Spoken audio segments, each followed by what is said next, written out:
She sat at the big, shiny table, nervous, fighting a closed-in feeling that made it hard for her to breathe, sensing always the hundreds of eyes boring into the back of her head, the low, suspicious whisperings from the townsfolk in the spectators' gallery. And she knew that this time she couldn't shrug it off, that the chips were down, and she, Edith Glenby, was on trial for her life. The prosecution has established that not only did Edith Glenby have a motive for murdering her husband, but also an opportunity. Carl Glenby was killed with a knife, probably the bone-handled knife missing from the Glenby carving set. We are unable to produce that knife for the excellent reason that the murderer realized its importance and took especial pains to get rid of it.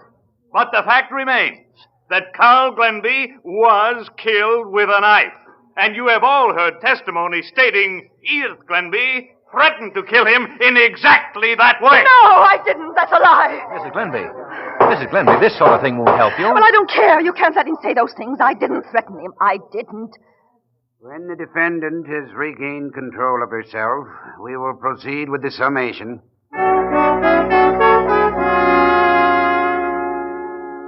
But it isn't easy to control yourself, Edith.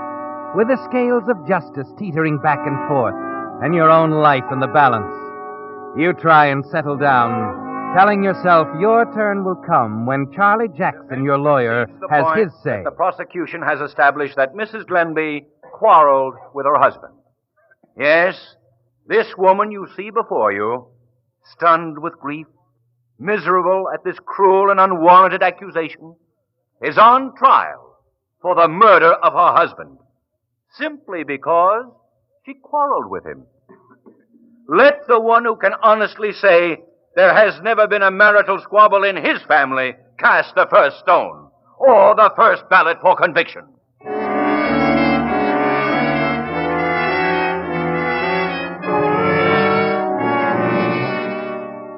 You were smart to retain Charlie Jackson, weren't you, Edith? His young, honest face, his candid eyes, the sincere delivery that's so important now as he sums up to the jury. And you were shrewd with Charlie, Edith, about that last quarrel. He knows just what he ought to know, nothing more.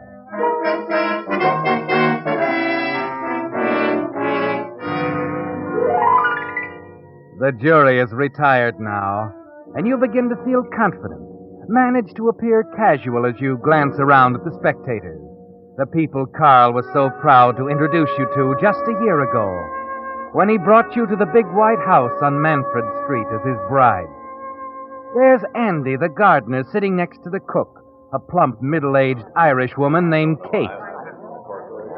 That Mr. Jackson's a fine lawyer, Andy. He'll get her off. You wait and see. Oh, I do hope so, Kate. The poor woman. Look at her there, so pale and pitiful she is. And on the other side of the courtroom, John Felden, the executor of Carl Glenby's estate, muttering something to his wife, Agnes. I wish I knew what to make of that woman, Agnes. It's pretty simple to me. She married Carl for his money. When she found he wouldn't hold still for it, she put a knife in him. Well, I suppose that's for the jury to decide. Fortunately, though, I can make my own decision about the money.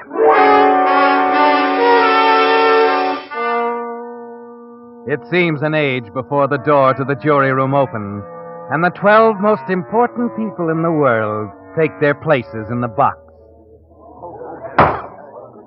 Ladies and gentlemen of the jury, have you agreed upon a verdict? We have, Your Honor. Will you hand it to the clerk, please? We, the jury, find the defendant not guilty.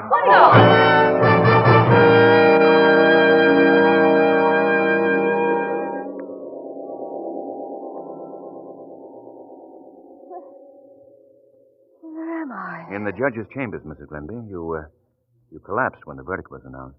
Oh, Charlie. They acquitted me. You did it. I'm safe. I never had a moment's doubt you would be. It's really over. They can't try me again. No? No matter what they find out? Is there something to find out? No. I only meant if If somebody should trump up a piece of evidence. Like the murder knife, I suppose? Well, maybe. You know, Mrs. Glenby, there's another court, higher than the one that just cleared you. It's public opinion.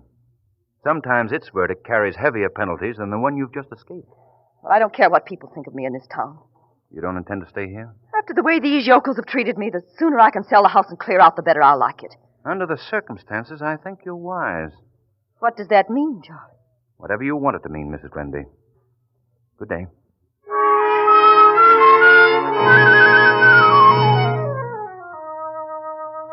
Well, Edith, you can tell from the set look on Charlie Jackson's face that now, for the first time since you came to him, he suspects the truth, that the woman he defended so ably was guilty. But it doesn't bother you now, does it? The things that really count are the real reasons you murdered your husband. The big white house, the fortune and gilt-edged securities, the insurance policies. And you know now that everything will depend on John Felden, Carl's executor. You're a widow now, Edith. A wealthy widow. The next evening when you arrive at John Felden's home, you're hoping he will understand that fact. Hello, Agnes. Good evening. Is your husband in? I'd like to talk to him about Carl's estate. Sit down, won't you? Thanks. John, Mrs. Glenby is here. Be there in a minute. Oh, thank you, Agnes. I'm sorry I didn't get a chance to speak to you after the trial. Don't apologize. I'm rather glad you didn't. Why, Agnes, what do you mean? I'm sorry. You may as well know how I feel. What do you mean? Well, Edith, I've lost a great deal of faith in the courts. Agnes, you can't possibly think I was guilty. Not after the It jury... isn't only what I think. It's what everybody thinks. It's all over town, Edith. If your innocence had been clearly established, so many people wouldn't feel that... Good evening. I only dropped in for a moment, John, to see how soon you could arrange for the sale of the house. You're very prompt. Apparently, you've lost confidence in the jury system, too. Perhaps. However, as executor of Carl's estate, I'm forced to treat your late husband's affairs as a matter of sound business, Mrs. Glenby. I'm aware of that. Good. Then you're also aware that all of his property, all of it, including the house, has been left in trust for you. A trust, not likely to be dissipated. That's for me to decide. As his beneficiary... I haven't finished. As you know, Carl and I had been friends for a great many years. At the time of your marriage, he drew up a trust agreement, which leaves the administration of his estate entirely up to my discretion. I intend to carry out his instructions to the letter. But where does that leave me? I've simply got to have There money. will be a stated amount coming to you on the first of every month. Ample for your needs here. You still think I killed him? I didn't say that. The man who killed my husband is still at large somewhere, John. He'll be caught sooner or later, and you'll be very sorry for what you've said. When that happens, you'll find me very ready to apologize, Mrs. Glenby. To put it bluntly, then, I don't get the money until you're... Until I'm completely convinced of your innocence. Exactly. Very well, John. I guess the next move is up to me.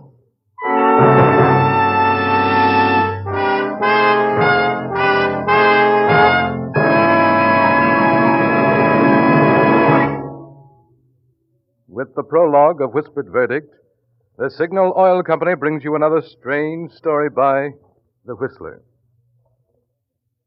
You regular Whistler fans have all heard me speak of the more thorough, more conscientious service cars get at dealer-owned Signal service stations. But the really important thing is what customers say about it. That's why we're so happy to receive letters such as this one I have with me tonight. It's from J. Edward Keating of Los Angeles, who writes, "The first tankful of Signal gasoline I ever tried was at the station owned by Jerry Holtzfaster. Well, it took just that one experience to convince me that Signal gasoline not only deserves its growing popularity, but also that Signal dealers are quite different from the usual station managers. Mr. Holtzfaster showed a genuine eagerness to please by giving many little unasked-for services that make such a big difference in driving pleasure. And I found I could place complete confidence in his recommendations. Since then, although a change in location has placed me out of Jerry Holtzfaster's neighborhood, I gladly drive out of my way to get his kind of service, which means I'm a steady Signal customer and I like it. Well, Mr. Keating, if Jerry was listening to your very kind words in the Whistler just now, I'm sure he was as happy and appreciative as we at Signal Oil Company were when we received your letter. It's such commendations from customers that we're constantly receiving, which makes Signal dealers strive to do an ever better job of making today's cars run better and last longer. Now, back to the Whistler.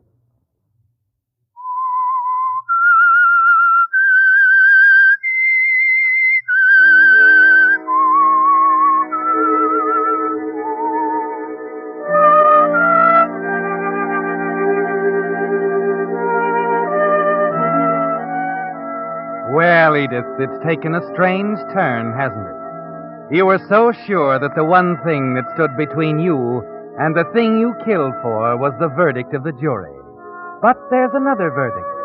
A whispered one voiced in the stores, in the churches, wherever the townspeople congregate. And you know until you're acquitted in the mind of your husband's executor, John Felden, your legacy is out of reach. So it's up to you, Edith. The next move is yours. It's several days later when you finally arrive at the answer. You call Kate in one evening before dinner as you sit at your dressing table. Kate? Yes, Mrs. Glenby. Have you seen anything of that gold necklace of mine, the one with the little round locket? Your necklace? Why, no, Mrs. Glenby. It's gone. Yes. Oh, I'm sure it's been mislaid. But there hasn't been anyone in the house except me and Andy, Mrs. Glenby. Not since... Since Mr. Glenby was killed. Or perhaps not. But there was someone here that night. I didn't know anything was missing since the trouble. That is, except Mr. Glenby's wallet. If that man broke into the house to rob, he just might have taken along a piece of jewelry as well as the wallet. Of course, 'tis possible. Too bad you couldn't give the police a better description of the robber you said killed your husband. Well, if the light had been on, I might have. Oh, goodness. I hope I didn't brush it off into a wastebasket or something. I think I'd have seen it if you had. Unless it was mixed in with some papers or something. Tell me, Kate, do you always burn the rubbish out in the incinerator? No. Andy usually does that, but I can... Kate, if you don't mind, would you rummage around in the ashes out there sometime? You know, just in case.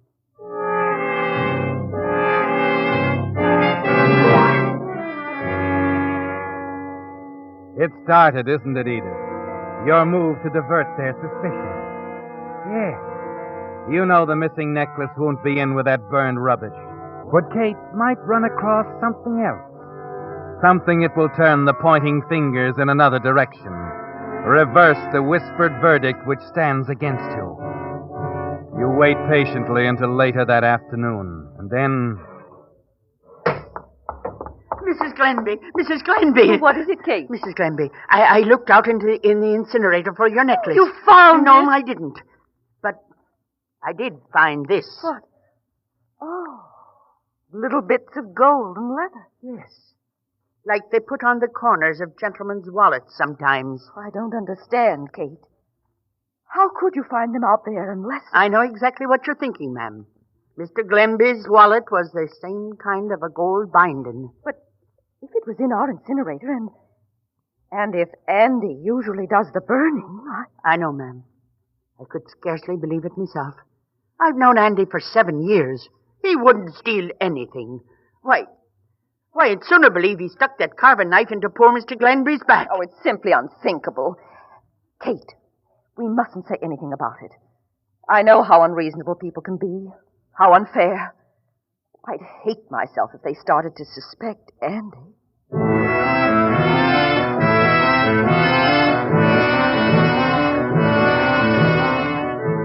You're trembling with excitement now because your plan is working. You said just enough to Kate, showed the right amount of surprise, then left her alone with her thoughts. You've something else to attend to now, Edith. The carving knife buried in the garden. The knife you used to kill your husband. You slip outside to make certain that it's exactly where you left it, so that it'll be ready when you decide the time is right to plant it in Andy's room. You move down the gravel path toward the rose hedge, and then you stop and stare in disbelief. Here at the very spot where you buried the knife, someone has been digging.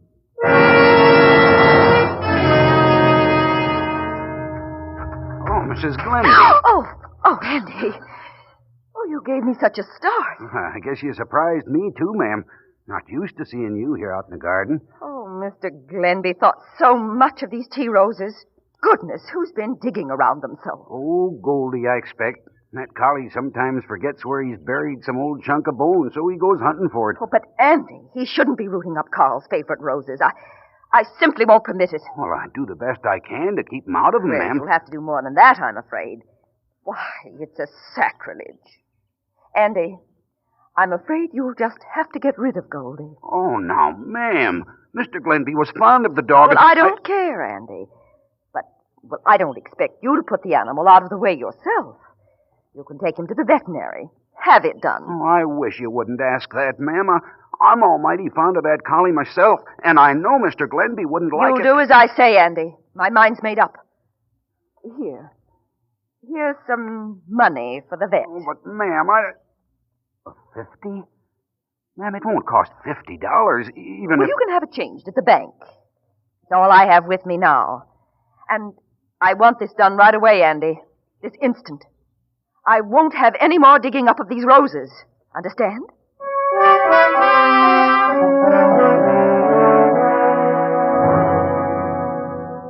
You leave Andy staring after you in hurt bewilderment. And as you walk down the path, you're thinking that the carving knife couldn't be in a better place. It was only the dog that did the digging, and he didn't dig deep. The knife will be there when you want it, won't it, Edith? Right now, there's something else to attend to. So you hurry across town to the Feldons' home.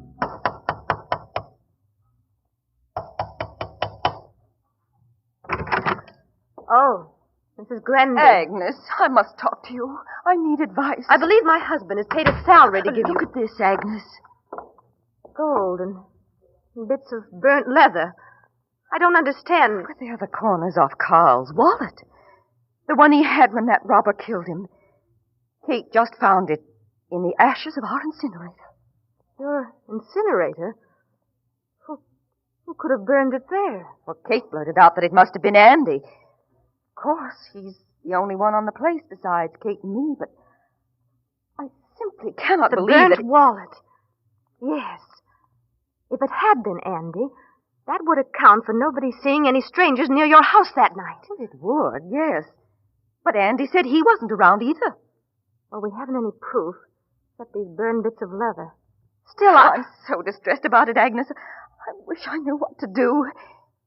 Kate thinks we ought to notify the police. I know she does. But until there's something more definite, I'd hate to mix poor Andy up in this. He's been so faithful and all. I know. Look, why don't you let me call John at the bank? He won't be there now, but I can reach him later. Oh, would you ask John? I'm sure he'll know what to do. After all, it's to all our interests. Oh, yes. Yes, it is. Oh, Edith, I don't quite know how to say it, but perhaps John and I have been rather hasty in our judgment, but you see... Of course, dear, it doesn't matter. All that's important now is that we straighten this thing out. I'll be waiting for your call, Agnes, at home.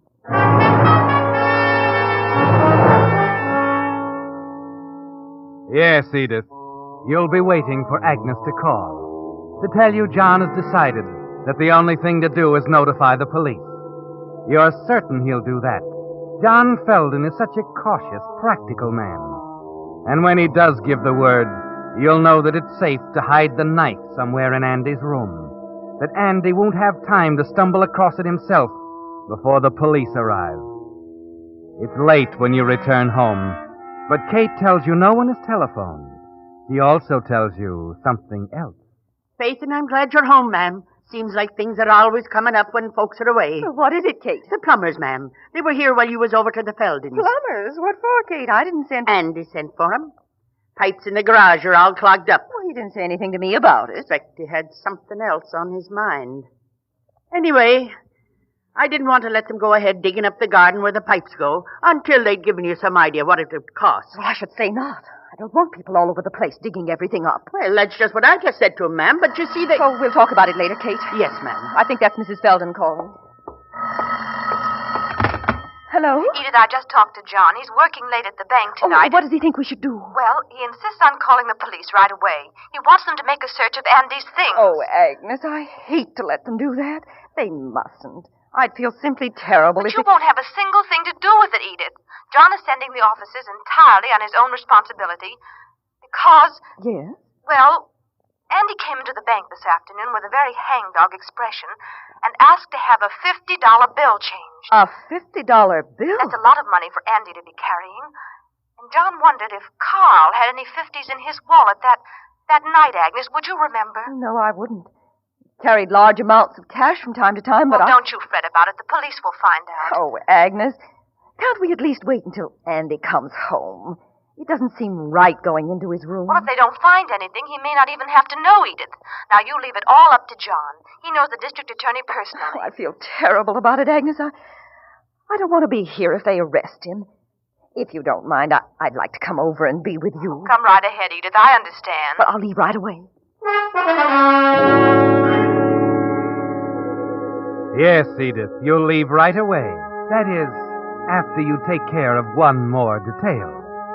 The trap is all set for Andy, but now it must be baited. That part will be simple, won't it, Edith? All you have to do is get the knife from the spot where you buried it near the rose hedge and hide it in Andy's room. John Felden and the district attorney will do the rest. They'll fit the parts together. You know there won't be any doubt of Andy's guilt as you think of the district attorney's words in the courtroom. The murderer realized the importance of the knife, and because of that fact, took especial pains to get rid of it. That's all they need, isn't it, Edith? All they need to find the murderer is to find the person with a knife. Going out again, ma'am? Well, I have to run back to the Feltons for a few minutes, Kate. Oh? Now, let's see. Did I drive the car into the garage? I think you did, ma'am. Oh, yes. Well, I'll have to get it. And when Andy gets back, Kate, would you ask him to wait here in the house for me? I want to talk to him. Well, begging your pardon, ma'am, I don't think Andy'll be back. You don't? No. Well, but why, Kate? Why don't you think so? Something he said when he went away with Goldie, ma'am, the collie dog. Something about if there wasn't a place here for the master's dog, there wasn't room for his gardener either. Oh. He said nobody should be too surprised if he didn't show up around here again. I'd have told you before, only there were other things on my mind, and... Kate, I wish Andy hadn't done that. People are so likely to misunderstand his running away. Oh, well, we'll know more about it before long. Good night, Kate.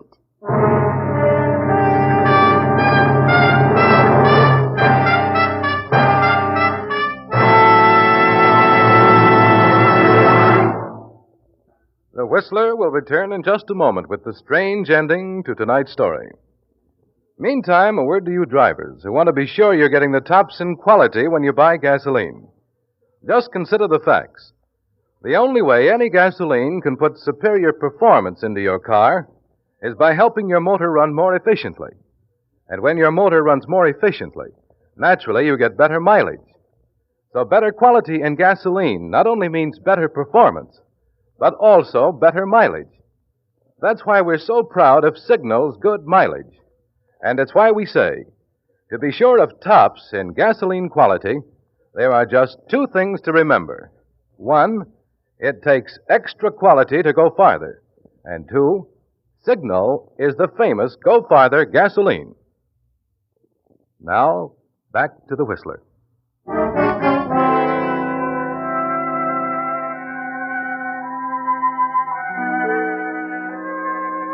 So there were two verdicts in the case of the state versus Edith Glenby, weren't there, Edith? The jury's and the public's. And you're sure now that in a matter of hours, the suspicious whisperings around town will become apologies, with John Felden the most humble of all. Yes, Edith. Once the all-important knife is found in Andy's room over the garage, it'll be all over. You leave Kate in the house, start back for the garage, by way of the rose hedge, of course. And you're wondering, Edith, if your timing is right, hoping John Felden is on his way. You know, D.A., if the gardener killed Glenby, we're going to look like a couple of fools. Well, it's still only a theory, Felden. We might have to do a lot of apologizing to Mrs. Glenby. Yes, I admit I could have been more careful with that gardener. But if it develops that an apology is in order, I certainly be the first one to do it, and in public. Well, here we are. I can't help feeling I've been unjust to her. Somehow I don't think... Is that you? Yes? Mr. Felden, I hoped you'd get here. Come quickly. What's the matter? I called you right away. No one answered. Then I called a doctor. What are you talking about, Katie? Here we are, only watch where you step. I can't see. Well, I have a match. Why, it's Edith. Yes, Mrs. Glenby. I told her the plumbers dug a trench out here. I guess she didn't pay much attention. Why, she's hurt. Badly. She's dead. But what was she doing out here in the garden? Oh, look. There at the V of her dress. Yes, it's a missing knife. The knife from our carving set. She must have been holding it when she fell. The missing carving knife. Then she had it all along. No, wait. Don't touch it. I'd better get in touch with my office. And offhand, Felden, I'd say we won't have to apologize to anybody.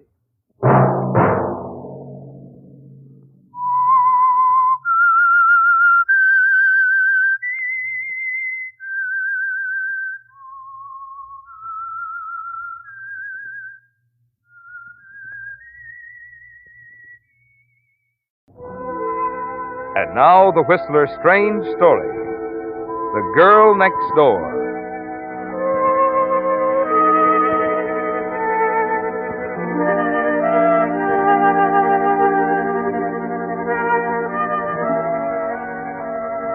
It was, in a small but very special way, a moment of triumph for Alma Germain. On the surface, of course, the matter was pretty small and unimportant. Nothing to compare with 10 years ago, when she was a national celebrity, when her every move was recorded faithfully the next morning in syndicated columns, to be read and appreciated by 30 million movie fans. But the satisfaction, the rising warm feeling inside was there.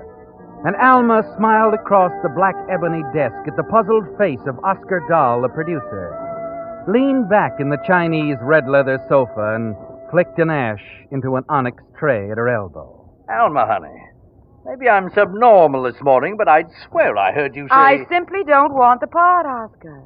Is there anything so puzzling about that? You don't want the part. I don't want the part. Period. Mind if I ask why? Should be very simple, Oscar. 6 months ago, you gave me a dozen good reasons why I should never act again. Oh, for heaven's sake.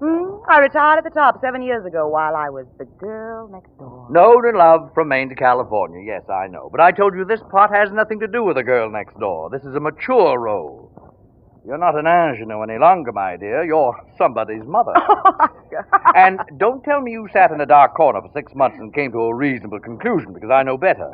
Nobody, get it, nobody in this crazy town had more genuine reverence for a fast dollar than Alma Germain. There's only one reason you turned down $2,500 a week. Oh? Somebody's made a better offer, and I think I know who. Who? Neil Roberts. You're guessing, dear. You deny it? Well, not exactly. What makes you think it's Neil? Observation, my dear Watson. I've seen you out with a guy. He's as dull as they come, but he's got money and runs a newspaper. When I add that to the fact that you're stone broke, I smell orange blossoms and hear the wedding march from the distance. What makes you think I'm broke? I got that from the detective. Detective? Surprise, honey? What do you mean, detective? A private eye Neil's sister hired a month ago. He was around asking questions about your background. She's got her nerve. Oh, she's got more than that, Angel. Whether you know it or not, she owns that newspaper her brother operates, watches him like a hawk, gives him the go-ahead before he ever makes a move. She has nothing to say about whom he marries. Oh, you just don't know Louise Roberts. If you ask me, honey, I don't think she'd like you for a sister-in-law. Now, if you act sensibly and take this job I'm offering you for a solid $2,500 a week for the run of the picture, well, after all, there are other actresses in town. Then by all means, find yourself one, Oscar. I told you I'm through with pictures. Are you through those cars with that 15-room house and the swimming pool? Of course not. Okay, Alma. Too bad, though. This part was made for you. And I hate to say it, honey, but I think you'll find the role of Mrs. Neil Roberts a little bit tougher to play.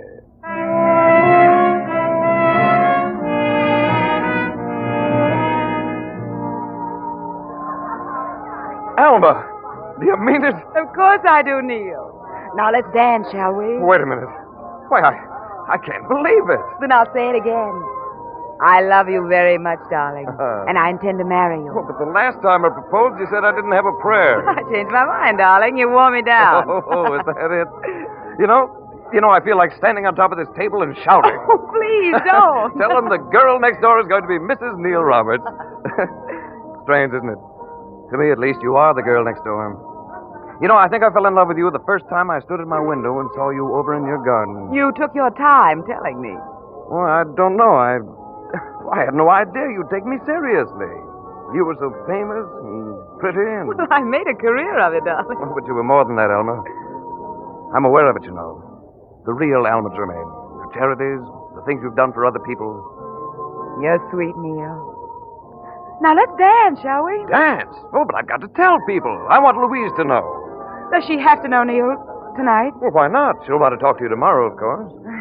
Yes, of course. Neil, why don't you call Louise?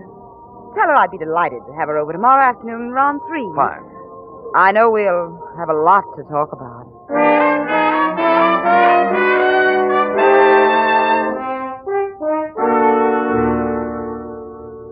Nice to see you, Louise. Do sit down. I'll ring for tea. Or would you prefer something else? Nothing, thank you. And I'd rather stand, Alma. Neil tells me you're engaged. Yes, last night. Rather sudden, isn't it? Oh, do you think so? He's been proposing for over a year. And you turned him down until you found yourself up against it, financially. Right? I suppose your detective told you that. In a few years, I'm turning full control of the paper over to Neil. That's quite a responsibility. And he'll need a wife who can help him shoulder it. Frankly, Alma, you're not exactly what I had in mind. Oh? What did you have in mind? Certainly not a woman 6 years older than he is, who's marrying him for his money. You've never liked me, have you, Louise? My personal dislikes don't enter into it. I love my brother, Alma. Well, he loves me. He's in love with a shadow. With that wholesome, charitable little character you used to play on the screen. The girl next door. And you resent that? I resent hypocrisy. Charities, indeed. Money donated in your name by your gentleman friends. Listen to me, Louise. You might just as well understand this right now. I will not give Neil up under any circumstances. I may have something to say about that. I'll find a way to prevent this incredible marriage if it's the last thing I do.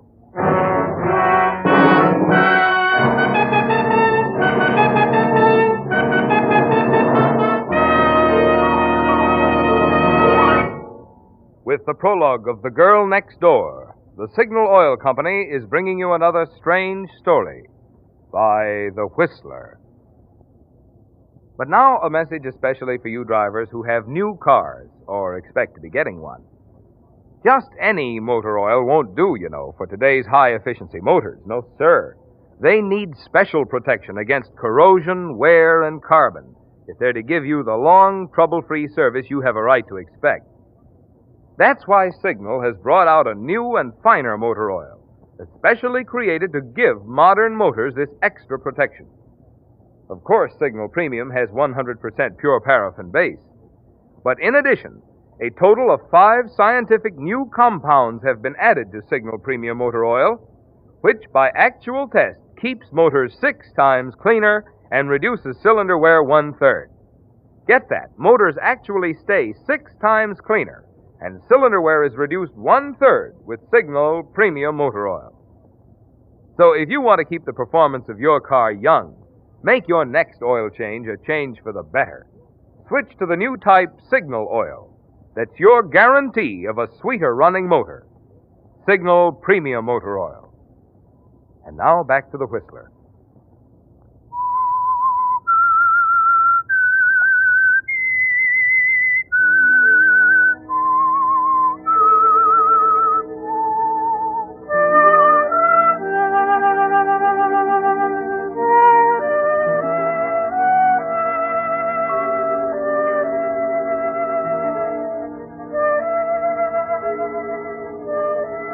Well, the lines are drawn, aren't they, Alma? Louise Roberts knows you're marrying Neil for his money, and she's going to move heaven and earth to prevent it.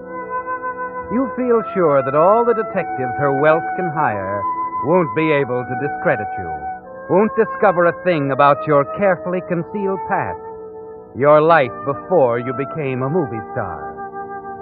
You decide to let things lie quietly for a few days, and then, a week later, you drop over to the Roberts home next door, smile pleasantly at Mrs. Ridley, the housekeeper, as she admits you. Good afternoon, Mrs. Ridley. Oh, Mr. Maine, come in, won't you? Mr. Neal's working up in his study. Oh, I hear Miss Roberts has gone away. Yes, till Monday. Maybe that'll give me a little time with Neal. I've hardly seen him the last few days. Oh, I know, and I think it's just awful. She's gone out of her way to keep him busy. If you ask me, she's jealous. Oh, why? Oh, she's too fond of him to say anything, but the way she looks when he mentions you, like she wanted to... Well, if it was me, I'd marry him right now while she's gone. Oh, I think I can cope with it. Well, just the same, I wish for your sake she'd stay in Indiana. Indiana? Yes. Is that where she went? Well, I thought you knew. Mrs. Ridley, you're sure that... Well, I saw the plane ticket. But why? Why would she go there? What business, I suppose? Oh, are you all right, Miss Germain? Oh, yes. Yes, I'm all right. Elmer, is that you? Oh, yes, darling. Well, you know how it is, dear. That tyrant sister of mine keeps my nose to the grindstone. Doesn't she, though? But she's an angel. I'm lost without her.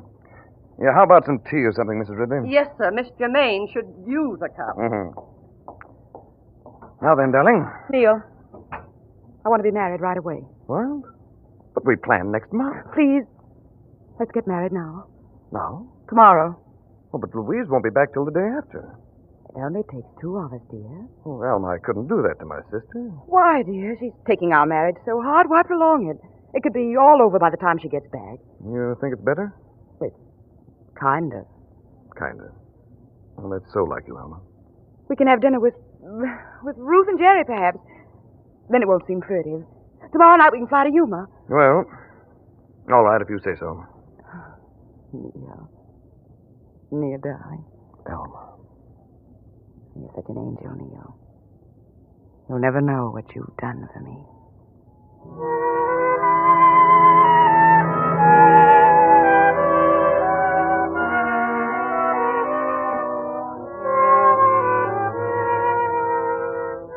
No, Alma.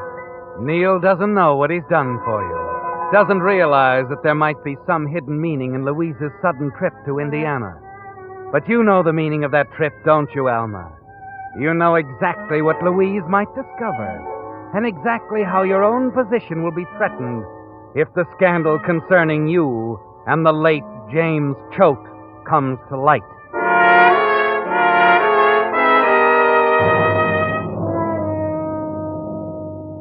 And that's why you've made up your mind, Alma, about your marriage to Neal. Louise loves her brother. She'd never spoil his happiness by exposing you. You're counting on that as you rush the plans for the wedding and phone your friend, Ruth Forbes, and begin plans for an informal barbecue out by your swimming pool. And then the following afternoon... Mr. May? Yes? Would you like to check on the table now? Oh, all right, Dora. I've finished my swim. Is it 5 o'clock? Just about, miss. Oh, I had no idea. Toss me that towel, will you, Dora? Here you are, miss. Oh, thanks. Probably shouldn't have gone for a swim. Oh, so heavenly. Let's see. Oh, yes. The table looks lovely, Dora. Oh, thank you, miss. I brought down the firelighter. Shall I start the charcoal? No, never mind. I'll do that. Is there anything else at all, miss? You know, I'm going to the movies tonight with Mrs. Ridley. Oh, that's right. No, Dora, I think that's everything. If the Forbes come before you leave, send them down here. All right, miss. I'll tell you. Dora, where's that lighter you brought? Oh, never mind, Dora. I see her.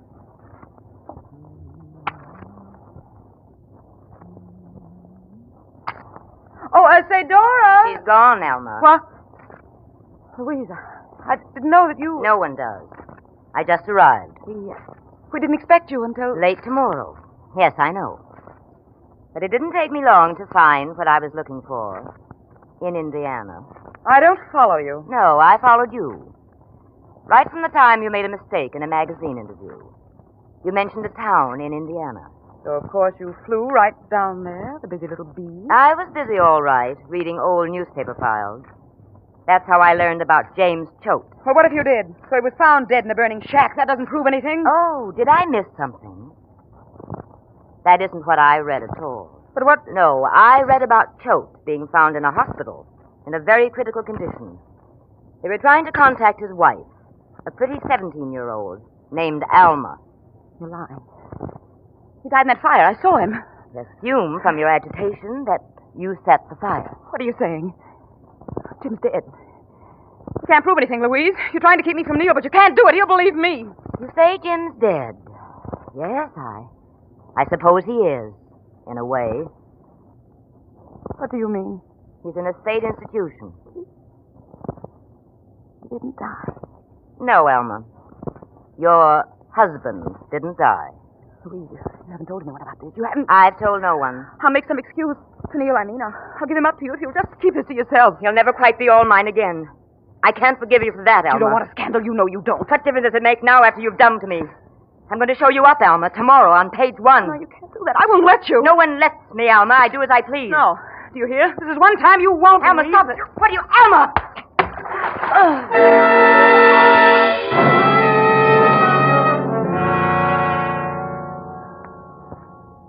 You stand there, Alma, watching at the edge of the pool. The club-ended firelighter clutched in your hand, as Louise, stunned by the blow, struggles feebly in the deep water. Alma, help me. You're letting me drown. I hope you do. I want you to drown, Louise. I want you to. And you don't lift a hand, do you, Alma? As Louise continues her frantic, bewildered efforts for a moment, and then sinks below the surface and floats there, a quiet, dark shadow in the pretty blue oval of your pool.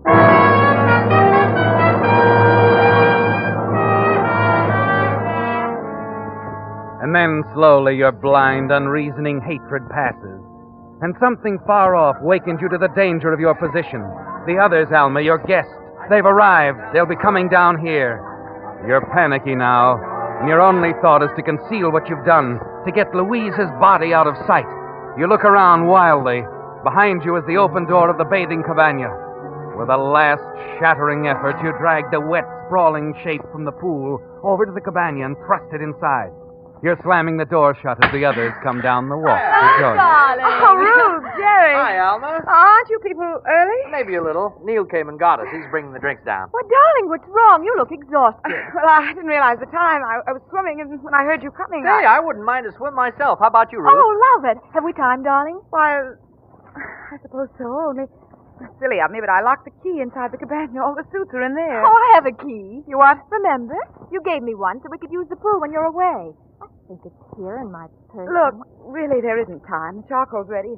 Well, you know how it is. We'll stay. Yes, Well, here we are, everybody. Or told. Well, maybe you can persuade Alma to allow us to swim, Neil. No, she being selfish. I think she must have a man locked in the cabana. Jerry! Oh, don't pay any attention to him, darling. Just a joke. Of course we won't swim if you'd rather not. Here, have a drink instead. Oh, thanks, Neil. And Alma, don't worry about that man in there. Your secret's safe with us.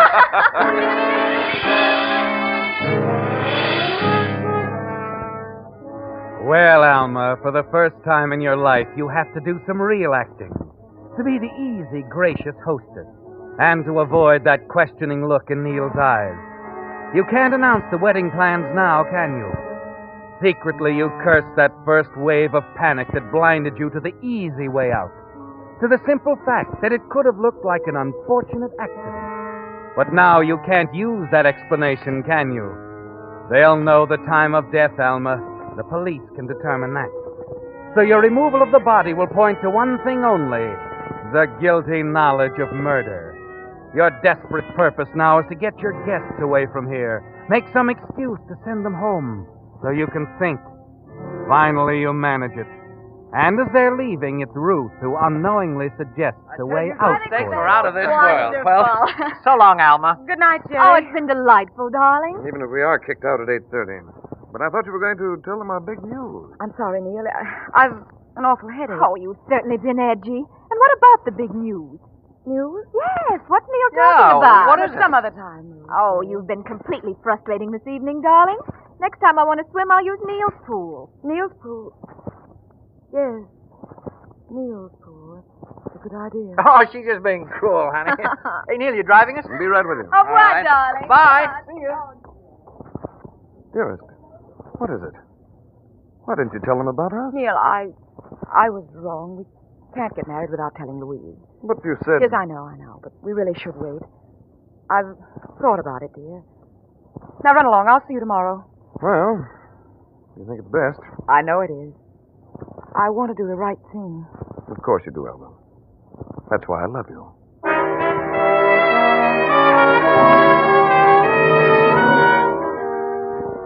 Yes, Alma. Ruth gave you an idea when she mentioned Neil's swimming pool. Neil and Louise's pool right next door. The diving accident story you overlooked before will work now if Louise's body is found there. Just another swimmer dead in the water with a bruise on her head. It's a terrible ordeal, isn't it, Alma? But somehow in the darkness you manage it. Get Louise over to her yard, change her into one of her own swimming suits, and ease her into the water.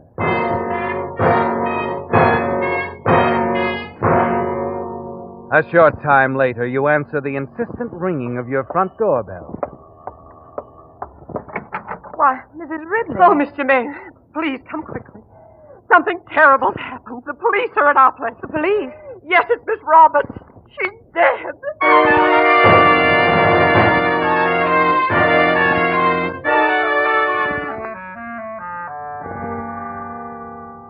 Lieutenant, I don't understand you.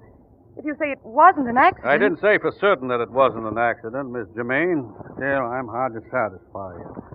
Miss Roberts was, she a careless sort of woman in dress and so forth? Certainly not. She was well-groomed and quite correct in everything. Yes, this very correct lady went swimming in a sunsuit. Sunsuit? That's right. Seems like a little thing, maybe, only it's a masculine kind of mistake. You're not suggesting that Neil... I know. They were a devoted brother and sister. No apparent motive at all. Still, Roberts wasn't very definite about where he was around 5 yesterday. He was calling for Mr. and Mrs. Ford. He brought them over to a party at my home. But he could have killed his sister before he went after them. We couldn't have. I know he couldn't.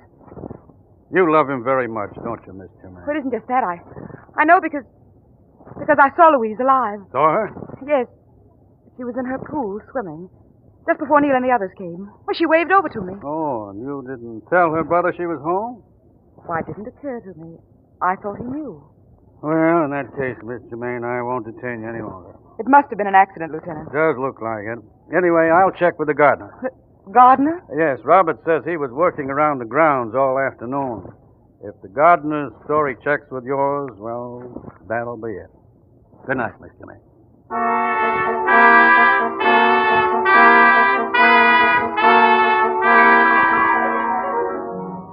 It was a bad mistake, wasn't it, Alma?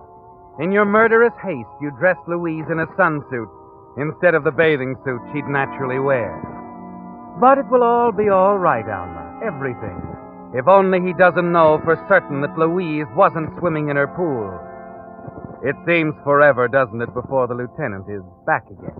Well, Miss Germain, I couldn't reach the gardener, but I talked to the housekeeper over there, Mrs. Ridley. She says the gardener can't be of much help to her. Oh? Seems that he was driving Mrs. Ridley and your maid Dora to the movies at 5 o'clock. He couldn't have seen Miss Roberts in the pool when you did. I see.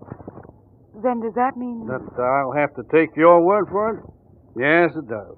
As far as I can make out, it was an accident, like you said. Sorry to bother you at this late hour, Miss Germain, but thought you'd want to know. Of course, it's no bother. I'm so relieved. For Neil's sake.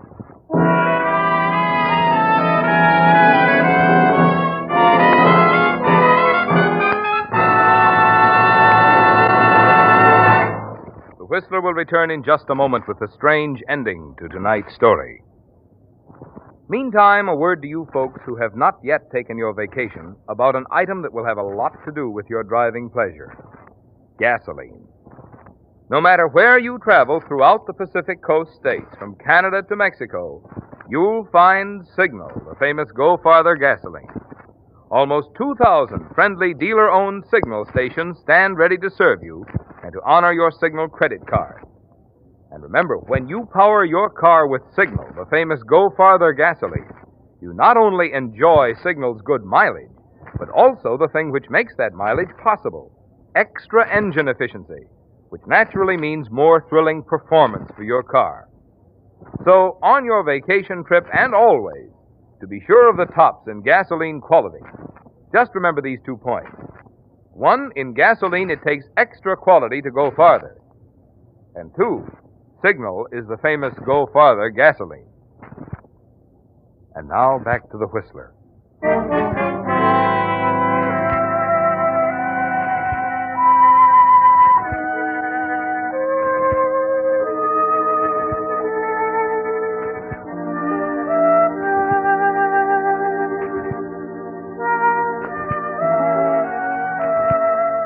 And now, Alma, your expensive little world is safe again. Neil's in the clear now, free to marry you without any interference from his sister. Yes, Louise Roberts is safely dead, and your whole murderous past with her. It was a desperate few hours, but the absence of motive and your one efficient lie convinced the lieutenant that it was a tragic accident, nothing more. That's why you're surprised the next afternoon to find the lieutenant back at the door again, walking in, sitting down in the luxurious house you thought was yours, past all jeopardy. Well, frankly, Lieutenant, I thought we were rid of you. I know. I'm funny. The boys at the department rib me about it. Even when I'm sure, I always have to check. And what are you checking now? The gardener. I finally caught up with him today. But I thought Mrs. Ridley said That part's okay. He wasn't near the pool around 5 yesterday, and he didn't notice the body at 10 when he came back. Then what's so important? Very important, because after talking to him, I changed my mind about Miss Roberts' death. It wasn't an accident at all. It was murder. What are you saying? Why'd you lie to me yesterday, Miss Germain? What? Why'd you tell me you saw Louise Robertson swimming? I did see her. Stop it. You're all finished, Miss Germain. You killed her and put her in that pool yourself. Thought it'd pass as an accident. Then you saw her brother and his money slipping away when we put the finger on him, so you tried to cover by saying you'd seen her in swimming. This is outrageous. I don't know what you're talking Why'd you about. lie to me? No one but an idiot would have dived into that pool yesterday afternoon. But why? Because the gardener changed the water in the Roberts pool yesterday, Miss Germain. And at the time you claim you saw Louise Robertson swimming, there wasn't a drop of water in the pool.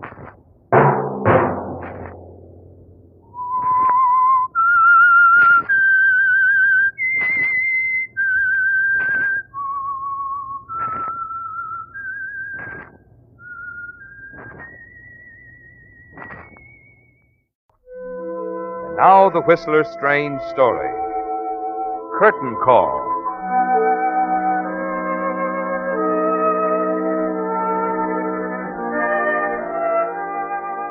Somehow, standing there at the bar, glass in hand, Martin Elliott found himself thinking that even his wife Julia had her good points.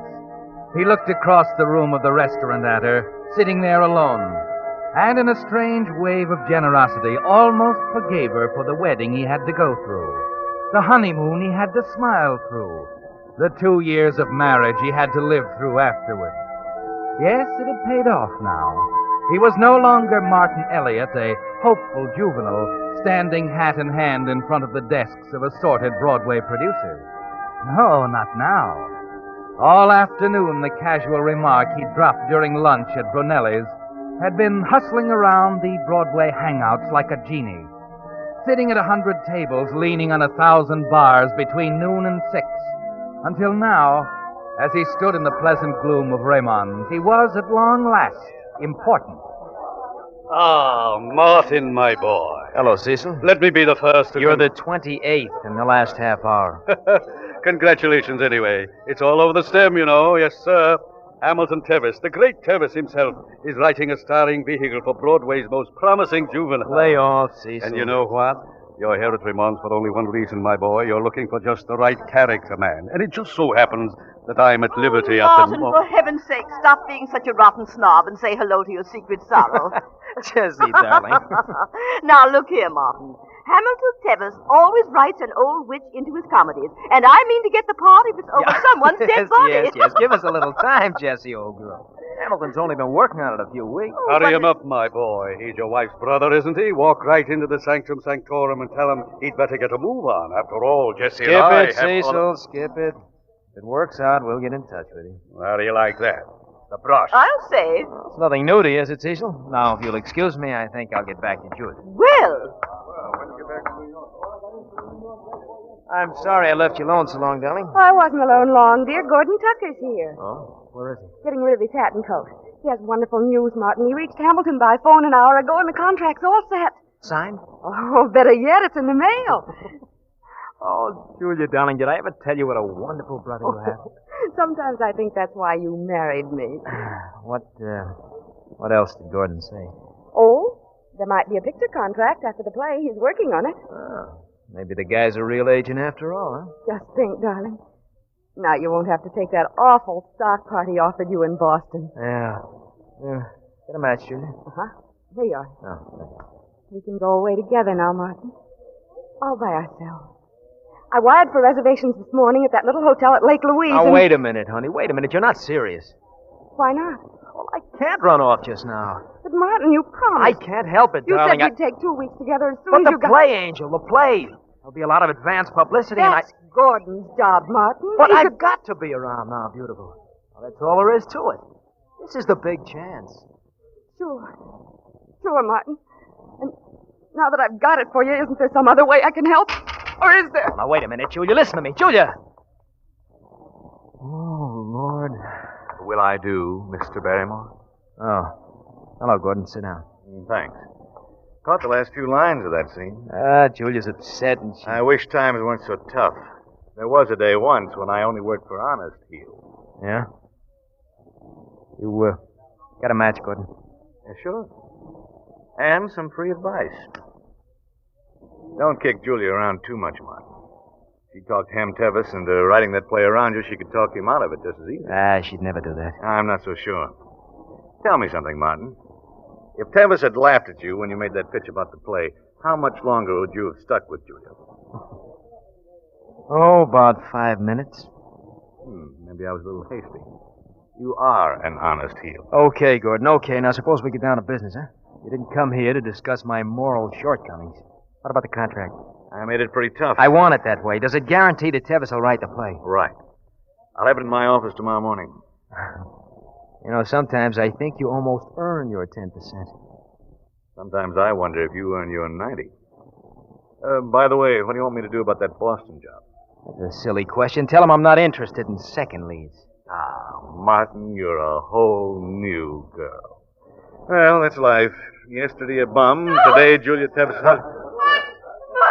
Julia! Over to the phone booth. Come on. Come on. Excuse me, please. Let me through with it. Come on, get out of my way. Oh, Martin. Julia, darling, what is it? What is it? What's the matter? Cecil, what happened? Oh, she was on the phone, Martin. Then she just screamed and collapsed. Bartender, give us a brandy here. I can't believe it. I can't. What is it, Julia? I was calling Hamilton at his cabin. Hamilton? Why? I was so angry and upset. I didn't know what I was doing. Oh, forgive me, Martin. Julia, will you tell me what is wrong? I was going to ask Hamilton to reconsider. About you. Oh? You, didn't reach him, Julia? Oh. No, Martin. I talked to a doctor. A doctor? He says, my brother's dead, Martin. Hamilton's dead.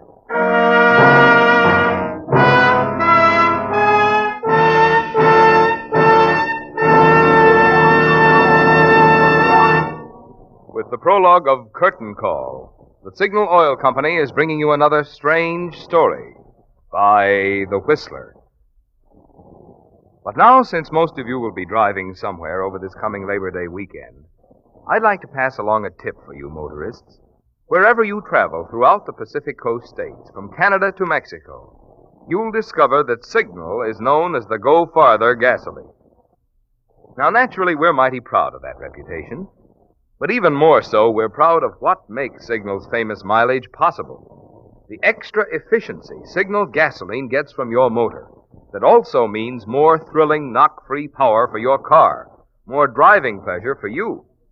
Yes, that's right. Performance is the result of the same features a gasoline must have to give you extra mileage. That's why Signal says to be sure you're choosing the gasoline that's tops in quality. There are just two things to remember.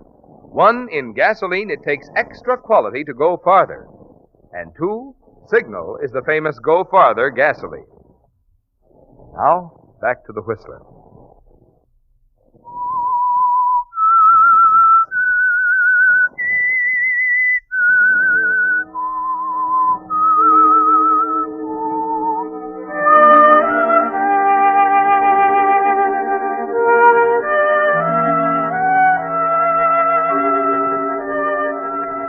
Yes, Martin.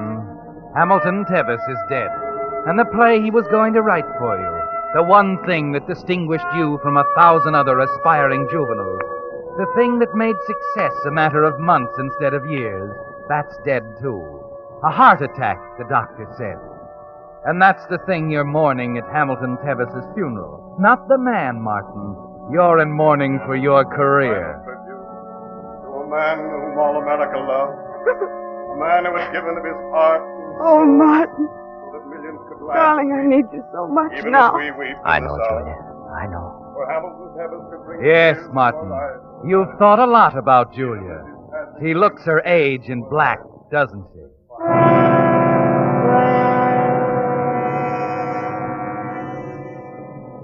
But you're much too good an actor to give Julia the slightest hint of how you really feel, Martin. She has no way of knowing, of course, that the minute Hamilton Tevis died, you made a decision.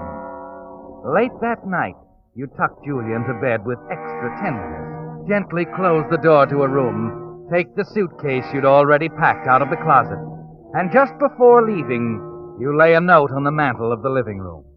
Dear Julia, when you read this, please don't phone or write. Please try to understand.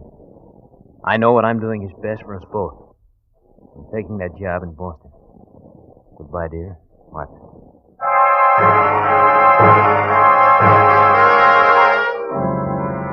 And 2 hours later, you're walking toward the door of your compartment on a night train to Boston. Right here, sir. Compartment C. Oh, that's fine, Porter. There you are. Thank you, sir. The bell's right handy if you want anything. Okay. That's the wrong pigeonhole, partner? Well, this is compartment C, isn't it? Thought it was B. No, I'm afraid not. The porter just told... I'll be. Well, I'm sorry, mister. I'm supposed to be next door. Here, let me help you stow those bags. Oh, no, never mind. Why, it's no bother at all. Now, there. That ought to do it. Hardy's the name. Howard Hardy. Didn't catch yours. Martin Elliott. Pleased to meet you. You a traveling man? That's my line, you know. Plumbing, Republic Pipe and Fittings. Maybe you've heard of us? No. Head office in Boston. You a Bostonian? No, New York. You got a match, Hardy? Well, here. Take my lighter. You said you're a traveling man? I didn't say. I'm an actor. An actor? Wait a minute. Elliot. Why, you're the guy. Why, I've just been reading about you in the morning paper here. Say, too bad about your brother-in-law. Yeah, look, I've just come from his funeral, Mr. Hardy. I'm very tired. If you don't Too mind... bad. Well, anyway, I'm sure it'll be a great play. Play? What do you mean? The one Tevis finished just before he died. Well, you won't have to worry about the box office. My wife and I'll be there with the bells on. Good night, Miss Elliott. See you for breakfast in the morning, huh? Yeah, fine. Just fine.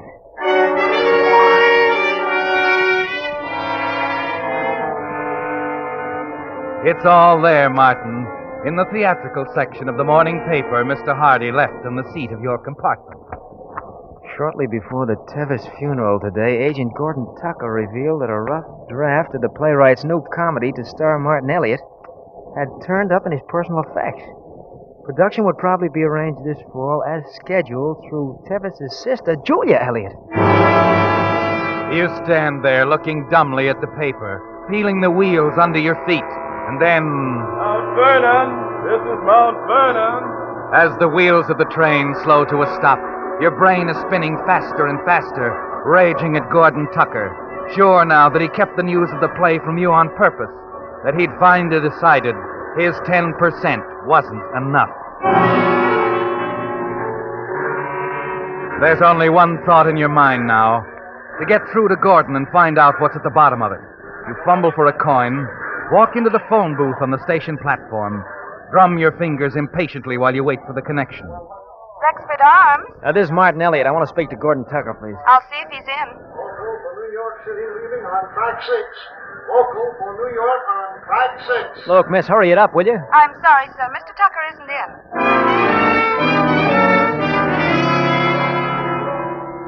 But you're not thinking of Tucker, Martin. As the rage dies down, you remember Julia asleep. The note on the mantel. Julia's going to produce the play now, Martin. If you can get back in time, if you can destroy that note. You slowly hang up the phone and open the door. Local for New York City leaving on track 6. Then you hurry across the platform to the New York local. No time to worry about the other train and your baggage on it. Fortunately, you're barely out of the city, and if you're lucky, you can be back at your apartment in an hour.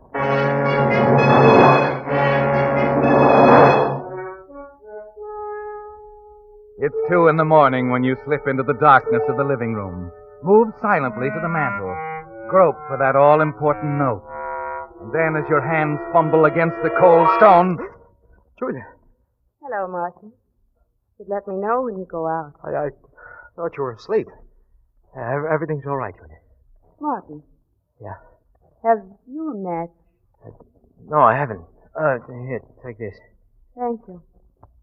I want to burn something. But that's just a note I left here. Really? I haven't read it, Martin. Oh? Well, there's nothing in it. Just said that I was going over to... Never mind, Martin. See? All burned up. Goodbye, Martin. What? Oh, now look here, darling. This morning, Martin, you left your suitcase in the hall closet, all packed. Well, of course, I wanted to surprise you about going away together. The suitcase isn't there now, Martin. But I can explain. And who told you about the rough draft of Hamilton's play? Isn't that what brought you back? Oh, wait a minute. How did you find out, Martin? You mean you knew about it all the time? Gordon told me. You didn't say anything. Would it have made a difference if I had? Julia! There's no use shouting at me, Martin. Julia, you knew. You knew and you didn't tell me. You just let me... Run out? Yes, Martin. I was... You... Stay with me, Martin. The two of you and Gordon making a fool of me, cutting me down. Martin, stop. Trying to ruin me. Don't, Martin. Let me come crawling back so he could kick me like a runaway dog. Martin, let me go. You poor, sick, miserable old...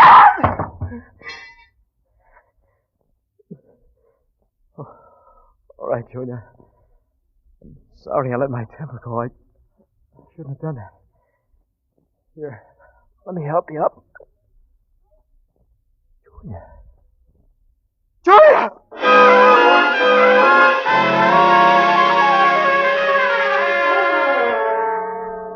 You didn't mean to do it, did you, Martin? No. But that doesn't change anything. Julia is dead, lying at your feet where her head struck the heavy andirons by the fireplace. It's like a dream, isn't it, Martin? But as you stand there shivering, your brain awakens from the dream, begins to tell you that this is the way out. This is what you really wanted to do all the time. Only you didn't have the courage. The play will be yours now, won't it, Martin? Because you're Julia's heir, just as she was Hamilton's heir. So now all you have to do is get away from the apartment, prove some way that you haven't been back since this morning. And then you remember, Martin, your baggage on the train to Boston. If you could be on that train miles from New York, you couldn't possibly be linked to the murder.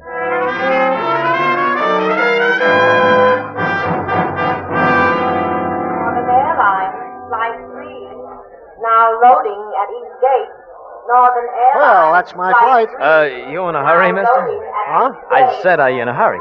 Well, usually when folks travel by air. Yeah, they are. I know. It's just that you look like an old timer at air travel. Like it might be routine stuff, you know? Oh, well, yes. As a matter of fact, I do more flying for my company than any 10 salesmen they've got. Oh, salesman, huh? Uh-huh. How'd you like to sell something? Well, I'm afraid I don't know what Your seat on the plane. For fare plus $50. What? Oh, well, now, look, it isn't that tough to get on a plane don't anymore. you see, the flight is sold out, and it's the last one to Greenbrier until tomorrow, and I just have to get there. I want to surprise my wife. Oh. Now, how about it, mister? This trip is just routine to you, and with $50 extra to spend here in town... Mister, you've got yourself a deal. There's nobody I want to surprise that much. Oh, that's swell. That's swell. Thanks. Thanks a lot. That'll put me in Greenbrier right on time.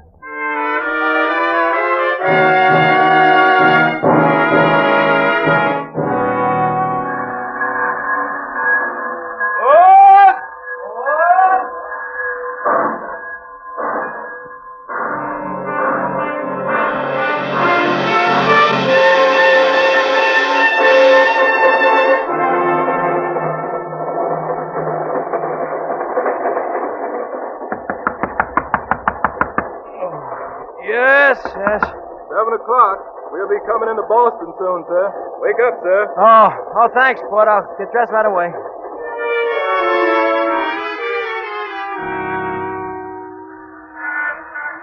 Oh, taxi. Yes, sir? The Hawthorne Theater, please. Huh? Hawthorne Theater, yes, sir.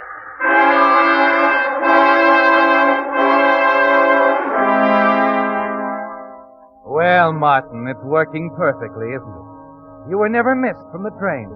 The porter will remember calling you in the morning. You even had breakfast with the talkative Mr. Hardy. And now, back at the theater, you're just slipping into your rehearsal costume when the tragic news comes to you from New York. My wife murdered. Sorry to have to break it to you over the phone, Mr. Elliott, but we wanted to reach you right away. Oh, yeah. Yeah, of course, Lieutenant, but such a shock. Yes, I know. Tell me, Mr. Elliott, on your way up there, you got off the train at Mount Vernon. You made a phone call. I checked with the switchboard operator at Gordon Tucker's apartment. Yeah, of course. I made a call. And then got back on the train, right? Of course. All right. I hope you can prove that. That's all for now, Mr. Elliott. But I think you'd better get back here to New York. I'll leave right away. I want to be there, Lieutenant. I wouldn't be worth anything here. Not after this.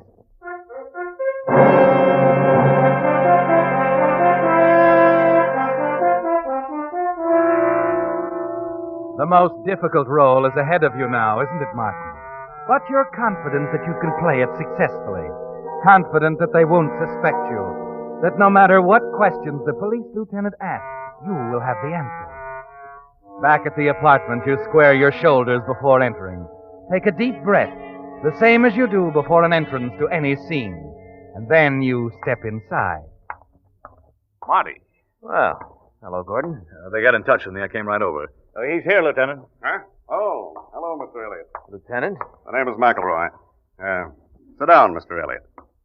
Marty, on some things the lieutenant can't figure you out. I said I'd try. Oh? Just how am I supposed to express my appreciation, Gordon? I get this straight, Marty. I don't want anything. All I want to do is give you a nice white reputation. Now look, did you or did you not kill Julia? I certainly did not. I say it and I mean it. Okay, Marty. All right, Lieutenant. Mm-hmm. Let's just step in the other room here, shall we? Wait a minute. Please, isn't that where Julia was... Oh, do I have to go in there? It's only the living room now, Mr. Elliott. And there's somebody who ought to know you in here. Remember him, Marty? Oh, the porter on the train, sure. Yeah, I thought you'd need a good witness, Marty. I had the lieutenant locate him for us. Oh, that's fine. Thanks, Gordon. All right, save it. Williams. Yes, sir? This is Mr. Elliott. He was on your train last night. But what about this morning? Do you remember seeing him? Why, I don't know, sir. But of course you do. You woke me up. You called me as we were coming into Boston. I wake so many people up, Mr. Elliott. I don't know. You could have been on the train, but I can't lie, sir. You couldn't really prove it by me. But that's right. I'll get it. Look, you gotta remember. I told you I'd get dressed right away. Don't you remember? I came out late and I went into the dining car. I had breakfast with another passenger. I didn't see you, Mr. Elliott. It might be, but I didn't see you. Oh, the man's name was Hardy. Oh, Lord, we can probably never locate him now. And Hardy? What in the world? Elliott! Surprised to see me, old man? Didn't think I'd take you up on that offer to drop in, eh? Oh, am I ever glad that you did? You two were on the train to Boston together? Oh, sure. I should say so. Here now, what is it? Something wrong, Elliott? No, nothing is wrong. Just tell him we were on that train, Hardy. Tell him. All right, wait a minute. You've got identification, Mr. Hardy? Identification? Of course. Yeah. Driver's license? Uh-huh. Rotary membership? And you were on that train? Of course. At least 3 people on that train who knew me. And Elliot was aboard, too. We talked last night, had breakfast together this morning. You bet we were on that train. I could prove it to anybody. Just proving it to the lieutenant here is enough, Hardy. Thanks. Thanks a lot.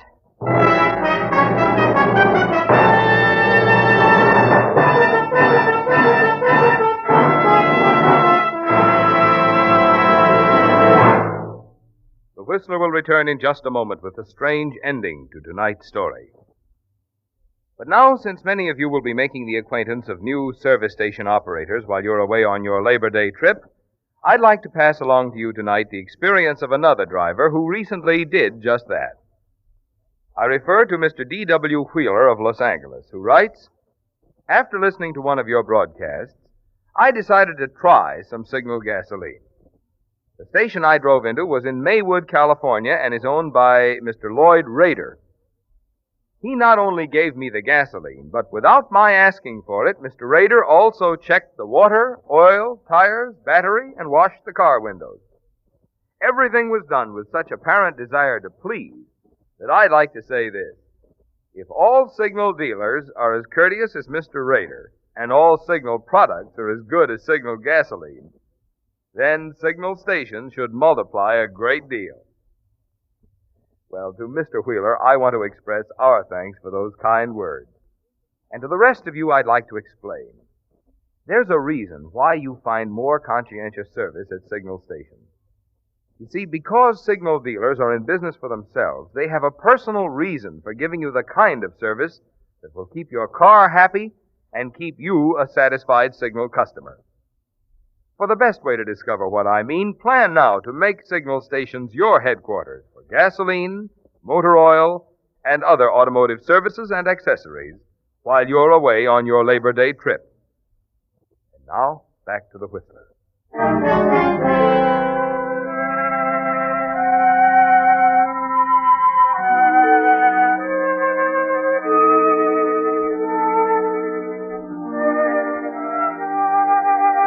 Well, Martin, it was a breathless, frightening moment, wasn't it, when the porter failed to recognize you? Couldn't remember for sure if you were on that night train to Boston. It almost collapsed your careful plan, made useless your desperate flight to intercept the train at Greenbrier after murdering Julia. Lieutenant McElroy was staring at you accusingly, Martin, the whole thing almost mirrored in his eyes as he thought it out. And he'd have broken you down for sure if it wasn't for the sudden appearance of a man you never thought you'd see again. Hardy, the talkative salesman. The man you met on the train last night and had breakfast with this morning. He pulled you out of it, didn't he, Martin? And now you're thankful that he talks so much, for everything he's saying makes it safe for you as you stand there in the apartment listening to him with Gordon and Lieutenant McElroy. Yes, sir, I could prove it to anybody. I got into his compartment by mistake, didn't I, Elliot? That's how we met, Lieutenant. Introduced ourselves. I see. And then he wanted a light for his cigarette. Well, I guess we don't have to have all the details. You've been very kind, Mr. Hardy. Yes, yes, and I hope you're all satisfied, gentlemen? That's right, Elliot. Give it to him, old man. Killed your wife. Why, the very idea. We all make mistakes, Mr. Hardy. You made a big one, Lieutenant, suspecting my friend Elliot. Like I said, I could prove it to anyone he was on the train with me. I think you have already. Well, if there's any doubt about it, I'll tell you what brought me here. They seem to be pretty well convinced. Remember I said he wanted a light? Well, I gave him one. I lent him my cigarette lighter. Oh, no. That one, right there on the mantel. He carried it off with him.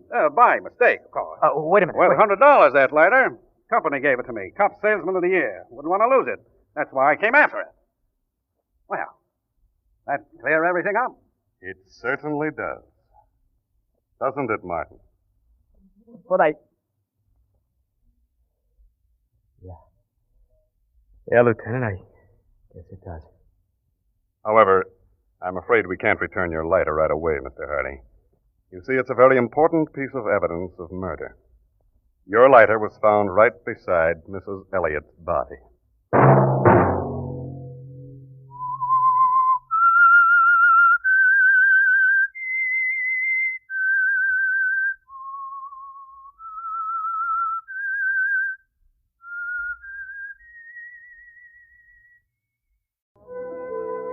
And now the Whistler's strange story.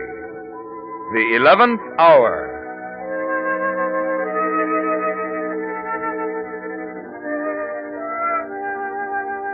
The clock on the black-paneled wall read 11 when Lord Hempley, presiding Chief Justice, straightened the folds of his robe, adjusted his powdered wig, and nodded curtly to the prosecuting attorney to open the case for the Crown. To the accused in the prisoner's dock, the time was significant. It was the 11th hour in more ways than one. Everyone in the courtroom knew already that the trial was strictly a British formality, that a verdict of guilty was only a matter of time. The prosecution will make it amply clear in terms of evidence that not only is this a crime of murder, but murder of the basest sort, willful, cruel, and premeditated. There is a story behind this crime, gentlemen. The story that had its beginning some weeks ago in Torquay. The war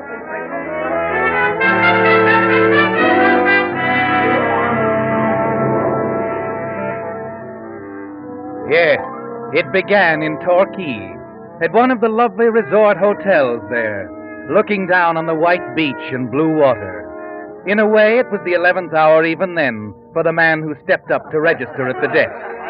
Leslie Garthwaite, Alberta, Canada. Right. Yes, sir. Now, about a room. I want the best there is, Clark. I've been told that this place has the finest accommodation on the south coast. Oh, please don't disappoint me. Oh, of course, Mr. Garthwaite. Boy? Yes, sir. Show Mr. Garthwaite to the ambassador suite. Yes.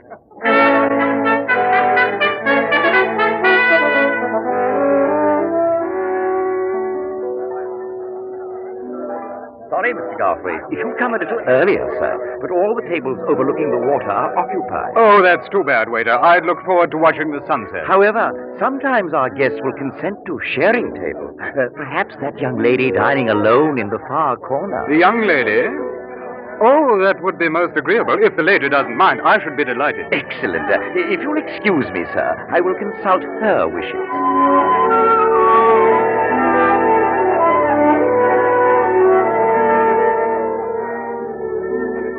You don't care for tea, Mr. Garthwaite? Oh, I have it on occasion, but not often. Does that shock you? Well, it seems disloyal somehow. You Canadians, I just can't understand Miss why... Townsend, when you were so kind as to share your table with me, I didn't realize that we'd be discussing such weighty matters. Can't we leave the international problems to the United Nations? You're an unusual person. Is that a compliment? I'm not sure. Perhaps you'd better tell me more about your ranch in Canada. Oh, I warn you, Miss Townsend, I can be a crashing bore on the subject of cattle. The head waiter's handy in case of emergency. I'll risk it. Proceed, Mr. Garthwaite. You were saying there's more to the care and feeding of a steer than meets the eye. Oh, I could go on for hours, perhaps days. Oh? Please do, Mr. Garthwaite. Very well, Miss Townsend.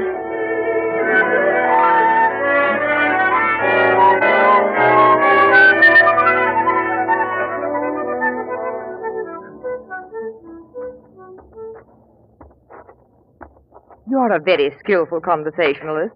Or have I said that before? Why so? You prey on feminine curiosity. Oh? Do you realize that it's 5 days now since you came to Torquay? Oh, quite. And, 5 days to the hour. and in spite of my recognized skill at the art of cross-examination, you still remain a man of mystery. Oh, now, see here, that's not fair. Now, I've told you... Oh, yes, I know. We've gone into your Canada ranch at great length, touched for a moment on a relative or two in South Africa, Well, I think that's rather good for 5 days. but still you elude me. Like a bug I can't quite impale on a pin. Oh, frightening metaphor, to say the very least. No matter. Leslie, you see before you a frustrated woman. Thank you, Cynthia. Tell me, Leslie, are you married? Oh, yes, indeed. And who is the... Oh, 7 wives, in fact. 3 in Canada, 2 in South Africa, 1 in Australia, and the other, the youngest one, if I remember, rattling around somewhere in the Malay archipelago. Will you be serious? Are you? Why, Are you serious, Cynthia? Or is this... I don't know, Leslie. I don't know.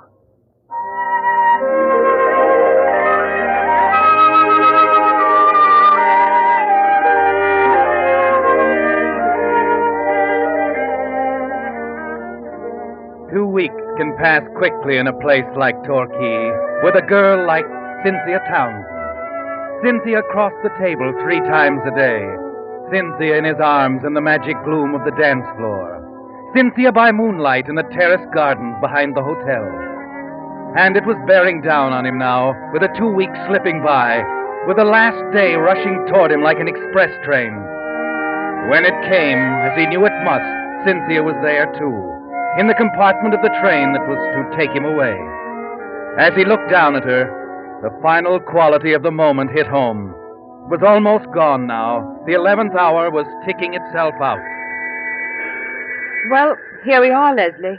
Yes, We cut it rather close. 25 past. We have a couple of minutes. It seems only a moment ago that we had 2 weeks. Yes, it did sort of slip by, didn't it? How long are you going to stay in London? I can't tell. I have a few things to clear up, and then... Then what? Canada, I suppose. It must be lovely in Canada this time of year. Oh, it is. Very lovely. I'll be going back to London in another week, Leslie. You have our address. If by any chance you can manage it. Yes, Cynthia, yes, I'll look you up. Perhaps you'd better run along now. Yes. Well, what do I say? It's been nice knowing you, Leslie. It was a delightful holiday. I hope we'll meet again somewhere and... Leslie. Cynthia, darling. I can't bring it up, dear. I can't be clever anymore. Now, please, dear, I've told you that I can't see you again. I can't let you go off like this, Leslie. You've got to understand. Tickets, please. Oh, I'm sorry. That's quite all right, conductor. Cynthia, you've got to go now. The train's about to leave. Goodbye, Cynthia. Goodbye, Leslie. Goodbye. May I have your ticket, sir? Yes. Thank you, sir. Oh, I'm afraid you're in the wrong compartment, my man. This here's a third-class ticket. Yes, I'm aware of that. My baggage is back there now. Oh? Why are you here?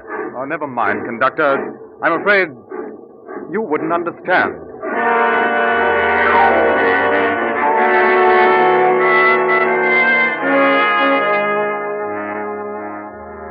Yes, it's over now. Back to the third-class compartment. And more than that, back to a third-class life in an upstairs flat in Dover. Leslie Garthwaite is gone, along with those 2 stolen weeks in Torquay.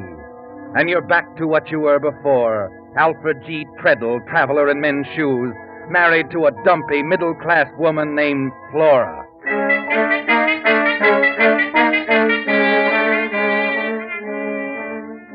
You sit across the table from her now, watching her sip her tea, the tea that has become a symbol of your life with Flora. You wait for the questions you know are bound to come. Your tea's getting cold, Alfred. I said I've had enough, Flora. Why do you keep insisting? Why, Alfred, I just think it's nice to sit down at the table once in a while with my husband. I see so little of you, dear. So let's not go into that again. I'm sorry. Did you have a nice trip? Oh, quite nice, thank you. You haven't told me about the investment. I was waiting for you to ask. Well, it's only natural that I'm concerned, Alfred. After all, It's your money, and there isn't very much of it. Yes, I know, Flora. Well, now, please rest assured that it's soundly invested. But I don't understand why you've nothing to show for it. Shouldn't there be stock certificates or receipts or something? Yes, I told you there will be eventually. Now, please, let's leave it at that, will you? But £200 is... £200 is nothing to the syndicate. Well, it's a lot of money to me. Well, you'll have your pretty green certificates when the time comes. Very well, Alfred. What's the matter, Alfred? Why? You're looking at me so queerly. I'm trying to estimate the number of cups of tea you consume in a year. Oh, that's not very kind. No, I suppose not. I have very little else to do. Home alone, weeks on end, while you're away on trips. Sometimes I wonder what you're doing while you're away. It's very simple. I sell shoes, and it's all very exciting. Oh, you needn't be sarcastic. It seems on the few days you are home, you could at least be civil.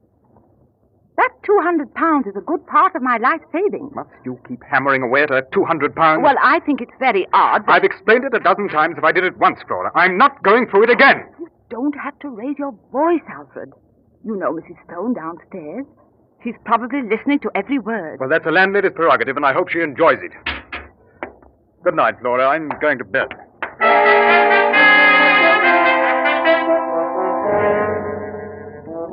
Yes, Alfred. You're home for a week now between business trips.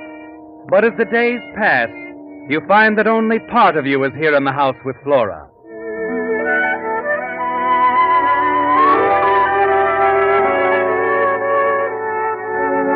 rest is with Cynthia, Alfred. She's on your mind constantly. And you're thankful you had the nerve to ask Flora for the money, the investment money, to finance those 2 last stolen weeks. The 11th hour. Well, there was still a little charm left. Still the possibility of romance and excitement and the love of a girl like Cynthia.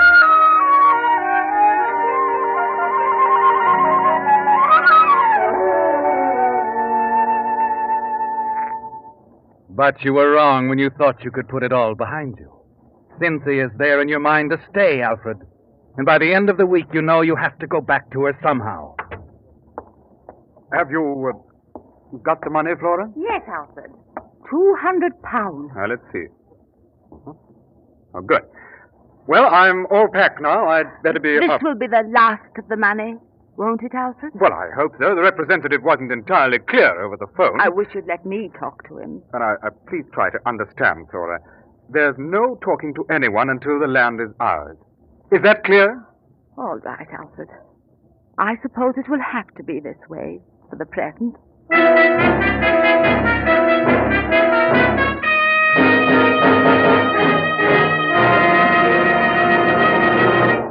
With the prologue of the 11th hour, the Signal Oil Company is bringing you another strange story by The Whistler. But now I'd like to have a word with you folks who are new to the West. You've no doubt already discovered that wherever you drive throughout the Pacific Coast states, Signal gasoline is known as the Go Farther gasoline. And you've heard me tell how the Signal organization has grown from a mere handful of stations in Southern California to almost 2,000 dealer-owned Signal service stations serving 6 western states from Canada to Mexico. Now, isn't it only logical that there must be good reasons for this increasing preference for Signal? And there are. I could tell you about the extra efficiency Signal gets from your motor that makes possible not only Signal's famous mileage, but also more thrilling performance for your car. Extra driving pleasure for you.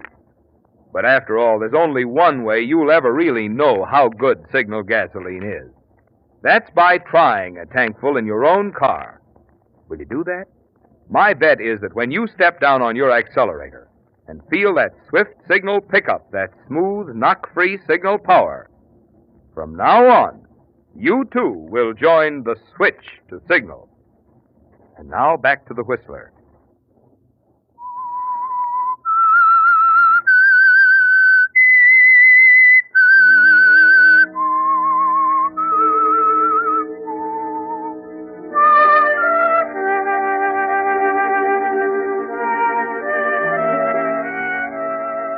Yes, Alfred.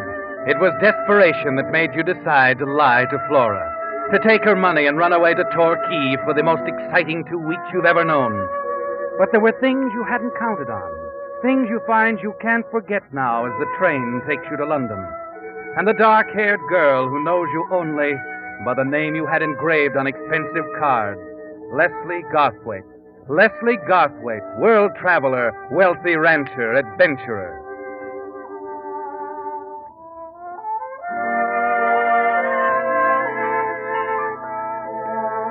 Somehow you don't care about the consequences now as you dial Cynthia's number from the phone booth in Victoria Station. There'll be a way, some way, to take care of Alfred Treadle and the other life in Dover. The life you forget at the sound of Cynthia's voice. Hello? Cynthia? Yes, who is... Leslie! Leslie, it's you! Yes, Cynthia, it's me. Leslie, you've got to come over. Some friends are here. We're having cocktails. Oh, I really wanted to see you alone. Nonsense. They'll love you. And you can meet Father. Please, Leslie, say you'll be here right away. All right, Cynthia. I'll be there right away.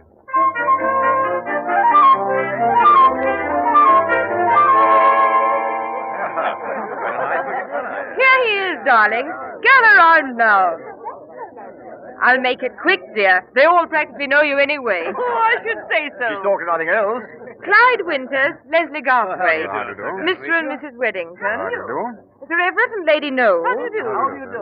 Mr. Whitley. How are you? And... How do you do? Oh, there he is. Come in here, Father. I want you to meet Leslie. Oh, how do you do, Garthwaite? Well, how do you do, sir? I've certainly been hearing enough about you. Here, let me introduce you to a gin and bitters. Oh, I thank you. Then we'll have a little chat and step out on the terrace away from the excitement. I'd enjoy it very much, sir.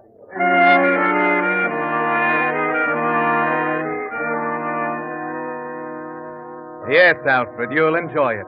Because you're enjoying everything about this party at Cynthia's. You fit in. Because everything you say to them is just right. Even the things you say to Cynthia's father out on the terrace overlooking London.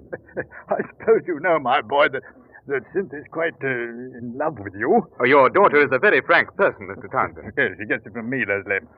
I'll tell you quite bluntly that I was worried when she came back from Torquay. I thought she'd run into another fortune hunter. Oh, I understand. A man in your position has to be careful. Yes, indeed. Of course, when you delayed so long in looking her up, I felt relieved. Well, the reason was a simple one, Mr. Townsend. I delayed seeing Cynthia because I, too, must beware of fortune hunters. I deserve that. Oh, you're all right, Leslie. I hope we pass muster with you. Oh, you have, sir. Decidedly. No, fine. Now tell me, where are you staying while you're here? Well, I really wasn't able to get anything decent, as a matter of fact. I thought so. Now say no more, my boy. I've got something for you. Something fitting. Now, a chap we know is vacating the finest suite in Berkeley Towers. Now, I can get it for you. Berkeley Towers? Yeah, the most exclusive spot of them all, you know. I'll call them about a lease. Oh, but I... No, thanks. No thanks are necessary, my boy. I'm happy to do it. After all, you may be one of the family someday.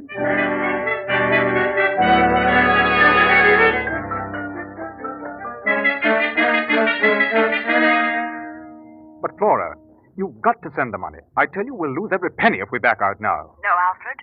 No more money. I'll not do it. It's all our savings. You're being very foolish, Flora. Very. But I won't argue with you on the telephone. I'm coming back to Dover directly. It won't do any good. Oh, never mind. We'll talk about it when I get there.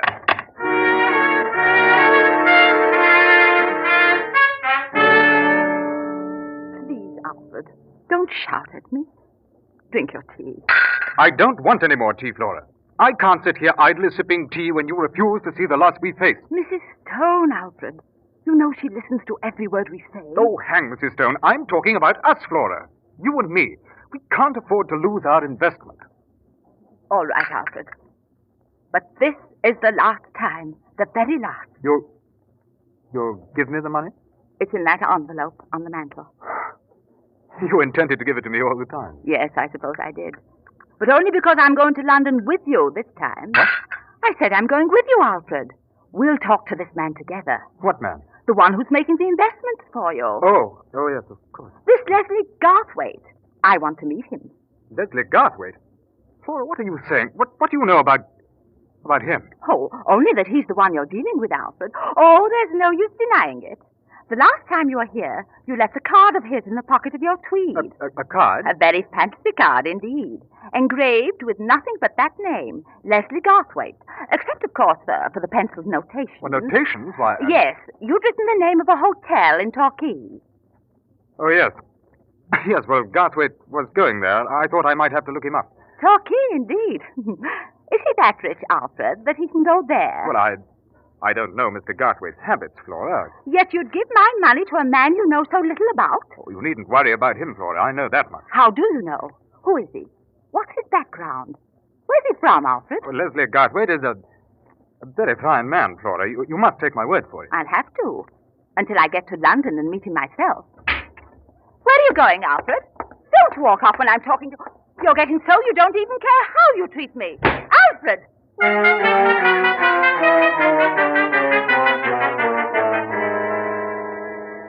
But you don't stop, do you, Alfred? No.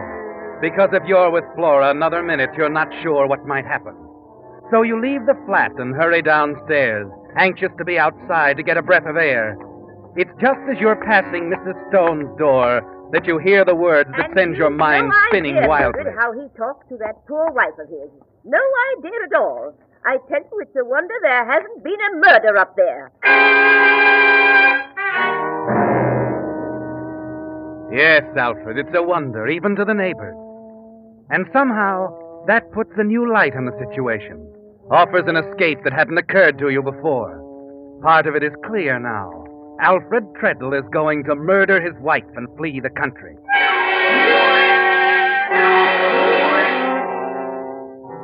You walk on, the rest of the plan forming slowly with each step. By the time you reach the Pied Piper Tavern, you know exactly what you plan to do. There will be no covering up. On the contrary, you draw attention to your plan. That's the way I feel, Ollie. I can't help it. I'm sick of it. Tired of the whole thing. Here now, Elf. That's no way to be talking about your missus. You don't know who will hear you, or what they'll think. Well, it's the truth, Ollie. I don't care who hears me. I'm going away. I'm going to leave her and go to the continent. I've got my ticket already.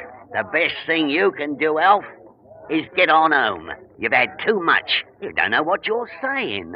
All right, Ollie. All right, I'll go home. But just to pack my things. That's all.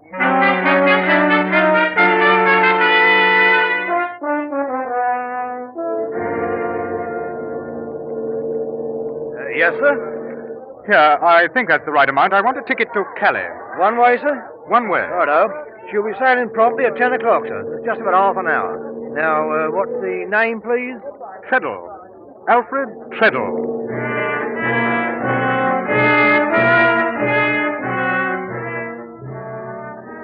You move away from the ticket window, but not to board the boat.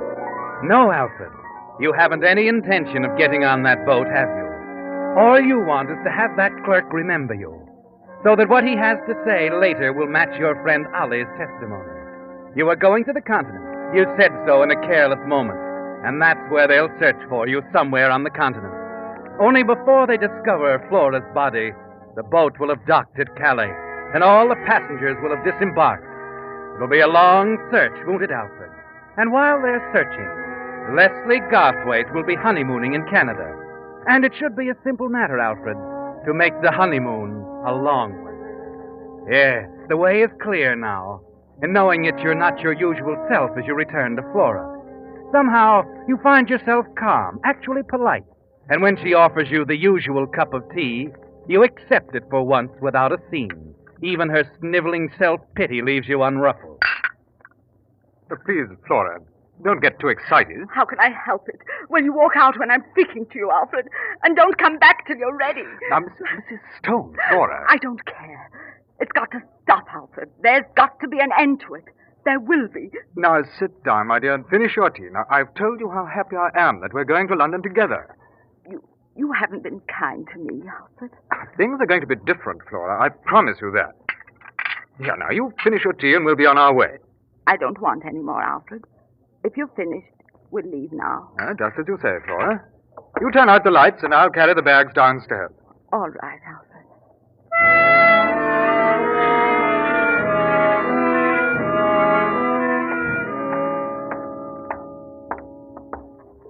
You coming, Flora? Be right there, Alfred. I didn't want to forget anything. Being so nervous and all, Oh, now we must forget that, Flora. You're going to have a pleasant trip. Yes, Mrs. Stone? Well, it's you. Is there anything wrong in a man and his wife going on a little holiday? Going out together for a change, eh? Please, Mrs. Stone, Oh, I think it's nice, Mrs. Treadle. Nice to see you being civil to each other for a change. Well, now, Mrs. Stone, we realize that some of our domestic difficulties might have caused a strain on you and some of the others, but it isn't going to be that way anymore. Alfred's right. There's to be no more quarreling. Not ever. That's right, Mrs. Stone. No more quarreling. Ever.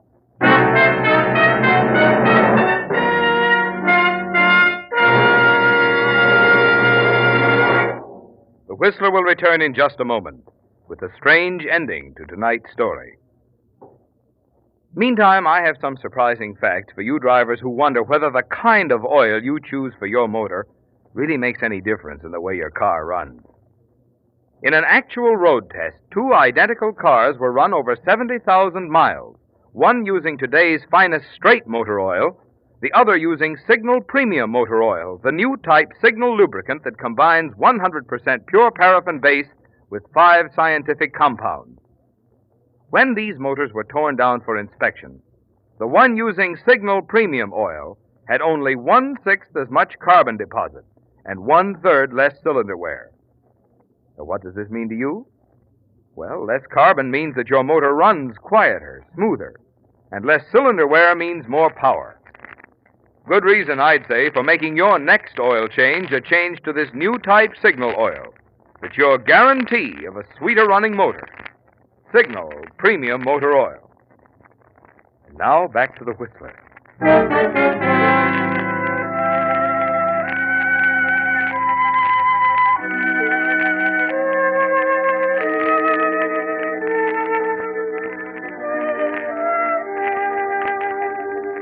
Yes, the verdict in the murder trial taking place in the courtroom of the Old Bailey was a foregone conclusion. The judge, the jury, the spectators, and most important of all, the prisoner, shifting restlessly in the dock, knew it from the moment the trial began. But there was a moment of real excitement when the accused finally took the stand, when the counsel for the Crown finally asked the one all-important question. Will you answer that question? Yes or no? Yes! Yes! He took all my money, and he was going to run off to Calais and leave me. So I did it. I put the poison in Alfred's tea.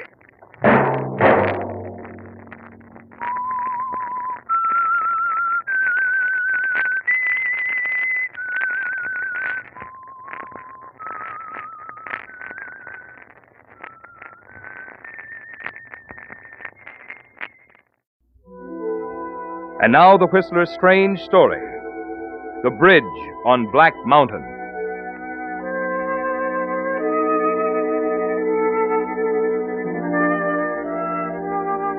Delbert's mind wasn't on his work. But then it really didn't have to be. As assistant to the curator of the Prescott Museum, he knew his field. He'd conducted this lecture so many times during the past 15 years that it was automatic, like the chimes on an intricate Swiss clock. At 3 o'clock, a lever clicked over somewhere in his mind. There were a few preliminary buzzes and the chimes began. They weren't really chimes, of course. They were Delbert's comments to the visitors assembled in the museum's tiny And lecture so much room. for the musket and the pilgrim room. And now, here we have samples from the Indian exhibit, another gracious endowment of the National Historical Institute. Contained here is the finest collection of arrowheads in the entire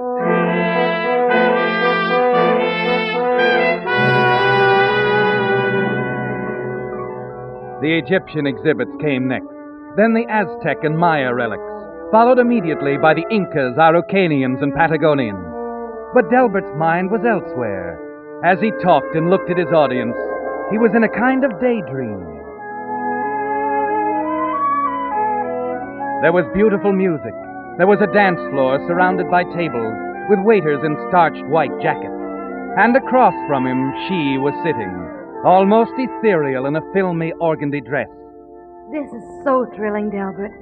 I never dreamed anything could be so wonderful. It's shabby, Miss Francis, compared to you. Please, Delbert. Not Miss Francis anymore. Louise.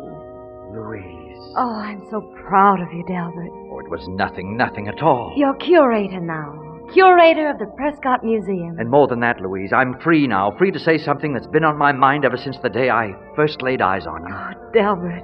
I love you, Louise, above anything else in life. I've hoped, I've dreamed that someday, somehow... You don't have to say it, Delbert. Will you... Would you... Yes, Delbert. Yes.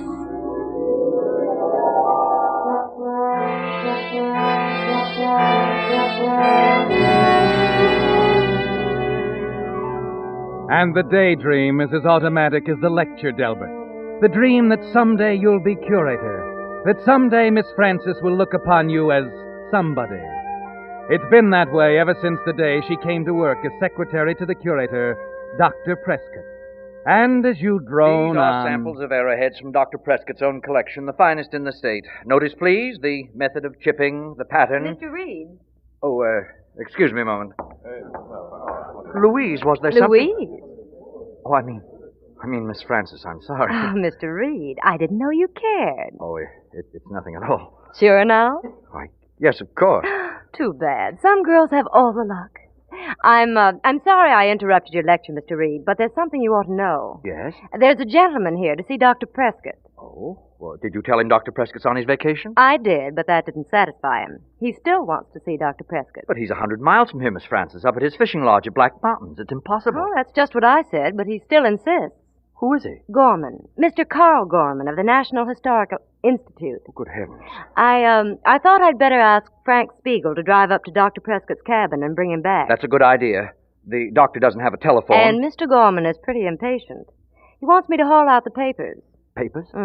He says he's going over them with Dr. Prescott. What papers, Miss Francis? Oh, attendance records, receipts and expenditures, the figures on the loan exhibits, and shipping and repair charges. Why, what concern is that of his? Well, I guess he figures the Institute is footing the bills. They have a right to... Well, yes, of course. I'd better talk to Mr. Gorman by all means. You can't. He's gone. Be back tomorrow. I see. Miss Francis, forget about asking Spiegel to run up to Dr. Prescott's cabin. This is so important, I'm going up there myself.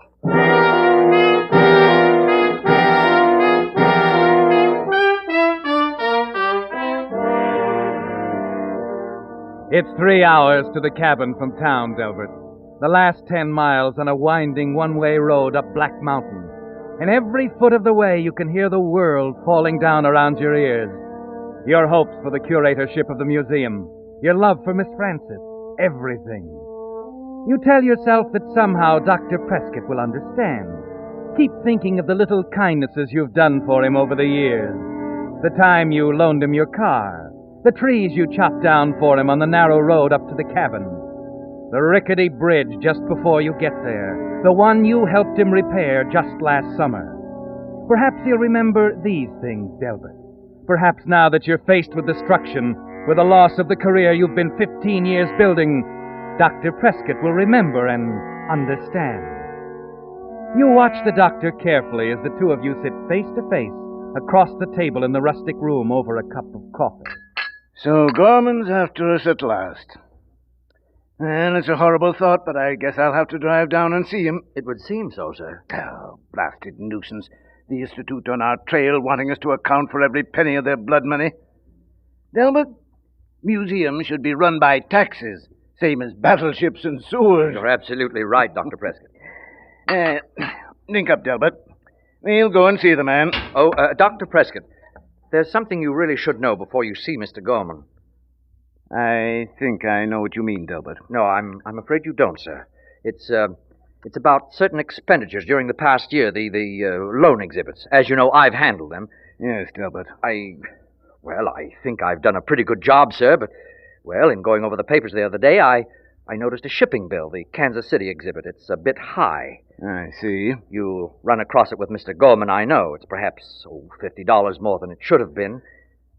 I'm glad you told me, Delbert. Because, you see, it saves me telling you. It's an ugly job firing a man who's been a good employee for 15 years. I don't understand. Of course you do. You padded the Kansas City bill by $147.16. The Chicago freight charges were $72.08 more than they should have been. There are a dozen others. Dr. Prescott, You needn't explain, Delbert. I have a complete file on the whole matter in my safe at the museum. You must know I plan to let you go as soon as I return from my vacation. I'm sorry, Delbert. Excuse me a moment now. I'll get my coat.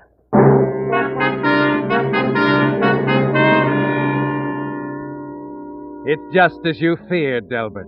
It's gone now, all of it. Your job, your career, and most of all, Miss Francis. Dr. Prescott just doesn't understand. You stand there bewildered, waiting for him to come back into the room. Then you see Dr. Prescott's keys lying on the table not 10 feet from you. The keys that will open the safe in his office. Almost without thinking, you grab them, shove them into your pocket just in time. Can't seem to find my jacket. Oh, I don't see it around. Oh, never mind. Here it is on the chair. I hope you understand, Delbert. If I didn't think so much of you, I'd have brought it up before this. But it's too late now. You see, I kept hoping that each one would be the last. So did I. I decided it wasn't too important, to me at least. I won't be curator much longer, Delbert. I'm getting old. Of course, I'll continue as chairman of the board, but going to pass on active leadership to a younger man. I didn't know, Dr. Prescott. Nobody knows, Delbert. Now, I'd better get things straightened up around here before we go. Dr. Prescott. Yes? Perhaps I'd better run on ahead. My car's a little slower than yours. Oh, of course, Delbert. Well, goodbye, sir. Goodbye. No hard feelings, eh, Delbert? No, sir. No hard feelings. There's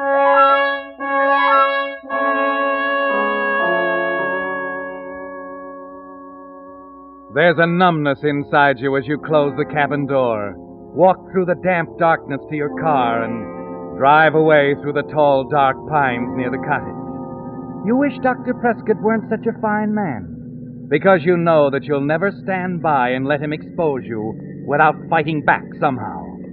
And as the wheels of your car rumble out across the flimsy bridge, spanning the ravine below the cabin, it comes to you. On each side of the bridge, there's a kingpin joining the two main supports. On the far side of the bridge, you bring your car to a stop. Look under the seat until you find a heavy wrench.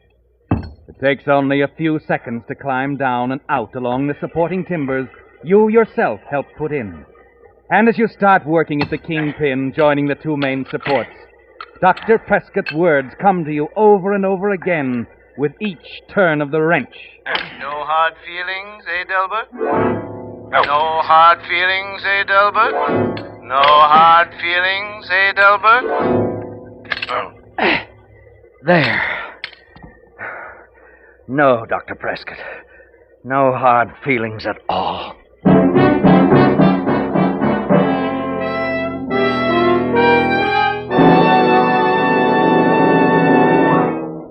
With the prologue of The Bridge on Black Mountain, the Signal Oil Company is bringing you another strange story by The Whistler.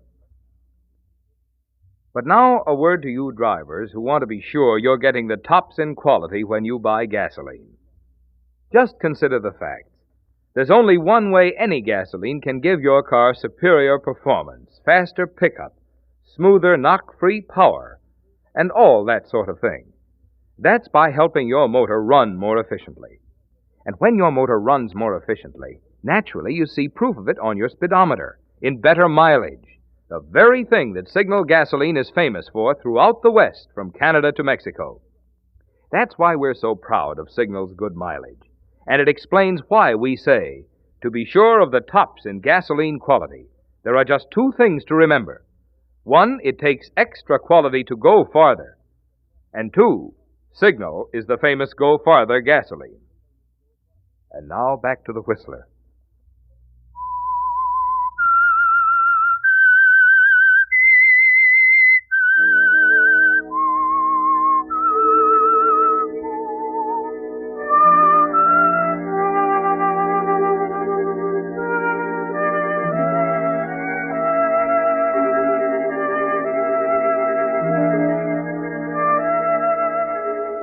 So you've done it now, Delbert.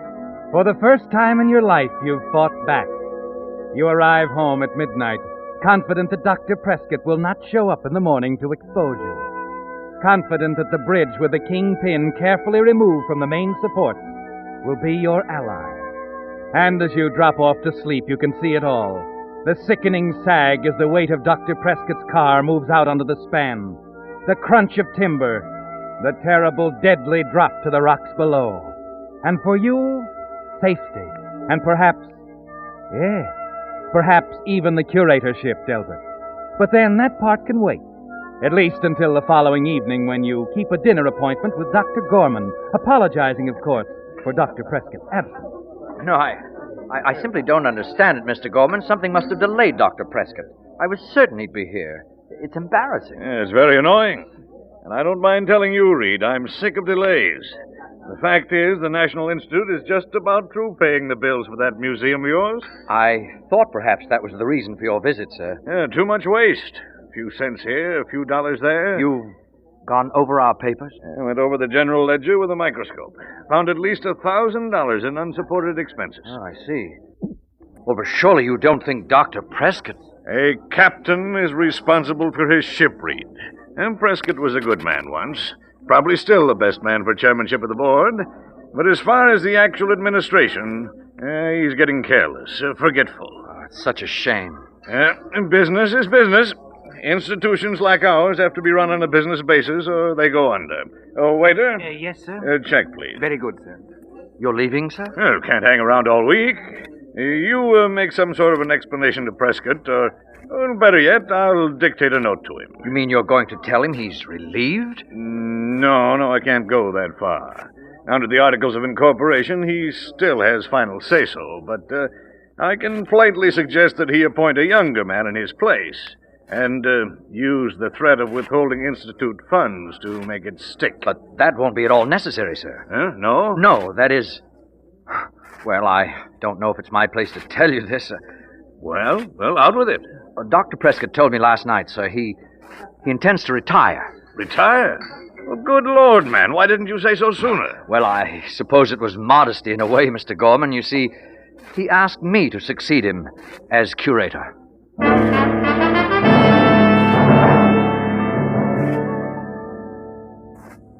Yes. So you decided to take all. And now there's just one last detail to look after. Upstairs in Dr. Prescott's office, you feel in your coat pocket.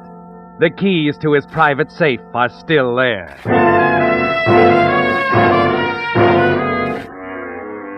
And inside the safe, you find a dozen neatly typed sheets, the full record of the unsupported expense items Mr. Gorman had mentioned. The papers poor Dr. Prescott had prepared as a basis for your dismissal. At least he'd been decent about one thing, Delbert. Your name was not mentioned, but the facts were all there. You scratch a match, start toward the fireplace, crumple a newspaper, throw it in, and then... Hello, Delbert. Sorry to butt in, old boy, but... Looking for someone, Spiegel? Don't look so glum, Del. I just came up to congratulate you. It was supposed to be confidential. I've gotten near to every keyhole. Bet you were surprised. Well, it did sweep me off my feet. That makes two of us. What? Yeah, knocked me over, too. You see, Prescott told me only yesterday that I was set up for the job of curator. Well, you must be mistaken, Frank. I once wrote a thesis on the human memory, Delbert. But you're too young, Frank. That's why he picked me. Said we needed some young blood around here. But Frank, surely... Frank, you've made this all up, haven't you? Out of the whole cloth. You've had the colossal bad taste. All I know is that Prescott told me a different story, and I'm curious about the reason. That's why I'm going home and get my car and drive up to his cabin right now. But he isn't there. He's on his way down. Maybe. Maybe not.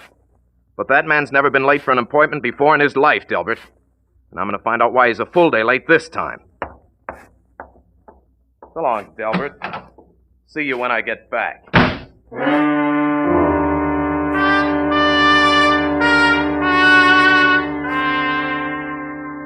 It's quite a shock, Delbert, to be confronted with the end of the world twice in 24 hours. It's clear now, isn't it? It'll be your word against Frank Spiegel's. And you're not a gambler, Delbert. You glance down at the sheaf of paper still in your hand, pause a moment, and then move quickly to the typewriter. Let's see now. Memo to Delbert Reed. Believe attached papers self-explanatory. As new curator, it will be your job...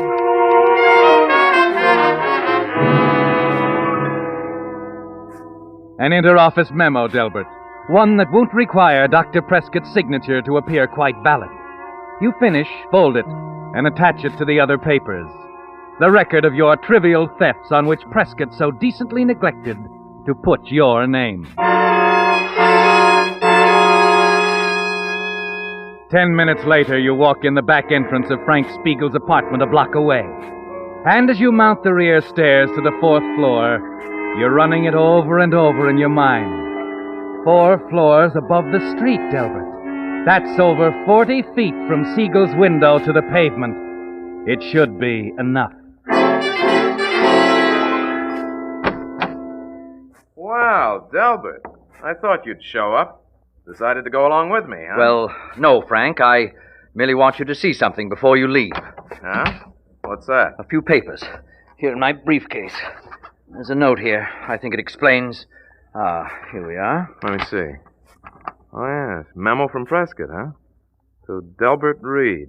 Believe attached papers self-explanatory. As he turns toward the light to read the memo, you take Dr. Prescott's heavy onyx paperweight out of your side pocket. Slowly raise your arm. Hey, what the deuce? We must both see that Spiegel...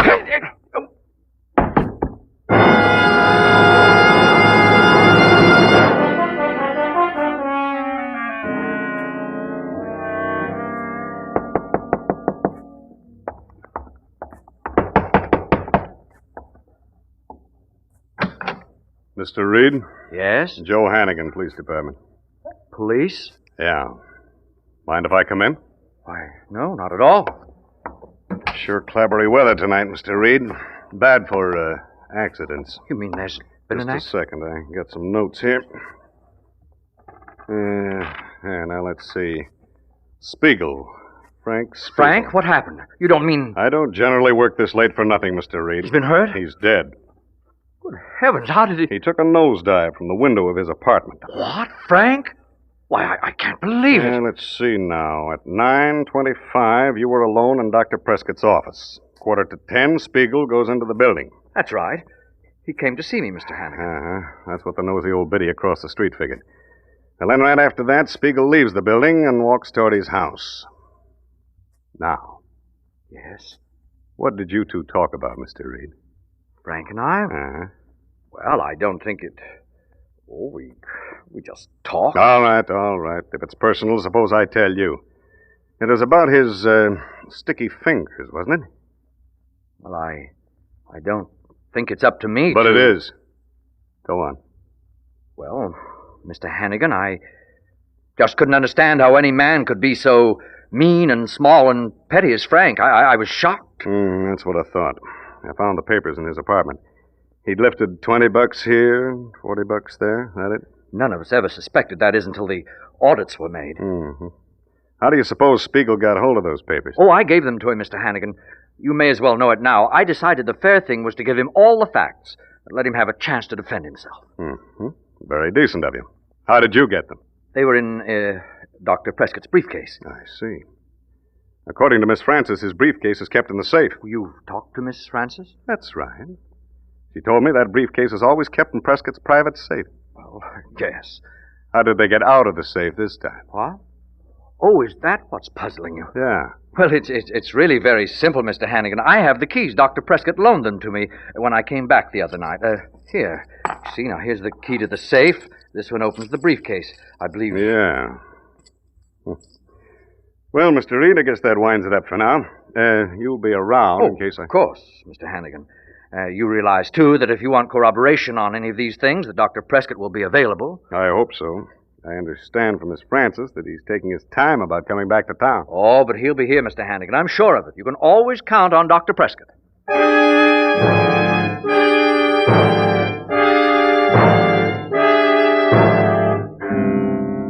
Yes, it's gone beautifully up to now.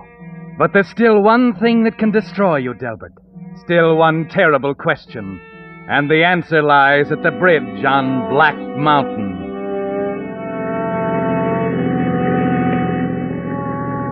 Yes, Delbert, you must make sure. If by a bare chance the bridge held, if Dr. Prescott somehow survived the plunge. But you try not to think of that now as you guide your car again up the narrow dirt road to the doctor's cabin.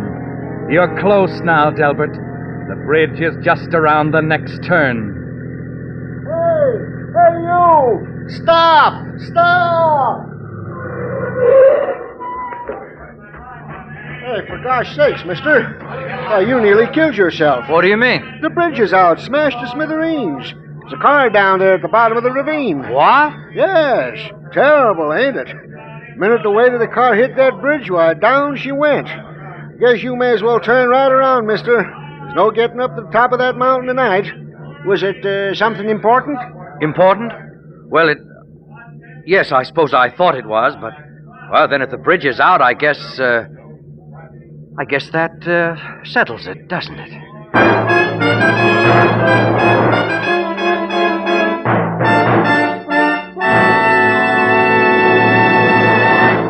The Whistler will return in just a moment with a strange ending to tonight's story. Meantime, may I have a word with you about the prevention of cruelty? Back in the horse and buggy days, you know, there were laws to keep drivers from beating their horses. Too bad there isn't a law today to keep drivers from beating their motors with old-fashioned straight motor oils that cause excessive carbon, wear, and corrosion. After all, it's unnecessary today to put up with those old bugaboos that up repair bills and cut down performance, thanks to that new type signal oil that combines pure paraffin base with 5 scientific compounds, Signal Premium Motor Oil. In comparative tests with today's finest straight oils, Signal Premium Motor Oil actually kept motors 6 times cleaner, reduced cylinder wear 1/3. And what does this mean to you? Well, less carbon means that your motor runs quieter, smoother, and less cylinder wear means more power. So to keep your car's performance young, make your next oil change a change for the better.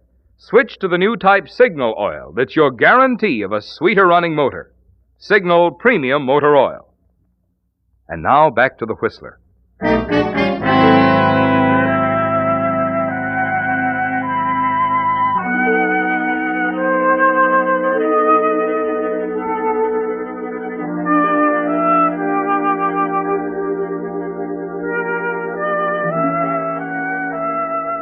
Yes, Delbert, the bridge is out. You can see it for yourself as you peer through the rain at the small gathering of lanterns on one edge of the ravine, as you note in the dim flickering the tangled mass of broken planks and beams, and as you move up to the little group at the brink to look down at the smashed car and the storm-swelled torrent far below, you know for certain that the bridge on Black Mountain has done its job. That Dr. Prescott, poor man, is happily out of the way. That the new position as curator of the museum, Miss Francis, and a new life are yours.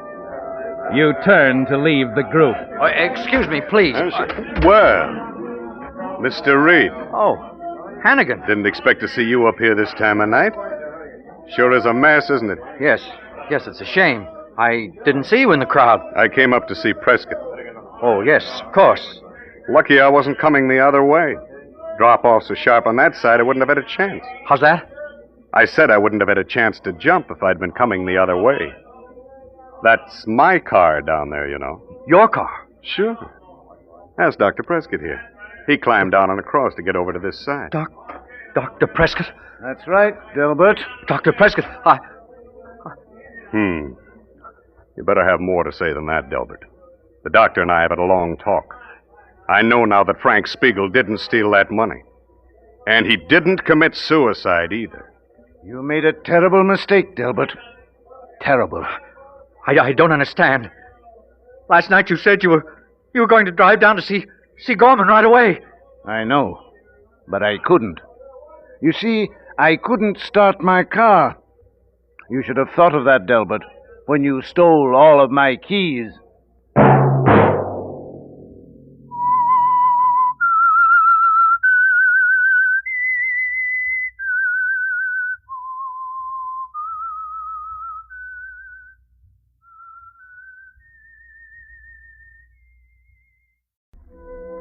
And now the Whistler's strange story.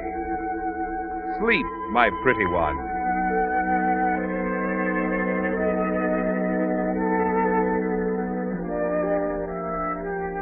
A few months before, Jean would have dismissed the whole idea of having her fortune told as ridiculous.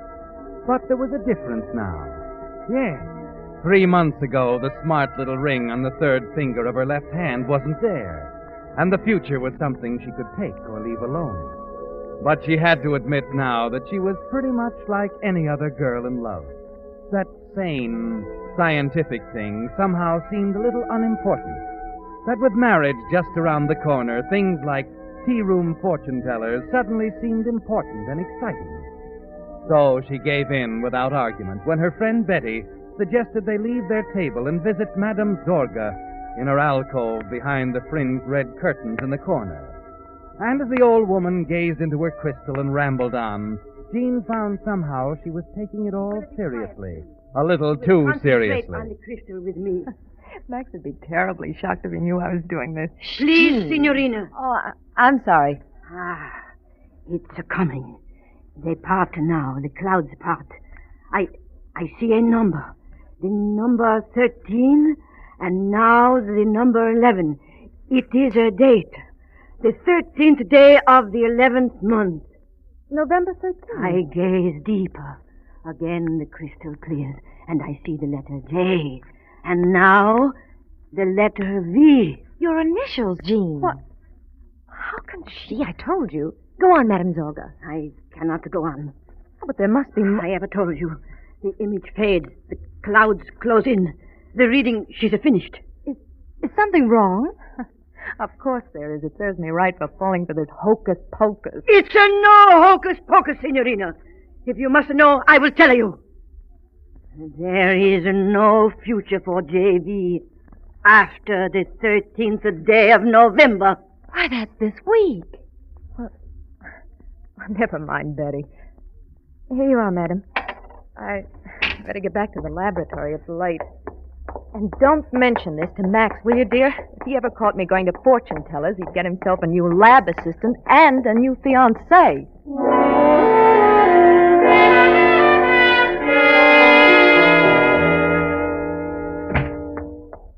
Oh, sorry I'm late, darling. I had lunch with Betty, and she insisted on a tea room across town, and you know how that is. Mm-hmm. There. Miss me, Doctor? Oh, that's a silly question. Of course I miss you, dear. Hand me that beaker, will you? Huh? Oh. I've been up to my ears around here. Oh, here you are. Gesundheit. Oh, excuse me. Where'd you pick up the cold? I don't know. Oh, I have to do something for it. May I see you a minute, Mitchell? Oh, well, yes, Dr. Olson. I'll be with you in a minute, dear. All right. Mitchell, Dr. Davies tells me you want to try your drug on one of his encephalitis patients. Oh, that's right. The man's been in a coma for 3 weeks. I think E37 can cure him. You think? That's no basis for administering an untried drug. But it looks like he hasn't a chance otherwise. Nevertheless, as head of this institute, I'm afraid I'll have to refuse you my permission. The fact that you injected a bunch of rats with the virus of sleeping But sickness... you don't understand, Doctor. Those rats had sleeping sickness, with all the symptoms. Double vision, sleepiness, fever. E37 cured every last one. That doesn't mean it's safe for a human being. I'd hoped you'd remember the last hopeless patient it was tried on. How long did he last, Mitchell? Was it 10 seconds or 20? I told you I found what was wrong. I've eliminated the toxic factor. You've eliminated the toxic factor. Well, I'm glad to hear that. It's a highly constructive development, but it still is an experiment. And this institute will not experiment with human lives. I absolutely forbid you giving Davies this drug. That's final. Institute will not experiment. I couldn't help hearing it, Max. The transfer. Yeah. Seems, my love, that my work for the past year has been dedicated to a batch of white rats. Oh, there ought to be a way that There we is, can- just one. The drug's got to be proven on a human patient. Olson knows that. For thousands of years, encephalitis has been killing human beings like dogs, and Olson says we can't afford to take a chance. Well, he's thinking of the institute. I'm thinking of humanity. There's always a risk.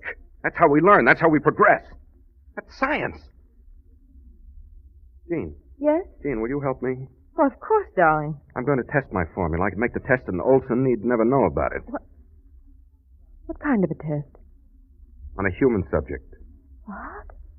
But how can you... Darling, listen to me. You love me. Oh, yes, Max. You trust me. Trust you?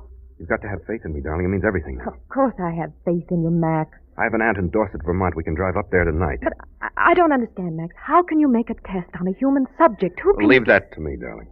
I'm going to inject the subject with the virus, then follow it at the peak of the attack with E37. The only way I can show Olson. But you haven't told me who You said you trusted me, Jean. Did you mean it? Yes, Max. Good. Come on now. Let's start packing the equipment.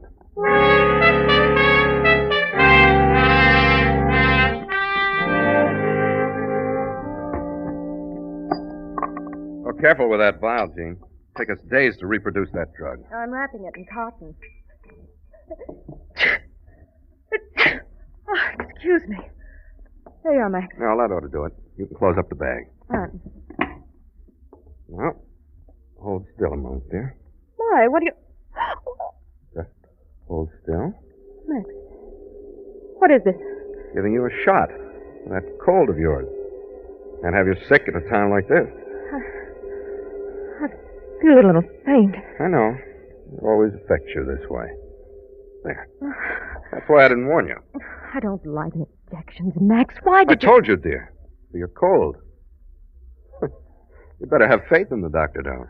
Yes. Yes, Max. Of course. Good. Feel better now? Yes, I suppose so. Well, let's go then. It's a 5 or 6 hour drive. and Max! Aren't you going to leave word where we're going? Of course not. I don't want anyone to know where we are or what we're doing until it's over.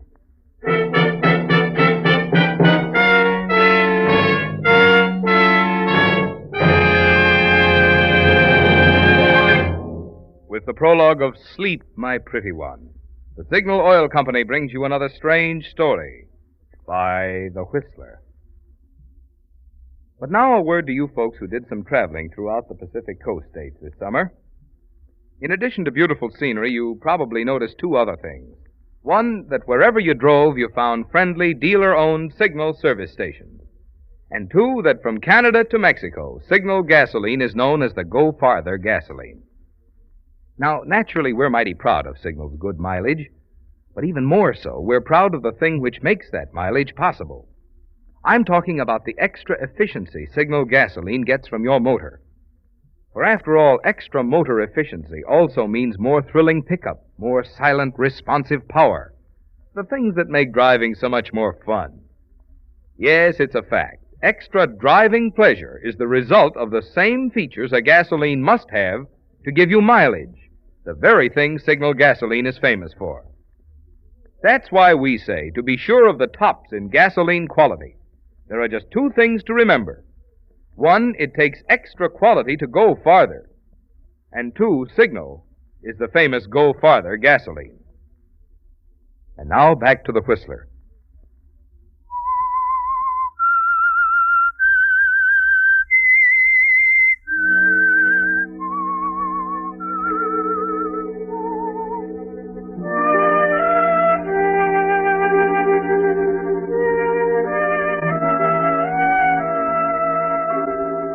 So the decision is made, Gene. And you're on your way now to the little farmhouse in southern Vermont, where it will be decided, rules or no rules, whether the contents of the cotton-wrapped vial in Max's valise is a life-saving drug or a deadly poison. There was no alternative. You had to agree to help Max now, of all times, when he needs you most. But as you guide the car north through the chill November night, you can't help feeling uneasy, as if something is terribly wrong. You wonder about the human subject he's so vague about, his fanatic zeal for his work, his determination that science must come before all else. You glance sidewise at him, at the solid set of his jaw. What's the matter, dear? Nothing. Better keep your eye on the road. Yes. Nice of you to do the driving. These blasted new glasses, I'm not used to them. I don't mind. Max, Yes? you're sure you're quite right in this? Hmm? I mean, well, if Dr. Olson were to find out, you'd lose your position. If I succeed, Olson won't matter much. I'll have offers from every institute in the country. And if you fail? He'll matter even less. Look out! Max! Good Lord, Gene, watch the road. I don't know, Max. What's the matter? That car. For a moment, I thought I saw two of them.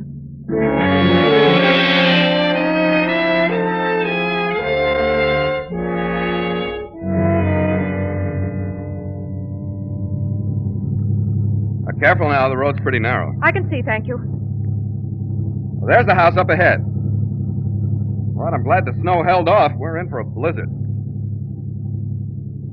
There we are. There's the old pump house, the crabapple tree. Watch it, there's an old stump on the right. If you don't mind, Max, I've just driven 200 miles of ice-covered road safely. I think I can handle a country lane without advice. I'm sorry.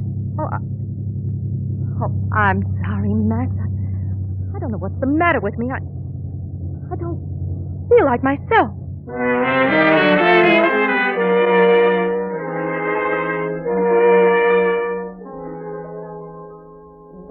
Well, this must be Jean. How do you do? Come in. I declare, Max, you got mighty good taste. I've been telling you. You must be froze to the bone. Well, there's plenty of hot coffee in the kitchen. Now, make yourselves to home, folks. Now, take your things up to your room. Oh, don't bother. And get out some extra blankets. No, she can't hear you, Jean. What? She's stone deaf. Best to just let her go her own way. She will anyhow. I see. Come on to the kitchen. I got to get this stuff on ice. I'm glad we're warm again. I'm so drowsy, though. Well, you're just tired, dear. Yeah, I guess so. Yeah, here we are. Same old icebox.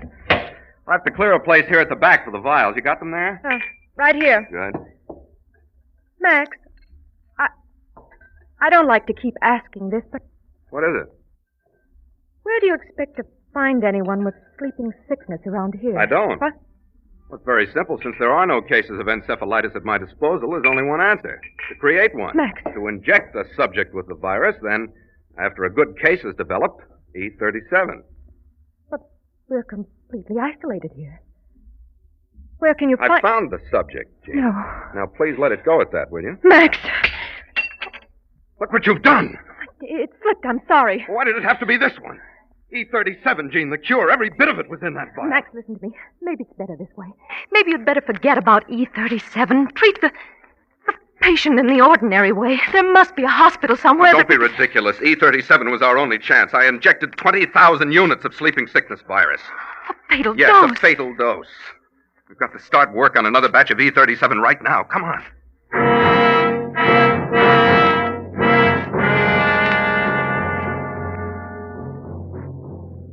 You follow Max down the dim old hallway in a daze, like a figure in a nightmare.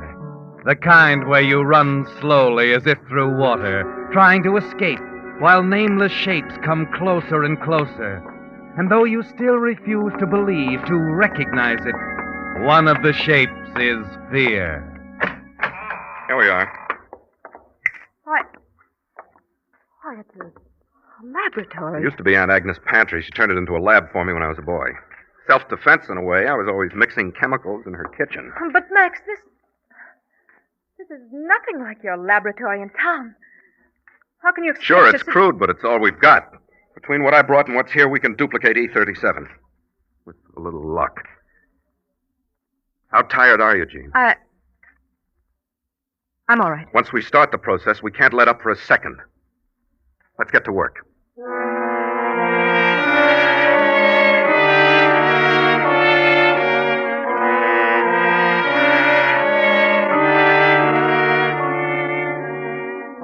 And so it begins, Jean. It's midnight when the two of you have straightened out the dusty laboratory, cleaned the glassware, the retorts, and Bunsen burners. 3 in the morning when the first solution is ready to run. Keep an eye on the filtrate here. I'm going to make another setup. Yes, Max. The autoclave's working. Good. How do you feel? Just tired. Of course you're tired. So am I. We'll make it, though, Jean. Don't worry. We'll make it.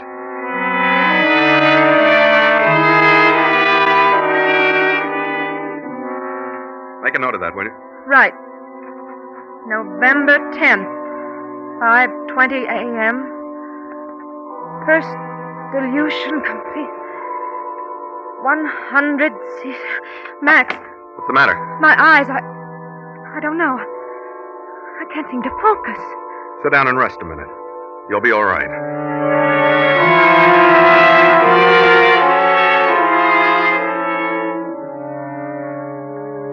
November 11th, 10:15 a.m. Fourth distillate just coming No, off. it's November 12th, dear. What? You've lost a day somewhere. Of course. I don't seem to be conscious of time anymore.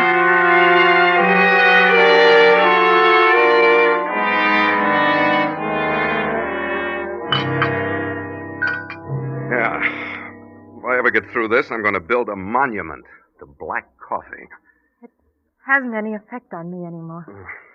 What time's it now? 4 p.m. 26 hours since we ran that solution. Ought to be ripe by now. You got the beaker ready? Yes. Here, Max. Sterilize. All right. Put it on the burner, will you? All right.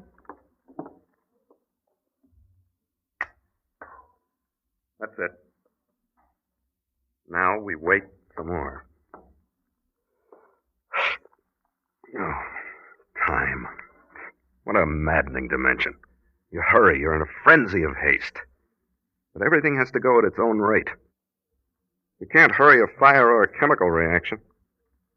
While you wait for them, a virus is multiplying, increasing, threatening a brain, life. Max! What? Please don't talk about it. Not now. Oh, give me a cigarette, will you? Yeah, of course. Thanks. And a light. Steady. What? Your hand's shaking like a leaf. I just can't seem to control them. Yeah. I guess I'm pretty tense, too. Equipment's obsolete. It's a gamble any way you look at it. But we've got a good chance. You've ever been afraid of taking chances? Have you, Max? Why do you say that? Even if it meant gambling with our happiness, your work would come first. Science comes before everything. Doesn't it, Max? That's not a fair question. I think it's appropriate right now. What do you mean? I love you, Max. I'll always love you, no matter what happens. I want you to know that. Jean, this is no time to... There's still time to drop this crazy business. There's still time to give the patient one of the standard treatments. What are you talking about? Oh, Max. Let me call Dr. Olson. I see. You're giving up, huh? It's not that, Max. Well, I'm not giving up. We're going through with this. If my experiment's successful, I want to know that E37 alone is responsible. And if not... Go on, Max. What if it isn't? Then I'll just have to face the music. I see. Where are you going? To get some more coffee.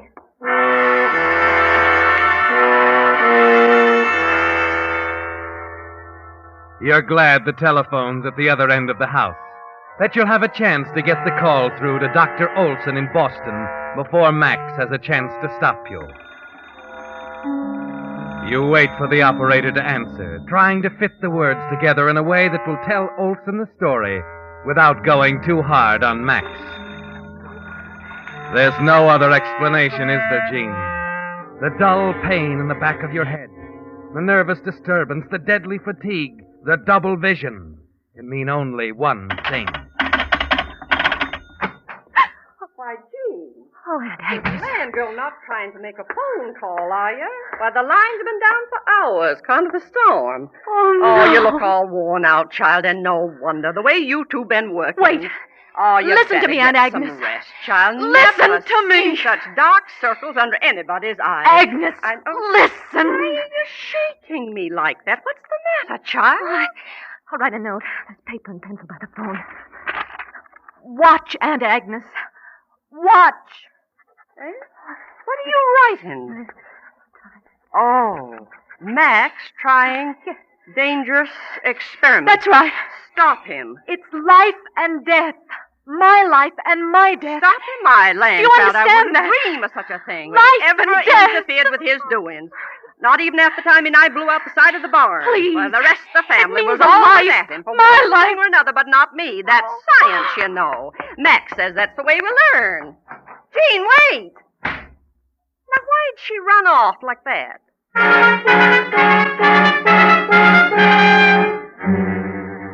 You run blindly out of the house, down the snow-covered path to the shed where you left the car. There's only one way now, Jean. You've got to get away, to leave him once and for all.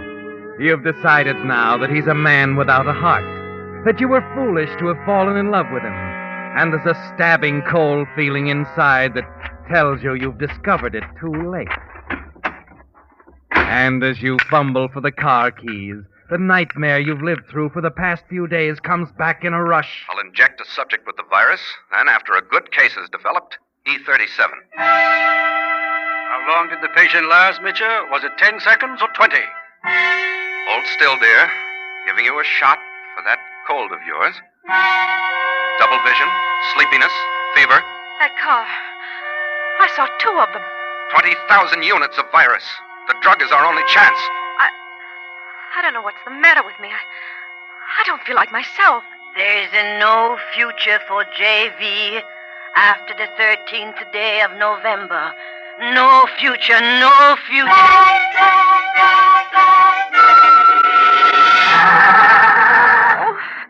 Why don't you start? Please, Jean, what on earth are you doing out here? Where do you think you're going? Max, I thought if I could reach Dr. Olson. I wanted to get some help. We settled that once. I know, There's no help outside, only here. Now, where's the oxalate? On the top shelf of the cupboard. I looked there. You'd better come and show me. All right, Max. I'll come.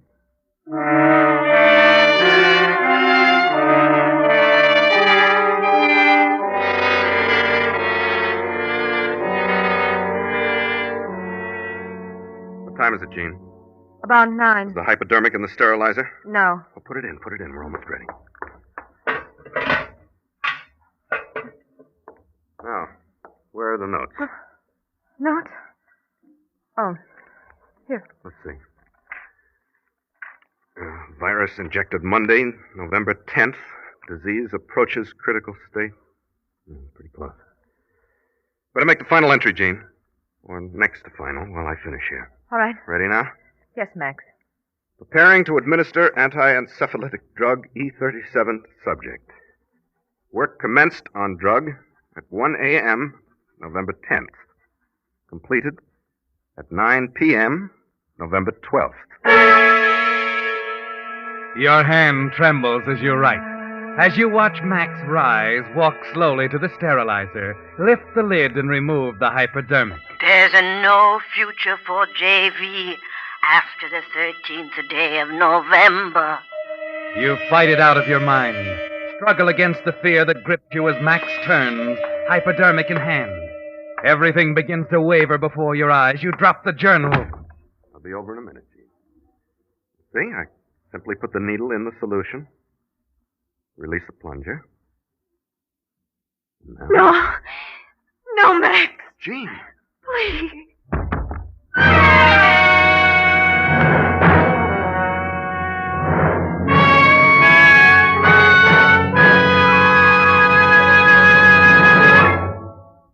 The Whistler will return in just a moment with the strange ending to tonight's story. Meantime, a word to you drivers. You've heard me tell how Signal has grown from a mere handful of dealers in Southern California to almost 2,000 Signal stations, serving 6 western states from Canada to Mexico. Well, recently I was going through some letters from you listeners to see if I could put my finger on the answer for the ever-increasing preference for Signal.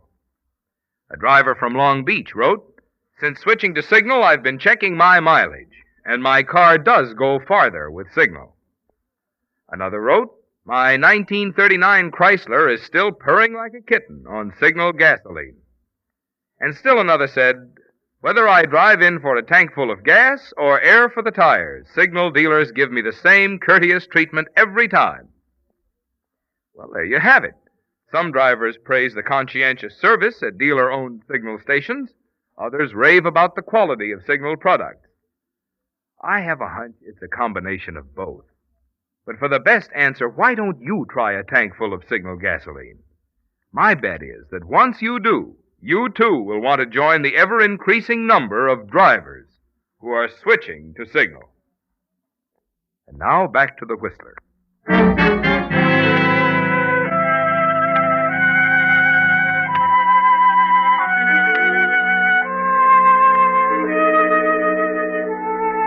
It was too much, Jean, the sight of Max standing there with a needle. Gradually, you become aware of the room you're in. A pretty bright room with organdy curtains and the green leaves of an apple tree showing outside the window. The sun is pouring in now, and suddenly you realize it's afternoon sun. I think she's coming around. What? I say, I think she's... Oh. No, never mind, Aunt Agnes. Oh. Well, it's about time. Max. You've slept the clock round, young lady. It's after 3. Max, it's all over. I'm all right. Yes, it's over, darling. You're all right. And we've won. Oh, there's the doorbell, Aunt Agnes. What? The doorbell. Doorbell. Oh, doorbell. I expect it's the judge. I'll sit him down in the parlor. Good. I told the judge to drop by on his way home from town, dear. Thought we might make an appointment.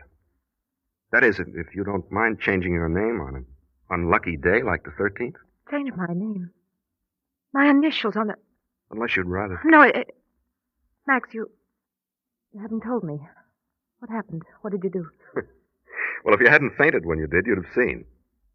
Within 5 minutes after I took that injection, I was feeling better. You? And 4 hours later, there wasn't a trace of sleeping sickness in my blood. Oh, Max. Max, darling.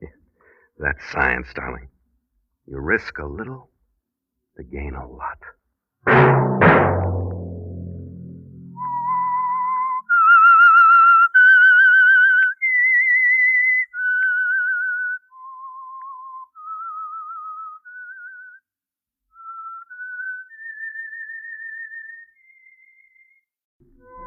And now the Whistler's strange story.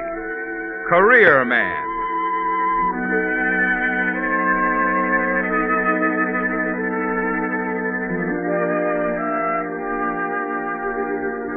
Charles Conley was in great form. He knew as he spoke that his words were making an impression on the 20 important businessmen seated around the long oaken table in the conference room. And to Charles Conley, the impression was the thing he wanted to achieve.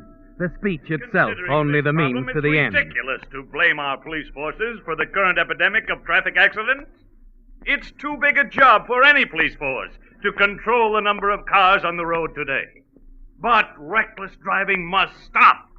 And that's why each and every one of us, as self-appointed citizen police, must cooperate in bringing to a halt the wave of lawlessness.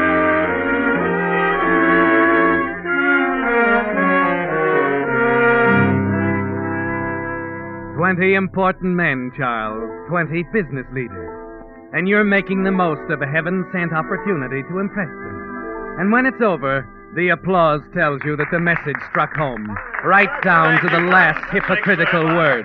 Thank you a lot. By George, Charles, you certainly told us. Thank you, Mr. Fraser. And I'm going to tell that boss of yours. He should have been here tonight. He ought to know what kind of a man he has in his organization. Well, that's very kind of you, Mr. Fraser. Very kind. Oh, not at all. You deserve something for these ideas of yours. I'm going to talk to him tomorrow.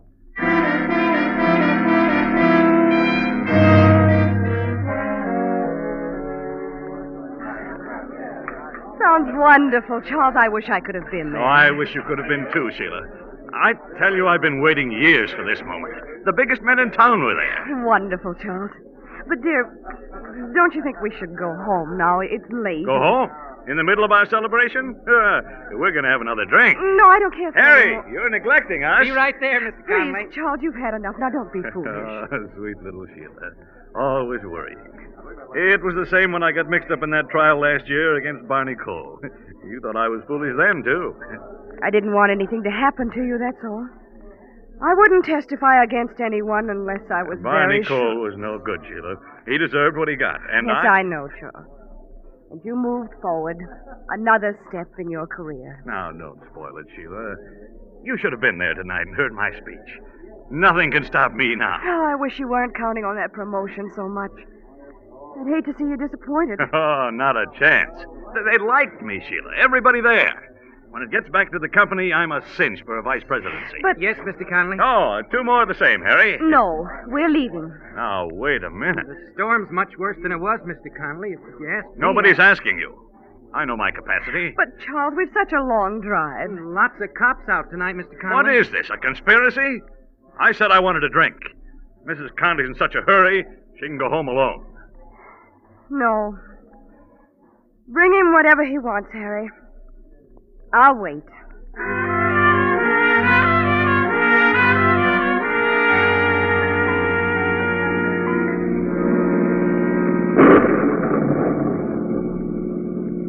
Charles. Sheila, let go of my arm. That was in the ditch. Slow down, Charles, please. We're not going fast. Well, then be more careful. Oh, I wish you'd let me drive. Not in this storm. I know what I'm doing. Oh, we shouldn't have stayed so long. The storm is much worse. Will you stop complaining? We're only about a half a mile to go. Oh. But in all this rain, Charles, you've got to slow down. I can't Charles, look out. What are you doing? There's a man on the road. You're going to hit him. I can't stop him. Look out!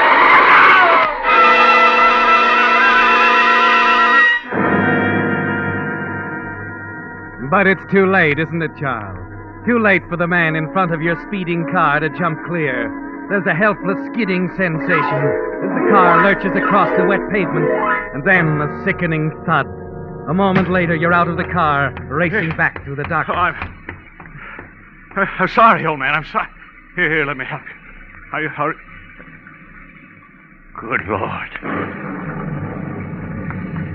What is it, Charles? Is he... Oh. He's dead, Sheila. There's nothing we can do for him. Oh, Charles. You'd better get back in the car. But what are we going to do? You'll have to report it right away, And they'll know you've been drinking. Get back in the car, Sheila. If only you'd listen to me.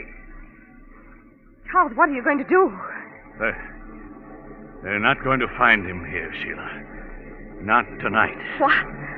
But you can't move him. You've got to report... I'm not reporting anything. The police can make up their own story. Charles! Don't you realize what it would mean? My chances with the company? They'd be ruined. But it was an accident. Police will know I've been drinking. You said so yourself. Now go on, Sheila. Back to the car. I'll take care of this. You'll only make it worse, Charles. If ever they find out... They won't. Now go on. Do as I say, Sheila. We haven't all night. Charles, All right. I'll wait in the car. You watch uncertainly as Sheila turns, starts back through the rain to the car. Somehow you're not at all sure of her, are you, Charles? But you're sure of what you must do, and you turn and lift the limp form of the man you struck, carry it across a narrow, rain-filled ditch to a thick growth of bushes, ease it in behind them. If he's found here in a week or a few days, it won't matter, will it, Charles?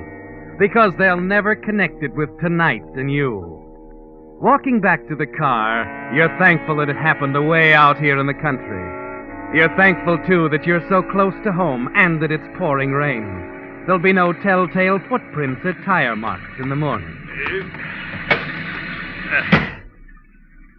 Charles. Yes? I'm afraid we're doing wrong, Charles. Forget it, Sheila. It's all over.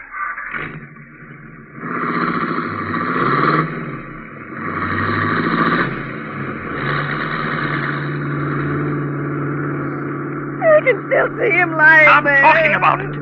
No one else saw him. Just pretend it never happened, Sheila. That's the best way.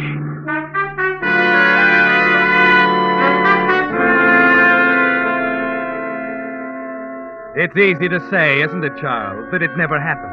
But it did happen. And you can't shut it out of your mind when you and Sheila reach home. You toss nervously in bed, reliving the accident over and over again in your mind, wondering if you'll get away with it. Wondering if Sheila is going to be a problem. She didn't say much, did she, Charles? You wish you could see if she's lying awake now, thinking the kind of thoughts that you're thinking. Wild, turbulent thoughts, like the storm that continues to rage all night long.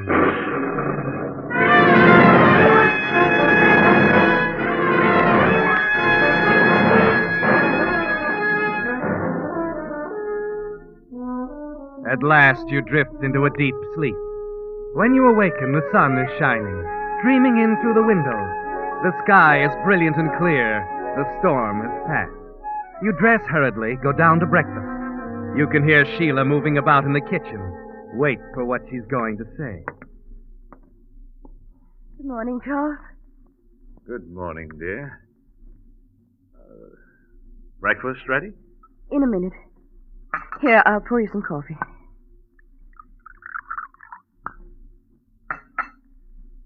Charles, in case you've been wondering about what stand I'm going to take,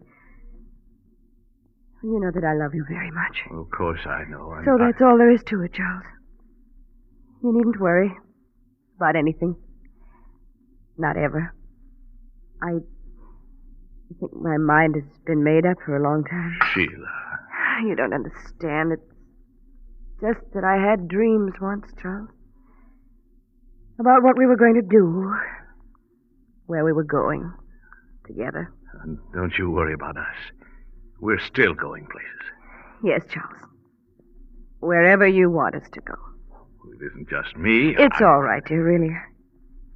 It's been all right for a long time, but I guess I only became aware of it last night.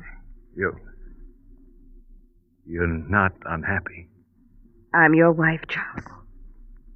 I want to be with you and help you. Oh, Sheila, you're wonderful. You know, I was nervous about you for a while. You can forget it now. I know. Well, let's have breakfast. Nothing like... Well, company. Charles, you don't suppose... Nonsense. It's probably the mail carrier. This is Sunday. There's no mail on Sunday. Well, then, perhaps it's our good neighbor, Mr. Carson. Charles, I'm afraid. There's no need to be. Not since we understand one another. Just Relax, dear. Go on now. See who it is.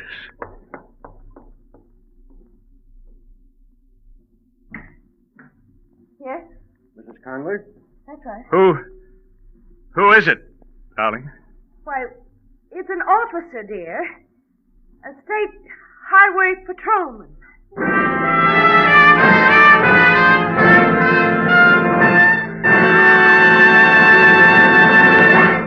With the prologue of Career Man, the Signal Oil Company is bringing you another strange story by The Whistler. But first, some facts for drivers about an item for which you spend about $100 a year: gasoline. To make sure you're choosing for your car the gasoline that's tops in quality, there are just two things to remember. One, in gasoline, it takes extra quality to go farther. And two, Signal is the famous Go Farther gasoline. Yes, it's a fact. Mileage is the best yardstick of gasoline quality, and I'll tell you why. There's only one way any gasoline can put superior performance and extra driving pleasure into your car. And that's by helping your motor run more efficiently. And when your motor runs more efficiently, naturally you see proof of it on your speedometer in mileage, the very thing Signal gasoline is famous for. So there you have it. The reason we're so proud of Signal's good mileage, which has made Signal gasoline known from Canada to Mexico as the Go Farther gasoline. And the reason we say, to be sure of the tops in gasoline quality, there are just two things to remember. One, in gasoline, it takes extra quality to go farther. And two, Signal is the famous Go Farther gasoline. Now, back to the Whistler.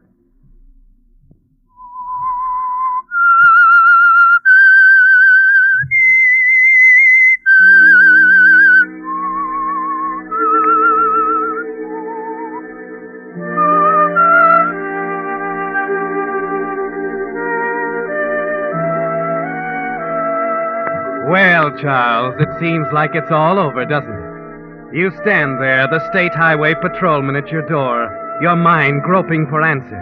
How could he know so soon? How could he have found the body of the man you ran down last night in the storm?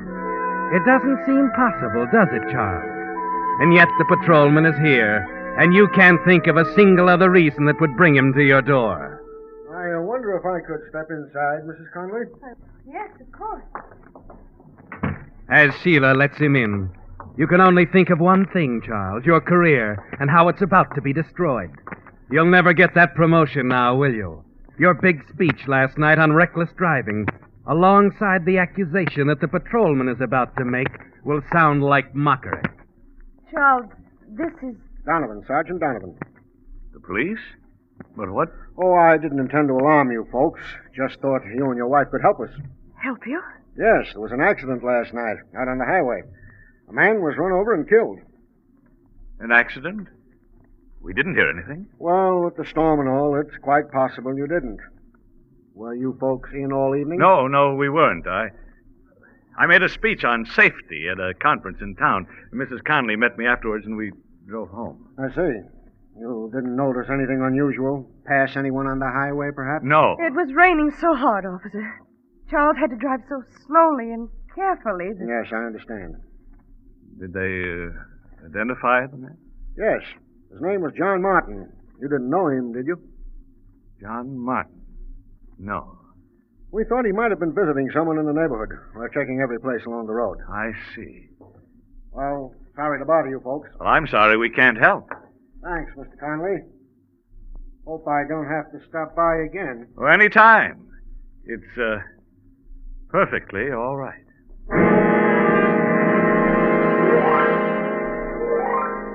As suddenly as the state policeman came, he's gone, and a surge of relief sweeps over you. You sink down on the living room sofa, your knees weak from the strain of the officer's visit.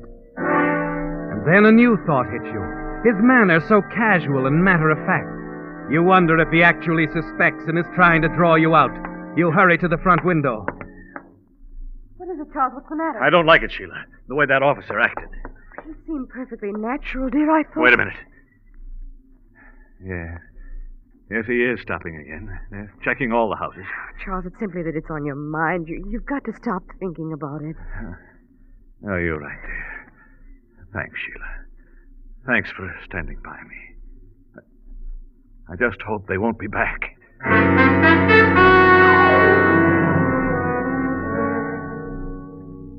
It's only 10 o'clock. Can't we go for a drive or something? All right, Charles. I'll get my coat. I can't stand being cooped up in this house any longer. Sheila! What is it? They're back. Look, another patrol car. What does it mean? I was right. They do suspect something. They're trying to break us down. Charles, they wouldn't do that. We can't admit anything, no matter what happens. Remember that, Sheila. If you still want to go out, we could take the back road. No, we'll keep the car in the garage. There might have been tire marks or something. In all that rain. I don't want to take a chance. We got to stay here, Sheila. Act as if nothing is wrong. It's the only thing to do now.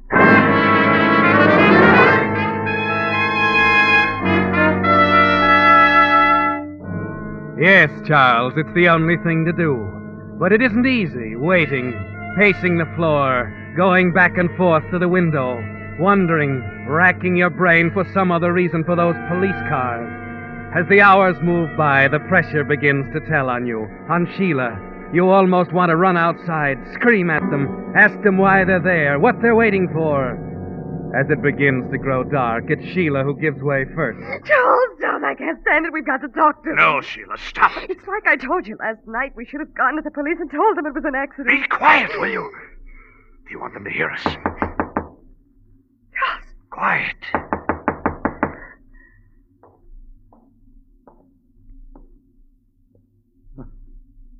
Oh, we're all unnerved, Sheila. It's only Frank Williams. The hired man at the Carson place. That's right. I'll let him in. Well, good evening, Frank. Evening, Mr. Connolly. Oh, come in, Frank. Don't stand outside. Oh, hello, Mrs. Connolly. Oh, thank you. I will step in for a minute or two. Was there something special you wanted, Frank? Anything wrong at the Carsons? Oh, no, Mrs. Connolly. Things are fine over there. All right if I sit down, I suppose. Something on your mind? Uh-huh. Turkeys, Mr. Connolly, turkeys. I lost one last night in the storm. Oh, what a shame. Yeah, isn't it? Oh, well, no matter. I ran across something that'll make up for it. Oh, I'm glad to hear that. Yes, Mr. Connolly. You know, you folks are well thought of out here. The Carsons think you're a fine neighbor. That's nice to hear, Frank. You should have heard how they praised you to the police. Suppose they dropped in on you? Oh, the accident last night. Yeah, the police were here. Certainly are a curious bunch, aren't they? I hate to let them go on wasting their time. I don't understand. All right, Mr. Conley, I'll make the picture clear for you, and I'll get right to the point. I dropped by to ask you for $5,000. Charles, have you any idea what he means? And, just what am I buying, Frank? Well, let's say a turkey, Mr. Conley. The one that got away last night. It got hit on the road. But it wasn't the only thing that got hit. You were? Oh, yeah. I was out there looking around at the time. Charles! Oh, poor Mr. Martin. You know, it's a shame. It was an accident. Can you understand that? Of course it was. Only you didn't leave it there. I couldn't afford to. Your position? Oh, certainly, Mr. Conley. That's what made me think that you'd understand my position, losing that turkey. I thought that we could be neighborly about the whole thing, you know, helpful to one another, you see. Mr. Carson will take the turkey out of my salary. But this is blackmail. You can't get away with it. If I can't, then Mr. Conley can't get away with hit-and-run driving. Why, you... Charles, don't. Your telephone, Mr. Conley. You better answer it. Oh, just be a minute. I'll be right here, Mr. Conley.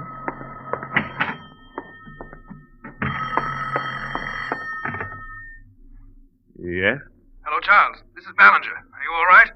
What do you mean? Am I all right? Well, I thought I'd better tip you off. It seems I was right about Barney Cole. Cole? Yes, that day at the trial, when he said he'd get you. What are you talking about? Well, they're keeping it out of the papers, but he broke out of jail. Suppose you've noticed the police around. The police? Why, Well, yes, they've been passing up and down in front of the house all day. Oh, good. You can be thankful, Charles. They're doing it to protect you. What? Well, they didn't want to alarm your wife, but I thought you'd feel better knowing about it. Oh, yes. Thanks a lot. I do feel better. You stand there for a moment after hanging up the phone, and then it hits you. It's perfect, isn't it, Charles? The police there to protect you. Barney Cole determined to kill you for sending him to jail. And only one man who knows the truth about your hit-and-run accident, Charles. One man who can ruin you forever. Rip the career you've struggled for out of your hands. The gun feels comfortable in your hands as you take it from the desk drawer. Start slowly back to the living room, running over the story you'll tell the police. The unguarded back road. Barney Cole approaching the house unseen in the darkness, bent only on vengeance. It all fits, doesn't it, Charles? And as you walk back into the room, the gun carefully concealed in one hand at your side, you know exactly what to do.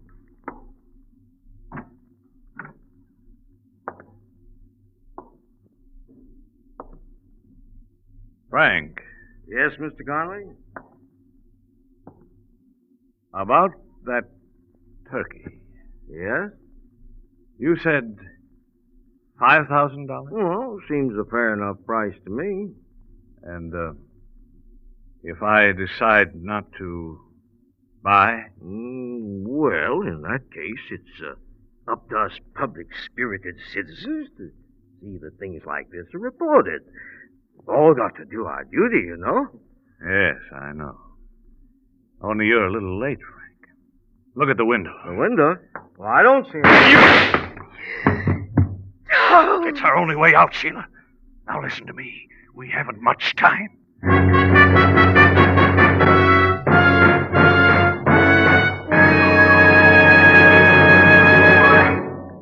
The Whistler will return in just a moment with the strange ending to tonight's story. Meantime, in place of the message about Signal gasoline usually heard at this point, Signal Oil Company has asked me to devote this time to a chat with you about the Community Chest Drive. Well, frankly, I'm sure there's very little that needs saying. Everyone benefits from the Community Chest. Almost 1 out of every 2 families directly, the rest of us indirectly through better community conditions. Community Chest services include clinics, hospitals, maternity homes, and day nurseries. Children's Aid, Boy and Girl Scouts, Campfire Girls, the YMCA and YWCA. Also, aid to the handicapped, Home for the Aged, the Salvation Army, countless other worthy institutions too numerous to mention here. And who pays for all these services? Everyone who is fortunate enough to have a penny or a dime or a dollar to spare for those who are less fortunate. And you know, there's a wonderful thing about money that you share in this way. Money you spend on yourself brings happiness to only one person. But money that you share with the needy brings happiness to so many, including yourself. And now back to the Whistler.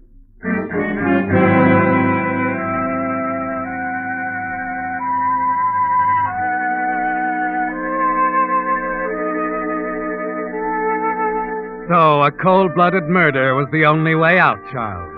The decision was automatic. It was Williams or your career. And to you, of course, the answer was obvious. Yes, the nightmare that began less than 24 hours ago with a man named John Martin dead on the highway near your house is about to come to its climax in the next few minutes. You had the strength to kill, Charles. You know the same strength will stand by you now when you go out to face the officers. The unknown quantity, of course, is Sheila. Charles, how could you? Why did you do it? Why did you Get hold of yourself, Sheila. Charles, Now remember what I told you. Barney Cole, you understand? Barney Cole came up to this window here. Wait, I'll break it. You saw him clearly. He shot Williams through the window thinking it was I.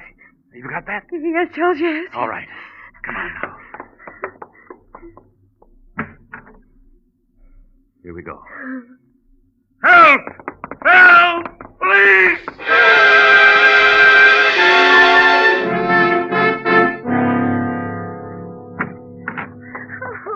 Here we are, officer. Oh, thank heaven you were out there. There he is, officer. Yeah, he's dead, all right. Shot in the back. You say you Sheila saw... saw him. I was just coming in from the kitchen. Yes, I recognized him, officer. I tried to warn Mr. Williams, but it was too late. He raised his gun and fired. It was Barney Cole, the man... Barney Cole? He must have escaped from prison. I got a fair look at him, too, officer. I'd know him anywhere. Are you sure? Positive. I think he took off down the back road to the other highway. I don't think he took off anywhere, Mr. Conley. You know, it's odd that you bring up Barney Cole. I was on my way here to give you the news. What news? We've been staked out here because we figured this is where Cole would head after his escape. Well, I just heard from the coroner we were wasting our time. Cole made one stop before he came here, Conley. But he did come here. After he'd murdered a man named John Martin and taken his clothes and identification papers.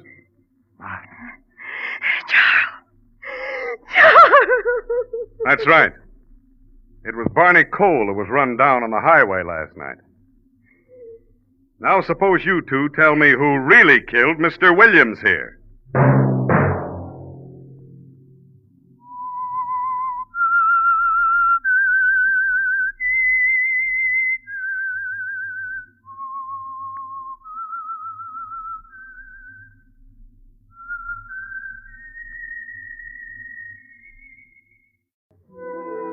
And now the Whistler's strange story.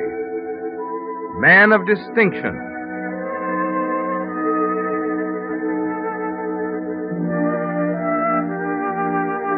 Before he was halfway through the discussion, Tony Gardner knew he held the woman in the palm of his hand, that the red sold tag was as good as on the $20,000 antique dining room set she'd come to inquire about. But he didn't press. He didn't appear eager. He carefully kept it on a plane far above that. Of course, antiques were his first and only love, and Mrs. Fletcher's one extravagance was antique furniture. That was enough. They were soulmates.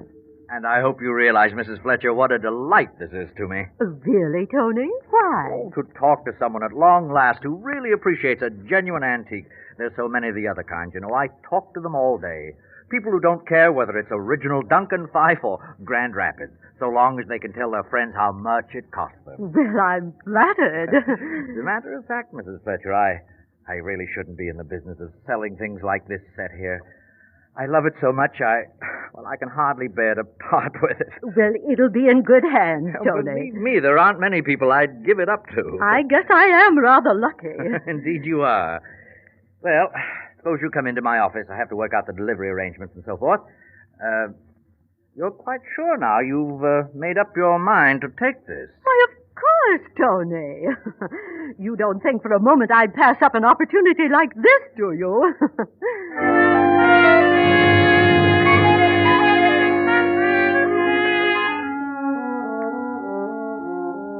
And that's all there was to it, Tony. You give her a cordial handshake and watch her leave, holding her check for $20,000 in your hand. It's an important moment, isn't it, Tony? The end of one thing, the beginning of another. The end of the long years of struggle which laid the foundation for this moment. The Madison Avenue shop, the wealthy clientele which follow Mrs. Fletcher's lead.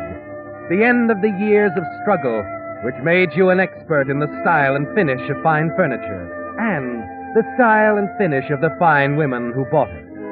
But there's an anxious wait ahead, Tony, after that fabulous dining room ensemble is delivered. Yes, if it passes the inspection of the people you know will examine it, if it stands up under inspections as rigid as those you put it through, the way will be clear, the possibilities limitless. But only time, days of anxious waiting can tell you that. Meanwhile, there are other customers, like the fresh-looking young woman who drops in a few days later. Well, good morning, miss. How do you do? Are you Mr. Tony Gardner? That's right. What can I do for you? Oh, Mr. Gardner, I wonder if you can help me. It's the entry hall in my country house. You see, it's so large and kind of awkward that I'm having trouble with it. I see. Well, as it happens, I couldn't do much today, but I'm perhaps a friend if of you come Mrs. back... Fletcher's, if that makes any difference. Did you say Mrs. Fletcher? Yes. Oh, well, let's see. An entry hall, you say. Big, huh? It's immense, with 4 doors. Oh, well, it's hard to tell without seeing it, of course. How about something large, dramatic? This Charles II chair, perhaps. Maybe. What about that big piece in the window, the bookcase? It's beautiful. Oh, the break front. Uh-huh. Oh, yes, very striking. Italian Renaissance, you know, but... It'd be perfect. Just exactly right. Oh, I'm sorry. It just isn't for sale. It belongs to my refinisher, Mr. Fennig. Oh, I'm so disappointed, Mr. Gardner. I have to admit now that I really came for the break front. Mrs. Fletcher said today that... Oh, you were out there today? She had a regular open house to show off that perfectly gorgeous dining room set you sold her. She liked it then, huh? She loved it. Oh, we were all so impressed. You know, she wouldn't even let the servants dust it until the insurance people had been there. Really? Did she get her policy? Well, why not? She told me the underwriter said it was undervalued at $20,000. Oh, it was really quite a bargain. Yes, that's what I told her. At $20,000, it was really a steal.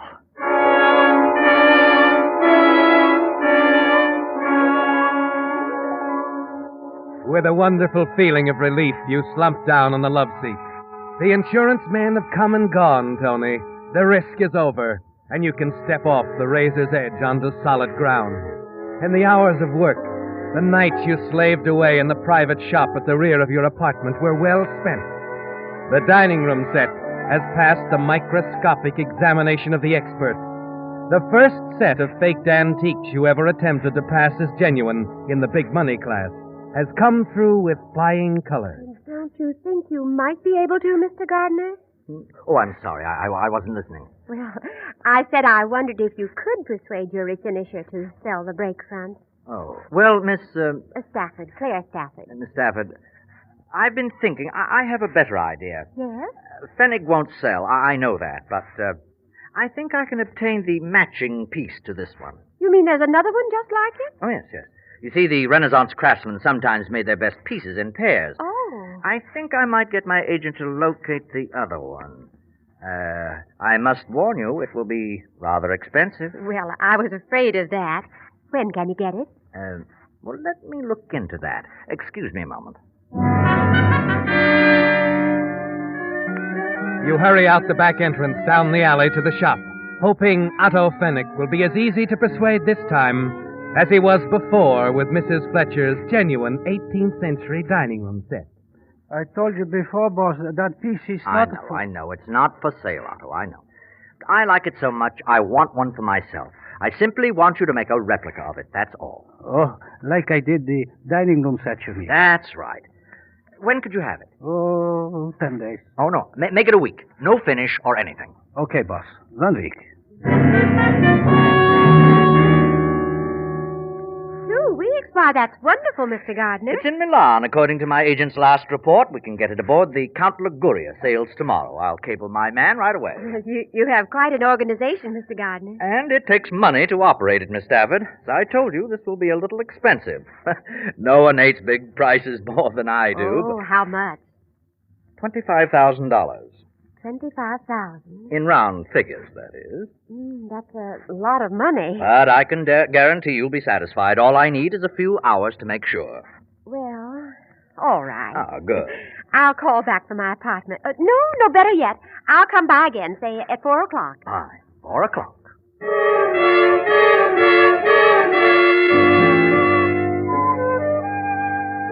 You're back in stride again now, Tony. The salesman again and loving it. There's nothing to fear now.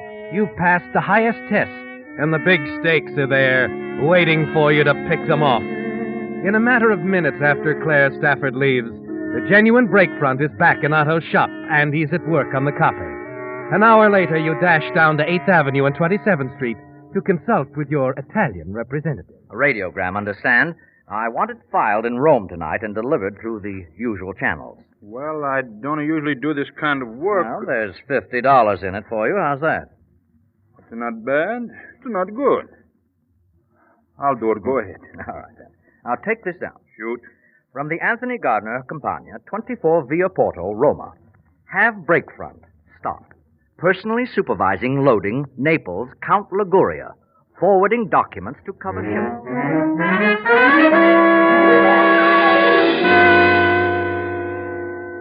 Well, Well, you really work fast, Mr. Gardner. Well, you see, there's no question about delivery. None at all. Here, take a look at this radiogram. Supervising loading Naples. Count Liguria. Well. I'll have it in your hands in 12 days. Oh, I wish I knew more about furniture.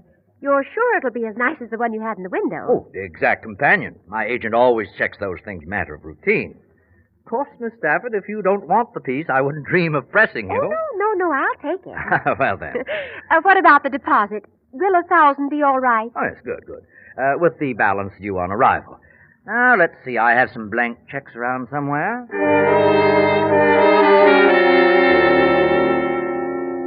$1,000. You watch her write it on the check, smile and thank her as she hands it to you and walks back out the door. As you pick up the checkbook from the counter, you realize she's absent-mindedly put the radiogram in her purse. You start toward the door, and then decide she'd think it odd if you followed her out onto the street. And it won't matter now anyway. As a matter of form, of course, you must call Mrs. Fletcher. Tony, I know it was horrid of me not to call you about the dining room set. Just the same, I want to thank you, Mrs. Fletcher. I do really appreciate... Nonsense, Tony. What did you sell? Something nice? Well, rather. A break front. $25,000 worth. Marvelous, Tony. Who is it? Friend of yours, Claire Stafford. Oh, yes, the young business girl. Business girl? Attractive person. I suppose she has a rich friend. Nice customer for you, Tony. Works for an insurance company. That's how I met her, you know. She's an antique expert. Oh, exciting, really. Investigates frauds and all that sort of thing. Tony? Tony, are you still there? Hello, Tony? Tony?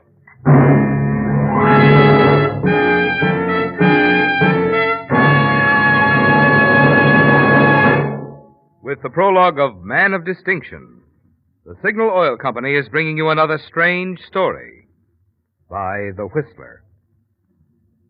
But now, in place of the message about Signal gasoline usually heard at this point, Signal Oil Company has asked me to use this time to deliver some important information to men between the ages of 17 and 35.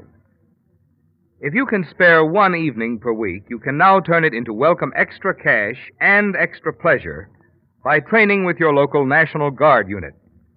The cash is the excellent pay you receive based on the new Army pay scale, plus the training you receive in subjects that will help you advance in your present civilian job. And the pleasure? That comes in the many sports and social activities you'll enjoy, with former service buddies and friends and neighbors, plus the honor of being a member of one of America's most respected organizations. Incidentally, there are still many opportunities for ex-servicemen to enlist in grade, which means even higher pay. But the best opportunities are naturally going fast during the National Guard's current campaign to recruit a man a minute. So don't delay. Get full information now by contacting your local headquarters of the National Guard. And now, back to the Whistler.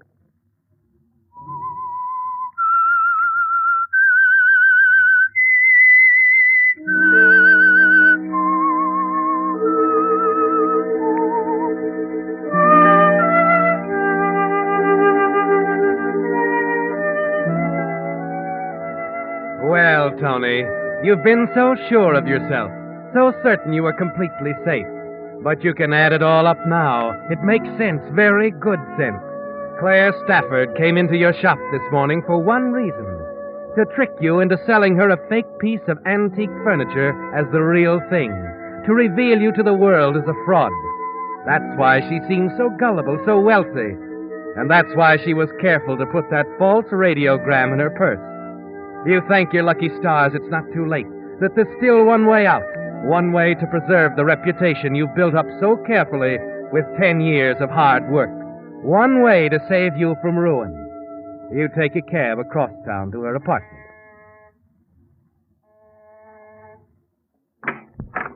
Well, Mr. Gardner, I was just leaving. Miss Stafford, I must speak to you. It's most important. Oh, I'm sorry. I'm awfully rushed. Please, it's about the break front. Well, wait a minute. I have an idea. Why don't we have dinner together? I'm due at the Lido at 8, but there's... Good. Well, let's go.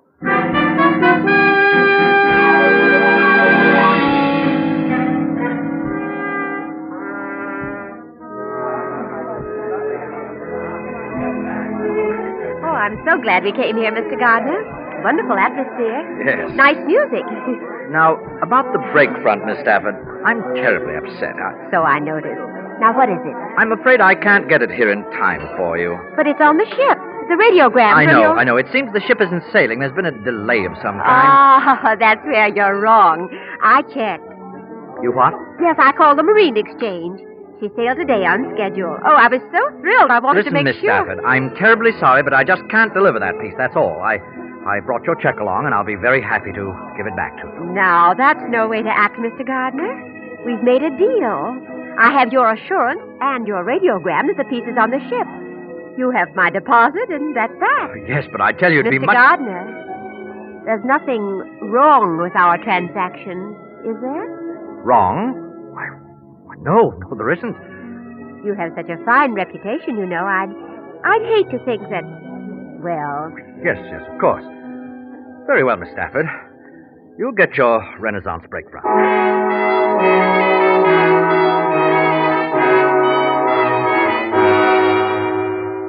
He changes the subject, and you make no effort to bring it back during the rest of the meal. You know now that you can't back out without making some damaging explanation, that the only way is straight ahead. The next morning early, you walk into Otto's workroom. Hey, morning, boss. Otto, how's it coming? What? What? Why, the break front, of course. Why, good Lord, is that all you've done? What's the matter, boss? Something wrong? Wrong. You haven't even got the front panels finished. But I only start this morning. Boss, what is the You're matter? dawdling, Otto. That's what's the matter. You're dawdling. I want that break front, and I want it fast. Do you understand? Now get to it. Get to it.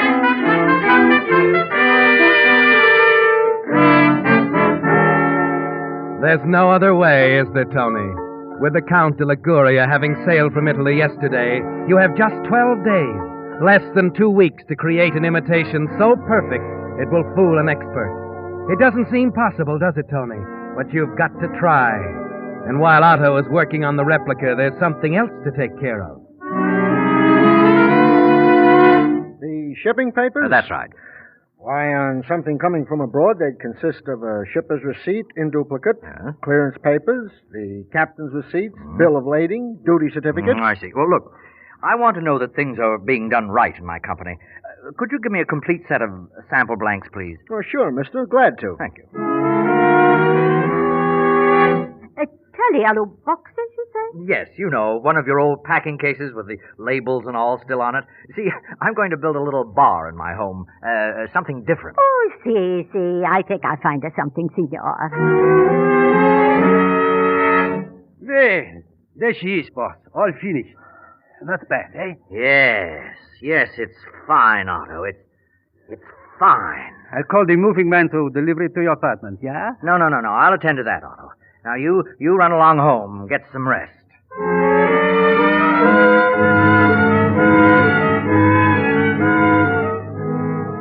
You long for rest yourself, don't you, Tony? But for you, the work is just beginning, the real work. It starts when you transfer the imitation break front to your own apartment, lock the doors, and leave word that you're not to be disturbed. You have 5 days left, Tony, before the Count de Liguria docks in New York Harbor. You pray that it's enough.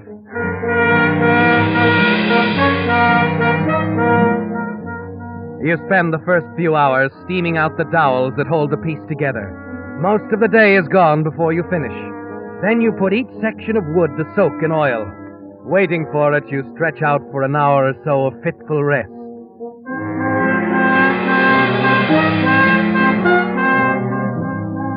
It's early morning as you start the painstaking process of warping the lintels. Evening of the second day as you treat the dowels with caustic, prepare to crack the panels. You're on your nerve now. No sleep, no rest. Just waiting, working, black coffee and cigarettes.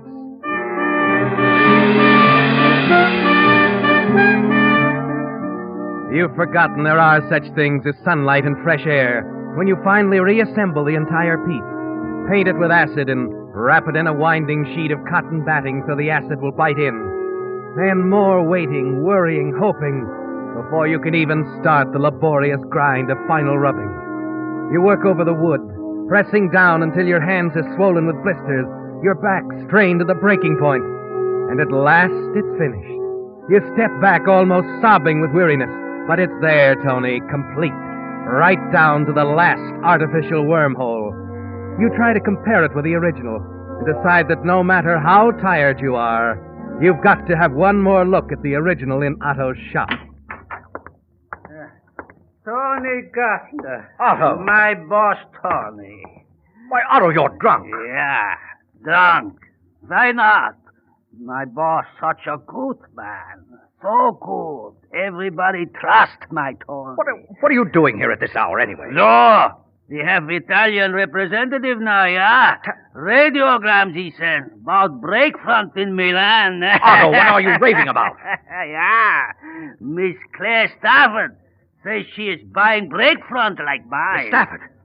She was here? Yeah, this afternoon. What did she ask you? What did you tell her? What did you tell her? Nothing. Let go. Let go. I'll tell you nothing. I figured it out myself. Oh, you poor drunken fool. Fool, eh? You think the police say I'm fool, yeah? The police? Well, Otto, you're in this just as deeply as I am. No. I only take orders. I never make fake antiques, never in my life. I tell the police. You're not telling anyone anything. You're not telling anyone anything. Tony, boss, I never tell them. I only tell you. Please, boss, please.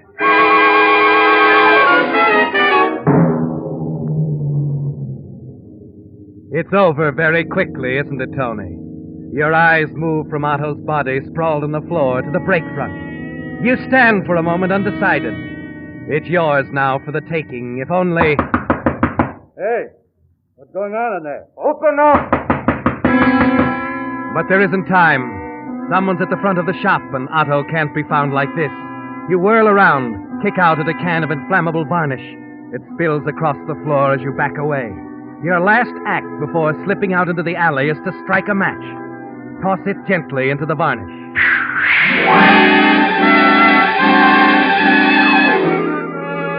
The workshop bursts into flame as you hurry away from it, running down the alley. You're thankful for a heavy fog that has settled down over the city, hiding your flight back to the apartment.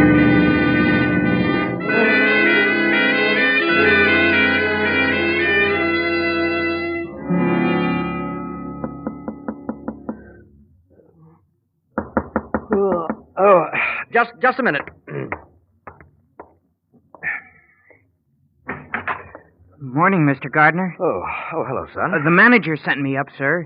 He thought you'd want the morning papers about the fire at your refinisher shop. Fire? What fire? Oh, we thought you knew, Mr. Gardner. No. The story's here on page 2. Here, let me see. That poor old guy, Otto Fennig, dying in a fire like that. Oh. It's in the far column. Oh, yes, sir. That's right here. Man killed in accidental blaze. Why, this is terrible. We're sorry about the fire, too, Mr. Gardner. I guess that'll be quite a lot. Oh, yes, but Otto, I'm thinking about poor, faithful old Otto. Well, thank you, son, for letting me know. Here you are. Thanks, Mr. Gardner, and if there's anything we can do... Yes, sir. I'll let you know. Poor, faithful old Otto, indeed.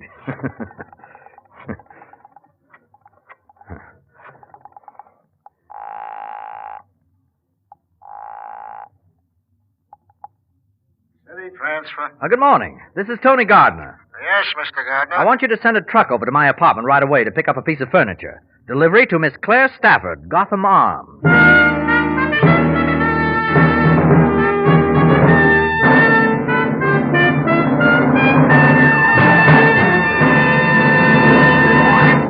The Whistler will return in just a moment with a strange ending to tonight's story. Meantime, a question. What gasoline is known as the Go Farther gasoline? Well, if you've lived out west any length of time, you know that Signal is known from Canada to Mexico as the Go Farther gasoline. Now, naturally, we're mighty proud of Signal's famous mileage. But even more so, we're proud of the extra efficiency Signal gasoline gets from your motor, which makes such mileage possible. For when your motor runs more efficiently, you also enjoy quicker starting, faster pickup, and smoother knock-free power, the things which make driving more fun. That's why folks who want superior performance, as well as those who insist on mileage, are both switching to Signal. They've discovered that to get the tops in gasoline quality, there are just two things to remember. One, in gasoline, it takes extra quality to go farther. And two, Signal is the famous Go Farther gasoline. And now back to the Whistler.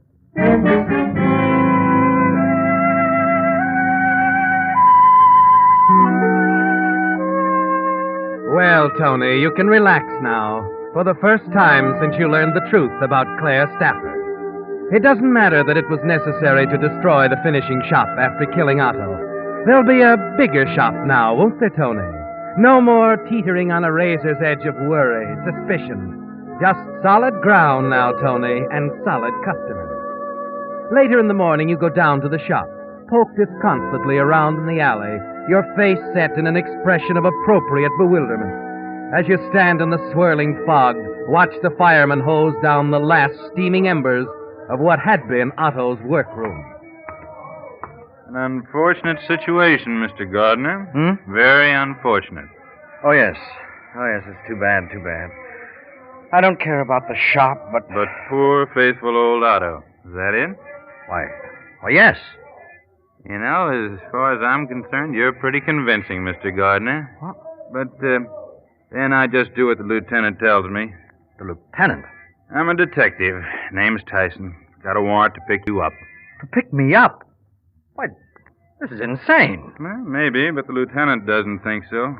Seems this Otto Fenny going to valuable antique, and this morning a bellboy saw the same piece of furniture in your apartment. You have to kill him to get it, Gardner? It's a terrible shock, isn't it, Tony? The sudden panic that surges through you. And you know that an awful choice is facing you. Yes, Tony, you can confess your whole clever fraud or go to the electric chair for murder. Of course, there's only one answer. Oh, wait, there's another explanation to all this. Very simple one. If you'll just get in touch with Miss Stafford. Oh, the dame you had the thing delivered to? We've been talking to her all morning. You have? Then she must have told you. Why, that piece of furniture's a forgery. I faked it myself. We took a short run up that alley, too. What? The piece is the real McCoy, all right, but both Miss Stafford and some other experts you brought around said they'd stake their reputations on it. But they're wrong. I antiqued that counterfeit myself. Well, they're ready to swear it's the one from the shop here, and their judgment's good enough for us. Now, wait a minute. If you're so positive it's genuine, the Count Liguria, the boat, you see... Oh, no, I wouldn't try to hand them that, Mr. Gardner. Because that's what started the whole investigation. What do you mean? We couldn't understand how Miss Stafford received the break front when the ship it was coming over on has been fog-bound off Sandy Hook for the last 24 hours.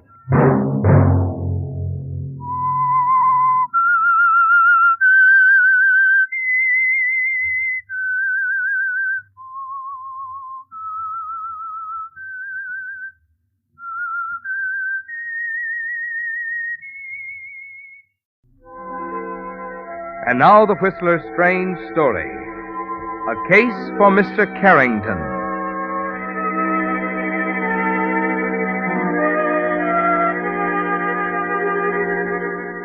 Outside, a gathering of black clouds had turned the blue waters of Kingston Harbor to a leaden gray. The breeze blowing in from the Caribbean was heavy with moisture, and on the sugar plantations, in the grinding and boiling houses, Jamaican natives sweated and muttered that a summer storm was on the way. And as usual on Saturday afternoons, the veranda of the Myrtle Bank Hotel was a gathering point for men in white linen suits whose only talk was of sugar, 24 hours a day.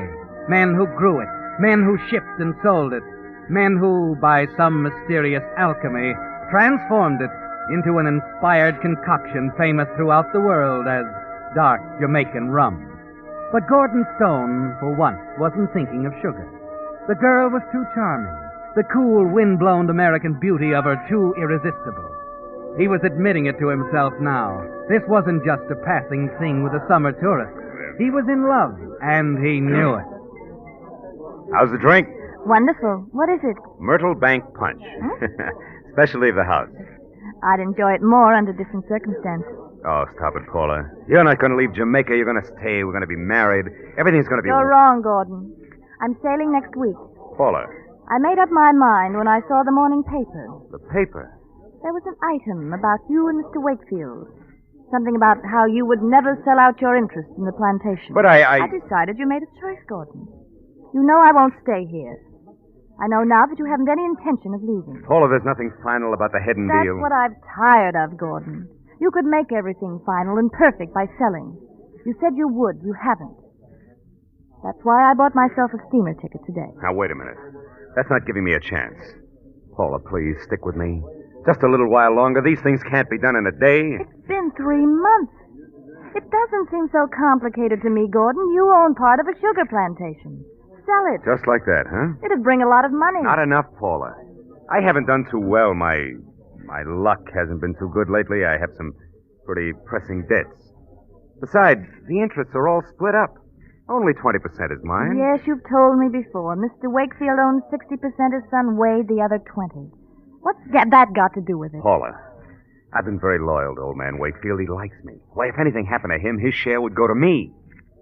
It'd be over $300,000. Are you asking me to wait around until Mr. Wakefield... What? Of course not.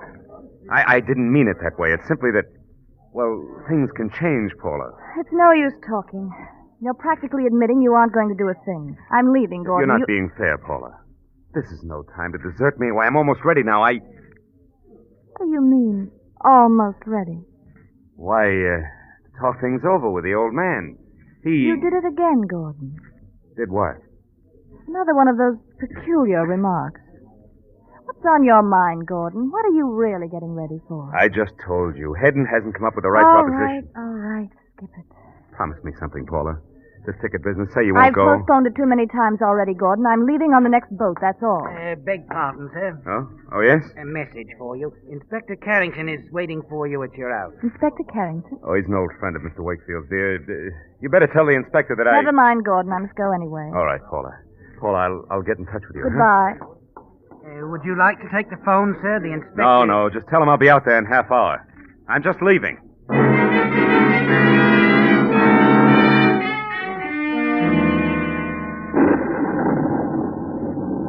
The rumble of thunder sounds overhead as you guide the car through the outskirts of town, down the road bisecting tall fields of cane on the flatland to the north. And you wonder, Gordon, if Paula knows, if she suspects there's a reason for those accidental remarks of yours, that from the moment you first saw her, Jamaica became a prison, and the tense, trapped feeling inside you began to build like the storm overhead, and that now, with her final decision, it's got to break. By the time you arrive at your house on the plantation, you've decided it doesn't matter much whether Paula suspects or not. You brace yourself a little as you walk in to meet your guest. Yes, Gordon, Inspector Charles Carrington is the last person on Earth who should suspect you're planning a murder. Hello, Inspector. Good afternoon, Gordon. Oh, I'm sorry I kept you waiting. Well, that's all right. Hated to pull you away from the charmer of yours, but it's rather important, I think. You're meeting with Wakefield this afternoon. Yes, in 10 minutes, as a matter of fact. I want you to do a favor for me, Gordon. I'd be glad to. You know, of course, that the old boy's my closest friend, went to Cambridge together and all that, and I'd hate to see anything happen to him. What do you mean?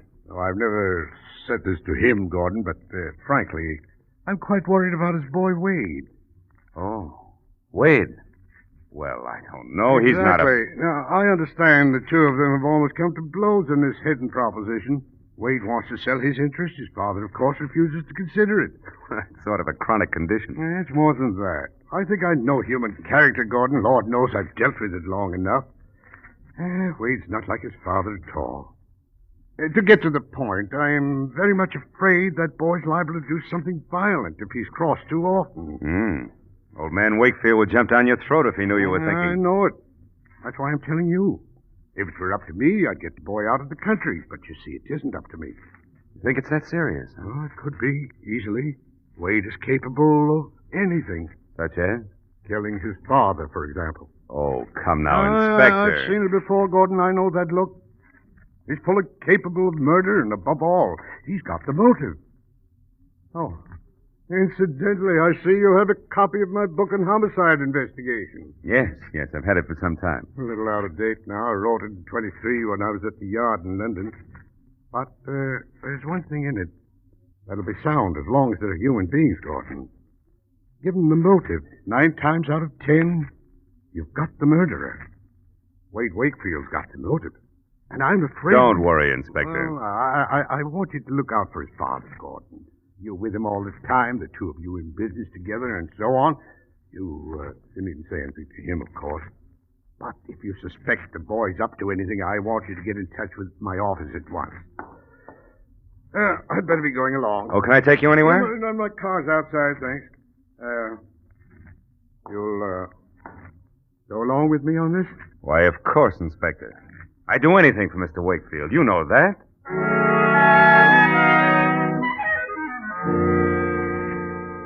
You see him to the door, then walk thoughtfully back into your study.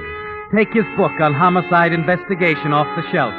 Flip the pages to a passage you've studied many times, underlined in red pencil. If there's one essential in the investigation of homicide, it is the element of motive. Given the motive, 9 times out of 10, you've got the murderer. Carrington's creed, Gordon, and the key to your escape from the prison here. The open sesame to New York and Paula, and the $300,000 in proceeds from the sale of the plantation that will come to you if old Mr. Wakefield, your partner, dies. And above all, the thing that will send his son Wade to the gallows for a crime that you committed. Your mind is made up now. There couldn't be a better time, Gordon. The storm, the inspector. It's going to happen tonight.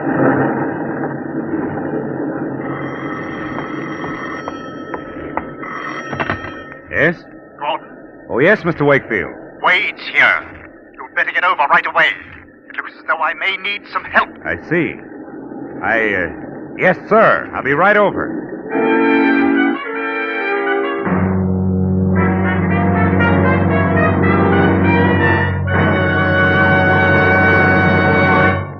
With the prologue of A Case for Mr. Carrington, the Signal Oil Company is bringing you another strange story by The Whistler.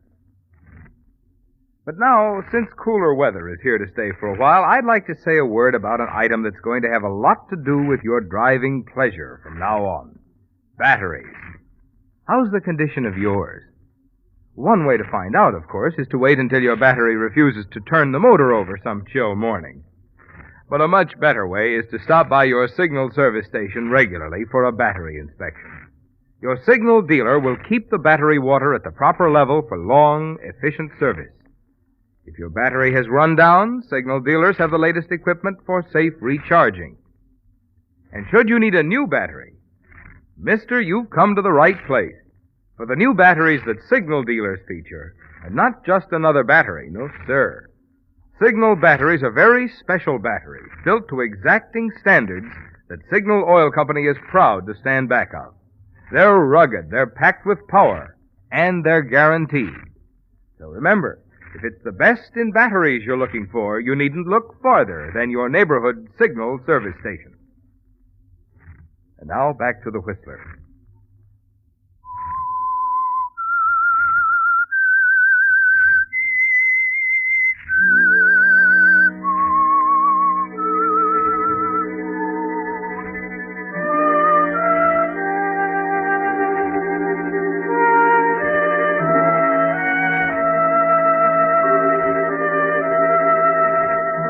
The downpour has turned the plantation road into a pair of muddy ruts as you slog along in second gear toward Wakefield's big house on the high ground near the gate.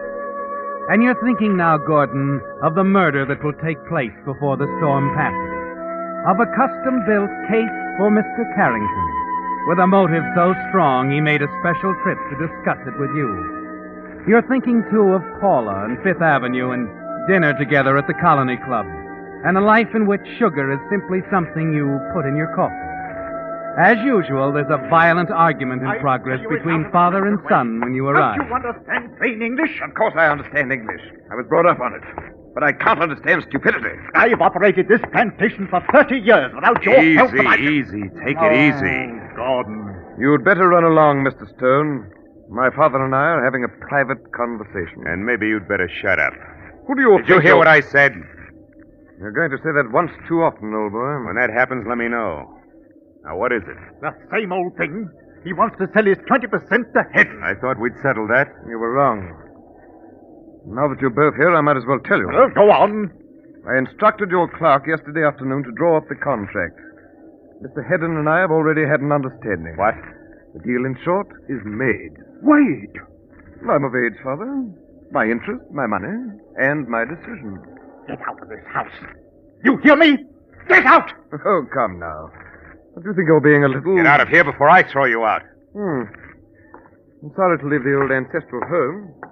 If you want me, I'll be staying down at the hotel. I'm sorry, Mr. Wakefield, that had to happen. You'll have to excuse me, Gordon. I think I'd better lie down for a while.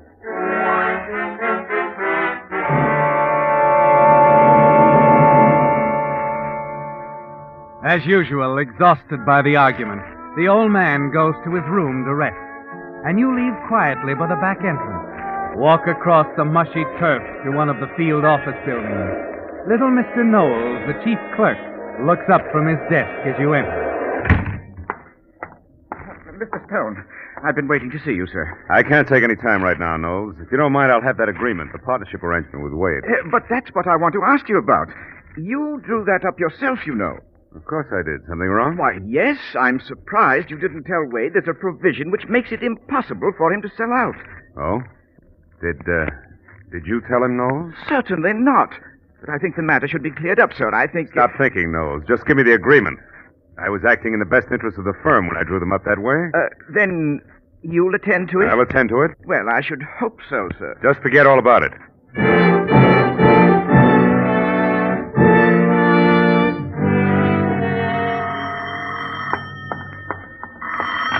Yes? Gordon.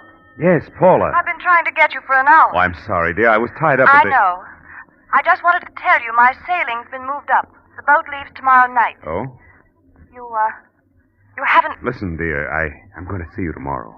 We can discuss You it all haven't then. told me, Gordon. Are you going to sell? Well, I can't tell you now, Paula. I'm sorry. So am I. Goodbye, Gordon. Paula, That's all right, Angel. You'll feel better tomorrow.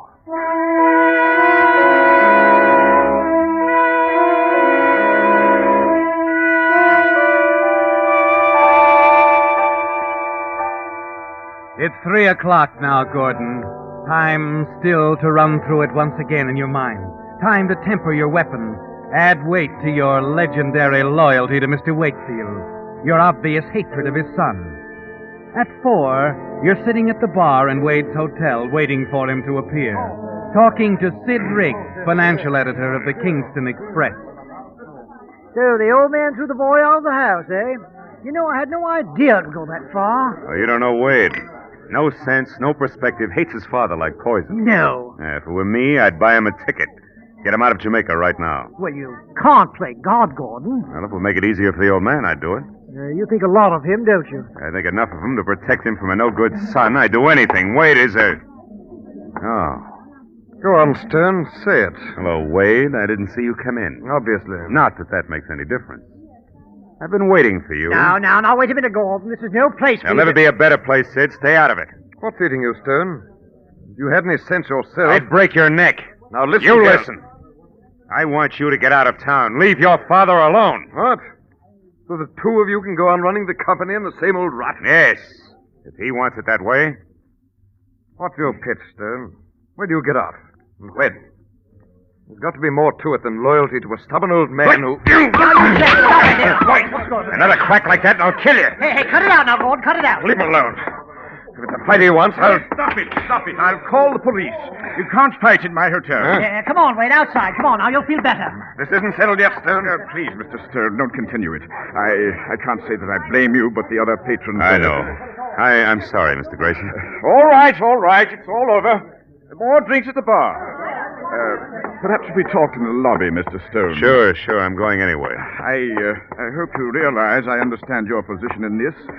That young Wade is... Of course. I wish he weren't staying here at all. Yeah. Oh, look, Mr. Grayson. As long as he is, you can do me a favor. Oh? Now, he upsets his father terribly. Any time you hear that he's calling or trying to see the old man, would you let me know? Why, certainly. Thanks. And, I'm sorry about what happened in there. It's all right, Mr. Stone. Give them something to talk about over their drinks, but I hope it won't happen again. I hope it won't be necessary. Good night, Mr. Grayson.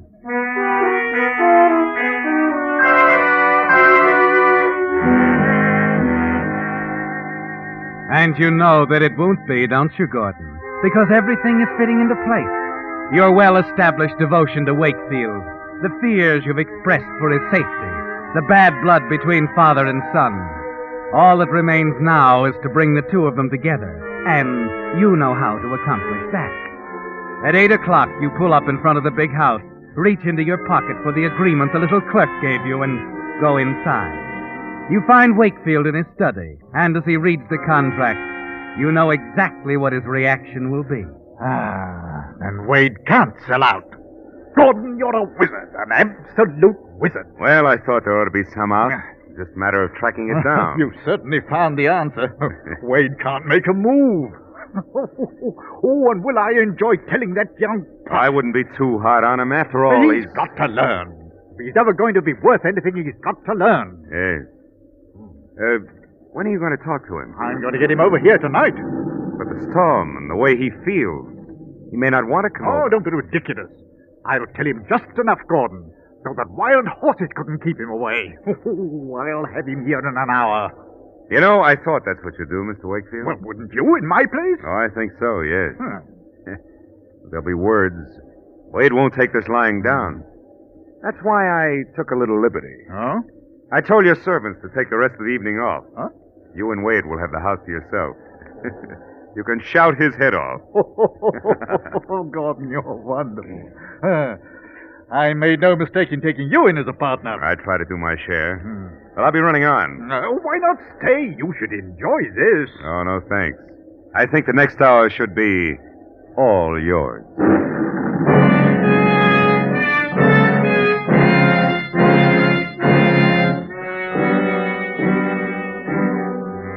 The drive across the plantation to your own quarters is pleasant, isn't it, Gordon? In spite of the mounting wrath of the storm. There's a tense, expectant feeling, some nervousness, but not enough to destroy the excitement. It's going so well. If there were any doubt that Wade would come out to his father's house, it's erased as you let yourself in, fumble across the storm-darkened room to answer your insistently ringing phone. Hello? Mr. Stone? Speaking. This is Grayson at the hotel. Oh? Mr. Stone, you asked me to call about Wade. What happened? And his father telephoned a while ago from the place out there. Shortly after that, Wade left. I'm sure that's where he's going. I see. I hope there isn't anything to be alarmed about, but, well, the way he rushed out of here and all, You did the right thing, Grayson. Glad you called. I'll get right over to the other house. I don't believe you could get there before he does, Mr. Stone. I've been calling... I'll do my best, Grayson. Don't worry about it. You hang up, smiling, knowing that your timing is almost perfect. But you'll have to hurry, Gordon. Wade can't leave that house before you arrive. You've got to murder Wakefield only a few moments after the two men argue and Wade drives off, heading back to town. You've got to go through with the one thing that can bring you and Paula together.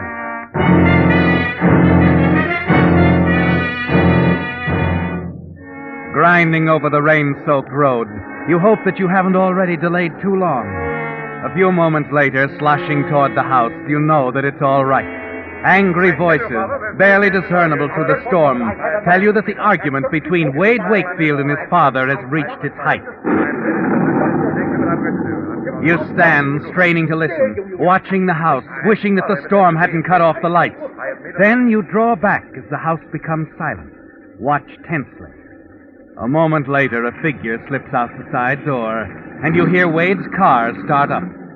And you know that he's walked out on his father once again, that he's heading back to town.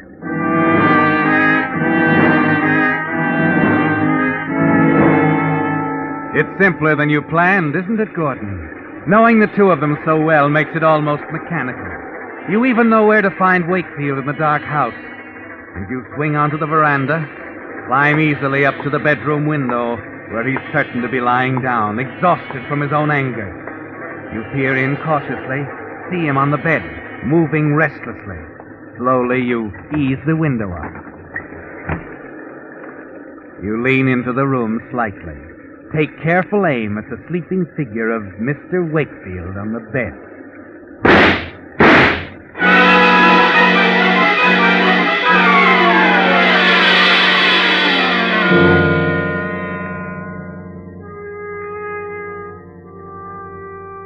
You told me to call you, Inspector Carrington, but I'm afraid it's too late. You're sure he's dead? I saw it happen. The hotel manager called me. I tried to get here as fast as I could. Wade shot him and drove off. All right, Gordon. I'll arrange to have Wade picked up when he drives into town. You stay there. I'll be right out. I'll be here. Oh, and Gordon. Yes? I wouldn't touch anything. Better stay out of the room. All right, but try to hurry, Inspector. I feel terrible about this. I know, but there's nothing you can do. Just go easy, old man. Well, that's that. We'll be together, Paula. Sooner than you think.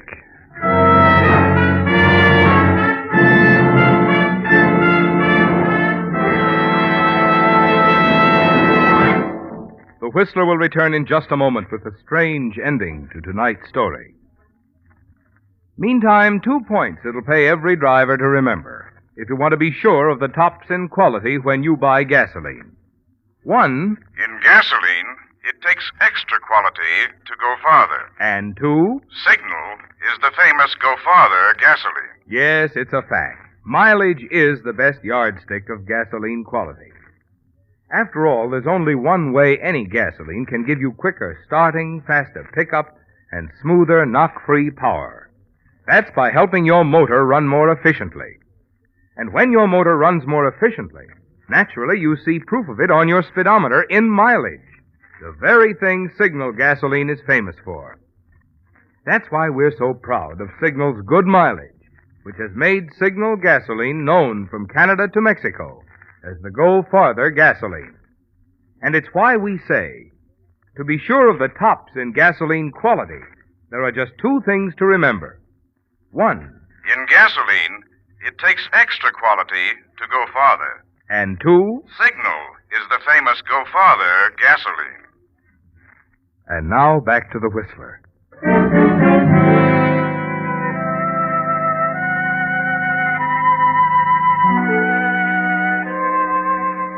Well, Gordon, the case for Mr. Carrington is complete now. It's simple, isn't it? So simple that the lowliest amateur in Kingston can add up the facts. Come to the conclusion that Inspector Carrington must inevitably reach. That Wade Wakefield, furious with frustration, shot and killed his own father. As the minutes tick by, you pace the floor of the old man's study. Glance up occasionally at the door to the upstairs bedroom. The room which holds the key to all your plans. Paula, New York, and freedom. It's only 25 minutes since you called the inspector and described young Wade's crime when a car pulls up and you hear footsteps on the porch. Come right in, Inspector. You'd better come with me, Gordon. Upstairs. I think the door's locked. Never mind, I have the key.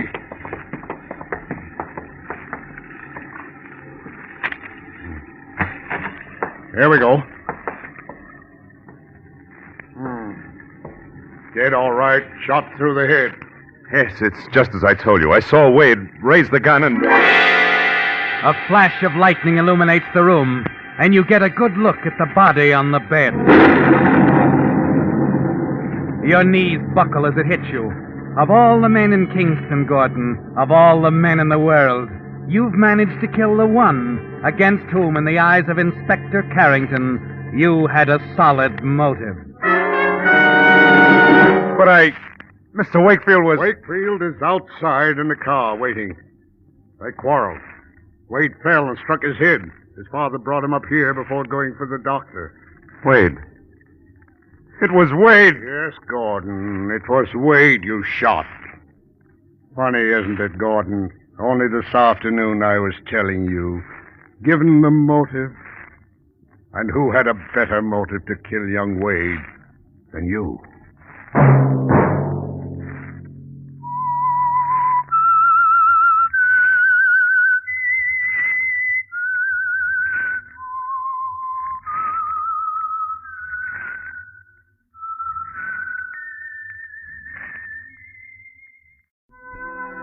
And now the Whistler's strange story. The Back Door.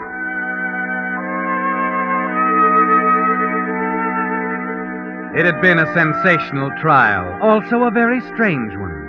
If the men in the press room agreed on nothing else, they were unanimous in the opinion that the case of the people versus Edward Crane was the most amazing courtroom drama Hartley County had ever seen. The mere fact that now, after 51 days in court, after 16 hours of waiting for the jury to bring in the verdict, these men in the press room were still fascinated, still discussing the pros and cons. That was testimony enough. Okay, but I tell you what, I got a feeling. Yeah, what? Edward Crane's gonna lose this case. Well, make yourself some dough. They're betting 8-5 he gets himself acquitted. I know my hunch sounds crazy, but the whole thing was crazy from the first. Edward Crane, the biggest criminal lawyer in the business, hooked on a murder charge. And on top of that, acting as his own defense. Yeah, that part don't make sense, does it? Nah, it never did. No, but that doesn't mean they'll convict him. Plenty of guys are walking the street today only because Crane pulled a rabbit out of the hat at the right time. There weren't any rabbits in this one, Ward. Funny, but it almost looked as if the guy weren't trying. As if he wanted to be convicted.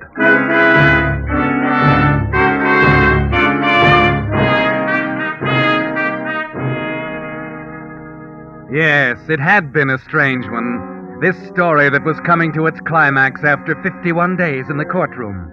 And although the reporters, remembering Edward Crane's past triumphs, had freely predicted surprising developments, not one of them could guess even a fraction of the truth.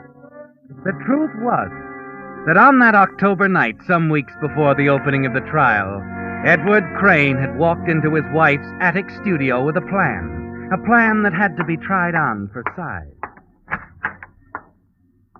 Good evening, Ruth. Oh, now, don't bother me, Edward. I'm very busy. I want to talk to you. Now, just a minute, Edward. You know very well that my I studio said I is... wanted to talk to you, Ruth. All right. What is it? Perhaps we'd better sit down. Perhaps we'd better not.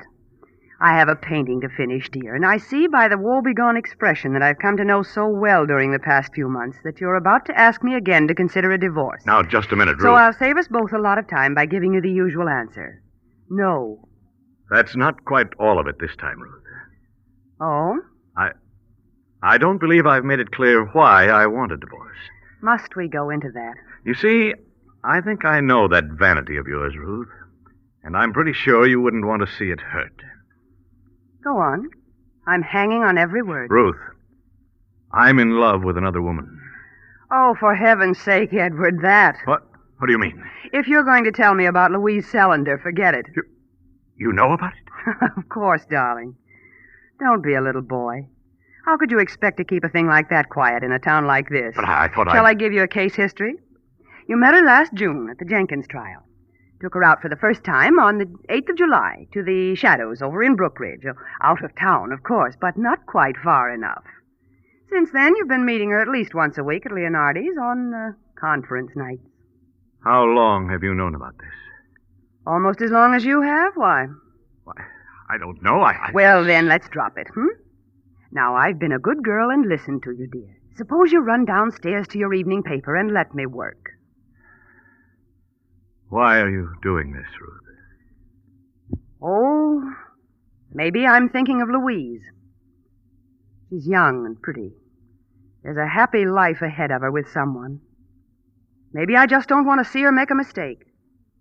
And you are a mistake, Edward, a frightful mistake. Thank you. Nothing at all. Ruth. Do you still want to take that trip? To Canada? Yes. Certainly. I've been telling you for ages how I've wanted to do some landscapes. Yes, but I didn't want you to go until I had a chance to discuss this thing with you. Now that we understand one another... Of course. Now you'll be happy to see me leave. Exactly. I'll be gone for 7 or 8 months, you know. I know. Hiding out at Renee's Lodge in Manitoba for 3 months, and then west to lose yourself in the glories of the Canadian Rockies. You've been reading my mind. I know you pretty well, Ruth. Perhaps. But you know Louise as well, Edward. She's apt to change her mind. Take away the secret meetings and the glamorous restaurants, and you're just as monotonous as the next one. You know, maybe I ought to visit Louise. You'll do nothing of the kind. Well, it was just a thought. When can you be ready to leave on your trip? Tomorrow night. All right. But there's one thing I insist on. You must tell no one that you're leaving. What?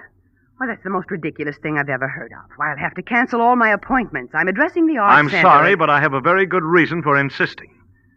Well, that's very strange. Why? Well, I'm afraid people might misinterpret the reason for your going. They know we aren't getting along too well. And there's your precious reputation.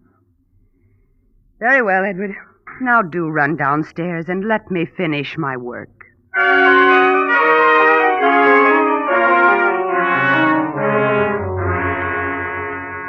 Yes, Edward, you tried the plan for size, and it fits. And somehow you're relieved. Your experience as a trial lawyer has made you a master at talking of one thing and thinking of another. And at the moment you were proposing Ruth's trip to Canada, your mind was on something else. Somewhere in the huge, imposing edifice known as criminal law, big and terrifying from the front, but with back doors here and there open to escape. One back door, one loophole in particular, that will allow you to murder your wife and go free. On the night after Ruth leaves for Canada, you decide it's time to call Louise to set her mind at rest. I can't help it, Edward. I love you so. We simply have to be patient, dear. It isn't easy. You know that. Of course. But I'm going to take care of it, Louise. There's a way out? Just trust me, that's all. No matter what happens. Oh, I do trust you. But I don't understand, Edward. I thought... Now, please, don't worry any more, Louise. Just leave everything to me.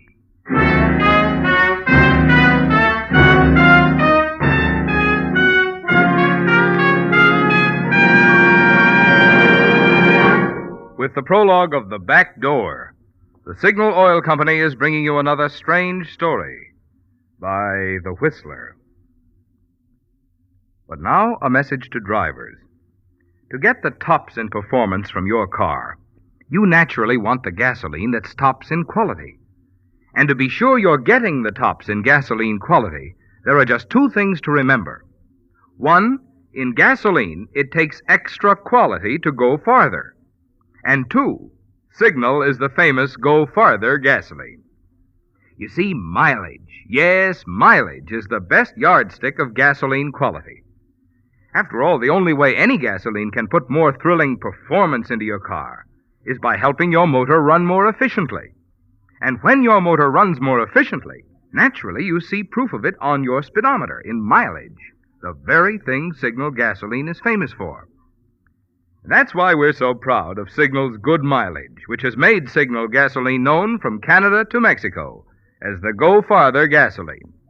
And it's why we say, to be sure of the tops in gasoline quality, just remember two things.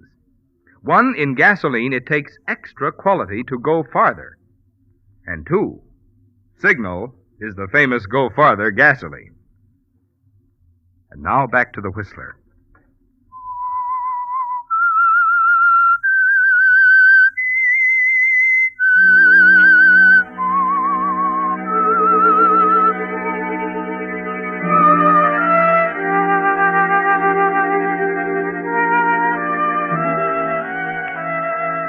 So you've made up your mind, Edward, and murder is the only answer. A new kind of murder, of course.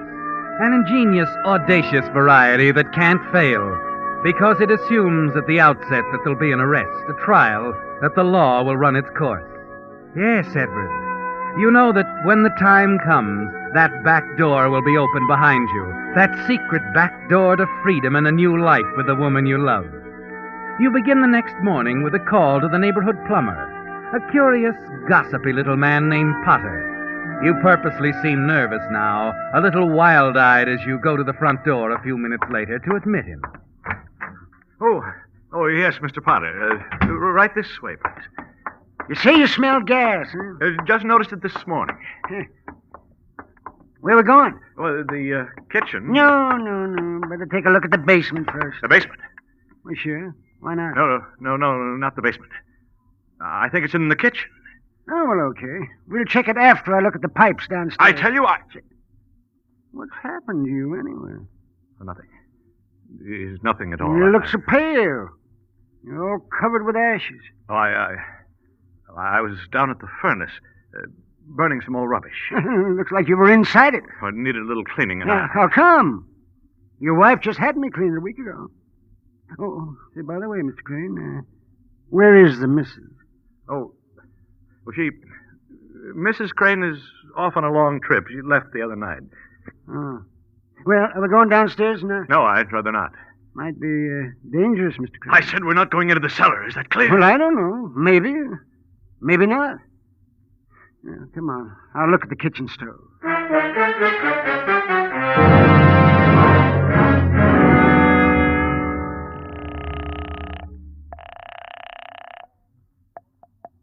Hello? Louise? Oh, Edward. I'm sorry I didn't see you yesterday, darling. I'd like to make it up to you tonight. Oh, really, Edward, do you think we should, the way things are? People are starting to talk. Oh, I'd give anything if we could be together forever, darling, but now I don't want to embarrass you. Oh, that's just the point. Let 'em talk. I'm tired of dodging the issue, meeting you in back alleys and out-of-town restaurants. It's high time we brought it out in the open. But, darling... I mean it. We're not going to Brookridge tonight, Louise. We're having dinner right downtown at Pierre's. I'll pick you up at 7. Now, listen, darling. Now, that's all there is to it now, Louise. I insist. All right, Edward. 7 o'clock.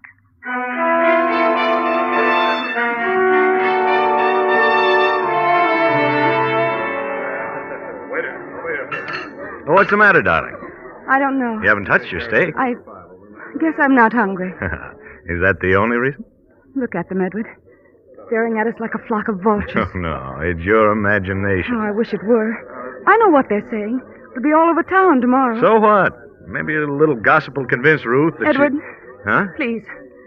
I don't want to talk about Ruth. I don't want to hear her name again, ever. Oh, I'm sorry, Louise. So am I. Come on, now, let's go. But, Louise... Don't you see, darling? I can't stand this another minute. I'm sorry, Edward. All right, Louise. Let's go.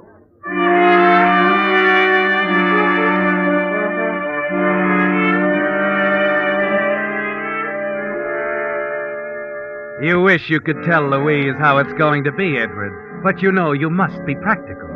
There's only one time for that, after it's over. After the hue and the cry and the drama of the trial and the retreat through the back door. So you take her arm now, as the two of you leave the restaurant. Note with satisfaction the smug faces, the staring eyes, the heads together over tables in the far corners of the room. You don't have to hear to know what they're saying. It's moving now, Edward. A last glance at Henry, the bartender, tells you that even he's part of it, too. There, that's him now. Sam Potter says Crane there has a case of jitters that make New Year's morning look like a sarsaparilla hangover. Oh?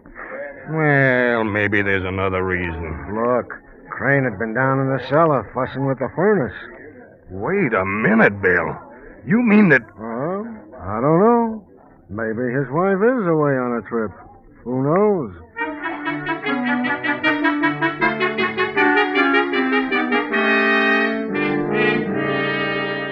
Did you see them, Richard, sneaking out? They know they've attracted attention. Oh, forget it, Myra. I've seen Crane around the city hall. He seems to be all right. It's all right for him to be running around with another woman. And where's his wife? How do you know that he hasn't... Oh, stop dreaming, Myra, and eat your soup.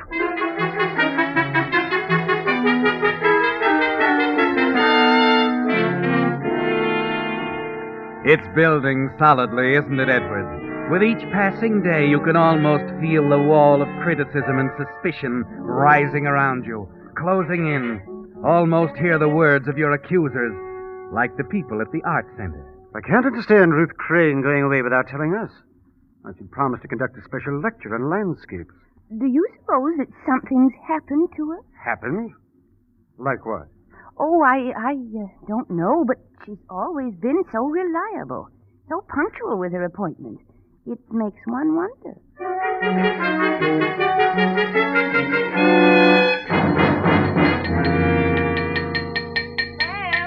Any noise bothering you, Miss Harris? Oh, no. I always expect that when I call the plumber. Sam, I came down to ask you about Mrs. Crane. Oh? I've been making a dress for her, and she was coming in for the second fitting, and I haven't heard a word. I don't figure she'll ever be in, Mrs. Harris. What? A couple of weeks ago, I was over at the Crane place. Talked to Mr. Crane. She wasn't home? Well, I didn't talk to her. Let's put it that way. I don't understand you, Sam. I had to have a look at the furnace during the call. Mr. Crane acted awful peculiar about it. For what reason? But when I tell you, you'll probably say I ought to stick to my plumbing, Mrs. Harris. But I think Mrs. Crane is in that house right now. You do? Only she's dead. She's buried in the cellar someplace. Sam, you really believe that? I certainly do. Well, then there should be an investigation, a police investigation. Sam, I'm going to see about it right away.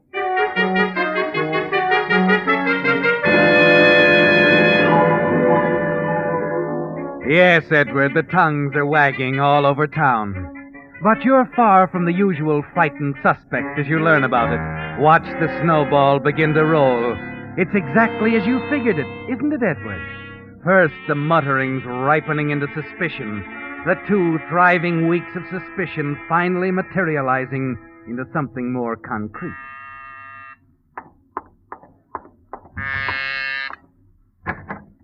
Well, Louise, come in, darling. Oh, Edward, it's terrible. The whole town's against us. Against us, Louise? For just being together, I guess, for being in love. Edward, there's a man on his way here. From the district attorney's office. Really? They don't believe Ruth went away. Now, there's nothing to be afraid of.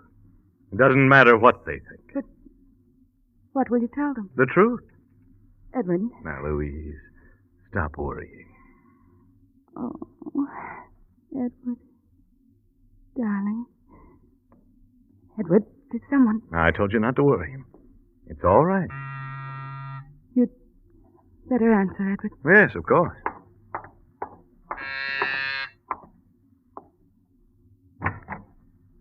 Oh. Hello, Bennett. Mr. Crane, this is an official call. I was sent over to have a look around. What's it all about? I'm sorry I can't discuss it with you. Here. Your handkerchief? Yeah, you better use it. The lady's lipstick is all over your face. Now, see here, Bennett. You can't come busting in here. Skip it. I've got a warrant.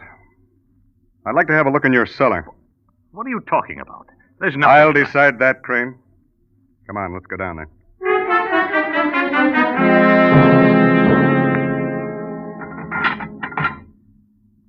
Well, just what are these? What? Why, they're buttons. They're from an old painter's smock. Your wife's? Yes. You see, I cleaned up her studio just after she went away. Afterwards, I burned the rubbish in here.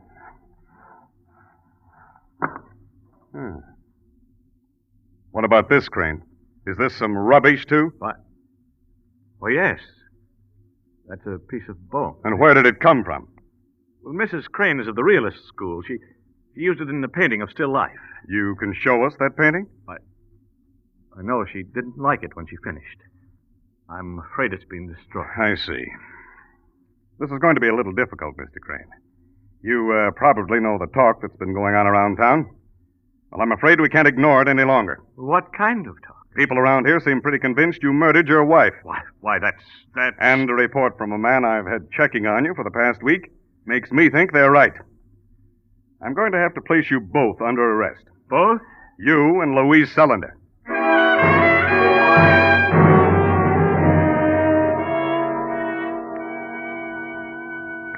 And there it is, Edward, the final official accusation.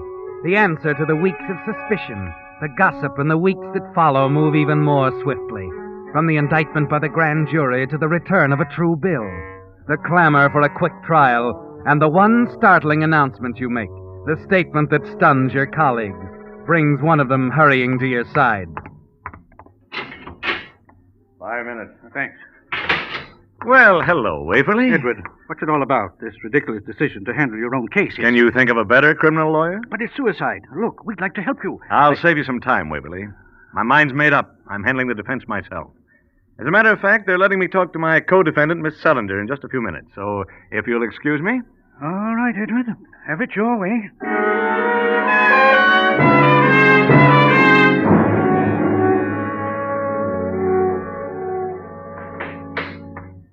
Edward, darling. Louise.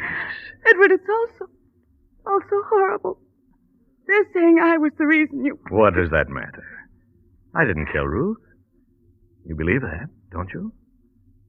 Of course. Well, Louise, You're not certain, are you?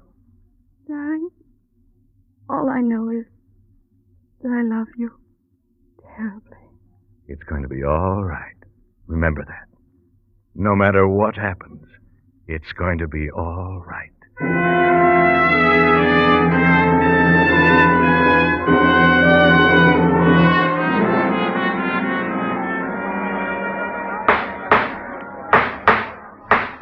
If it please the court, Mr. Foreman and gentlemen of the jury, the state will prove that on or about the 15th day of December of last year, the defendants, Edward Crane and Louise Sullender, with malice aforethought, did effect the brutal death of his wife, Ruth.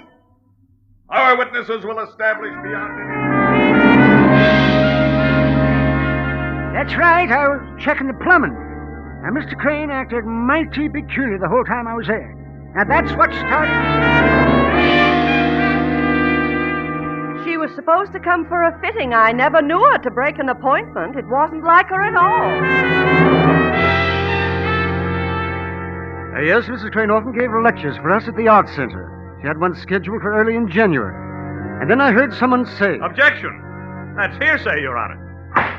Objection sustained. Proceed, Mr. Prosecutor. And my last words to you, ladies and gentlemen of the jury, the state has not proved anything. It's all conjecture, hearsay, lies. Order! Order! Another outburst and I'll clear the court. Now, Mr. Crane, will you conclude as quickly as possible?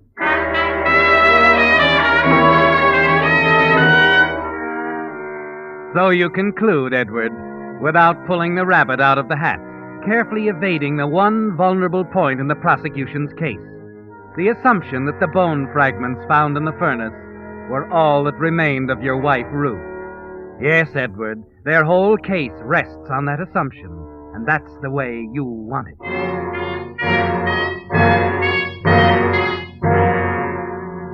Ladies and gentlemen of the jury, have you reached a verdict? Yes, Your Honor. We find the defendants, Edward Crane and Louise Sullender, guilty on all counts. Oh, no! Bailiff, please. Will you ask the judge if I can have a few minutes with Miss Sullender in private?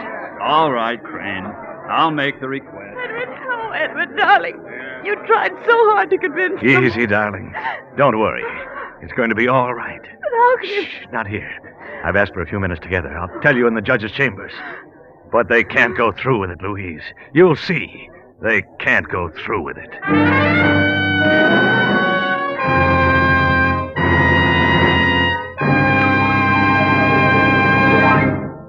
The Whistler will return in just a moment with the strange ending to tonight's story. Meantime, in the interest of public service, Signal Oil Company has asked me to bring you the words of the President of the United States on a subject of importance to every able-bodied man between the ages of 17 and 35. I quote President Truman. Today, the new National Guard gives every man an opportunity to give that personal service to his country and at the same time to advance himself. In National Guard units all over the country, thousands of veterans and other ambitious young men are finding the opportunity to study and learn the things that help them advance in their civilian jobs. They are finding the fellowship that is part and parcel of America. They are participating in a sports and recreation program that keeps them fit, and they are receiving the training that helps keep America strong. Those are the words of President Truman. I might add, there are still many opportunities for ex-servicemen to enlist in grade, which means even higher pay for one night of training per week. Get full information by contacting your local headquarters of the National Guard. And remember, when you join the National Guard, you're benefiting not only your country, but also yourself. And now, back to the Whistler.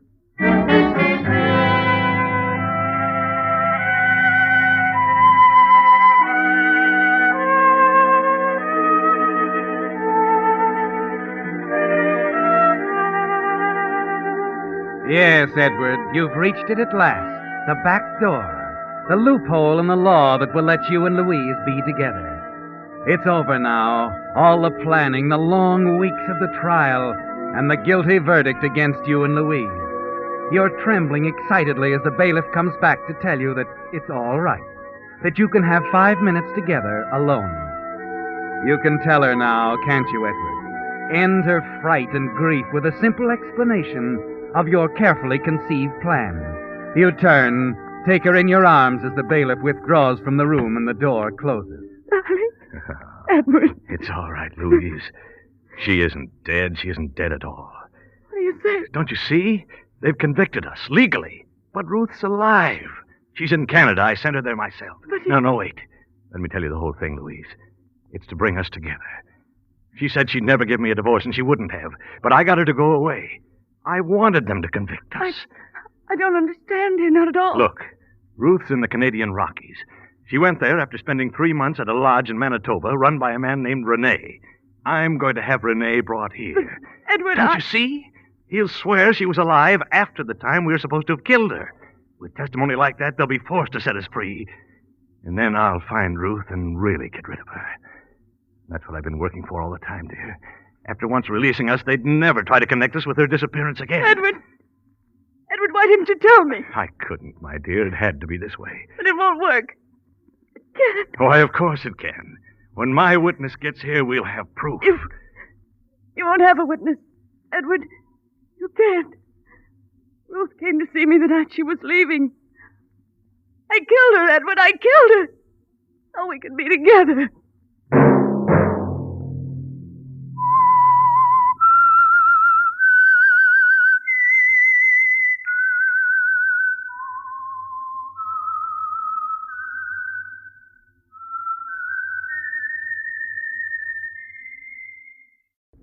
And now the Whistler's strange story. The Big Prison.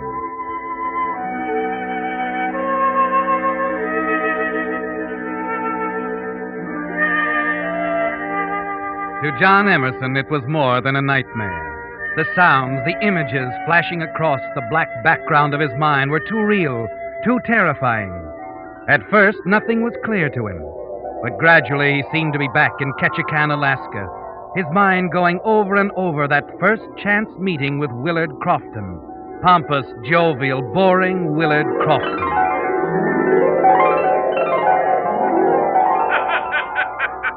No, it's all set, Emerson. All set. Oh, now, wait a minute, Mr. Crofton.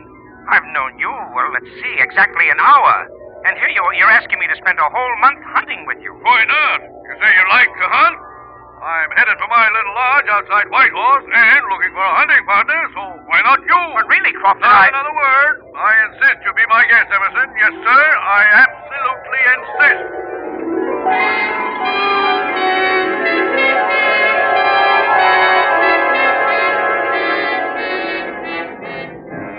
Yes, John, you know that chance meeting with Willard Crofton was the beginning of it.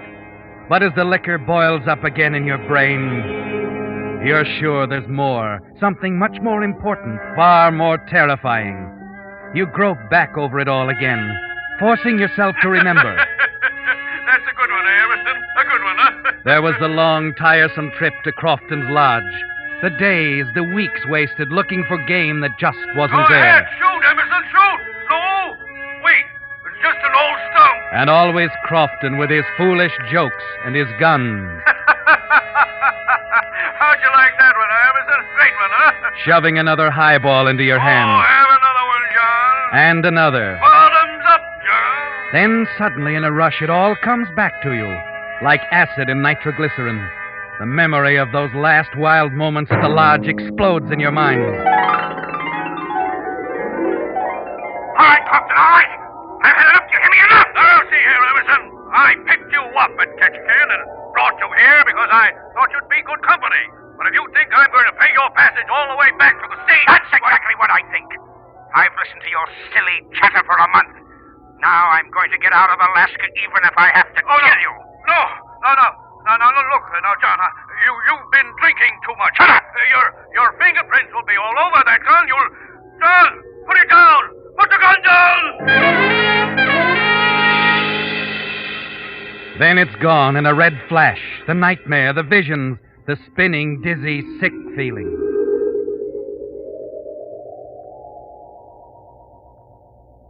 You open your eyes and you know it's all real. You discover yourself lying fully clothed on a bed in a hotel room with morning sun streaming in the window.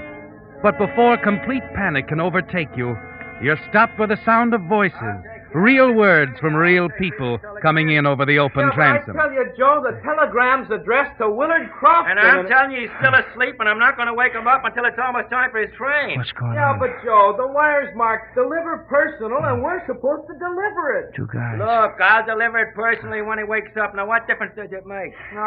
Don't ask me, Joe. I don't make the rules. You're sure it's Mr. Crofton? Crofton? Sure it is. I've never seen the guy, but he come in drunk late last night. Wait a minute, Joe. Let's look at the register, huh? It won't do any good. He was too stiff to hold a pen in his hand. Something really had the guy going. Well, maybe to be sure, I ought to go out to that hunting lodge of his. Because if this is the wrong guy, Why make the trip for nothing? He brought his car. Go out and check the registration. Then if it's Crofton, leave the wire with me, and I'll deliver it for you as soon as he wakes up.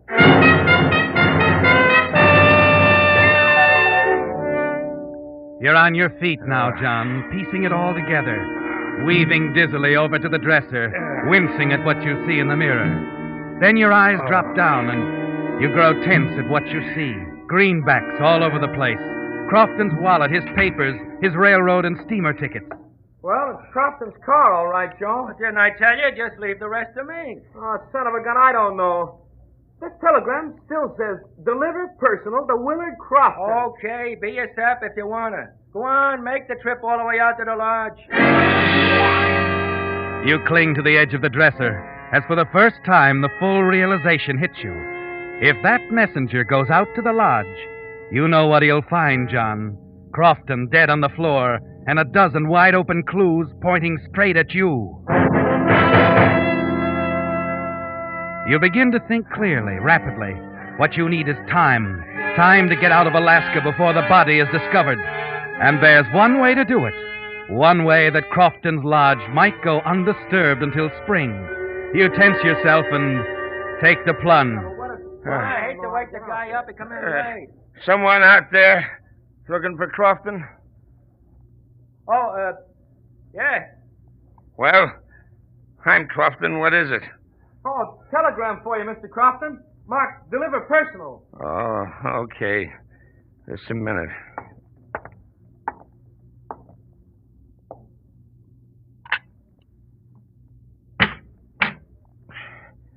Well. Oh, yeah. Here's your telegram, sir. Well, here's something for your trouble. Oh, gee, thanks. Well, sorry to disturb you, sir. We weren't sure you were Crofton.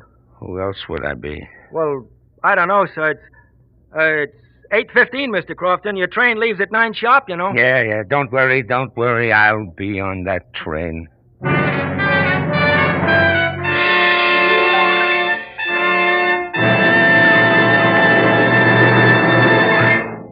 With the prologue of The Big Prison, the Signal Oil Company is bringing you another strange story by The Whistler.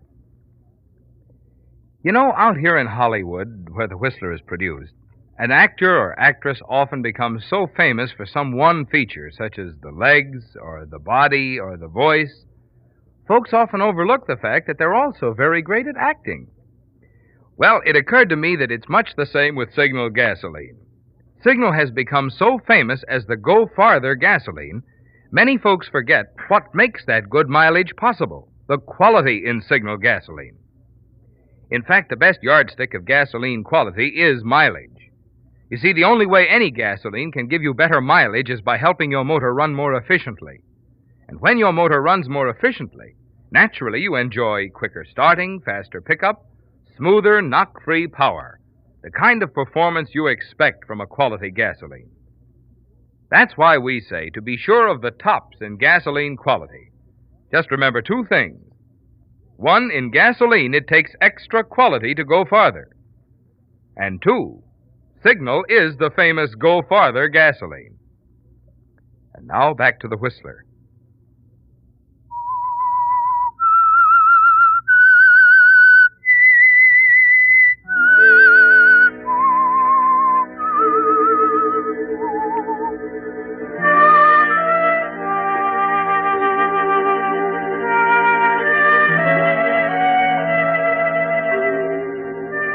Well, John, it's only now that the full force of it hits you.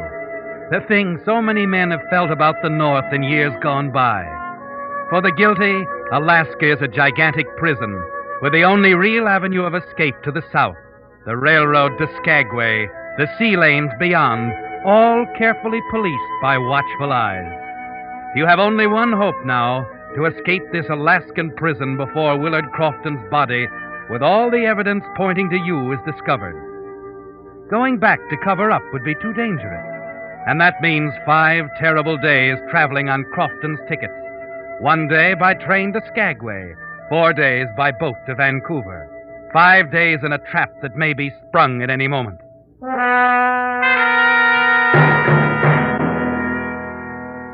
The telegram delivered to you in Crofton's name says only, "Leave today as planned, signed Williams."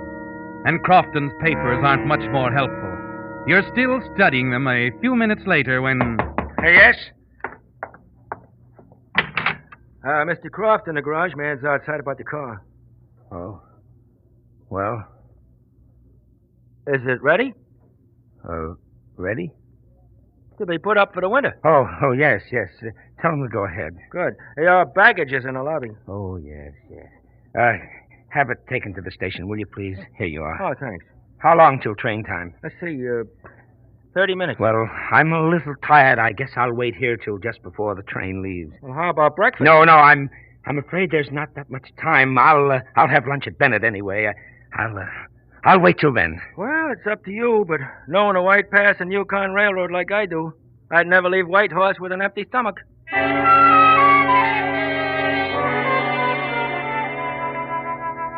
And somehow, by a miracle, it works, John. The last-minute dash to the train, the creaky ride to Carcross, then lunch at Bennett, and the dizzy, winding descent to the little village of Skagway, nestled under a glacier at the water's edge. You tell yourself the worst is over, that there's no reason for anyone to go to Crofton's cabin, no reason why the body won't lie there undisturbed until spring, 6 long months away. You begin to relax in Skagway as you walk into the steamship office to check your reservations. Now, let's see your ticket. When does the boat leave? Tonight at 7. Oh, Crofton. You remember me, Pat Carroll. I talked to you on the way up. Came in about 3 weeks ago, didn't you? Oh, yes. Sure. You were with another fella. Or, say, wait a minute. Guess it was your pal I talked to. Yes, it must have been. By the way, where's he? Oh, he decided to stay up there for a while. Oh? That's funny. Told me he was due back in the States in a few weeks. Guy can change his mind, can't he? Oh, sure. Fix up the tickets, will you, please? Well, say, I know why he's staying up there, sure. What do you mean? Well, your partner, Mr. Crofton. Didn't he let you know? My partner? Williams. I got a reservation wire here. He's due next Monday on the Nora. Going up to the lodge for a fling at the hunting racket himself. Oh, that, yes. Well, he sent me a wire about that. When does he get here? Monday. Be up at your lodge by Tuesday night. You think you might change your plans, Mr. Crofton? Now, I could cancel this ticket. No. One of us has to be on the job. Well, what time do I get down to Vancouver? Well, leaving tonight, you'll be there Monday around 5 in the afternoon. Oh, that's okay. Fix up the ticket. It's a funny one, isn't it? You and your partner will pass each other on the way. Ships that pass in the night. Fix up the ticket, will you? Oh, I'm sorry. I'm in a hurry and... Sure, Mr. Crofton. I'll fix it for you.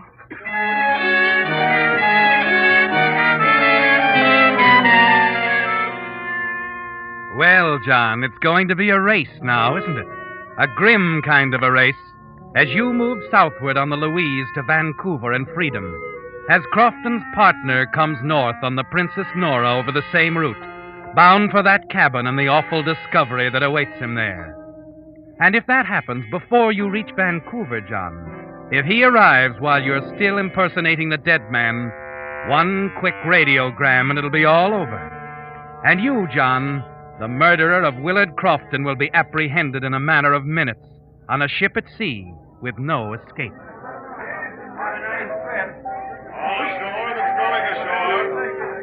All ashore that's going ashore. You stand on the after deck in the shadow. Try to keep out of sight as you look at the twinkling lights of the little town.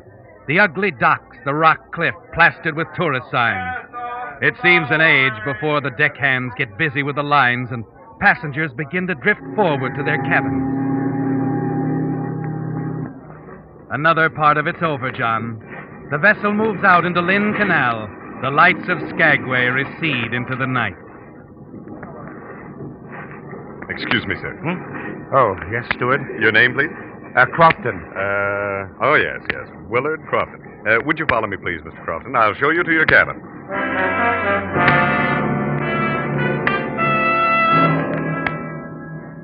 You manage to have dinner alone, then slip back out to the deck, find a chair, and lean back to rest for the first time in more than a day. You're tired now, terribly tired, and you're thankful for the darkness, the soothing slap of the water against the sides of the ship. And then... Well, Mr. Crofton. Oh, yes. Mind if I sit down? Why, no, sir, not at all. That's the Crofton Williams, isn't it?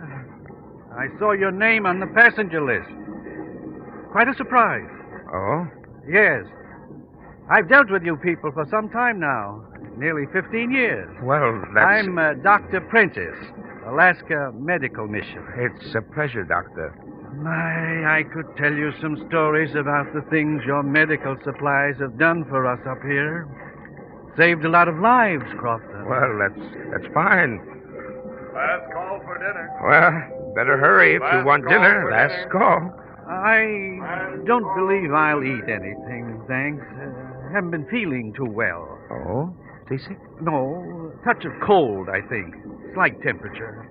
If I took my own advice, I'd be in my stateroom. You, going to Vancouver? Yes, I have to get back. Give my partner a chance for a vacation. Good. Vacation, that's what I need. You know, I really better turn in. Will you excuse me? Well, of course, Doctor. Nice to talk to you. Well, thanks. It was a pleasure meeting you at last after doing business all these years. I'll try to make dinner with you, Crofton, perhaps tomorrow evening. Fine, Doctor, fine. Good night.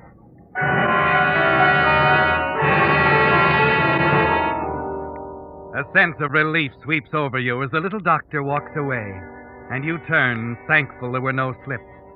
There can't be any slips, John, because you're on a very delicate schedule. Only 12 hours stand between you and disaster, the narrow margin that will separate your arrival in Vancouver from the arrival of Crofton's partner Williams at the cabin in Whitehorse. You know you must be off this boat and out of Vancouver when it happens.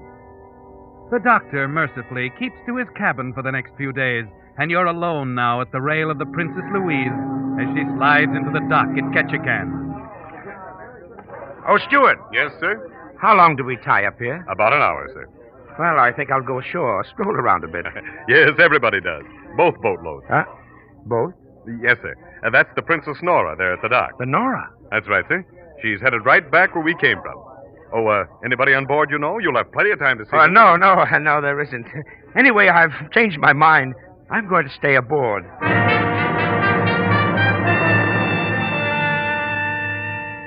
The hour in Ketchikan seems like 10 years, John. It's ironic, isn't it? You and Williams in the same town.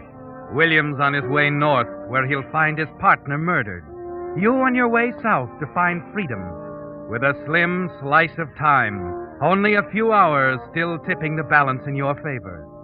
And then finally, the tension eases a little, and you stand at the stern rail of the Princess Louise, watch the Nora back slowly out of the harbor, and steam away toward the north. Her lights are all but out of sight when you're aware someone is standing beside you in the darkness. Strange, isn't it? Watching a boat move away like that. Gives you a lost, empty feeling. It's too dark to see her face, but something tells you to be careful, on guard. You turn away slightly, but the girl is in a mood to talk. It's like being separated from someone in a crowd. You wonder if you'll ever see them again. It is something like that. In that boat. Going where this one came from. What's it like there in Skagway, I mean? Oh, did you just come aboard? Yes. This is the farthest north I've been. Oh, it's much the same. Not as many people. Oh, you live there? No, Vancouver. Seattle's my hometown. Be nice to get back. Seattle? You know someone there? No, I don't. We have relatives in Vancouver, too. You know anybody named Lockwood? I came from a large You going inside? Yes, excuse me, please. It's the wind. my throat. It's dangerous for me to be out here.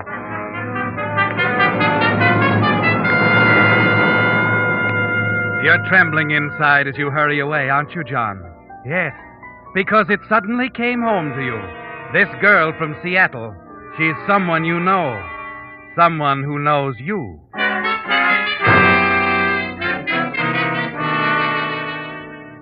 You can't reach your stateroom soon enough as the realization sweeps over you. Lockwood. Of course. Helen Lockwood. You met her not 3 weeks ago in Ketchikan. But you mustn't meet her again and give her a chance to remember your real name and expose you as a masquerader. It's 2 days, John, but on some pretense, you've got to remain in your stateroom until the boat reaches Vancouver. Stewart. Yes, sir? If you don't mind, I'd like my breakfast served in here in my stateroom this morning. Oh, certainly, sir. Oh, you feeling all right, sir? Oh, it's nothing serious. If you'd like the ship's doctor... No, I tell you, it's not serious. I'm just playing safe. Yes, sir. I'll bring your breakfast right away, sir.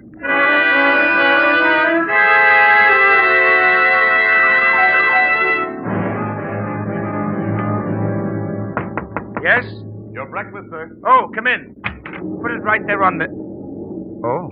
This is the ship's doctor, sir. I thought I told you it wasn't necessary. That was my idea, Mr. Crofton. Well, now, see here, Doctor. I'm not seriously ill. There's no now, need Mr. for you Crofton, that's what I'm here for. But You're just like all the rest of them. Now, here, let me take your pulse. Need any help, Doctor? No, thanks. You can go, Henry. Let's see. Might as well get your temperature, too. A sense of anger mixes with fear as the doctor stands over you. Above all, you can't have him meddling, telling you to get out on deck. As he turns away for a moment, you remember the words of little Dr. Prentice, something about a touch of cold, a slight temperature. Your eye strikes the pot of hot coffee on the tray right next to your bed, and an idea comes to you that almost makes you laugh out loud. It's so simple, isn't it, John, to take the thermometer from your mouth, dip it for an instant in the coffee, put it back before the doctor turns, and you know in advance what he'll say. Now, Mr. Crofton, if you let me take a look. 102. Mr. Crofton, I'd say you should stay right in bed for a while. Nothing serious. Oh, I don't think so. However, I'm glad I checked. Well, I'm sorry I was short with you, Doctor. Oh, I'm used to you businessmen. You never want to stop for anything. I do want you to rest for me, though. We're only a day and a half out of Vancouver. Well, don't worry, Doctor. I'll stay right here.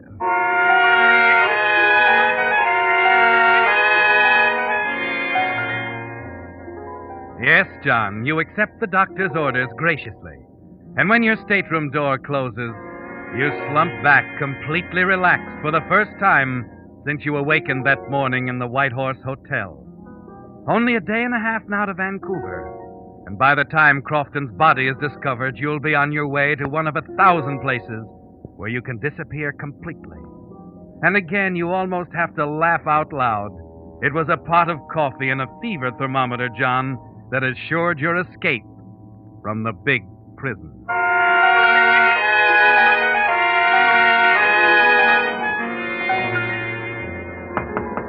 Who is it? It's the steward, Mr. Crofton. Oh, come in. Close the door, will you? Yes, of course. We'll be in Vancouver in 2 hours, sir. Do you need any help getting your baggage? No, I'm feeling much better. It's no trouble at all, sir. A matter of fact, if you wish, they'll even have an ambulance down at the dock. Oh, no, that won't be necessary.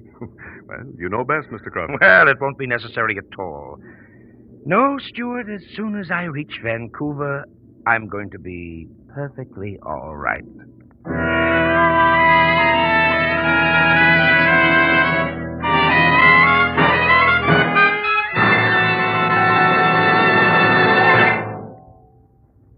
In just a moment, we will bring you the strange ending of tonight's story.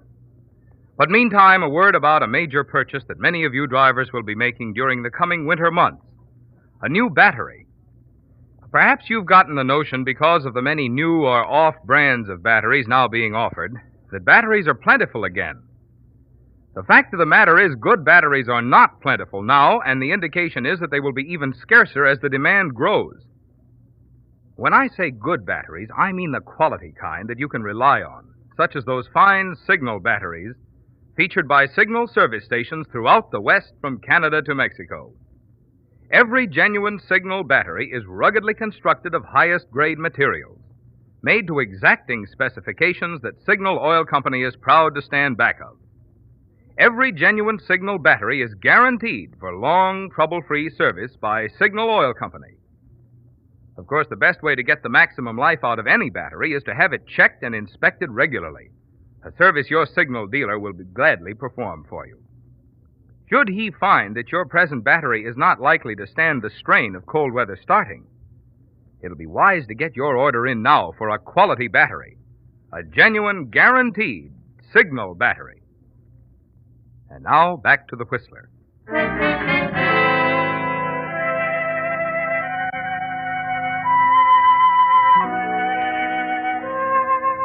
Well, John, it's almost over. The nightmare from which you've never really awakened. It's a real frightening thing, this delicate schedule you've been forced to follow. Just 12 hours from now, the body of Willard Crofton will be discovered at his hunting lodge near Whitehorse. And only moments later, the wires will be crackling with orders for your arrest as the murderer. But that's 12 hours from now, John. And long before that, you'll be off the ship and miles out of Vancouver on your way to a safe hiding place. Yes, John, Alaska was a big prison, but you've escaped. In just a few minutes, you'll walk down the gangplank on schedule, safe and free. Yes, Stewart, come in. My baggage is all ready. Oh, Doctor. Well, look, it was nice of you to come again, but I told the steward I'm feeling much better. He told me. Just the same, I thought I'd better take that temperature of yours. Oh, but really, Doctor, it's not... not... Oh, come now. It'll only take a moment. Yeah, but Under the tongue. Oh. That's it. Mouth shut. Sometimes I think that's the best part of being a doctor. Telling people to keep their mouths shut and making them like it. Oh, I better get that pulse, too. Not bad at all. Little rapid, but that could be nerves. All right, let's have a look at that thermometer. Now, look, Doctor, look, I was trying to tell you, this is all foolishness. I'm feeling fine. Well, what's the matter? Nothing. Quite the contrary. Your temperature's normal again. And I don't mind telling you I'm greatly relieved. Well, I told you Relieved? That's right. Of course, with no temperature, you're free to go anywhere you like, aboard ship. Aboard ship? Oh, wait a minute. What are you getting at? Well, you really did it with that 102 fever of yours. Made me suspicious, and I went back and checked up on your friend Dr. Prentice again. What about Dr. Prentice? It's too bad, but I'm afraid he picked up a case of smallpox somewhere in Alaska. Smallpox? We'll all be held in quarantine, of course. But then we shouldn't be delayed more than 48 hours.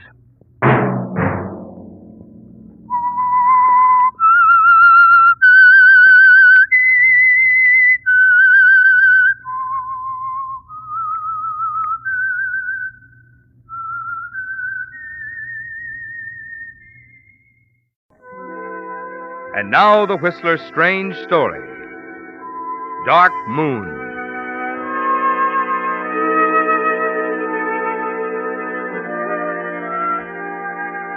It was a miracle, the kind of miracle peculiar to a piece of Southern California acreage, where only a few years ago, a handful of men in puttees and riding breeches put their caps on backwards, grabbed their megaphones firmly, and set their cameras to grinding out an industry. Yes, it was the kind of a miracle that happens to someone almost every day in Hollywood. Russell Benton told himself all this as he walked into the oak-paneled office of Matthew Ellsworth, movie producer, cast an eye on the artificially young secretary behind the artificially old desk, and introduced himself.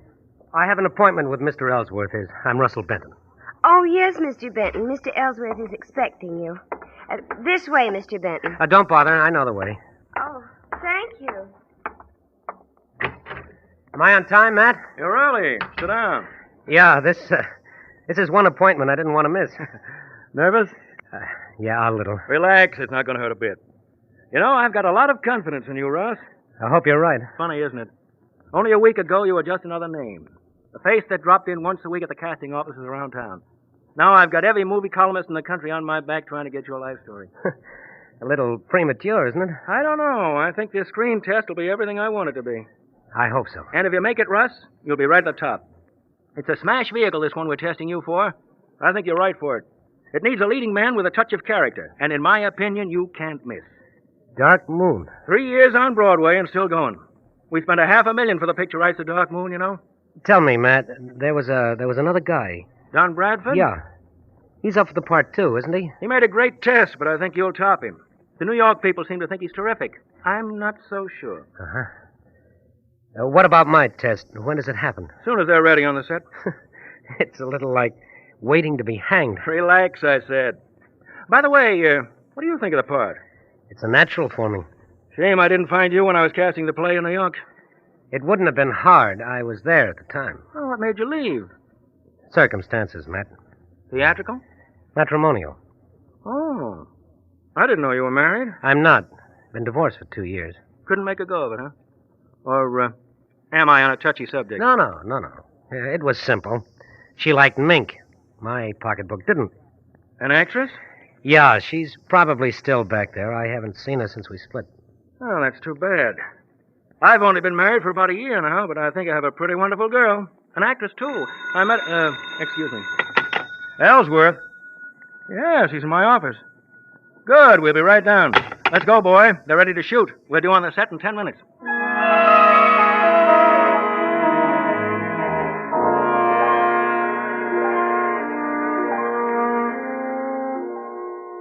And in 10 minutes, the miracle begins to happen, Russ.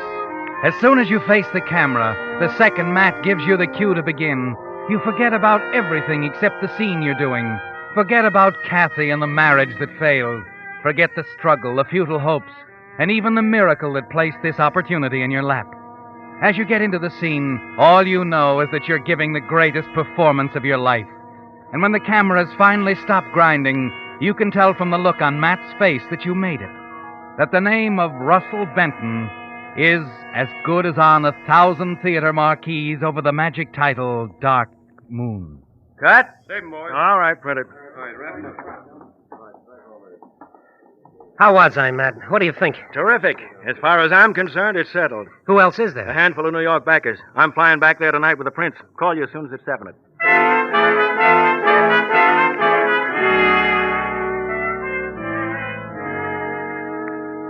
It's happening right before your eyes, Russ.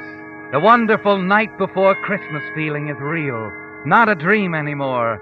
And now, with the big hurdle behind you, you know you can't miss. It's too good to keep, Russ. And early that evening, you drive over to Laura's home in Beverly Hills. She'll be proud of you now, and that's important. You want Laura to be proud. Russ, darling, I heard. I'm so happy for you. Me too. Have they said anything definite? Matt's gone to New York with the prince. Oh, you mean about Don Bradford? Yeah, huh? Well, the New York people have held out for him all along. But don't worry, darling. Matt'll make him see the light. Come on now, the party's out by the pool. Let's join them, shall we?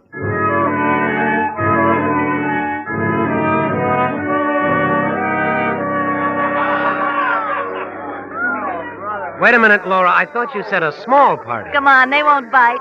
I'll introduce you to some of the nicer ones. Well, if you... Say, isn't that Frances Connors, the columnist? Uh-huh. Queen Frances herself. I want you to meet her. How do you do it, Laura? You'd be surprised. Now, be nice to her, darling. She can make or break any actor in Hollywood. Do I kneel down and kiss her hand? No. Just give her a captivating smile, A26, darling. The impressive one. Frances! Excuse me. Yes? Oh, Laura. Frances, I'd like you to meet Russell Benton. This is Frances Connors, Russ. Aha! Mr. Lucky himself. How do you do, Russ? I've been waiting to meet you. How do you do? I've heard the good news. Congratulations. It's a great story and a great part, darling. I'm all for you. Thanks. Don't let it spoil you, Russ. Go on, Francis. I love it. Well, let's have the story. What did you do up to now, Russ? Oh, the usual. Stock. And several years of theater work in New York. That's about all. Ever been married? Divorced? Kidnapped? Shot at? Married and divorced, yes. Russ, you never told me. You never asked, Angel. Why should I Mr. Benton, excuse me, please. Yes. You're wanted on the phone, sir. Said it was important. Oh, you'll excuse me? Of course, darling. I'll think up some questions while you're gone. Be right back.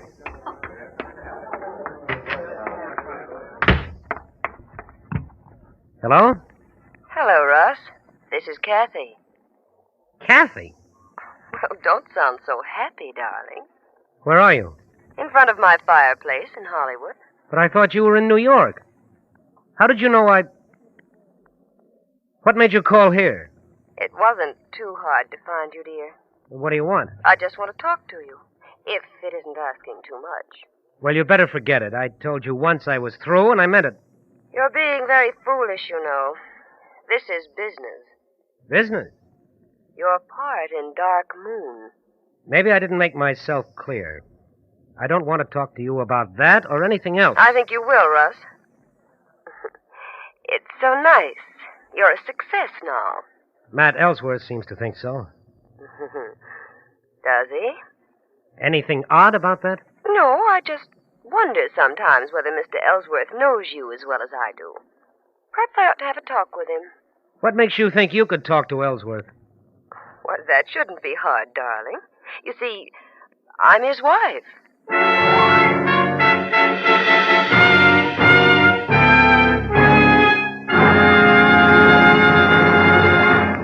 With the prologue of Dark Moon, the Signal Oil Company is bringing you another strange story by The Whistler.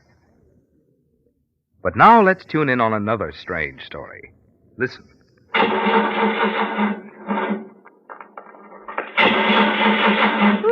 That's strange. I just bought that battery a short time ago, and it's dead already. Nothing so strange about that, lady. Chill nights and mornings put quite a strain on batteries. And some batteries hold up better than others. You mean all batteries are not alike? Indeed, they're not. That's why when you're investing money in a new battery, it's not good business to take a chance on new or unknown brands. Make sure that you're choosing a real quality article, such as a genuine Signal battery. Every rugged Signal battery is made from the very finest materials, according to exacting specifications laid down by Signal Oil Company. And Signal batteries are guaranteed for long, trouble-free service. Who stands back of that guarantee? Signal Oil Company, which supplies the products for almost 2,000 dealer-owned Signal stations, is proud to stand back of every Signal battery. One more question. Where can I get a Signal battery? From your neighborhood Signal dealer, the same man who checks your battery when you get gasoline and recharges it when it's low. Just another good reason for making your next battery a genuine, guaranteed Signal battery. And now, back to the Whistler.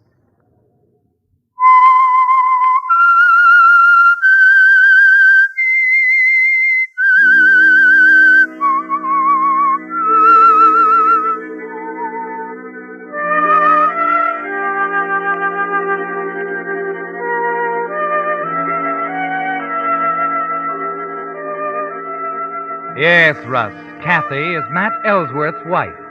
You stand dumbly at the telephone, her words still reverberating in your ears. Putting it together now. Matt's remark this morning about marrying some actress, the most wonderful girl in the world, he'd said. Yes, Russ, it's true. Kathy is Mrs. Matt Ellsworth. She can ruin you with a word.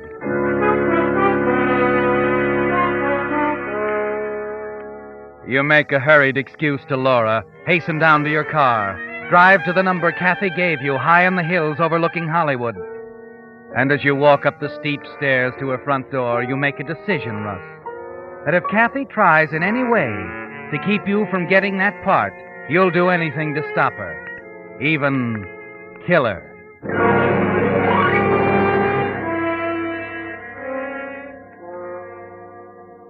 Sit down, darling. Thanks. Nice of you to come. I thought you'd change your mind. I simply wanted to find out what was on yours. Well, aren't you even going to say you're happy to see me? I'm not a hypocrite, Kathy. Just as sweet as ever, aren't you? Suppose you get to the point. Point? I don't want to stay here any longer than I have to. Well, as I told you, it's about Dark Moon. Naturally. My husband doesn't often make mistakes, Russ. However, I think he's making one on this picture. And I've told him so. What kind of a mistake? There's a charming young actor I've come to know very well in the past year. I think he's made to order for the lead. And the New York backers seem to agree with me. Don Bradford. Yes. I want him to have that part. Why? I told you, he's charming. He's competent. I like him. I see. I might mention that Matt doesn't seem to agree with you. At least not after my screen test this morning. Yes, that's right. So I'm afraid there's only one way to convince him. Oh? You're going to tell him you don't want the part, Russ. You've decided not to take it. What? You think I'm crazy? No, that's why I'm talking to you. I've put some high cards in front of Matt, Russ. But I haven't played the ace. What do you mean? He doesn't know we were married. There are some things I could tell him. You wouldn't do that. I don't think I'll have to. Because you're going to gracefully decline in favor of Don Bradford. I think I know why you're doing this. I told you I liked Don Bradford. No, it isn't that. You know as well as Matt that I'm right for this one, and this part will make me overnight. And you resent that, don't you, Kathy? Nothing could hurt you more than seeing me successful. It's not a boost for Bradford, it's a kick at me. All right, call it anything you want. But Matt gets back from New York tomorrow night at 9:30. I'll give you until 9 to make up your mind. Where can I get in touch with you? Right here, I'll be waiting. You won't disappoint me. Now, will you, darling? No, Kathy. I won't disappoint you.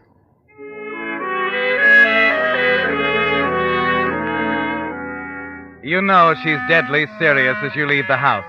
Know that this woman will stop at nothing to ruin you. And calmly, without emotion now, as you guide the car through the dark streets back to your house, you decide to kill her.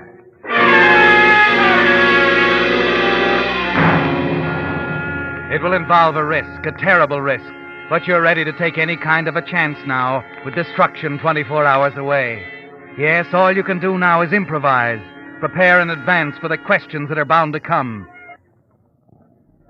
The next morning, you call Laura. Hello? Hello, Laura. This is Russ.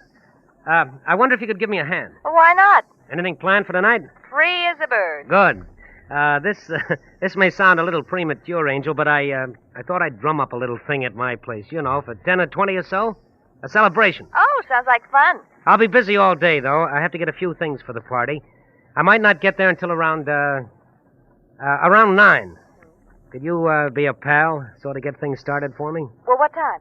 8:30 or so. I'll leave the place open, have everything ready for you. Suppose you could round up enough people to make it interesting? Free party, darling. They'll be standing in line at the door. Then I can count on you. Of course, dear. You won't be long, though. No, Laura. I won't be long.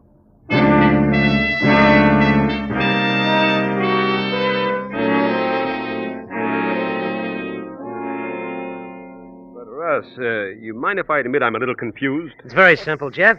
Is it? You're not the biggest agent in the world, you know. You were saying the other day you'd give anything to handle me. After all, 10% of my salary after this picture is shot. I know, Russ. I just don't understand why you'll sign up with me now after you turn me down. I can trust you, Jeff. That's why. I want you to do a favor for me. Oh. I'm having a little party tonight. I can't get there until after 9, and I want to tell him I was tied up with my agent, say from 8:30 until 9 o'clock. You want me to say... Yeah, huh? Oh, look, Russ, That's all you know. That's all you have to say no matter what comes up. And tomorrow, I give you a 7-year contract as my manager. Now, what about it? What can I lose? It's a deal.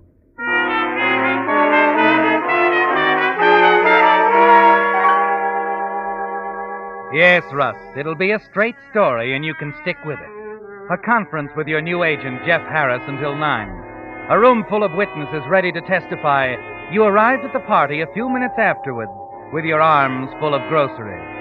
That it's simply impossible that only a few minutes before you made the fatal visit to Kathy Ellsworth's house high on the hill. Yes, it's foolproof, isn't it? At 5 minutes to 9, you step out of your car, walk up the steep stone steps to Kathy's door, and press the bell.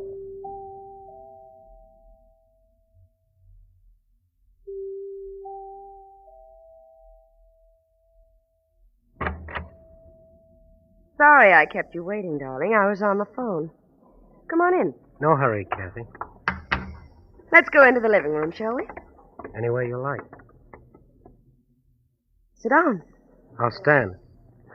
All right. Now, what about it? I want to make very sure of one thing, Kathy.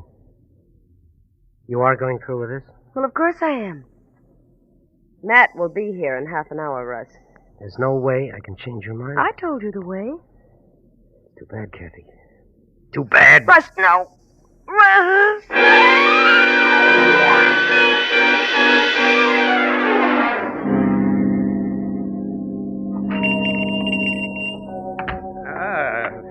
Mr. Benton. Good evening, Angelo.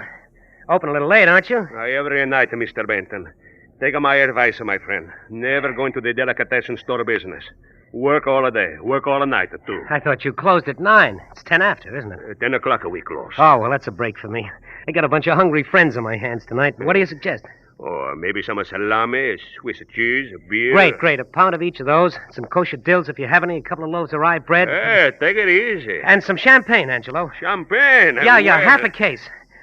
After all, Angelo, this is a celebration.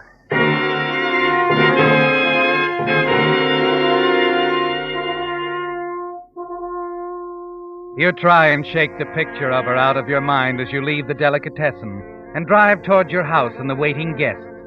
It's a grim picture, Russ.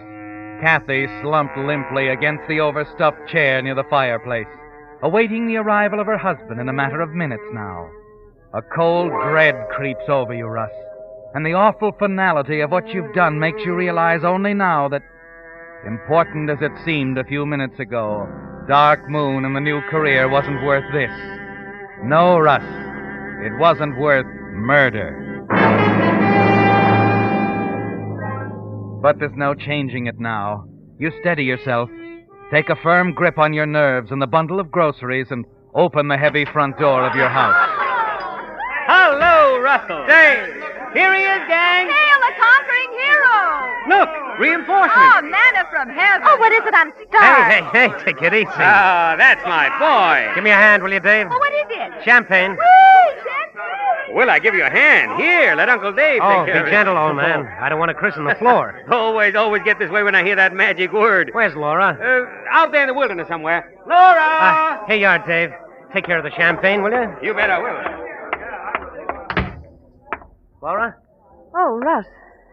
You did a great job on the party. Thanks. When you're a great man, I'll be your secretary. Did you take care of everything, darling? Huh?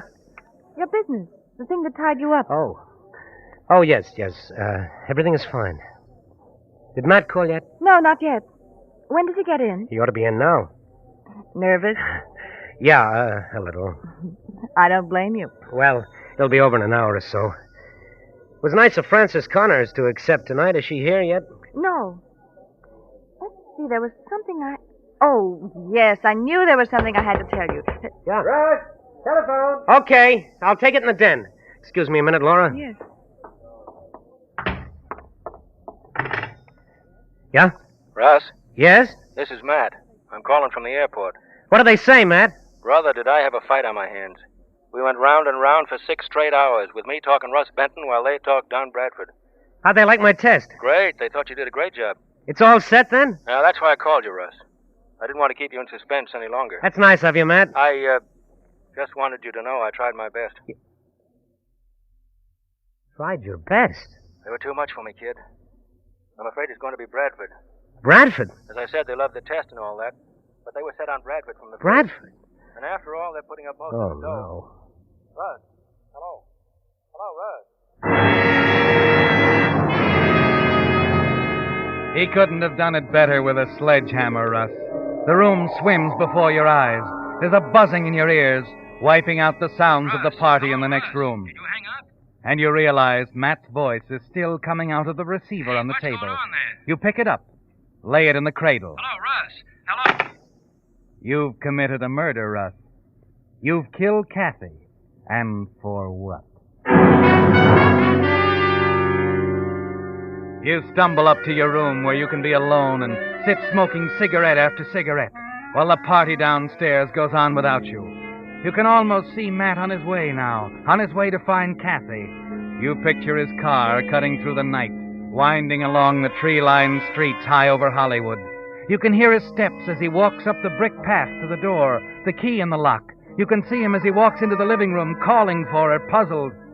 And you can see the sudden stroke of terror in his eyes as he finds the answer. You don't know how much later it is that the sound of your own doorbell downstairs snaps you out of it. And as you hurry back down, Dave is letting two men in. One of them is Matt. The other, a grim-faced man in a gray suit, is unquestionably a police officer. Well, Matt, welcome home. Hello, Dave. Hello, Matt. Russ, can I see you a minute? Sure. Let's go in here. You made it here in a hurry. Come straight from the airport? No, I didn't. I thought you were sore the way you hung up on me. Hung up on you? Yeah, right after you gave me the jolt about Bradford. And it was a jolt, too, you know. That's no reason to hang up on a guy. I guess we were disconnected. Oh, I'm sorry. This is Inspector Hardin, Russ. Homicide detail. Homicide? That's right. I'd like to ask you a few questions, if you don't mind. Of course. But I don't understand. I'd like to know where you were tonight, Mr. Benton. Why? Is something wrong? It's my wife, Russ. Kathy was murdered tonight. Murdered? Why are you asking me? You didn't answer my question, Mr. Benton. Where were you all evening? Here? Why, practically. Practically? Yeah, I was tied up with Jeff Harris, my agent, until pretty late. You can check on that. Then I stopped on my way here and bought some things for the party. Look, why are you asking me? We had to ask a few questions, Russ. My wife had written the name Russell on a memo pad. After it, 9 o'clock. Good Lord, Matt, I don't even know your wife. Until this moment, I didn't even know her name. What about it, Mr. Ellsworth? I'm surer now than I was before. What are you talking about, Matt? How could I? I had to do it, Russ. The inspector insisted we talk to you as a matter of routine. Even though I knew it was ridiculous. It wasn't Russ here, Inspector. I think I can vouch for that. Okay. Sorry we bothered you, Mr. Benton. Matt, you don't know how this makes me feel. I know, Russ. Thanks. Come on, Hardin. We'd better get down to headquarters.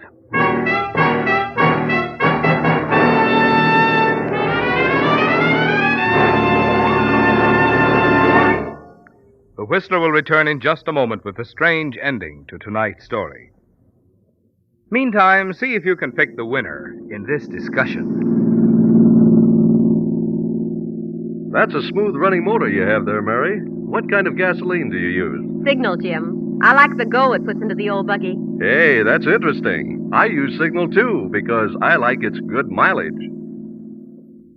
Mileage or performance? Which is the better yardstick of gasoline quality? Well, fact of the matter is, it takes superior performance to give you extra mileage. You see, the only way any gasoline can give you quicker starting, faster pickup, and smoother knock-free power is by helping your motor run more efficiently. And when your motor runs more efficiently, naturally you enjoy extra mileage, a thing Signal gasoline is famous for. That's why we say, to be sure of the tops in gasoline quality, there are just two things to remember. One, In gasoline, it takes extra quality to go farther. And two, Signal is the famous Go Farther gasoline. And now back to the Whistler.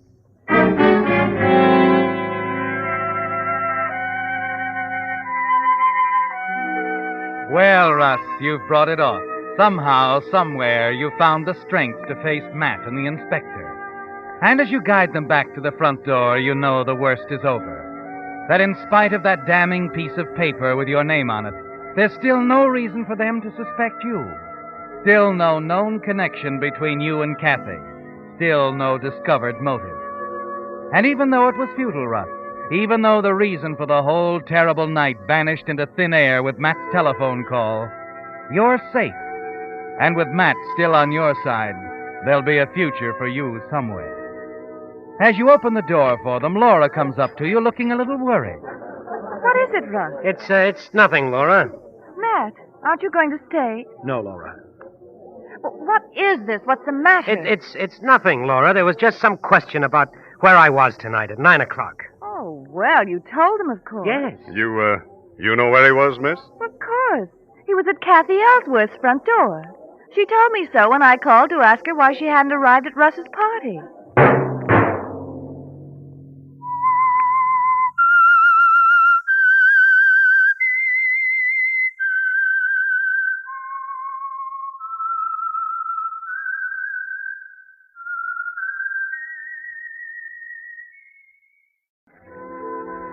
And now the Whistler's strange story. The Body off Billingsgate.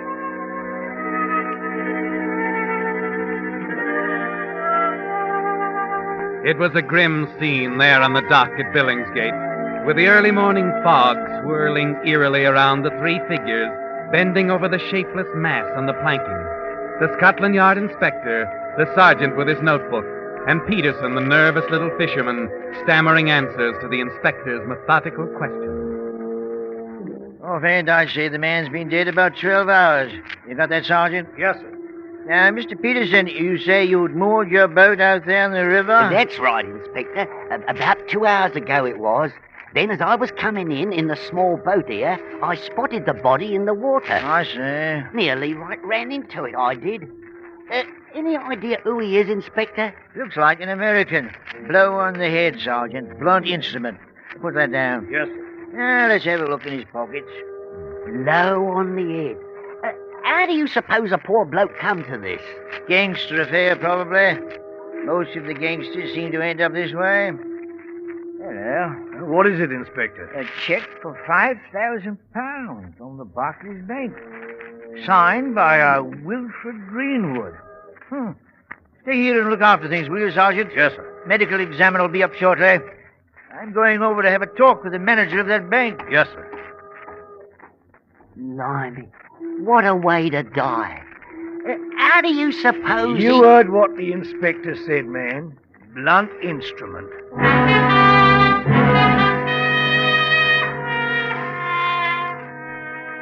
Yes, it was obvious that the man had died as the result of a blow from a blunt instrument. But there was something more important than that. Something the inspector was to find out later at Barclays Bank. Something which indicated that the most important cause of the man's death was a normally harmless instrument, just an ordinary fountain pen.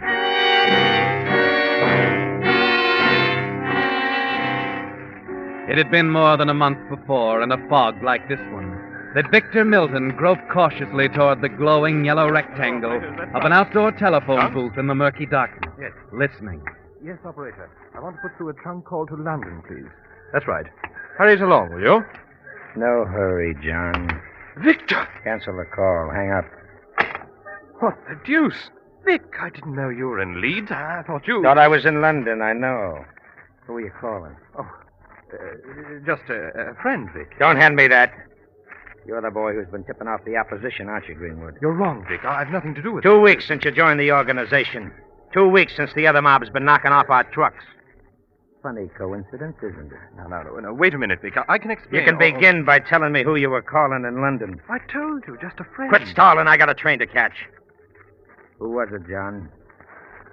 You better talk or I'll... No, you won't. Drop it. Drop that gun. Tell me who you were... Call it. No. I won't tell you, Vic. I'll kill you. Give me Get back. There, that's better. Vic, don't do it. Don't!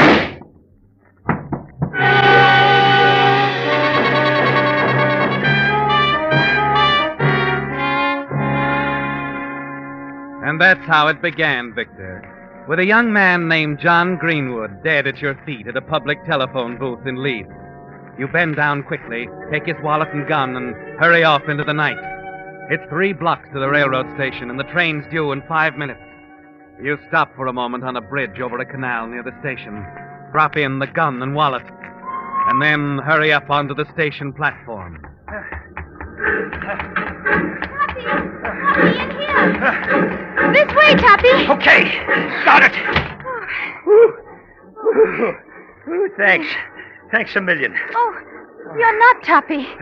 Tuppy? I must sound awfully silly. It's a family nickname for my brother. I thought you were Tuppy, you see.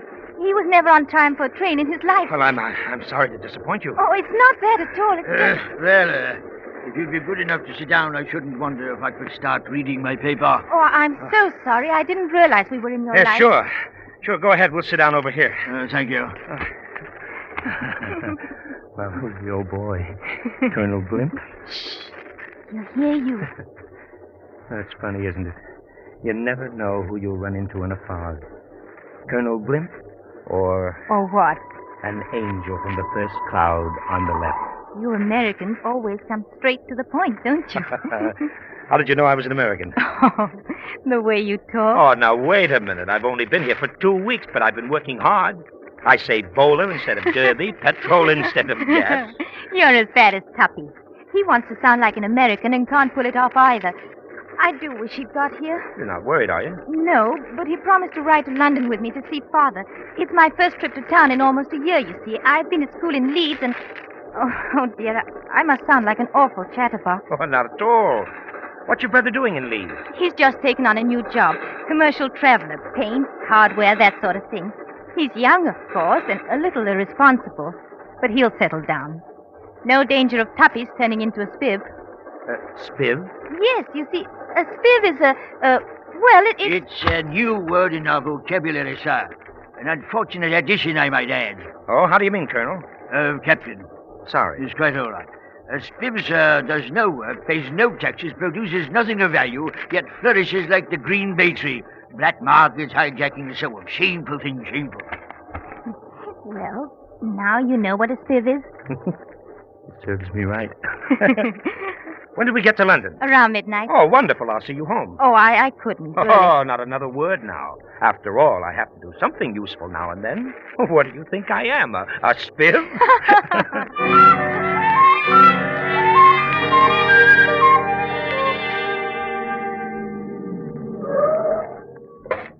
Here you are, Governor. King's Road. You really shouldn't have gone to all this trouble. My dear young lady, it's after midnight. The fog's as bad here as it was in Leeds. That'll be 10 bob. Okay, here you are, driver. Careful in the fork now. It's a better. I'm certainly grateful to you. It's the first time I've been here, you see. Father just moved in last week. Oh, I see. Well, think your father's still up? I'll be insulted if he isn't. He knows I'm coming. Hillary! Father! Oh, it's so good to have you home, my dear. And Tuppy. Oh, I'm afraid Tuppy missed the train, Father. I thought I'd better see your daughter home, sir. It's a little late for her to be out alone. Well, thank you, young man. Come in, won't you? Thank you. Now, Hillary, don't you think you'd better... Oh, the telephone. Make yourself at home, will you? Hillary, I'm sure the young man can do the spot of brandy. Well, now, see here, it's pretty late. Perhaps I'd better be going. Nonsense. You heard what Father said. Trunk call from Leeds. That must be Tuppy with some excuse or other. Don't be too harsh with him, Father. Do you prefer brandy or whiskey, Mr. Yes. Good heavens, you know, I don't even know your name. We've come all this way and we haven't even been introduced. I'm sorry. My name's Milton. Victor Milton. Well, how do you do, Mr. Milton? I'm Hillary. How do you do? Yes, I'm listening, officer. What is it, Father? What's the matter? I see. Identification from the coat? Yes. Yes, I'll catch the first train north. Thank you. Thank you very much. Goodbye. Father, what's happened? Is it Tuppy? That was the police up in Leeds. He's not in another scrape. Not anymore. He's dead, Hillary. What? His body was found in the fog by a telephone booth. Been robbed. I can't believe it. I'm awfully sorry. I guess you two want to be alone. Yes. Thank you for seeing Hillary home, Mr. Milton. If there's anything I can do... Awfully kind of you, Mr. Milton. Our name is Greenwood.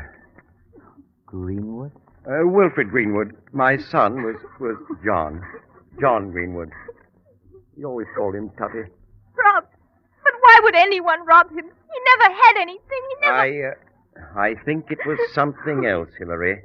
And I'm going to find out who killed him if it's the last thing I do.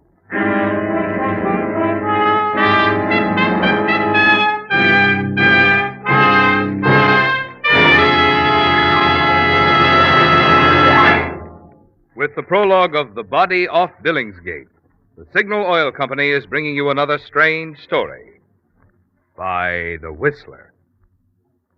But now I'd like to ask one of the ladies here in the studio a question. Did you serve iced tea for supper? Iced tea? Of course not. In this weather, we prefer a hot drink. Precisely. And just as you choose a different diet in cool weather, remember your car needs a different cold weather diet, too, if you want to keep performance up and wear down. Just what do you mean by a cold weather diet for a car? Well, first of all, the transmission and differential should be drained and refilled with the correct winter grade of Signal gear lubricant. If your front wheel bearings and speedometer cable haven't been repacked for 5,000 miles, now is a good time to tend to that. And, of course, for a sweeter running motor, the old oil should be drained and replaced with the correct winter grade of Signal Premium Motor Oil. That amazing new type oil that actually keeps motors 6 times cleaner and reduces cylinder wear 1/3. One more question. What is the correct winter grade of oil? That differs according to the make of car, its age, and the climate. But your Signal dealer can tell you exactly because he has an official factory chart which shows just what lubricant the manufacturer recommends for each part on your particular car. This is just another extra in Signal Dealer's complete line of services and products to help your car run better, look better, and last longer. And now, back to the Whistler.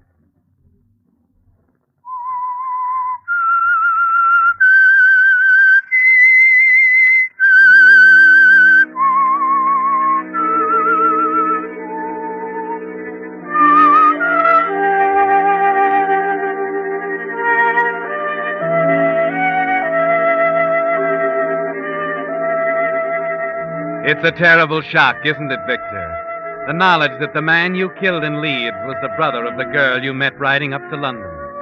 John Greenwood, Hillary's brother. And it's hard for you to believe that her brother could be like that. That he could be the son of an obviously influential and respectable citizen like Wilfred Greenwood. But that's the way it is, Victor. A thing that might happen once in a million times has happened to you. It unnerves you, doesn't it? But not enough to destroy your role as innocent stranger. They haven't the slightest reason to suspect, Victor, and you decide that their friendship might be valuable. You send flowers and condolences to John Greenwood's funeral, then wait a few days before telephoning Hillary. Oh, hello, Mr. Milton. Thank you so much for the flowers. Oh, I'm sorry I couldn't do more to help. But I realize that at such a time... You've been most thoughtful. Father appreciates it, too. I read about some flowers this morning in the Times. Oh? Yes, the carnations are blooming in Hyde Park. Say, I'll bet you haven't been out in the fresh air for a week. Well, as a matter of fact... You haven't. That's right. Only... You know, I think a stroll through the park or perhaps some boating would be just the thing for you. Well, I think so, too, Mr. Milton. I'd like very much to go.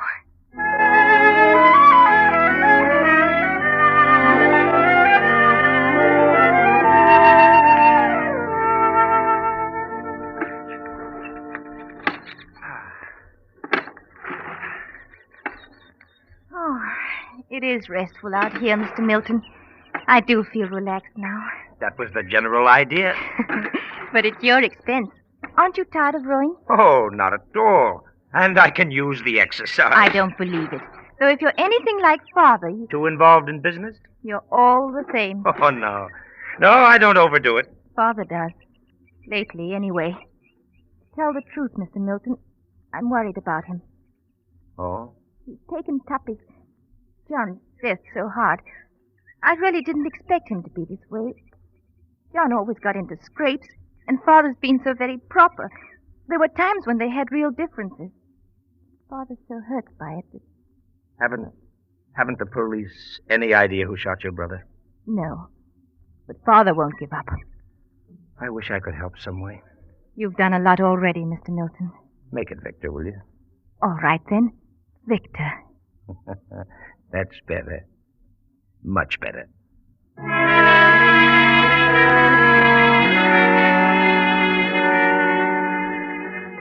Yes, Victor, it's going well. And as you continue to see Hillary during the days that follow, you begin to feel more secure. Knowing the friendship of influential people like the Greenwoods makes everything solid. The suite at the Carlton, the office in Oxford Street.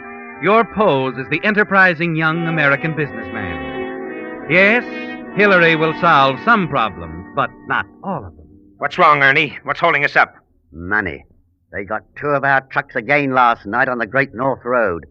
Suiting materials, tweeds, worsteds, close to £4,000. Oh, I'd like to know who's tipping them off. Oh, could be anyone. They've got a man on every corner. There's no getting away from them. We need money, huh? Yeah. Quick. All right, Ernie. All right, I'll get it. Who do you know over here while you're... I said I'd get it. Never mind how. All I need's a little time.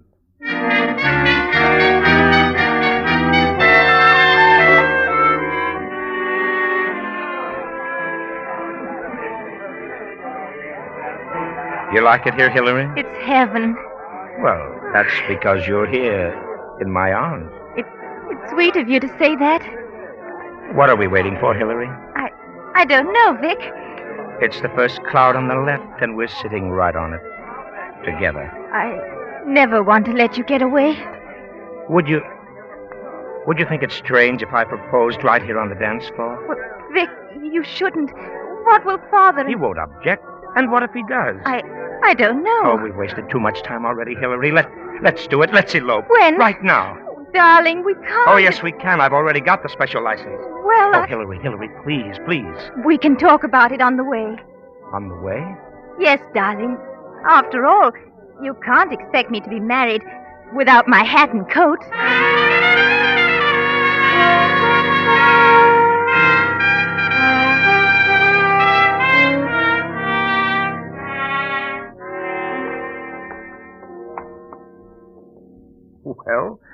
Well, go ahead, Mrs. Milton. Ring the bell.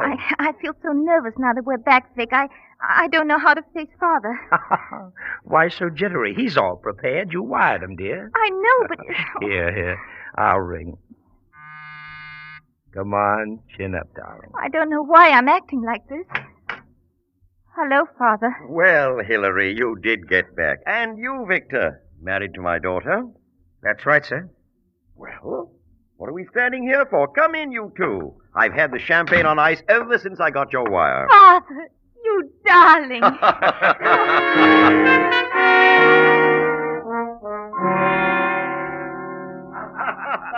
I must say, Victor, you Americans don't let any grass grow under your feet. Well, so with a girl like Hillary. Oh, it's all right, my boy. I'm pleased. You must know that by now.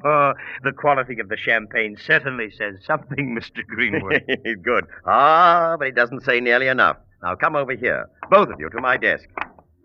Now, where's my checkbook? Oh, now, Father, we really didn't expect you never mind now, dear. I haven't any family heirlooms to pass along, but my bank account can certainly stand a substantial present to both of you. You're only embarrassed, Vic. Oh, where are my glasses, Hillary? Mr. Greenwood, Hillary's right. Here. I can't see without them. Vic, you make out the check. But, sir, Go on now. You may as well do it, darling. He always gets his way. Well, all right. What's the date? Darling, our wedding day. How can you forget? It's October 11th. Oh, sure. I'm all mixed up today, darling. October 11th, 1947. Oh, now, let me see. October is the 10th month, isn't it? That's right. Uh-huh. 10, 11, 47. Who shall I make it out to, Mr. Greenwood? Call me Dad, won't you? And make it payable to yourself, of course. You'll be the man of the house, I hope. Found my glasses yet, Hillary? I don't see them anywhere. Pay to the order of Victor Milton? £5,000.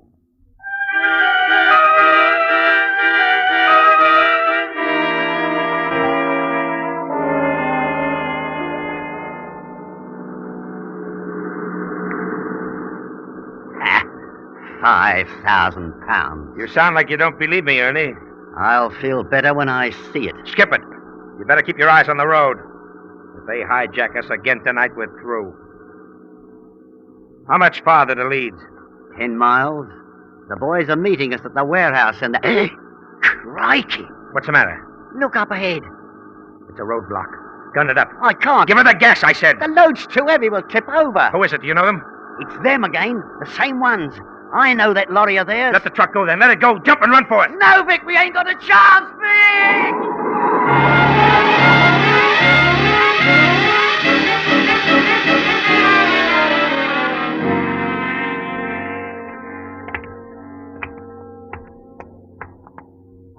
What's the idea? Where are we? Keep moving, mate.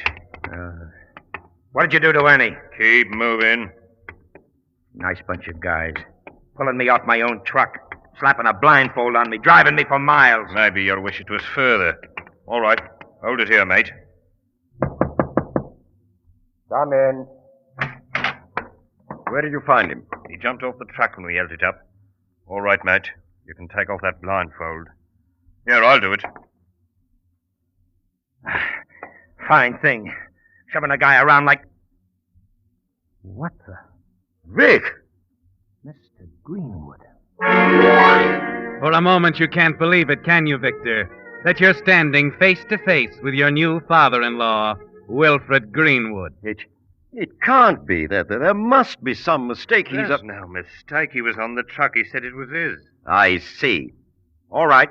Go back to the truck. But I'll take care of him. Give us an hour. Alone. Righto. So, Pop, you're in this racket too, huh? You're the guy that's been hijacking my trucks. It was you, Vic. You killed John. I don't know what you're talking about. I've had men working on my son's murder ever since he was killed, and I told them to bring me the man who did it, no matter who he was. They brought you, Victor, and they don't make mistakes. Simple as that, huh? Of course, Mr. Greenwood, now that I'm your son-in-law... Hillary is better off rid of you. Wait a minute. Wait a minute, you can't shoot me without... You didn't wait for it when it was John. No, Vic, You're doing nothing. Oh, let go! Give me that gun. Give it to me. There. That's better, Mr. Greenwood. What are you going to do? I haven't much choice. Oh, you won't get away with it, Vic. My men will be back here in an hour. I can get lost in England in less than an hour. You'll never stop running. I'll be alive, Greenwood, and with enough money to run a long ways, thanks to you. What? Your check for £5,000. Vic, you did kill him, my son, didn't you? Yes, I killed him. Thought you were smart planning him in my gang as a stool pigeon. Yes, I killed him, and I'll even show you how. No. No! Vic!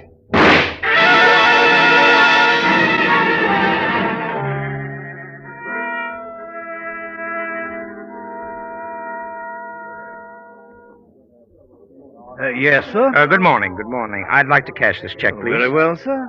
Oh, Mr. Greenwood's check. Pay to the order of Victor Milton £5,000. Yes, I'm his son-in-law. Of course. All right, Mr. Milton. If you'll wait just a moment, I'm sure we can honor it for you.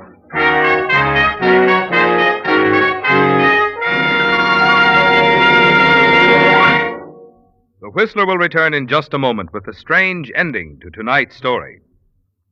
Meantime, since tomorrow is Thanksgiving Day, I want to say for Signal Oil Company and the almost 2,000 signal dealers who serve the 7 Pacific Coast states from Canada to Mexico, we hope that your Thanksgiving cornucopia will be filled to overflowing, not only with good food, but also with good health and good cheer. Certainly all of us can be thankful from the bottom of our hearts that we are living in America, the land of abundance and freedom for all.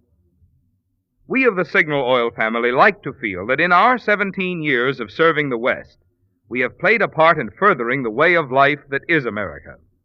Because signal dealers own their own business, they are carrying on the tradition of the independent businessman who has played such an important role in building America. And Signal Oil Company, by supplying signal service stations with constantly finer products, has helped each signal dealer keep abreast of that ever-present healthy competition, which is the key to America's continuing progress. Competition which helps all of us here in America enjoy the highest in the world standard of living. And now back to the Whistler.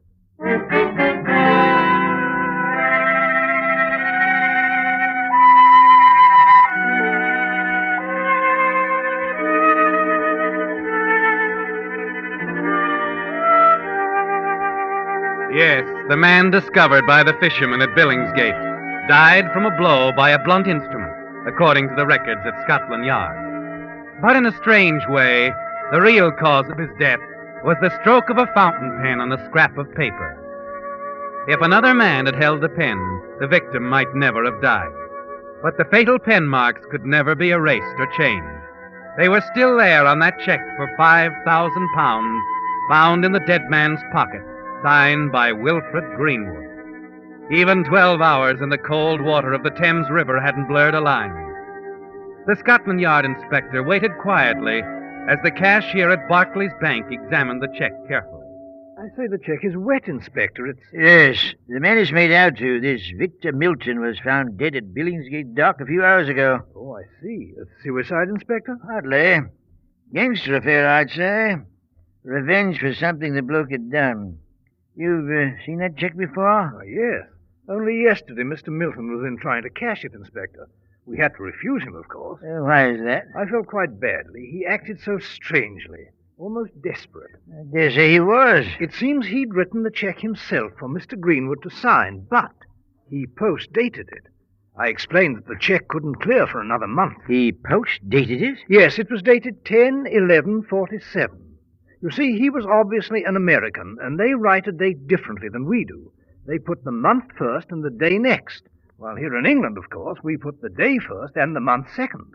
Then this check he wrote is just reversed. He meant to indicate October the 11th, but actually in writing 10/11, he made it November 10th. It's odd. Just a difference in custom. That's right. But I had to tell him we couldn't honor the check until a month from now. Strange fellow, you know. He seemed so anxious to have the money. But when I suggested he have Mr. Greenwood write him another check, he didn't say a word. Just looked at me and walked out.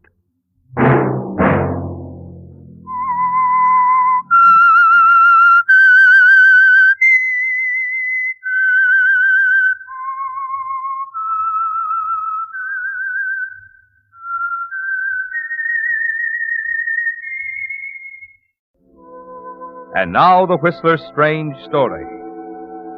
Wedding Gift.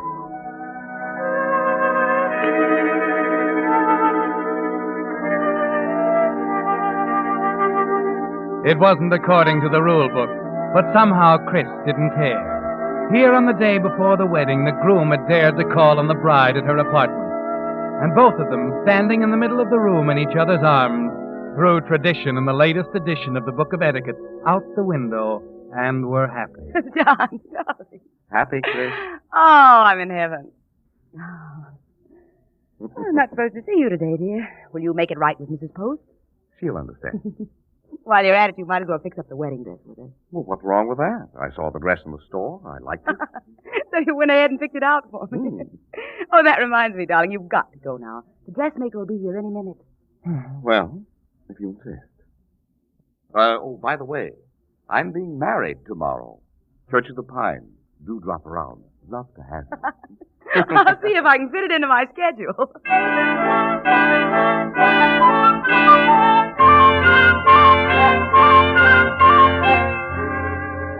It's been a long time coming, Chris. An uphill fight against poverty and squalor and the commonplace. A fight that turned a nobody into a somebody in a few short years. A battle that took you to the topmost rung of the ladder and made your name a synonym for career girl.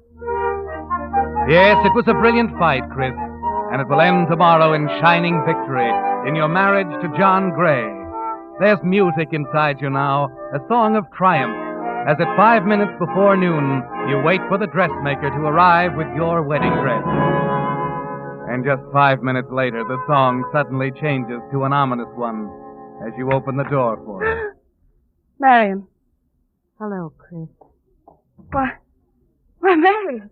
Darling, it's been so long since I've seen you. I thought it was the dressmaker, that's why. It is. I'm the dressmaker, Chris. Marion, I didn't even know you were in town. I saw your order in the file. Made it a point to get the assignment. Well, good heavens, it's been years. Yes. Since you and Father... I'm trying to forget that now, Marion. I wish I could forget it.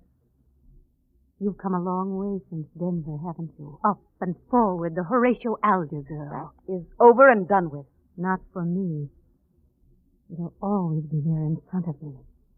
The picture of you worming your way into my father's affections until he thought you loved him. Until he told my mother he was through. Marion, will you That please? was number one. The step number one, wasn't it? The girl secretary who wanted to go places and wouldn't let anything stand in her way. Your father was a very irrational man, Marion. I remember hearing you say that before. To the coroner. I had nothing to do with his killing himself. Of course you didn't. They called it suicide. And it was all a coincidence that Father had just signed over the controlling interest in his business to you the week before. Marion, I'm very sorry about all this. I've tried to be pleasant. Just won't work. Please take the dress and go. I'll make other arrangements. I don't think you will. Why not? The man you love has his heart set on this dress. He might wonder why you changed your mind. I'd be only too happy to tell him. Now, let's get on with the sitting. Get the dress out. All right.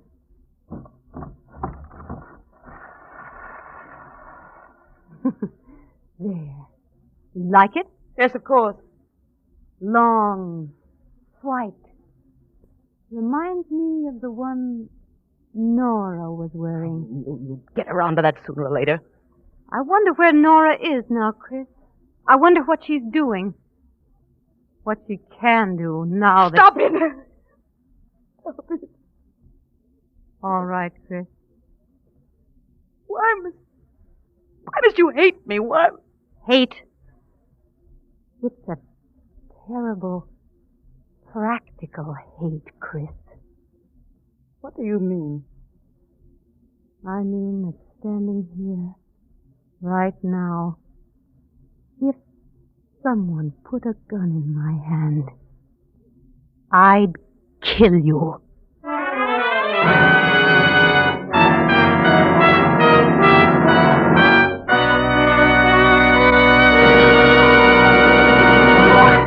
With the prologue of Wedding Gift, the Signal Oil Company is bringing you another strange story by The Whistler. Incidentally, if we of the Whistler cast sound a bit on the excited side tonight, there's good reason. Tonight marks the beginning of the 5th consecutive year for the Signal Oil program, The Whistler.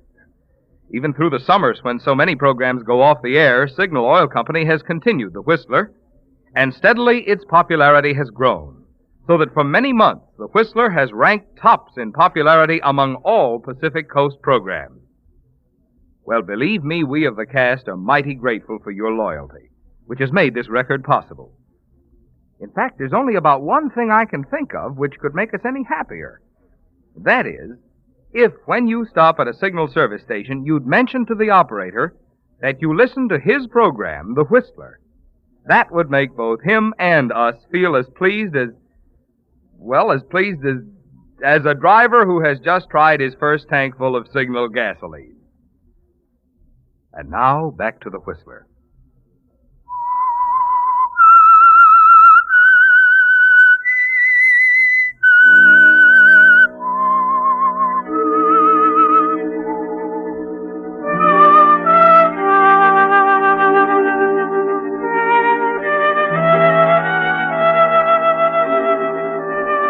Yes, Chris, you've come a long way since Denver and the years of struggle. Those other years, that other life you've conveniently locked up in a cabinet and filed away to be forgotten.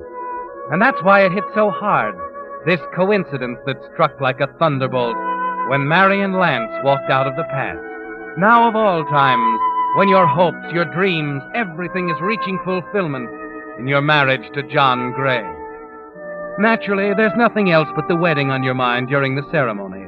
But after it's over, after the congratulations, the well-wishers, the champagne at the reception, after all that, there's still an intangible feeling of dread, even as you sit next to John driving off on your honeymoon. Well, Mrs. Gray, Yes, John? you're awfully quiet. Aren't you at all curious? About what? Where we're going? Well, on our honeymoon, I suppose. I like to be surprised. You will be. I'm taking you up to my sister's place in the mountain. Oh, I didn't know you had a sister. We didn't have much time to find out about each other, did we? After all, 3 months. We did rather rush it along. I might be perfectly horrible when you get to know me. I love you, John. That's all that matters. And you love me, don't you? I married you, didn't I? Uh-oh. Got to pull into this restaurant. Oh, what's the matter? The car isn't acting right. You can run in and have a sandwich while I take it over to the garage, huh? This is the last stop before the mountains. I'd hate to have anything go wrong. All right. Chris, Yes? there's nothing wrong, is there? Somehow you don't seem yourself. I'm sorry, John. I guess I'm just a little tired. The wedding, you know. Sure. All right, go on now. Run over to the restaurant. You'll feel better after a good hot cup of coffee. John, What is it? Nothing. Nothing. Go on, dear. I'll see you in a few minutes.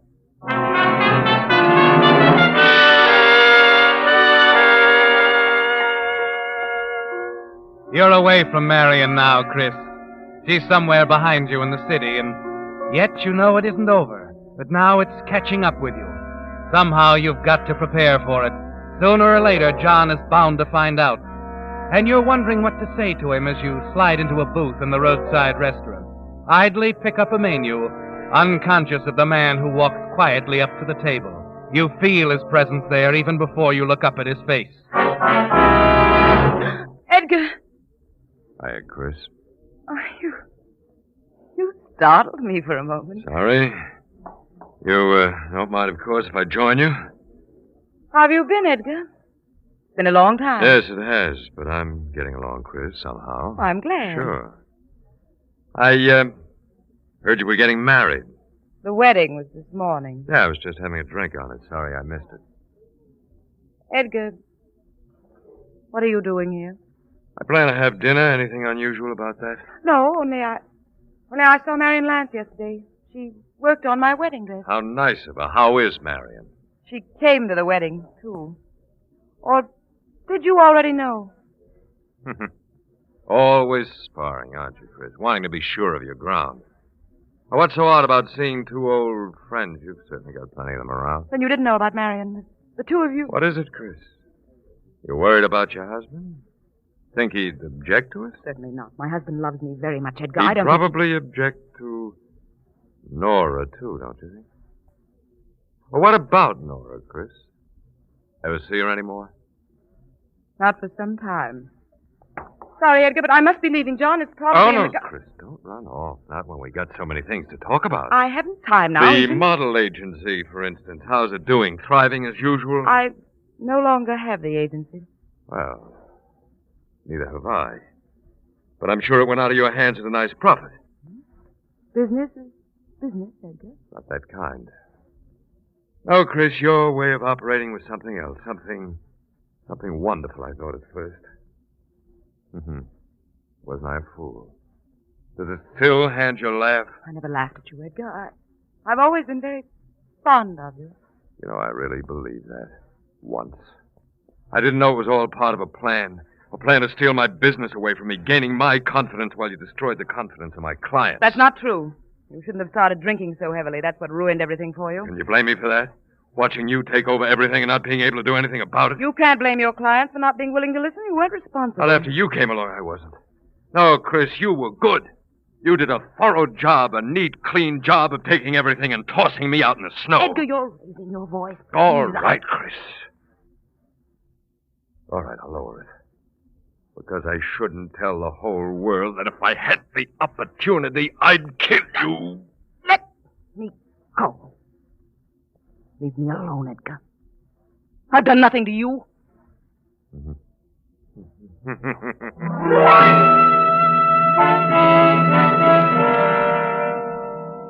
His laughter follows you across the room, doesn't it, Chris? But as you reach the door and glance back, you see that he hasn't moved. That for some reason he remains at the table looking after you as you rush outside. Chris, you didn't have to come after me. John, I'm really not hungry. I don't want to stop for dinner. Can't we go on? Well, I'm not too happy about the car. Well, but... it'll be all right. I've been getting a headache, John. You know, all the excitement. I'd feel much better riding along. Well, it'll make you feel any better. Oh, it will, John. I know it will.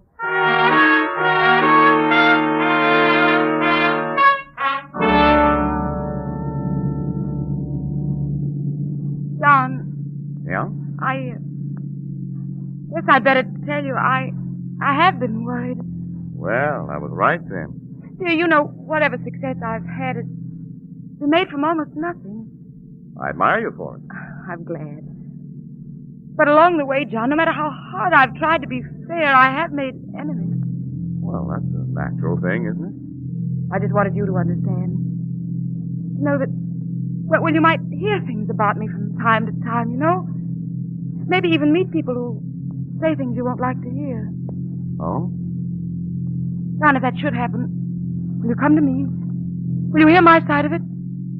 I said I wanted to marry you, Chris. No one can ever change that. Darling, you're the most wonderful thing that ever happened to me. Well, let's not even talk about anything else, Chris. Besides, I've got deep, dark worries of my own. Oh? This car. I don't like the way this motor's missing.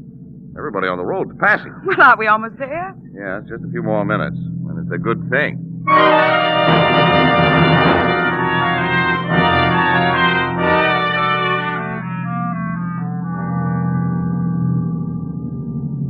Well, here we are, Chris. What do you think of the place? Oh, John, it's beautiful. My sister usually stays up here the year round. Huh? Come on, keys on the porch. I had no idea it was going to be so isolated. Afraid of your husband? No, it just seems so far away. Yeah, here's the key.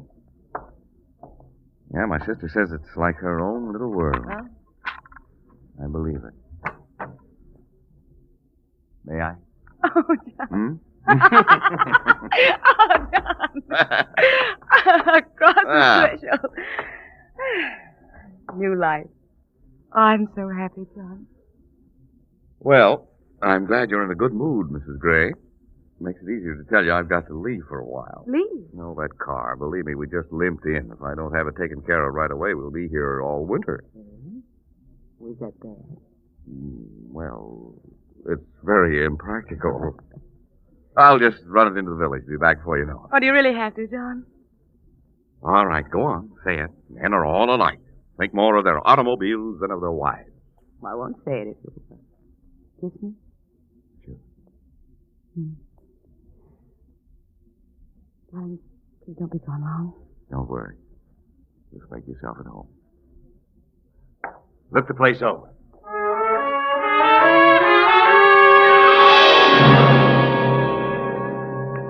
He waves as he drives away, Chris, and you stand looking after him for a moment. Then you close the door, start across the big living room toward the stairs. You wonder idly about the fire already going in the hearth, and then stop at the sound of voices from the next room. Yes, I passed them on the road, too. Too bad you missed the wedding. Very interesting. At first you think you're imagining things, that it's because you have Edgar and Marion on your mind. But the voices continue, and you feel yourself drawn as if by a magnet to the other room. Interesting talk at a little roadside inn. Did you remember Nora to her? I'm sure she's wondered about Nora. They're sitting there talking idly. No. Oh, it can't be. They don't even look up as you stand there. Marion's hands continue to manipulate a pair of long, heavy knitting needles. Edgar's moves slowly across the barrel of a hunting rifle he's cleaning as he talks. As you walk toward them, you tell yourself that you must fight down your terror. Try to bluff it through with the calm you've always shown talk before. very much about poor Nora. She had a... Hello, Chris. Well, Christine. Would you two mind telling me exactly what you're doing here? We meet so often of late. Yes. How nice. Isn't it? But surely you're not our hostess. Where is she? I don't know what you're talking about, Marion. My husband and I are spending our honeymoon here, and we It certainly... all sounds like some sort of dreadful mistake. What a shame, Edgar. And you'd hope to stay on and do some hunting. You've wasted time cleaning the rifle. Oh, I don't know. Obviously, there's been a mistake. I don't want to seem rude, but I must ask you both to leave. But, my dear, we were invited. Yes, we have as much right here as you. That's ridiculous. Perhaps, but true, and we're staying. Aren't we, Marion? Oh, I wouldn't drive that mountain road again without a night's sleep. Impossible. I see. Well, you must have something in mind. Let's get to it. I know how you feel about me. You think I've done wrong. We do, Chris. And I think I've done absolutely nothing wrong. In a business transaction, that would put us at an impasse. However, you're both old friends. Thank you, dear. Now, I want to see the right thing done. Exactly why we came, Chris. Our very feelings. You're not going to anger me, Edgar, or frighten me. No? Strange. I had the feeling that you're trembling so inside you'd almost like to scream. You're wrong, Edgar. Let's have a drink, shall we? I'll go fix it. Delighted. Bring soda for mine, Chris. I never learned to drink like Edgar. I'll get them right away. Phone. Where's the phone? Oh, here. I'll just get through to someone. Operator? Operator, listen closely. I can only say this once. This is Christine Gray. My husband, John Gray, is at the garage there in the village. Yes, Mrs. Gray. Get a message to him. Tell him I'm in danger of my life. Please, if you can't reach him, send someone up here right away. White Oak Lodge. I know the place, Mrs. Gray. I'll have someone up there very soon. Oh, thank you. Oh.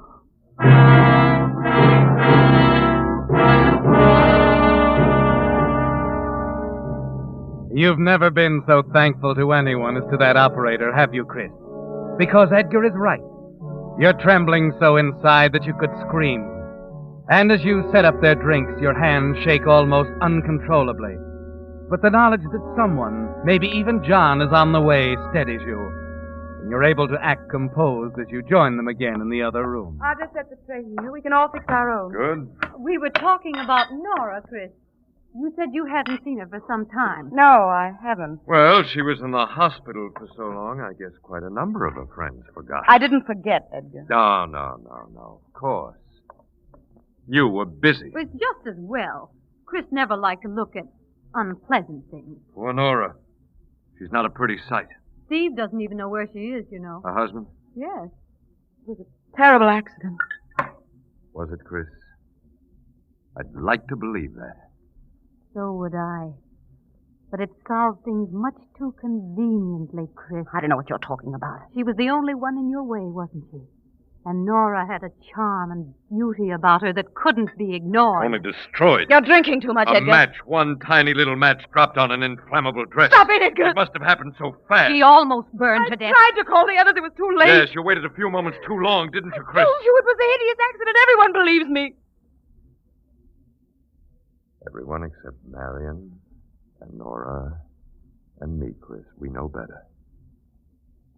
We're three people who know that you haven't any right to live. Well, now, if you'll excuse me. Where are you going? My drink's a little warm. I believe the ice is in the kitchen. What is all this, Marion? What are you going to do? I thought I made that clear yesterday when I brought your dress. Curtain? That's exactly what I do mean. At the moment, I don't know which of us it will be. But for what you've done to us, one of us is going to kill you. Tonight. You've no right to condemn me this way. No matter what I've done, you're not justified in killing me. Perhaps not, Chris. But sometimes hatred goes beyond the bounds of reason. Oh, of course, my husband will be back any minute. I'm sure that doesn't worry me, Chris. Certainly it doesn't bother Edgar. And least of all, Nora. If she were here, you...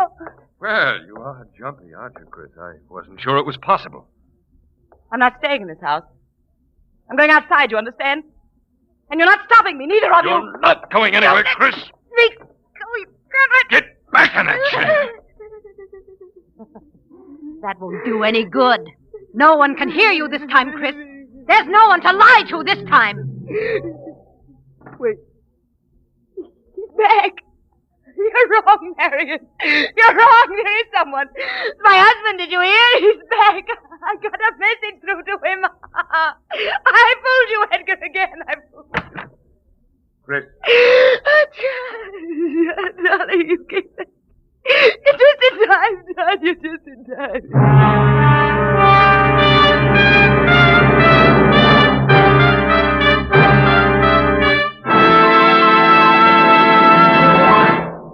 The Whistler will return in just a moment with the strange ending to tonight's story. Meantime, let me give you a clue toward solving another mystery. How to make today's shrinking dollars buy more value. When it comes to your gasoline dollars, if you want to be sure you're choosing the gasoline that gives you the very maximum in performance and mileage, there are just two things to remember. One, in gasoline, it takes extra quality to go farther. And two, Signal is the famous Go Farther gasoline. Yes, it's a fact. Your best yardstick of gasoline quality is mileage, the thing Signal gasoline is famous for.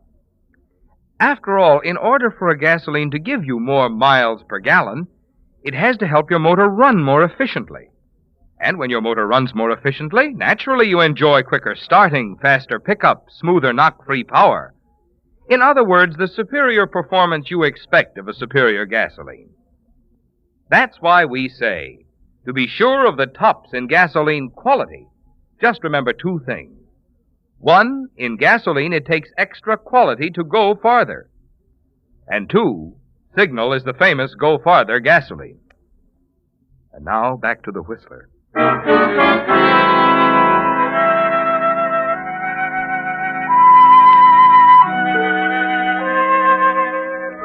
It seems far away now, doesn't it, Chris?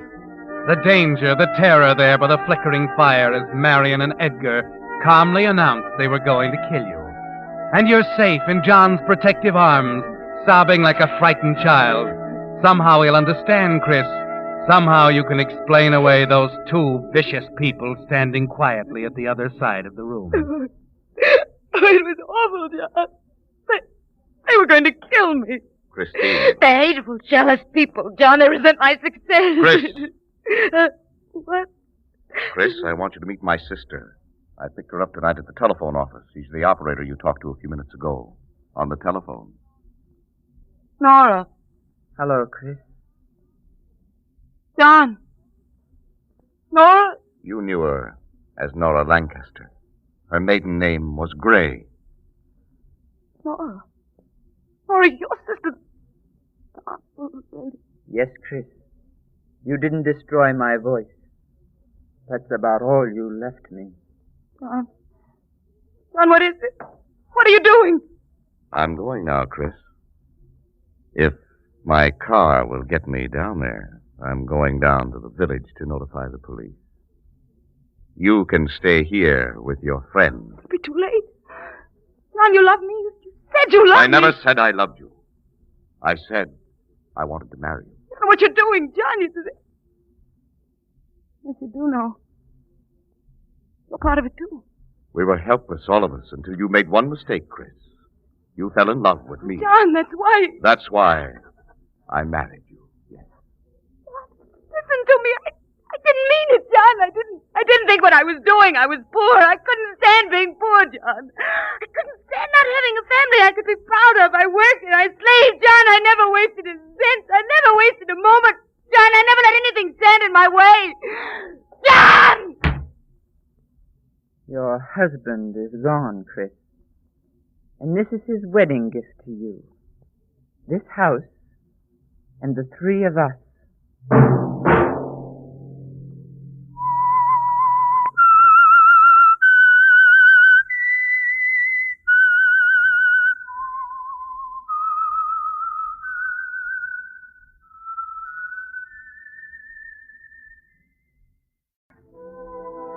And now the Whistler's strange story. Murder in Haste.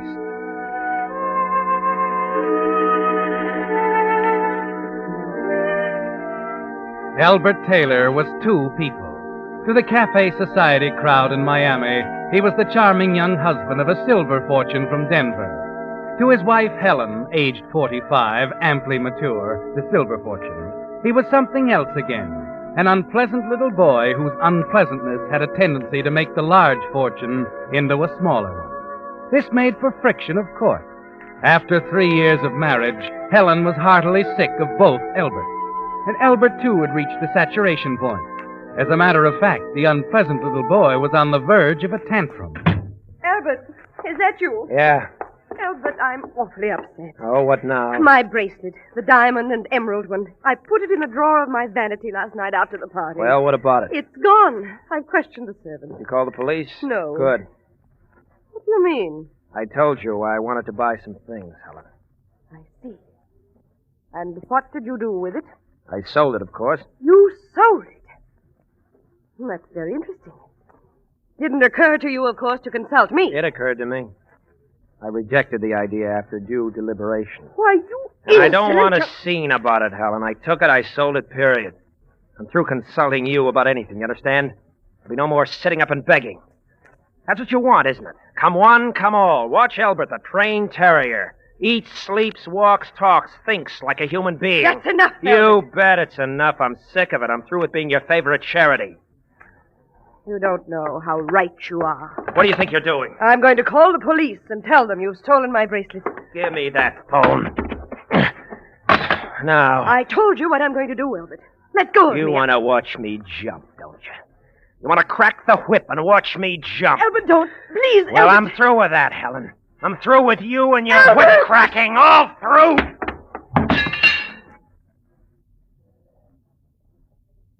Helen? Helen, I'm sorry. Helen?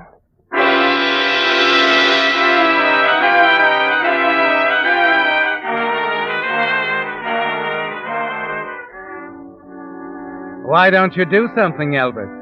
Why don't you go over there to the hearth and pick her up? Or perhaps you're not as dazed as you look standing there in the middle of the room. Maybe even now you know she won't ever get up because she struck her temple on the andiron when you hurled her across the room. Yes, Albert. She's lying there so very still because she's dead.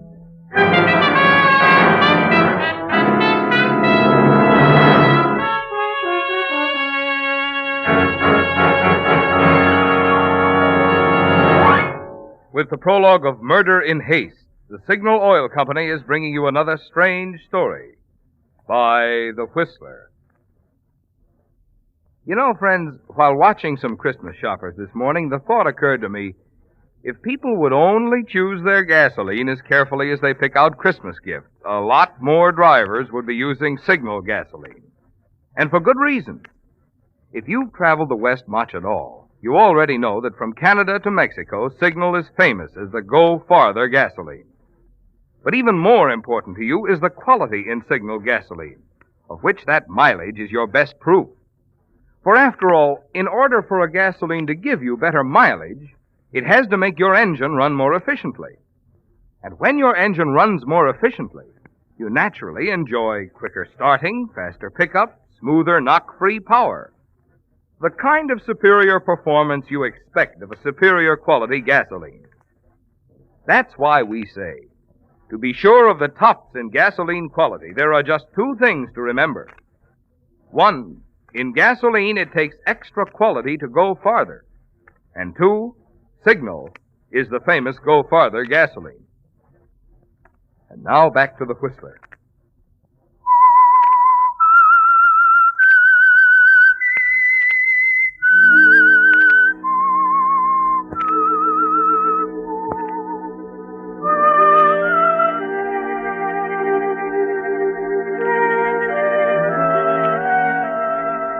Yes, Albert. There'll be no more ugly squabbles, no more jumping through hoops for Helen, because the last argument was final, wasn't it?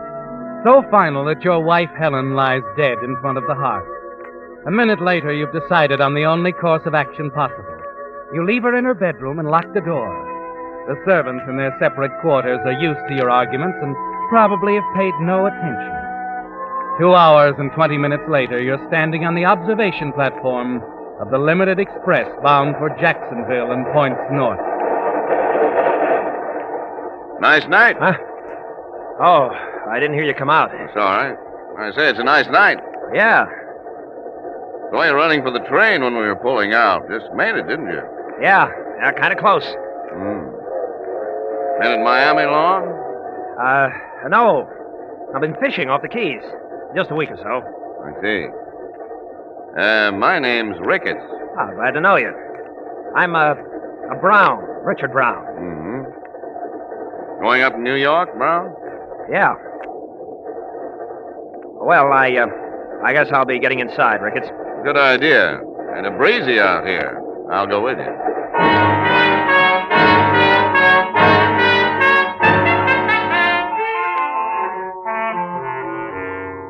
You knew it the minute he opened his mouth, didn't you, Albert?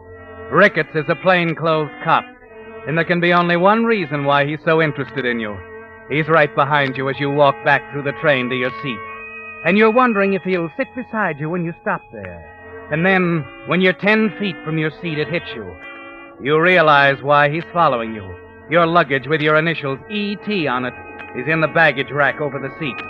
And Ricketts is just waiting for you to stop there. You hold your breath and keep on going. Brown? Yeah?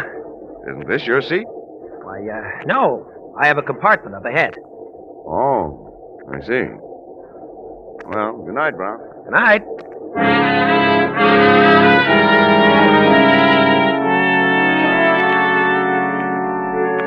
There's only one place to go, the club car and the bar where you can sit for a minute and think. Yes? Make it a Manhattan dry. Dry Manhattan, yes, sir. Is this your magazine? Oh, no. No, go right ahead. You going to New York? Yeah. Oh, it ought to be cold up there this time of the year. A lot of snow and all that, huh? Yeah, I suppose so. Yeah. I'm as excited as a kid. I haven't seen snow for an age. Matter of fact, I haven't set foot in America for 5 years. Oh, it's great to be back. I get a kick out of just talking to an American again. Yeah. I was sitting in my compartment a few minutes ago thinking that I... You, got a compartment? Yeah, a couple of cars ahead. My name's Brown, Mr., Jameson. Leslie Jameson. Jameson? Yeah. Wait a minute, you're not the mystery writer. Oh, I'm afraid I am. Here you are, sir. Dry Manhattan. Oh, thanks. Well, here's to you. What's the matter? Nothing. Say, Jameson, why don't we go to your compartment? Be quieter there. We can have the drinks sent in. Why, of course. Well, that's a good idea.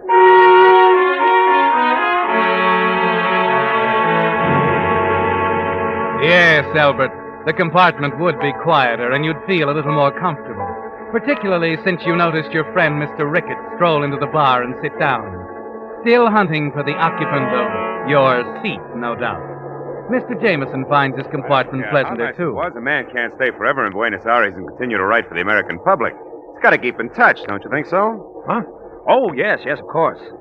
So, you say you left Buenos Aires? Yeah, I'd planned to anyway, but I made it a little earlier on account of that nasty business with my assistant. Oh, I see. I'll probably go back in a year or so. Say, Brown, did you ever read anything of mine? Well, I can't say I've done much reading in the detective storyline. You have a serial running in one of the magazines right now, don't you? Yeah, Murder in Haste. I don't suppose you've read it, huh? No. I'm sorry. If I'd known I was going to meet the author, I'd have boned up on it. Well, don't apologize, Brown. Hey, how about a nightcap before we turn in, huh? Why, it's early, Jameson. Surely you're not going to give up the ship so soon. Oh, I've got to confess, I'm a little bushed. Tell me more about your agent in New York. You were saying you've never met him personally, huh? Oh, you mean Farrell? He's always a great agent. I've often wondered what he looks like. Sometimes I think he must be a magician with a long beard. The way he pulls royalties out of a hat. He sold my leading character to a radio series. You've never even been to New York? No, never. I'm probably the only man in the business who can say that. Well, Brown, it's close to midnight, and I Jameson, what about this serial you're running? Maybe you could bring me up to date on it, and... Brown, I'll tell you about it tomorrow. Right now, I'm awfully tired. It's early, Jameson. Now, look here, I don't want to be rude, but I'll have to ask you... Hey. What's the matter? What's that? Hey, they're trying to stop. Sounds like something's Get wrong. off! Look out! Hey, Jameson!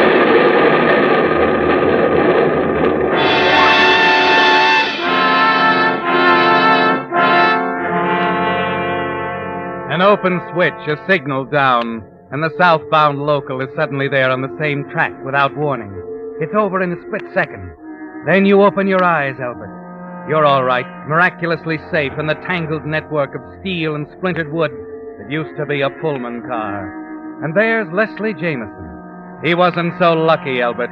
There's nothing you can do for him now. The other end of the coach is in flames, and they're moving toward you. If I can make it out this window. There. Here, let me help you. Give me your hand.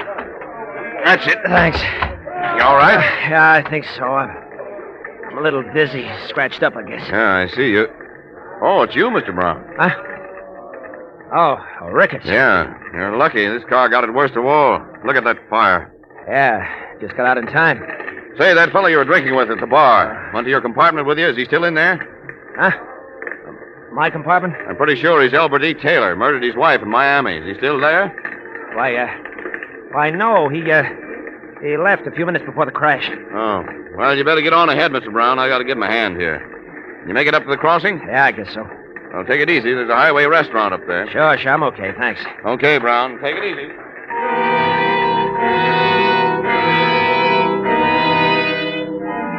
Well, Albert, you stand there dazed for a minute, watching the fire move closer. Then you decide to take a chance. Crawl back to Leslie Jameson's body, take his wallet, his ring, and watch. Exchange them for your ring and watch, engraved, "To Albert with all my love, Helen." Then as the flames move close, you find his briefcase and bag and crawl out with them. 10 minutes later, you stagger into the highway restaurant at the grade crossing. Say, I wonder if you can help me. You hurt, mister? We got a doc in the back room. Come on. No, I'm all right. I just want to get out of here. I thought I could hire a car or get a bus to New York. You were in the wreck, mister? Yes. Well, look, I'm the news correspondent here. Could you give me your name, please? I'm Leslie Jameson. Uh-huh. Leslie Jameson. Hey, wait a minute. Aren't you the fellow who writes those murder mysteries? Yeah, that's right. Well, if that ain't a coincidence, Frank. Yeah. Only last night you and me made that bet. Well, sure. Now we can settle it once and for all. Yeah, we was betting which one would turn out to be the murderer in that magazine serial you're running. Yeah, well, that's very flattering. Say, I wonder if you could help me about the bus I made. Well, say, Mr. Jameson, could you give us an advance tip on the murder? Yeah, then I won't have to wait for the magazine to come out tomorrow to collect from this guy. Oh, it says you. Who was it, Mr. Jameson? Who? Well, I don't think it would be fair to reveal the... Give me a fast cup of coffee, will you? Yeah, sure. Ricketts. Oh, hello. Pretty rough out there. 3 cars gone. What are you guys standing around here for? Have you been out there and looked at it? Well, I gotta stand by this counter. Yeah, and I'm a reporter, pal. This is where they're bringing them. This is where I get my stories. Yeah, and I was getting a swell story. Skip it. How do you feel, Brown? Brown? Well, that's Leslie Jameson, the writer. Huh? I thought your name was Brown. Well, of course you know how it is. Here's your coffee. Thanks. No, Mr. Brown, I don't know how it is. How is it? Leslie Jameson, famous mystery story writer, traveling incognito, narrowly escaped death when the crash. You see, Ricketts, I didn't want people to know. Oh, I get it. We've been reading Mr. Jameson's serial, Murder in Haste. I had a little bet with Frank here on who the murderer was.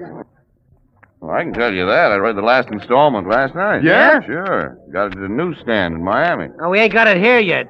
Well, come on, Mr. Jameson. Who done it? Yeah. Well, I don't want to spoil the story for you. Gotta finish it. Uh-huh. Afraid we won't buy another copy of that magazine, huh? Yeah. Come on, Jameson. Well, you see, gentlemen, it's a matter of ethics. A writer What can't... do you mean, ethics? I know how it ends. Well, sure, Jameson, sure. I can tell the boys I got it straight from the author's mouth. Oh, come on. What gold? Well, I don't want to review... I got you a car, Lieutenant. Oh, good. Be right with you. Say, you guys know anyone who wants to go up to New York? I got some unfinished business up there. I'm hiring a car. I'd like to get somebody sharing the driving. Well, Jameson here. Well, sure. You said you were going to New York, didn't you, Jameson? Well, as a matter of fact, the bus... Well, come on. Give me a hand in the driving, huh? Well, all right. Good. But first, give the boys a break. Tell them who the murderer was. Yeah. I'm sorry. It's against my principles. Well, it's your business. Come on. It was the old lady who did it. I knew it. Pay me!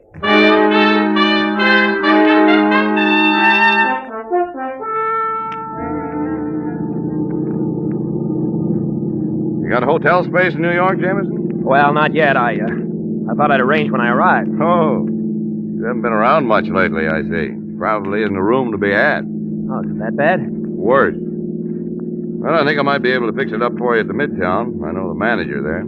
Oh, I couldn't possibly... Forget it, Jameson. Glad to help you out.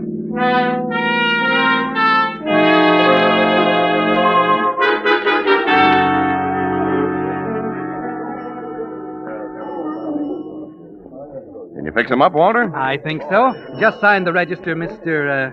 Jameson.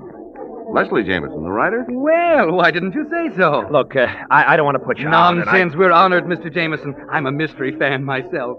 I want to tell you that Murder in Haste had me fooled right up to the last page. Peters. Yeah, boys?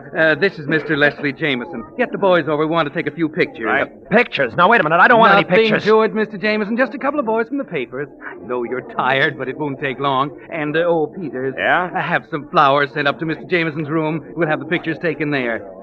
Peters is our press agent, Mr. Jameson. He'll take care of you. Certainly will, Mr. Jameson. Right this way. Now, look here, Peters. Huh?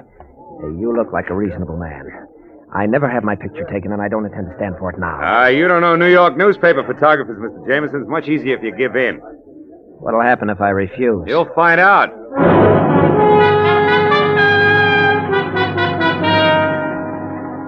And you did find out, didn't you, Albert? You were helpless. There was nothing you could do. They came, they saw, they took pictures. And all you could do was rage and try to keep your face covered. And that only made a better story for them. They were delighted, Albert.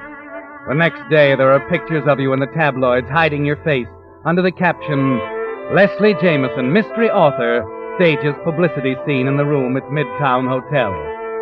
The second page of the same paper carries news that you, Albert Taylor, wanted for the murder of your wife in Miami, perished in the train wreck. But you're all mixed up now, aren't you, Albert? You almost wish Helen was with you again to make the decisions for you like she used to. And then suddenly there's nothing for you to do. The decision is all made. Yes? Mr. Jameson? Yes? Mrs. Jameson's on her way up. What? Your wife. I assumed it would be all right to tell her. Oh, yes. Mrs. Jameson. Hello. Leslie? What do you... Maybe I'd better come in. Well? Well, what? What are you going to do about it? You're an awfully simple sort, aren't you, Mr. whatever your name is? Suppose I am. How did you expect to get away with it after all the publicity? Where is he? What have you done to him? Now, wait a minute, Mrs. Jameson. I can explain everything. Maybe you'd better. Your husband was killed in that train wreck in Florida. I had reasons for wanting to disappear, so I took his identity. I never meant to keep it up. If you'll just... Just what? Look, there's nothing we can do for your husband now. He was killed in the wreck. You believe that, don't you? I don't know. Look, I'm going to leave town. All I ask is that you forget you ever saw me. Oh, I see. Well, what are you going to do? Well, I could go to the police, of course. Now, wait a minute. I can make it worth your while. Oh, stop simpering. Does anyone know you're here in New York? No. That's very fortunate. You see, Leslie and I didn't get along. As a matter of fact, we've been separated for some time. He said he was cutting me out of his will. With Leslie dead, I don't get anything at all. But with Leslie alive... Wait a minute. You wouldn't... Why not? He could retire right now and live on his royalties without doing another lick. You mean you want me to keep this up? Yes. Don't be ridiculous. There are a dozen reasons why I can't. They'll discover it in a week. You have his identification. Yes, I know his signature. I can imitate it perfectly. I know his background like a book. You may as well get used to it. Mr. Jameson. I tell you, I won't do it. It's the most fantastic thing I've ever heard There's a of. Lieutenant Ricketts down in the lobby. He seemed quite interested in our relationship. If you like, of course, I could bring him up to date. All right, Mrs. Jameson. Darling, just call me Ruth.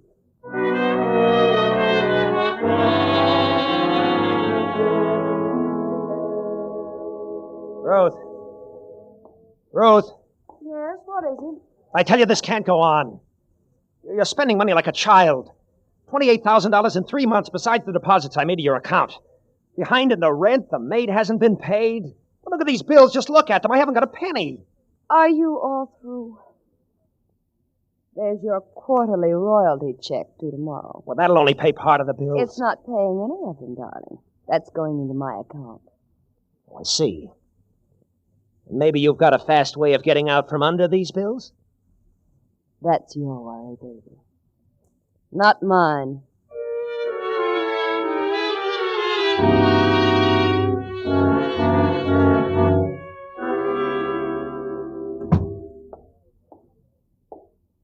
Well, what is it now? I'm afraid it's the same old thing, dear. I just can't seem to hold on to money. How much this time? Quite a bit, I'm afraid. I want $25,000, Albert. 20?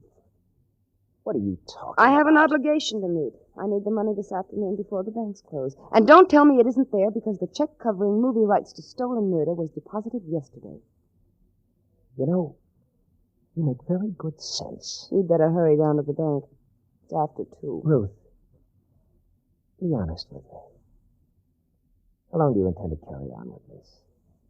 Why, indefinitely, dear.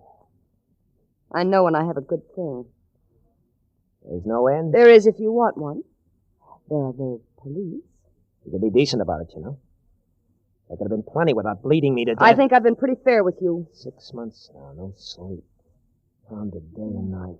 Can't Oh, eat. this Trying isn't to getting dodge us my anywhere. shadow, getting nowhere, afraid all the time, dagger hanging over my Albert, head. what's happened to you? Get hold of yourself. No way out now, is there? Trapped. Run into a corner. No way to turn. Albert, what are you doing? Albert, get away from me!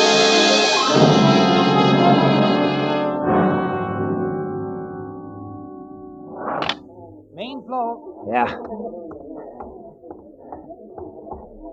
Just a minute, mister. I'm sorry, I'm in a hurry. You're, Jameson, aren't you? Yes. In a hurry? I'm on my way to the bank. It closes in a few minutes. Take your time. There's always tomorrow, you know. But I can't. I've Your, wife's upstairs, isn't she? Well... I saw her go up a few minutes ago. I'm Sergeant Lake, Jameson. I want to see her, and I'd like to have you along. After you.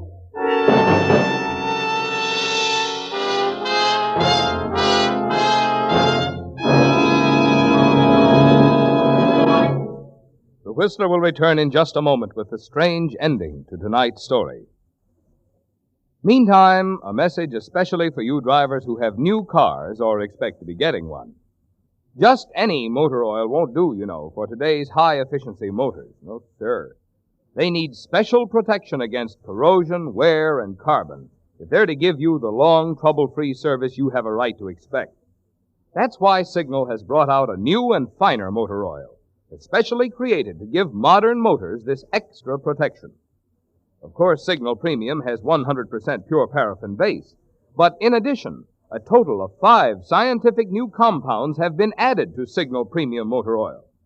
As a result, actual tests prove that this new type Signal oil keeps motors 6 times cleaner and reduces cylinder wear 1/3. Get that. Motors actually stay 6 times cleaner and cylinder wear is reduced 1/3 with Signal Premium motor oil. So if you want to keep the performance of your car young, make your next oil change a change for the better. Switch to the new type Signal oil that's your guarantee of a sweeter running motor. Signal Premium motor oil. And now back to the Whistler.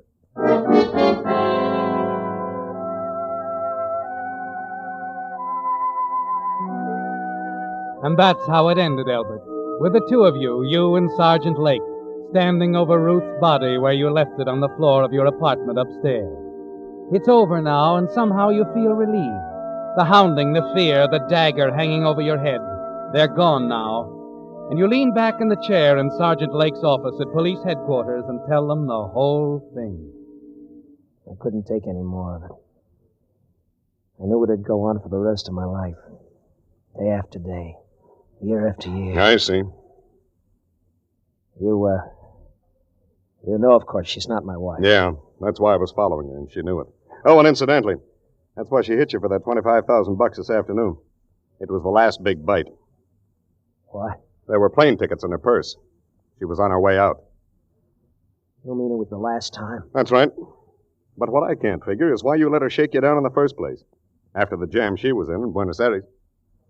Buenos Aires. Wait. She was the assistant. Of course she was your assistant down there. What's the matter, Jameson? A lapse of memory or something? Assistant. Yeah, he told me. I remember. On the train that night just before the wreck. Tell me, Sergeant. Yeah? Down there in Buenos Aires, what was it she did? You have lost your memory, Jameson. It was all over Argentina 6 months ago. That's why I've been following her. I was all ready to pick her up. She's wanted down there for murder.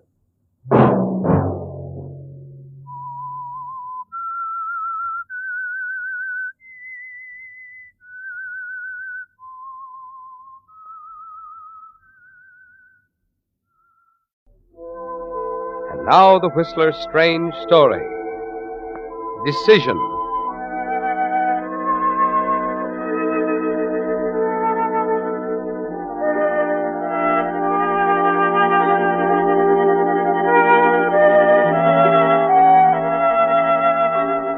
It would have been far more logical had it happened in the springtime. In April, perhaps, with the rhododendrons blooming in Golden Gate Park.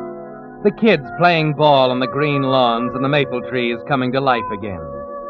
Yes, spring in San Francisco would have helped explain part of it. But the rest would always be beyond logic and common sense. It wasn't springtime, it was November, with Christmas just around the corner.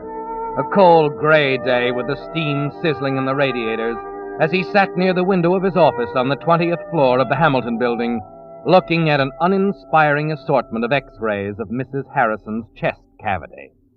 Excuse me, Dr. Evans. Hmm?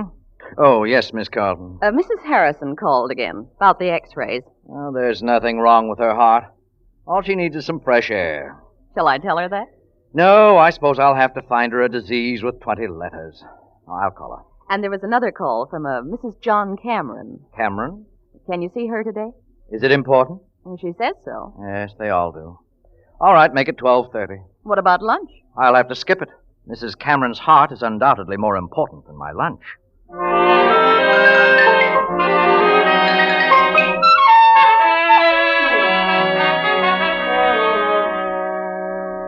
And you noted it down in the book simply, 12:30, Mrs. John Cameron.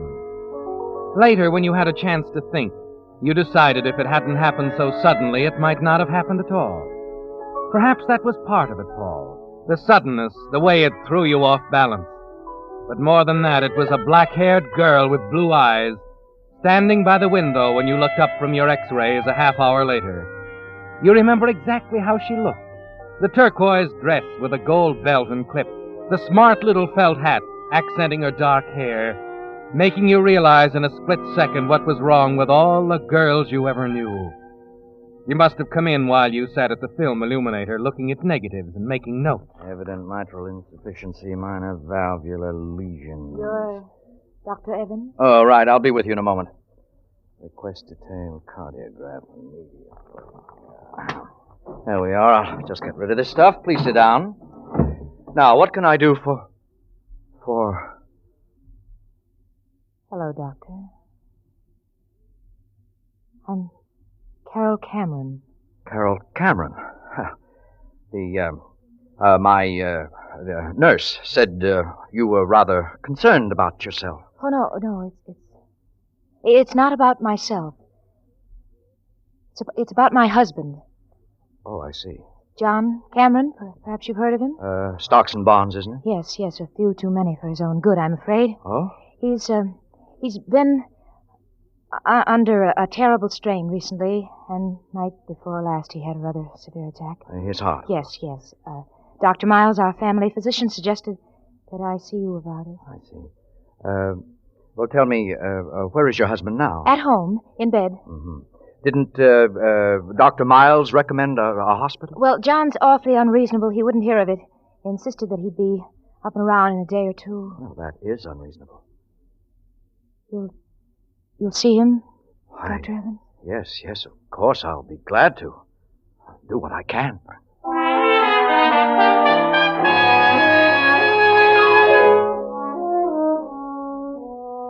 Just like that, Paul. A minute or so and she's gone. You look up, you see her, and 30 seconds later, she could ask if you'd mind going to the North Pole for her, and you'd tell her you'd be glad to.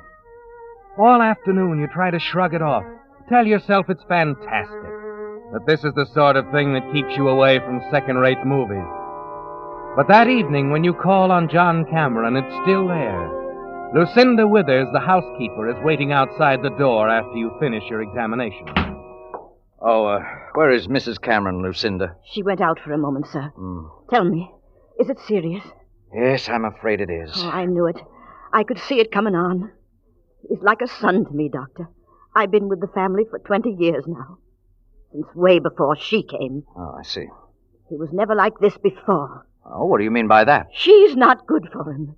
She worries him, makes him nervous, keeps him thinking about the 15 years between them. Yes. Well, I'll have a prescription sent over in the morning. I better be going now. My taxi's waiting outside. You just keep him as quiet as you can, and I'll check him again tomorrow. Very well, Doctor.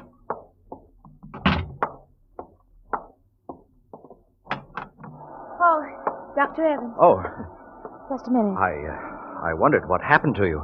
I was just about to go. I left instructions with the housekeeper. How is he? Angina pectoris. It's quite serious, I'm afraid. Oh. He hasn't been taking very good care of himself. He's got to now. I see.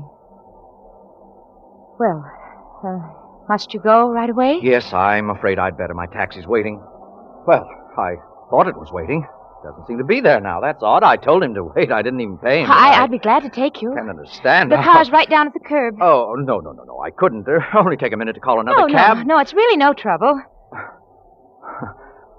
All right. I'll get my coat.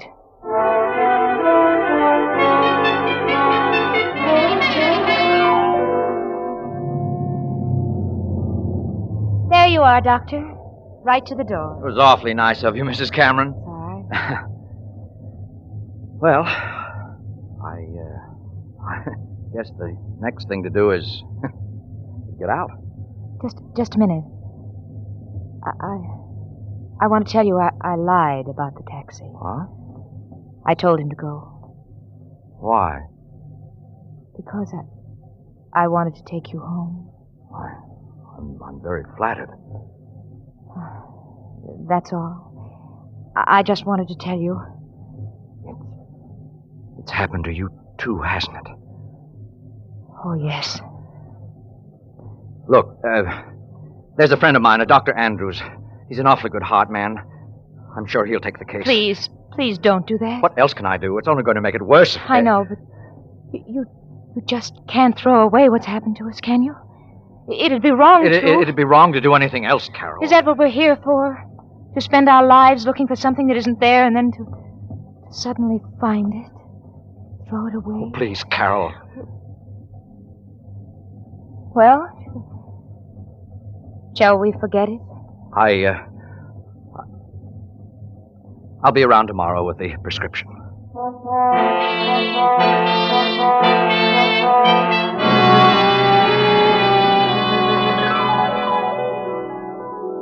So that's how it started, Paul.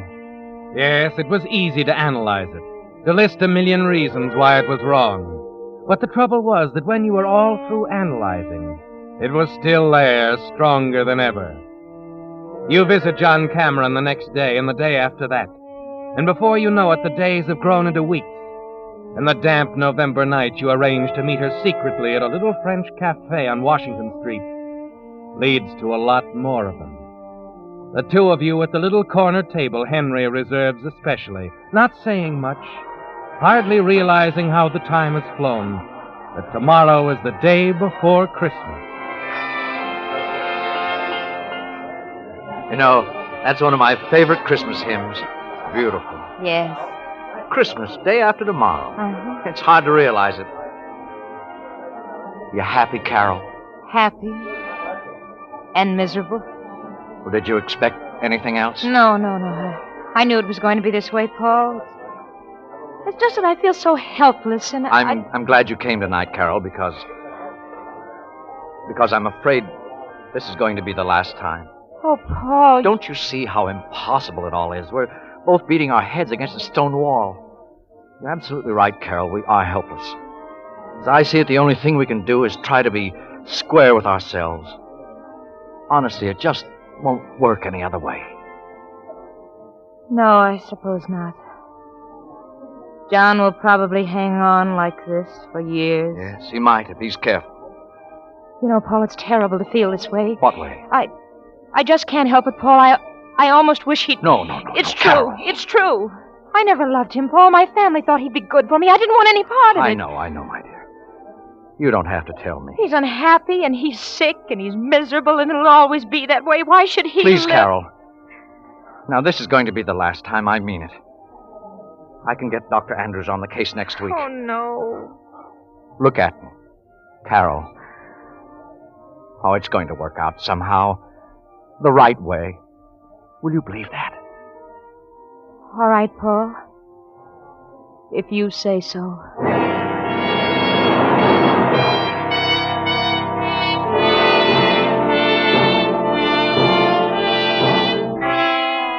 Yes, Paul, it was the only thing to do.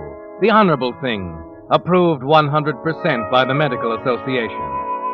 But it doesn't help you sleep that night.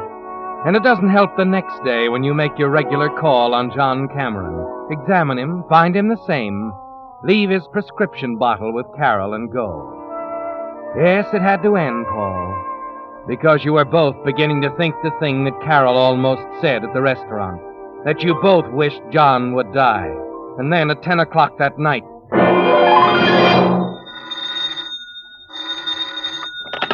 Hello? Dr. Evans. Yes? You must come at once, Doctor. Mr. Cameron's had an attack. I'll be right over, Lucinda. Now listen carefully. There's a bottle of amyl nitrate in the medicine cabinet in the bathroom. Break up a tablet in a handkerchief and make him inhale it. Is that clear? It's too late for that, Doctor. I'm afraid he's dead.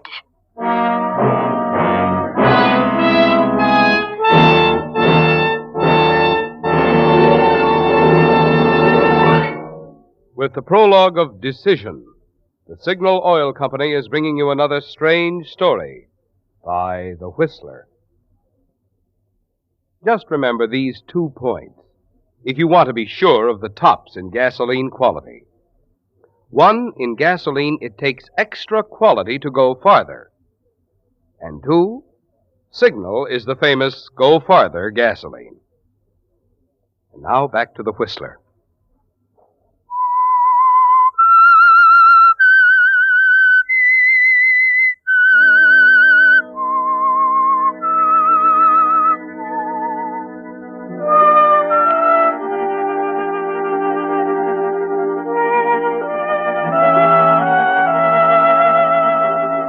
So it finally happened, Paul. John Cameron is dead. But it hasn't affected you as you thought it would. There was something so sudden about it. It happened so soon after you and Carol had decided to call it off. After she'd almost said what you'd both been thinking. Yes, there's something wrong with it. It just feels wrong. That's why after you've examined him, you turn to Lucinda. Lucinda, Yes, Doctor. you were here when it happened. Yes. Mrs. Cameron had given him his medicine and gone to bed. I heard him call. Yes. What happened then? He'd been violently sick. Said his throat was burning. Throat was burnt. Well, you must be mistaken. No, sir. And he was all doubled up with cramps. Wrong, you must be. It's the truth, sir. Did you give him anything? No. It was my night out, and I'd only just come I in see. when... Excuse me a minute.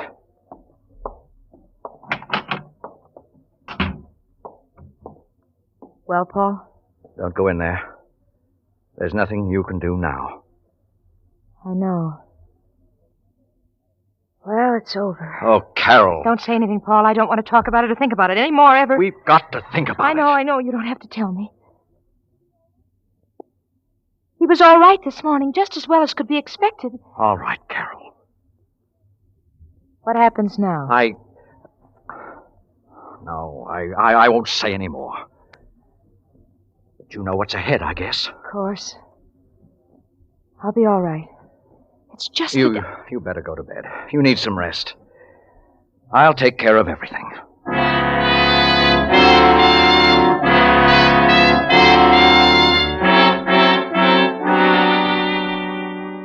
It's almost midnight when you get back to the office and take the prescription bottle out of your pocket.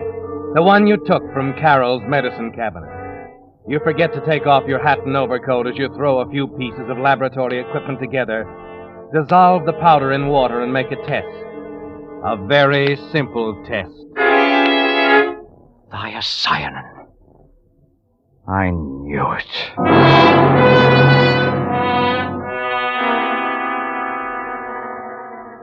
Poison. Well, Paul, it's quite a decision, isn't it? You look down at the blank death certificate on your desk until the letters burn into your brain, and you can see them when you close your eyes. It's the most important decision you'll ever have to make, Paul.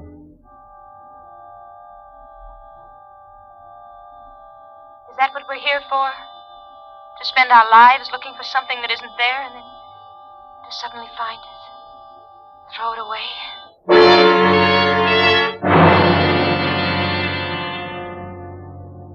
2 o'clock. 3. 4. All you can do is sit and stare at the desk, trying to think it through. Your medical certificate's on one wall, the Hippocratic Oath in a neat black frame on the other. 6 o'clock. 7. 8. And then your nurse arrives. Why, Doctor, you've been here all night. Yes. It's Cameron. He's dead. Well, it was only a matter of time. Yes, I guess it was. I'll make out the certificate. Death from natural causes, angina pectoris, acute. Yes, Doctor? Oh, nothing.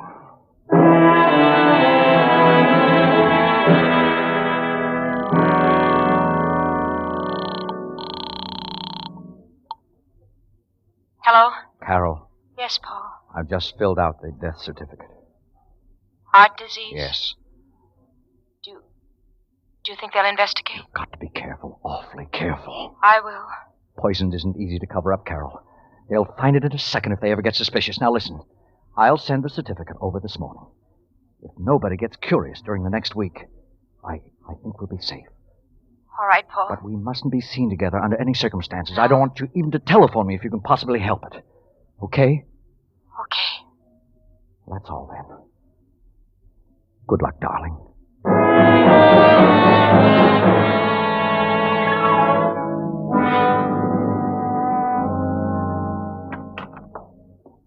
Hello, Evans. Well, hello, Miles. How are you? A little puzzled at the moment. Thought I'd drop in for a minute. I certainly have a chair. Thanks. About Cameron. I've had a rather distressing experience. Oh? I've been their family doctor for some time, of course. I didn't know Mrs. Cameron before she married John some years ago, but I've always thought her a rather charming person. But she seems to be? Yes. You know her pretty well, Paul? Oh, well, naturally, in attending her husband. Yeah, of course. Do you think she's a woman of character? Yes, I'd say so. So would I. Miss Lucinda Withers, however, seems to think she's a murderess. What does that mean? I don't know.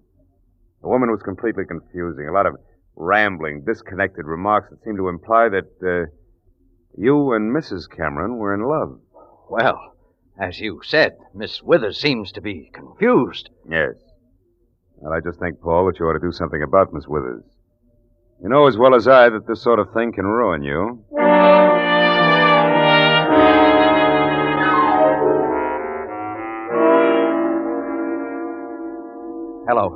Hello, Carol. Yes. Listen, darling. You've got to get Withers out of town. Yeah, I know it'll make it look worse, but it's the only thing we can do. Now, where's her family? Idaho.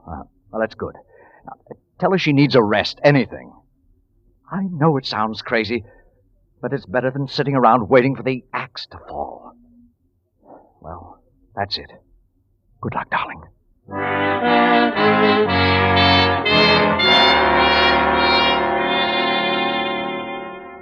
You're walking on thin ice, Paul. You can almost hear it cracking under your feet, and it seems to be getting thinner.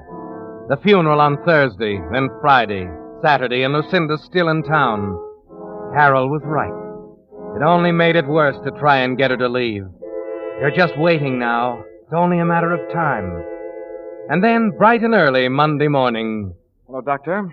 I'm Willard Stevens. How do you do? I'm afraid I'm John Cameron's cousin. Flew out from New York. I see. I have a rather delicate problem on my hands. I hope you'll understand. I'll try to. About John's death. I had a letter from him indicating he planned to make certain changes in his will. It arrived just a day or two before he died. Does that suggest anything to you? No, I'm afraid it doesn't. You naturally ascribed his death to his heart condition? Yes, naturally. I realize it would be embarrassing for me to contest your diagnosis. I'm hoping you'll work with me in what? I had a talk with Miss Withers the night I arrived. She's a meddlesome old fool. Oh? How did you know? Dr. Miles told me. Does that answer your question? It answers that question. I assume you have others. Indeed, I have. And I'm afraid, Doctor, there's only one way to answer them. What's that? An exhumation and an autopsy.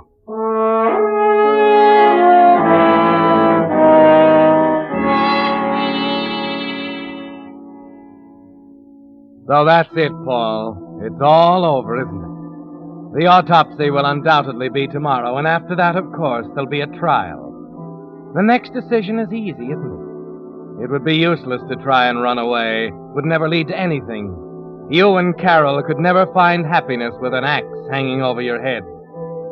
So the next day, during the autopsy, you sit at home quietly in the chair by the phone, waiting for it to ring. Hello? Hello, darling. Oh, is the autopsy over? Yes. They're waiting downstairs to take me to the coroner's office for the report now. Listen to me. Paul, would you do me a favor? Anything, Carol. Will you leave? Now? Leave? What do you mean? Look, if it's going to happen, there's no reason for it happening to both of us. That's about the most ridiculous thing you ever said. Oh, Paul, please listen Don't to go me. with them, Carol. I'll be down there in an hour. But it's... Carol, there's only one thing in the world right now. And when that's gone, I don't want to be here anymore. I hoped you'd say that. You keep your chin up, darling. I'll see you in an hour.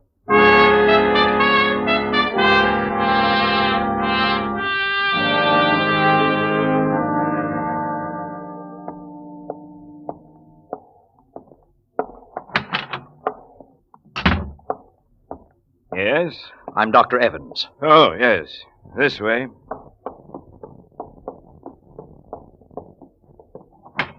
All right, Lieutenant. There he is. Just a minute, Miss Withers. Make him admit it. He's in love with her. It's been going on I for... said just a minute. How about that, Doctor? It's written all over his face. He's in love with her. All right. I am in love with Mrs. Cameron. So what?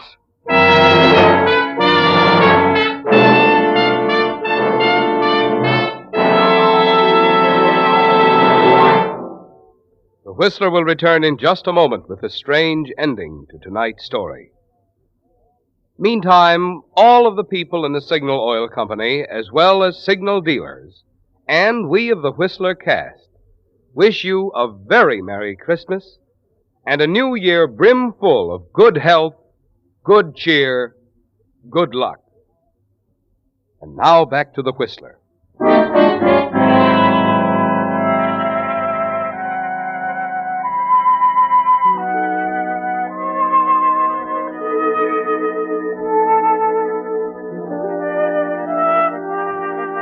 So you stand there, Paul, shouting to the high heavens that you're in love with Carol, with all of them clustered around you like vultures. It doesn't seem to matter anymore, does it? In spite of your love for Carol, you know that sooner or later your sense of responsibility would have forced you to tell the whole story. There's a long silence, and then the police lieutenant slowly walks over to Lucinda Withers. All right, Miss Withers, now that we're all here, maybe you'll tell us why you tried to frame Mrs. Cameron. I don't know what you're talking about. On April 5th, you bought 100 grains of thiocyanate at the Black and White Pharmacy on O'Farrell Street, right?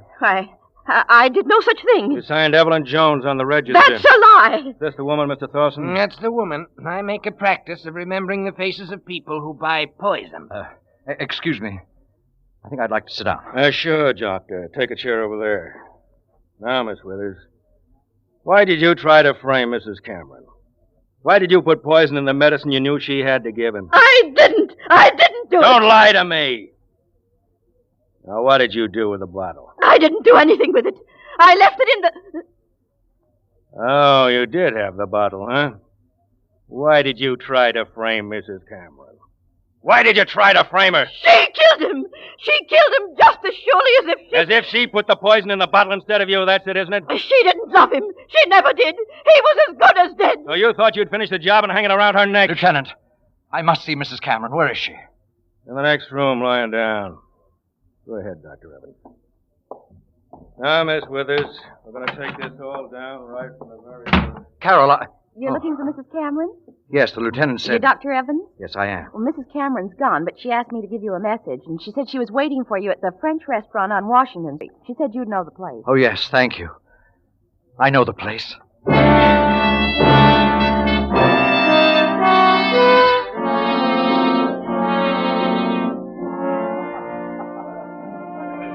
Carol. Oh, Paul. Carol.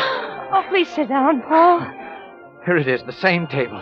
As before. And we said it would never happen again. Yes, the nerve of us saying what will and won't happen. We were fools, Paul. I was the fool.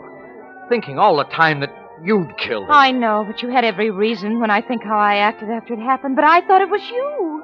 You gave me his prescription that morning, and an hour after I gave it to him, he was dead. We were both wrong. It was Lucinda who killed him. She thinks she did.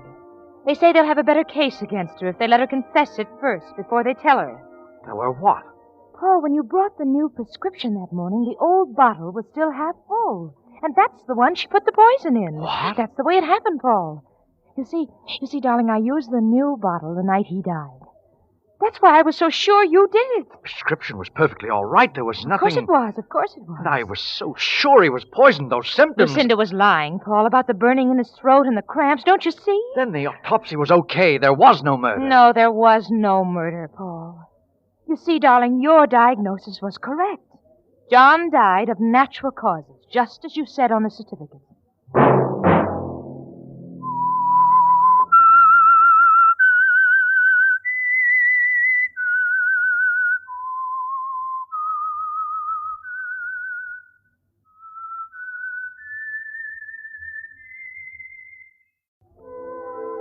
And now the Whistler's strange story.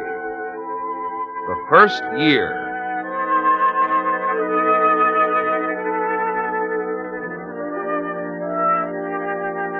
The story of Lydia Winters falls naturally into two parts, separated by exactly 1 year, almost to the minute. Her marriage to Elliot Larkin ended, of course, on New Year's Eve, somewhere around midnight at a place called Silver Lake Lodge. The circumstances surrounding its ending are a matter of record now in the files of the police department, Homicide Division.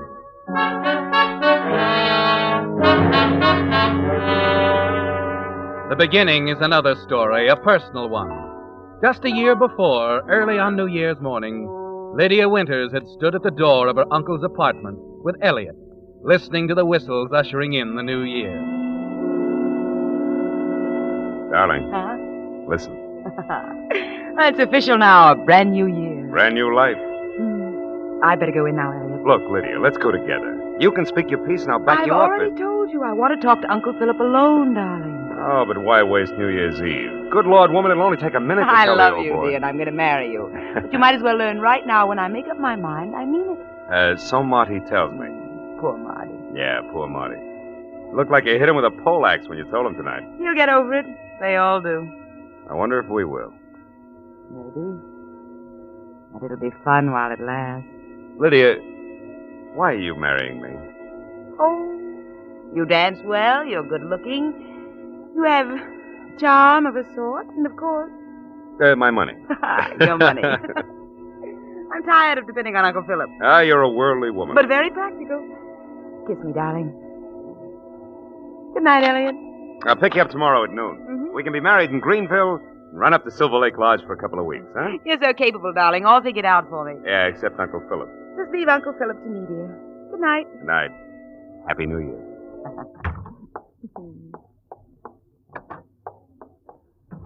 Well, Uncle Philip. Oh, it's you. You old darling, waiting up for me? There's a very good reason, Lydia. I want to talk to you. Seriously, for once. Oh, and I know just what it's about. You don't approve of Elliot, do you, dear? You think he's a fortune hunter, irresponsible, unworthy of me. And I'm so hard and thoughtless and gullible. You through? Yes. Good. Then please understand this. if I have any concern about Elliot Larkin, it's on his account and not yours. Is that so? Exactly. In the proper hands, he might understand you, grow up into a decent human being. With you, he hasn't a chance. Now, wait a minute. If you think you can tell let me... me finish. That's beside the point anyway. You're just like your mother was, Lydia. The same selfishness, the same abysmal ignorance of the true meaning of marriage. You're not in love with this man. He's not in love with you. You're pretty sure of yourself, aren't you? Of course I'm sure. To get to the point, Lydia, I will not approve your marriage to Elliot Larkin or any other man until you indicate some small understanding of what the word means, until you're able to look upon it as a sacred contract instead of an adventure. I see. Now, I'd be grateful if you'd step off the soapbox while I tell you something. I don't care what you think. Listen to me, Lydia. I'm through listening to you. I'm of age, Uncle Philip. Tomorrow afternoon I'm marrying Elliot, whether you approve or not. I don't care about you or your money or anything else. It's my life, and I intend to live it as I please. I'm leaving at noon tomorrow, Uncle Philip, and there's nothing you can do about it. Nothing I can do about it, eh? Yeah.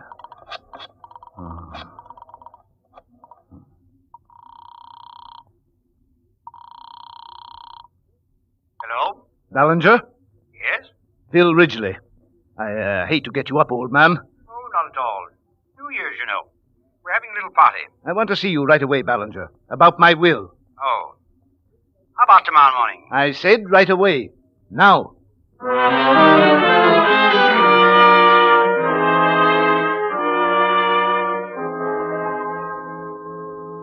Good Lord, Phil. You can't do a thing like this now. Why not? Why, it's vicious. If there was any chance for success of Lydia's marriage, it's destroyed by this thing. You can't play with people's lives as if they were puppets. It's my money, Ballinger. I can do with it what I please. Now get this again.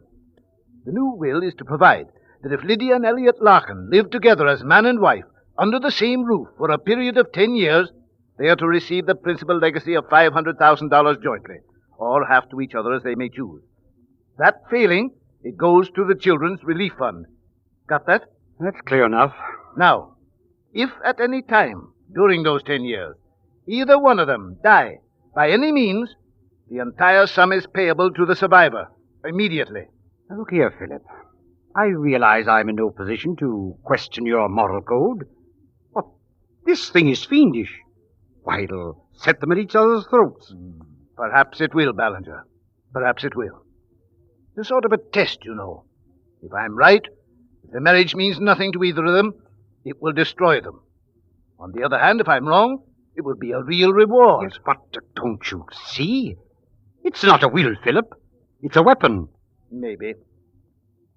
I know I won't live to see it work out. But you'll see it, Ballinger. You're to acquaint them with the provisions the moment I die. There's a comfortable retainer in there for you to see it's followed to the letter. You know, I envy you, Ballinger. It should prove very interesting.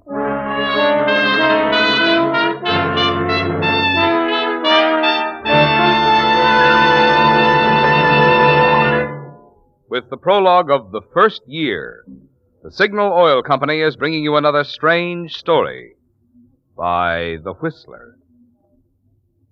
But now, a brief suggestion to help you enjoy new driving pleasure during the new year. To be sure of the tops in gasoline quality, there are just two things to remember. One, in gasoline, it takes extra quality to go farther. And two, Signal is the famous Go Farther gasoline. And now, back to The Whistler.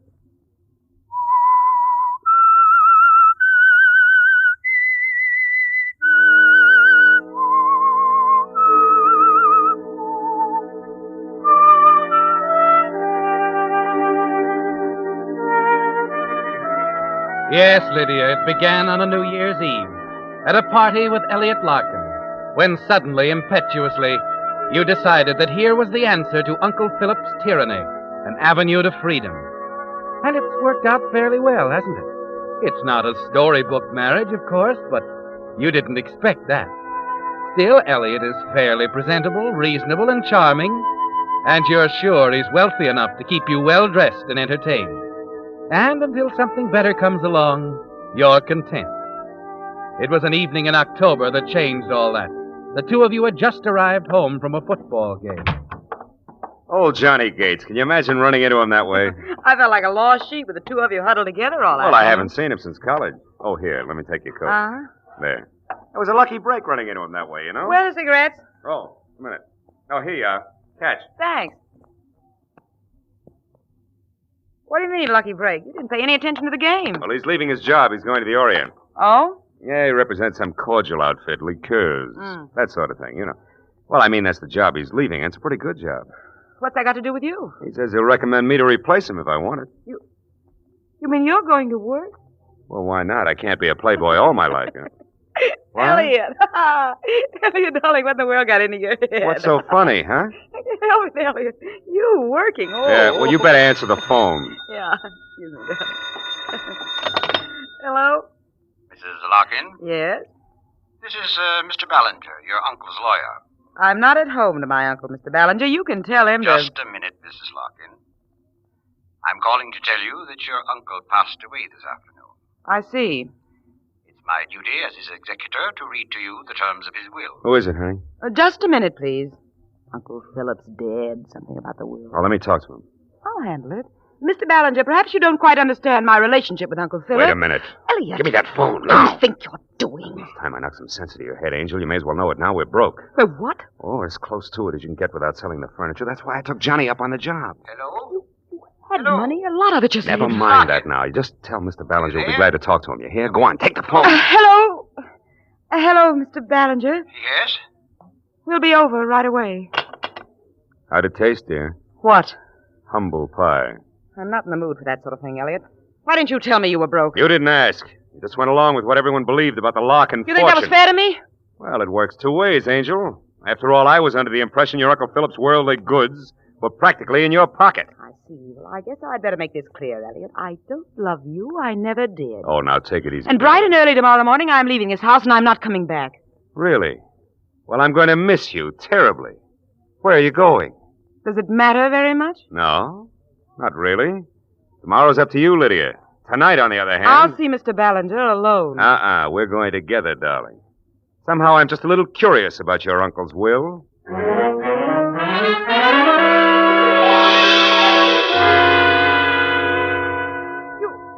You mean this thing forces us to love each other? More or less. That is, if you want the money. You will live together under the same roof for 10 years. Yes, I heard it the first time, Ballinger. Now, are you sure it'll hold up under probate? It's quite legal, if that's what you mean. Naturally. You didn't know Uncle Philip very well, Elliot. Most efficient man in the world. Well, that's it. If there are any questions, Lydia? No, it's all very clear. Oh, come on, Elliot. Well, then, good night. Good night, Larkin. Night. Amusement, Elliot, or the beginning of hysteria? A little of each, I suppose. You know, you must admit the old boy had a sense of humor. Must I? 10 years, 9 to go. Well, I guess there was a time when I'd be willing to do anything for $500,000. Right now, I don't know. It won't make any real difference, Elliot. I want that money. You live your life, I'll live mine. No questions, no answers. Except to the watchdog. Ballinger? Yes, we can handle him. I suppose it's worth a try. All right, dear. What's the first move? Your friend, Johnny Gates. Johnny? You'll need that job now. You have a wife and home to support. Remember?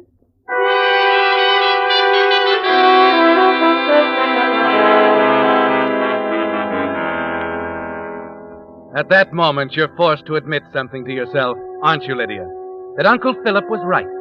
That your marriage to Elliot Larkin is a farce. A hollow, mocking thing that was never meant to be. And there's something else, Lydia. The strange will. As the weeks pass, you know it for what it really is. An instrument of torture. A weapon striking back at you from the grave. Yes, Uncle Philip might as well be alive and laughing at you, telling you that you can't win. But through it all, you're determined that somehow, some way, you'll defeat Philip on his own ground. Then on New Year's Eve, the night marking your first year together, Elliot calls you at the apartment. Yes? Lydia, I thought you might be interested. I've got that job. Johnny's? Yeah, he's giving it up, leaving right away. Oh, nice. Tonight I can drink champagne that's paid for. Oh, about that. I won't be able to make dinner until later. I'm helping Johnny celebrate. Oh, don't worry about that. I meant to tell you we can skip the dinner plans. I'm meeting Marty Bell at the Zebra Club.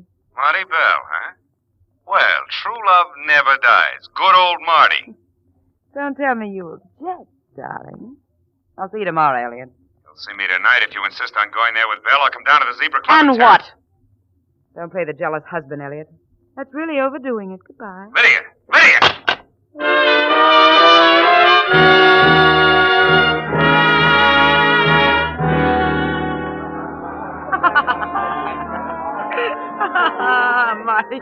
Marty, you're very amusing. But I mean it, Lydia.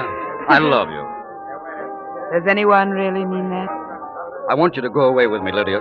Leave Elliot. Please, Marty. Trying to break up the perfectly matched, adoring Larkin. It isn't breaking anything up, and you know it. You're not fooling me, Lydia. Stop it, Marty. You don't care a hang for Elliot. I said stop it. Hello. There's someone coming over to our table, an old friend. Really? I don't see anyone Mr. Ballinger. What an unexpected surprise. Yes, I dare say. I'd like you to meet Marty Bell, an old friend of Elliot. Oh. Marty, Mr. Ballinger. How do you do, Mr. Marty's Ballinger? keeping me company while I wait for Elliot, but he has an appointment. Maybe you'd sit in for a while, Mr. Ballinger. Glad to. But Then Marty won't have to waste any more time. I'm not wasting time, It's Lydia. all right. You've been a dear, Marty. I'll tell Elliot now. Run along. Nice to meet you, Bill. Yeah, same here. Well, goodbye, Lydia. Bye, Marty, and thanks so much. He's such a dear. Lydia, I've been intending to bring this up for some time. I've been disturbed about things that I've been hearing. Things? What things? About you and Elliot. Oh? You know, when there's any sign of trouble between you, you're on dangerous ground. Why, Mr. Ballinger, I don't know what you're talking about. We're getting along beautifully. Where is Elliot, Lydia? It's New Year's Eve. You two should be together. Well, of course we should, but the night's only beginning, Mr. Ballinger. Why, I talked to Elliot only a little while ago. He's going to be here. Do you mind if I wait? I know. I'd appreciate it if you would. Wait, there he is now. He just came in. Would you excuse me a minute? I'll tell him where we are. Excuse me? Well, sure. Would you let me through, please? Oh, sure. I'm sorry, lady. Pardon me, It's please. okay. Elliot! Oh, there you are. Where's Marty? I want to talk to him. He's not here, Elliot. Come over to the table with me. He ran out, huh? I sent him away. Ballinger's here. Ballinger? Smile, darling. He's looking right at us. What? Oh. Would you let us through, please? Yeah, excuse us. Thank you. We're sorry. Right here, darling. Right here. Well, here he is, Mr. Ballinger, my stray lamb. Dear, you remember Mr. Ballinger? Hello, Larkin. Yes, how are you, Ballinger? Sit down, my boy. I just ordered a round of drink. Why, how nice. If you'll permit me, I'd like to offer a toast on your anniversary. 1 year, isn't it? That's right. Ah, one beautiful year. Yes. Well, we can drink to that, and, of course, to your future. May you remain as happy as you are tonight.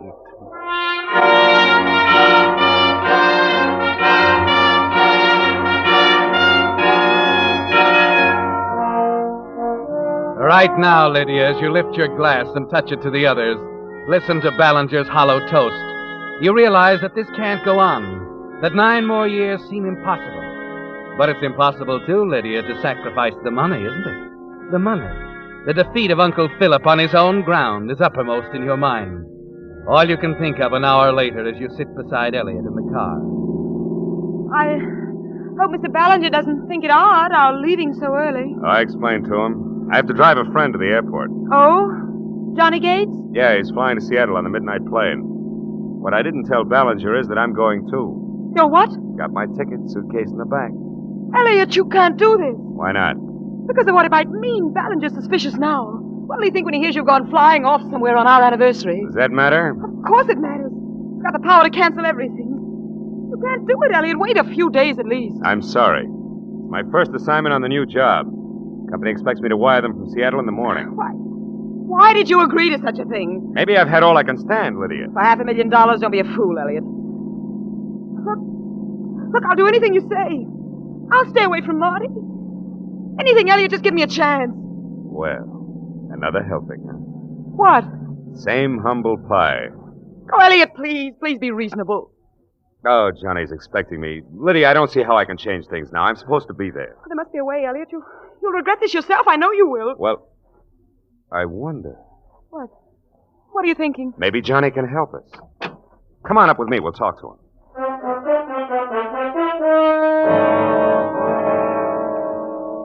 Maybe I'm a little dumb tonight, Elliot. Give me another rundown on that, will you? Well, now, look, Johnny, it's simple. I'd just like an extra day here, that's all. You're flying north anyway. Couldn't you send that wire for me? To cover you with the company. That's right. Now, you see, that way Lydia and I can be together on our anniversary, and I'll be up there in a day or two. Well, I don't suppose there'll be much doing over the holiday anyway. Oh, not a thing. It's just that I don't want to beg off on my first assignment. No, that wouldn't be so good. Okay, pal, I'll handle it for you. Swell. Johnny, I appreciate this, too. Forget it. Elliot's done plenty for me. Oh, Johnny, there's one more thing. I don't like the idea of turning in my plane ticket. You know, just in case the company should check. Oh, I don't think they will. I'd rather not take a chance. Now, look, if it doesn't matter to you, you're leaving the company anyway, couldn't you turn yours back and go in my place all the way through? Well, you'll feel safer. Well, Johnny, I really would. Okay, let's have it. Say, I'll even check into your hotel for you. Oh, fine. We better get going. Yeah, right away. Well, I'll finish packing. Be with you in a minute. Satisfied, Lydia? Perfectly. Look, as long as we're going to make it look good to Ballinger, maybe we can go the whole hog. How do you mean? Well, after we drop Johnny at the airport, how about driving up to Silver Lake Lodge? Wonderful. Remember the first time we were there? A brand new year, a brand new life. I remember it perfectly, Elliot. I'd love to go. I think it's exactly what Mr. Ballinger would like.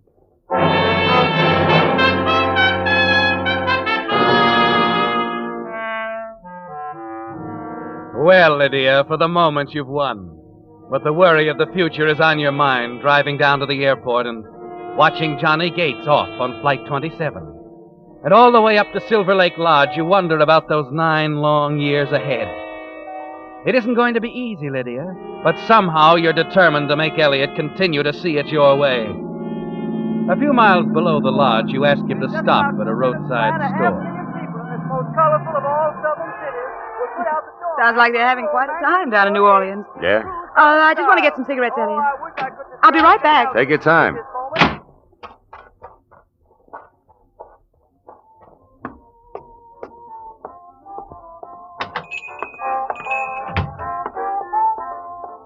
Yes, ma'am? A pack of cigarettes, please. Take your pick. Oh, these'll do. Here you are. Yeah, thanks. A brief announcement, then back to the New Year's round-the-town celebration. Flight 27 of Peerless Airlines, northbound for Seattle, crashed and burned in an unexplained accident 1 hour ago. All on board were killed. That news comes suddenly, doesn't it, Lydia? The answer to everything. To Elliot, the money, everything. Yes, Lydia, Elliot was on that plane, even if it was in name only. At this very moment, as he waits for you in the car outside, he's officially dead, certainly unidentifiable. And the words of Uncle Philip's will keep running through your mind. If at any time either Lydia or Elliot Larkin die, the entire sum is payable immediately to the survivor.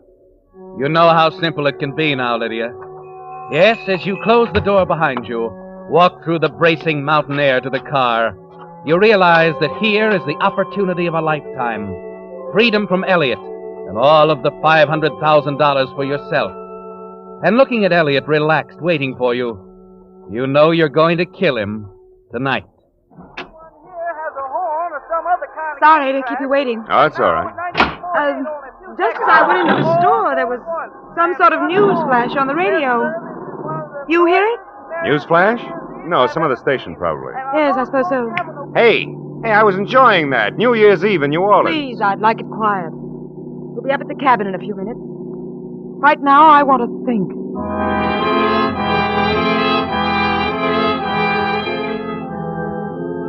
Of course you want to think, Lydia, of the loaded target pistol in the gun case at the cabin, of how lonely it is there, of how easy it'll be to dispose of Elliot's body in that wilderness.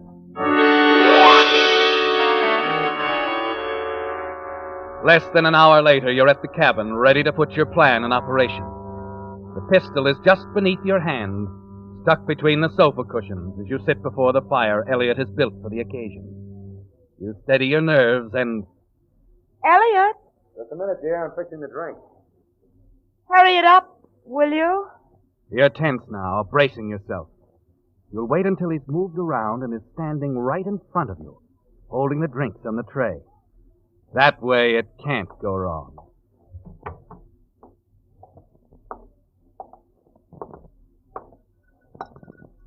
Around this way, darling. Right near the fire.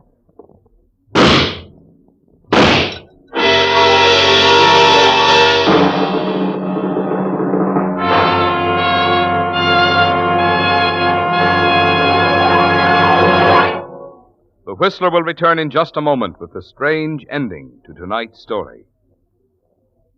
Meantime, for Signal Oil Company and the almost 2,000 Signal dealers throughout the states of California, Oregon, Washington, Idaho, Nevada, and Arizona, I want to wish you a very happy 1948. May your new year be filled with peace, prosperity, and the good health with which to enjoy these blessings. And now back to the Whistler.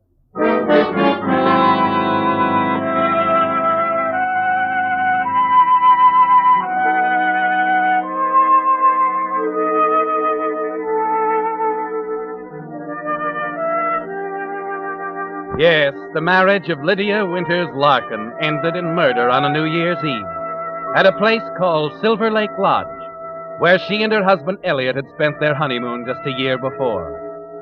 There's a complete record now in the files of the Homicide Division, a record of a detective's curiosity over the crash of a northbound airplane and the supposed death of a passenger named Elliot Larkin, of an investigation that led to a quick arrest and a complete confession.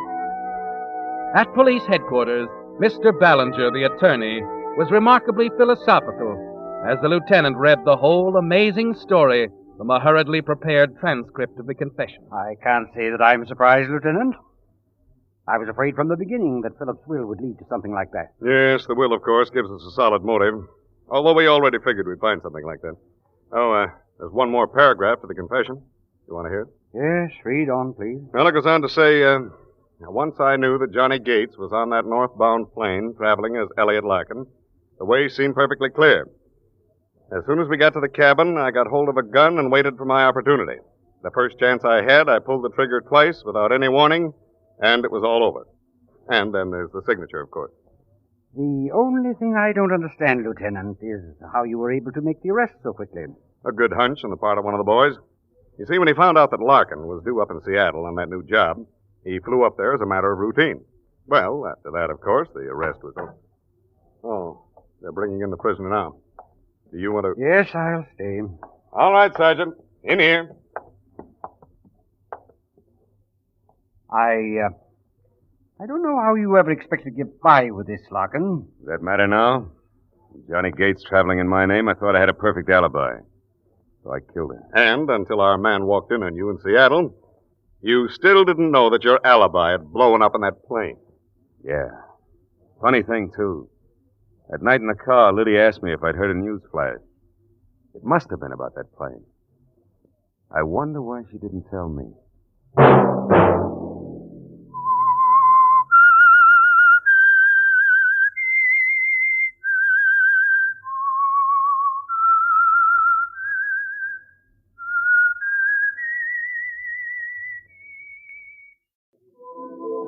And now the Whistler's strange story.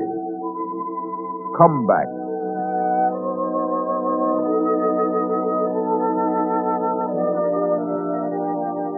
Even on Fifth Avenue, he was a distinguished-looking figure, this handsome man in his mid-50s. His clothes were a little outdated, perhaps, though few would notice that. And as he strolled along, chin lifted, swinging a stick, there were curious glances and whispers in his wake. Wasn't that John Maynard, the old matinee idol, they'd say? Not quite sure. Of course, they knew him better on Broadway. Stopped and spoke to him on his good days. Pretended not to see him on the other ones, when his eyes were bloodshot and his gait unsteady. For then he was out for a touch, looking for $1 or $2 for the bottle that turned the dreary present back to the day when John Maynard, if not the king of Broadway, was surely the crown prince. On Fifth Avenue, above 45th Street, he entered an office building, rode to the 14th floor, finally walking past the secretary and through a door marked Oliver Stanley Theater Production. Good morning, Oliver. Well, John, just how did you get past my secretary? On my nerve. Sorry, my boy. I knew you wouldn't see me, so I had to do it this way. Do you mind if I sit down? That seems to be what you're doing. Thank you. You know, John, I should think you'd have had too much pride to do this. Right. Coming to me with your hand out. That's what you're doing, isn't it? No, that's just where you're wrong, Oliver. I'm here to help you. That's interesting. You need me very badly for the part of Hubbard in your new play. Bonnie Newman, who's rehearsing with you. Let me read the script. So you come to help me. Precisely. I see. I'm sorry, John. I'm very busy. Now, wait, Oliver. Tell me, how do I look? Unusually good, I'd say. However, Let me finish. Oliver, take a look at a man who's had his last drink in this vale of misery.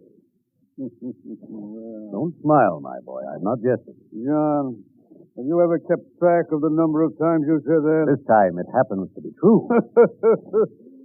What's happened to your sense of humor? I don't blame you, Oliver. I've let you down. I've let every producer down. And above all, you've let yourself down, John. You were one of the finest actors this town ever saw. The old bottle and that phony temperament of yours finished you. Let me prove myself, Oliver. Once I'm successful again, there won't be any temptation to drink. John, I'll make a bargain with you. I'll accept any conditions you care to make. I'll meet the test. I know I can. You say you've read the part? I know most of it already. If you give me a reading... That won't be necessary. I know you can do it. I suppose I'll get the horse laugh from everyone, but I'm going to give you one last chance. I don't know what to say, Oliver. Don't say. Here's the script. For the first time in theater history, a character man's going to have an understudy. Louis Cook will always be up in the part, John, ready to take your place at a moment's notice. He'll never get a chance. I hope not. You realize, of course, what this play means to me. I'm not only producing it, I'm also the star. Yes, Oliver. You're the star. Here at the theater tomorrow at 11. And, John, about the bargain. It's this. The part is yours. If I hear of you taking even one drink, you're through. I understand. Believe me, you'll never regret this decision, my boy. All right, John. The rest is up to you.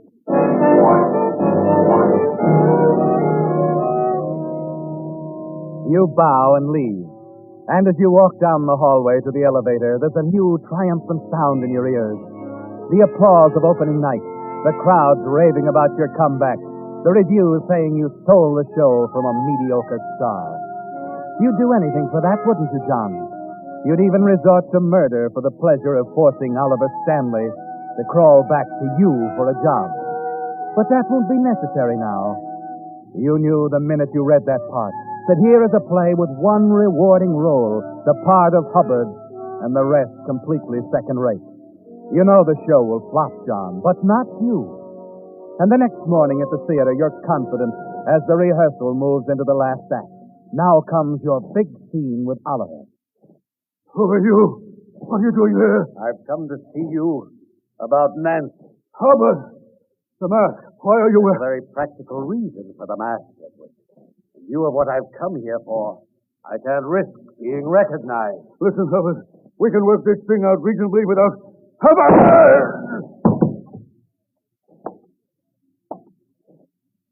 So, Edward, I've taken your life. I've given up my freedom.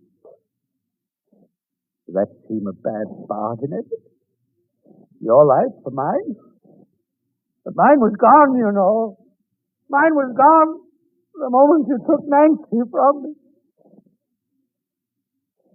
And so, like gentlemen, we've come to terms. We've taken hands. Goodbye, Edward. Goodbye. Great, son. That was wonderful. When the other actors applaud you, you know you're good. Oh, thank you, Oliver. That'll be all, Cass. Be back at 7. No, wait, John. I want to see you a moment. Oh? You're marvelous, old man. Well, what did I tell you? You know, Oliver, I think we've got a hit. Going to put you back in circulation in a hurry. Now, on that last thing. Yes? I'm afraid we'll have to cut most of your closing scene. Cut it? Why, my dear man, you heard the cast applaud. Yes, I know. I'm not a ham, John, but after all, I am supposed to be the star. Oliver, I think you're being unfair. Come now. We won't have any of that. I know what I want in my own show, John. Get your dinner and be back at 7. I'll have the cut figured out by then. Very well, Oliver. Anything you say. Now.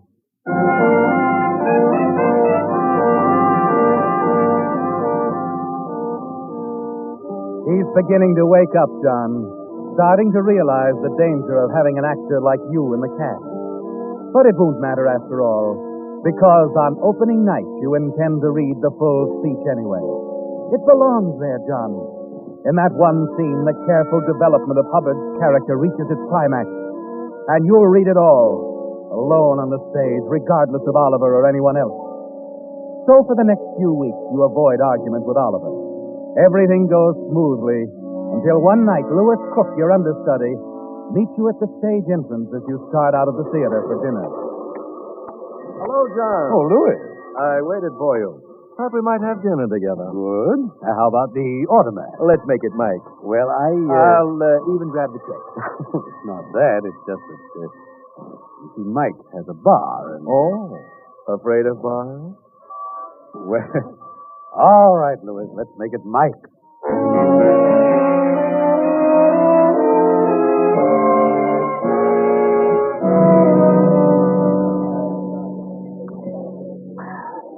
That's better. One of the great joys of peacetime, John. A man can get good scotch again. You know something? What? I admire you. They tell me you hit the bottle pretty hard in your time. Oh, off and on, I suppose. And now you can take it or leave it alone. Oh, like tonight. How's the lemonade you ordered? Oh, it's lemonade. You're on the wagon for good, eh? Boss order. Oh, no. You don't mean he went into that, too. That's right. You know, I've hated that guy on general principles for years. Now, at last, I got a reason. Louis, could you keep a secret? Sure. I think a drink would do me good. One can't hurt me after Oh, all. boss's orders. One drink leads to another, you I'll know. be responsible for that, Louis. Just don't say anything to Oliver, will you? Well, I'd be the last one in the world to rat on you, John. You know that. Good. Bartender. Yes, sir. Make it a double scotch.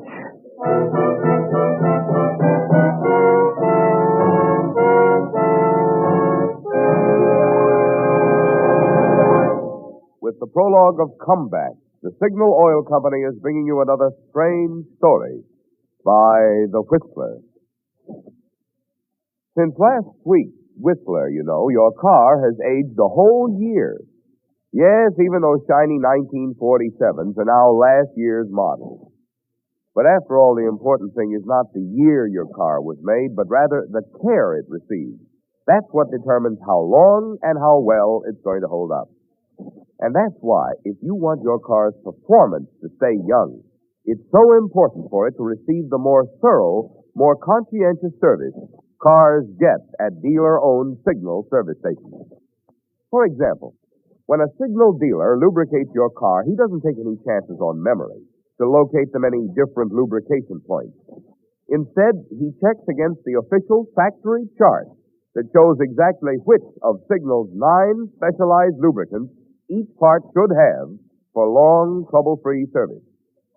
And then, just to make double sure not a single part has been missed, your Signal dealer checks the whole job again, which explains why we call it Signal double-check lubrication.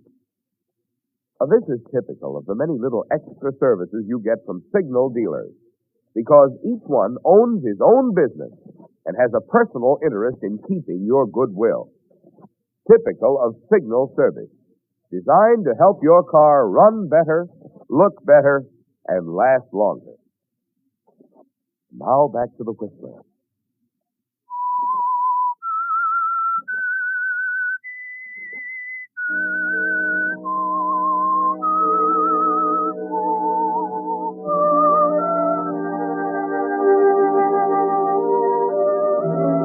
So it'll be a real comeback, John. Here in this mediocre play, Oliver Stanley has put a new career in your hands. A solid chance to pull yourself in one flashing performance out of the cold, lonely pit of frustration and cheap liquor. Yes, all that matters now is opening night and the reviews that are certain to come with your brilliance in the role of Hubbard. Back at the theater after dinner, you go to your dressing room. The scotch is wearing off now, and you feel a little let down. Come in. How are you feeling now, John? All right. Sit down, Louis. You look almost sober. Huh? I'm only kidding.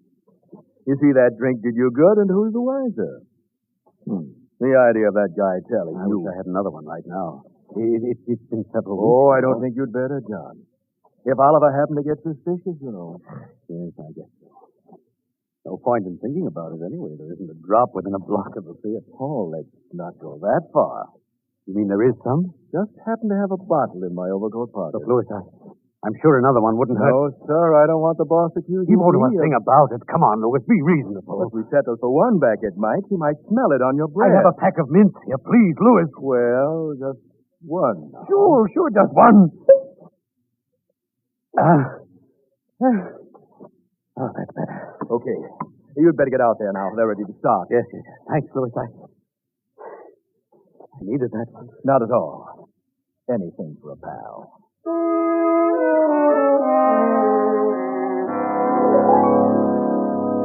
Your nerves are steadier now, and through the first 2 acts of the rehearsal, you give a wonderful performance. There's a big audience of theater people out there watching you, and the murmurs of approval only make you more confident that the opening night will see you back at the top. At the end of Act 2, Oliver breaks for instruction. All right, let's hold it here a minute. Henry, you're jumping your cues again. I know, Oliver. I'll watch it. And Alice, the last entrance was a trifle slow. Sweep in fast, right on Henry's line. I'll try, darling. I think we'll go right into the last act now. Oh, John. Yes, Oliver? While I think of it, I'm going to make another simple cut near the end. As you know, you walk off stage right after you shoot me. Of course. At that point, the play's over, as far as you're concerned. Don't I come back for the scene with the servant? I mean, after I've taken off the mask? No. I believe it will be more effective if you stay off. I see. And after you kill me, I'll remain on stage until the final curtain. Clear? Yes, Oliver. Quite clear.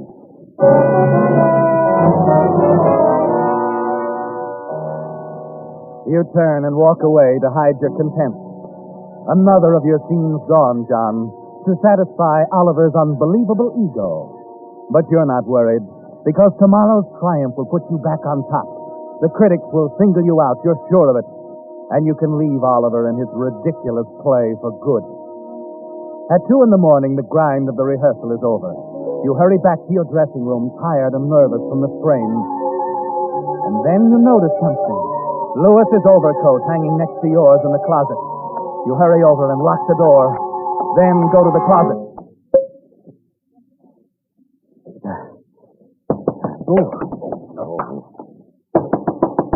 John, are you in there? Open up. Just a minute.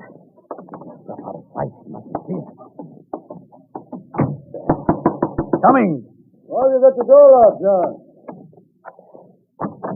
Sorry, Oliver. Come in. What's the matter, anyway? Why, not a thing. I must have slipped the catch on the door by accident. I don't know why. May I come in, John? Well, Oliver and I are talking. It's all right. I just wanted to get my coat. No, I mean, I'll get it for you, Louis. It's no trouble for me. John, what is it? What's the matter with you? Nothing. Maybe a little nervous from all the rehearsal, nothing more. Hey, what's this? Liquor all What is over it, Louis? Oliver, Louis's coat fell off the hook. The bottle broke, that's all. Without a drop of liquor spilling on the coat? I'm afraid that is all, John. You've broken our agreement, haven't you? The bottle belongs to Louis, doesn't it, Louis? Ask him, Oliver. He'll tell you. Sure, it's my bottle, But you've been drinking it, John. Well, now, look, Oliver, I haven't committed a murder. You Get out. Get out of this theater. And don't come near it or me again. I'm surprised you do a thing like this, old man. What? Why, you're the very one. Now, don't start blaming me. If you can't control your liquor, you belong in a rest home, not in a Broadway show. Why, you conniving amateur! Will you get out, you cramp? Yes! Yes, I'll get out. I wouldn't breathe the same air with either of you. Don't head for Mike. It's much cheaper in bottles at the liquor store.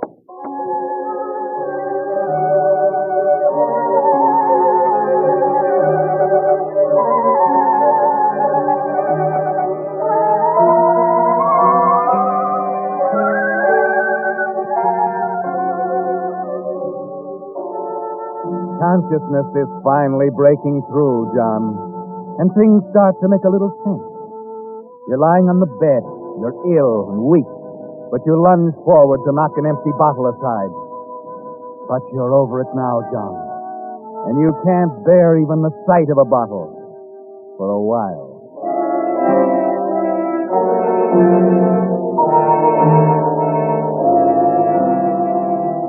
You look about the dreary, disordered room.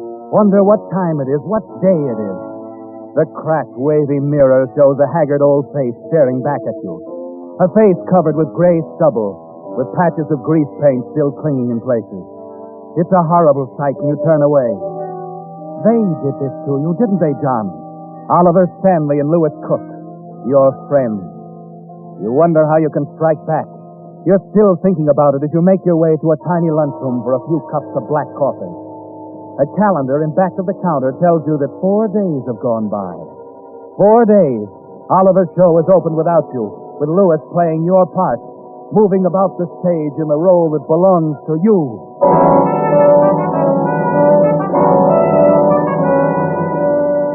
That's when it comes to you, isn't it, John? A simple, effective plan for revenge against the two men you hate. You get up, pay your check, and hurry downtown to a hardware store. That evening, you're back at the theater, standing on the fringe of the small crowd as they pour out into the lobby between the second and third acts. I'm afraid I can't agree with you. It's a bad thing. I wonder what John Maynard would have done with that part they gave Louis Cook. I don't know. Why did they make the switch? Well, I heard it was the same old reason. Last act. Curtain going up. Curtain going up.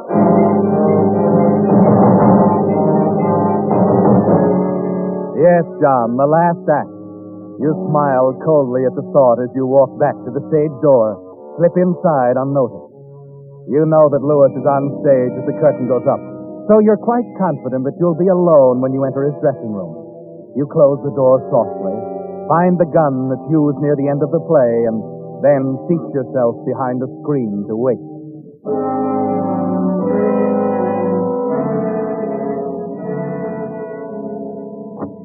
Call me in 15 minutes, will you, Ted? I don't want to miss my cue. I'm afraid you're going to miss your cue, Louis. John? Yes, the man you had thrown into the alley with your dirty, cheap tricks. I had quite a wait, Louis. Look, I don't want any trouble with you. But if you don't get out of here... You won't have any trouble with me. And I'm going very shortly. Quietly as I came. Well, go now. I have nothing to say to you. I have something to say to you, Louis.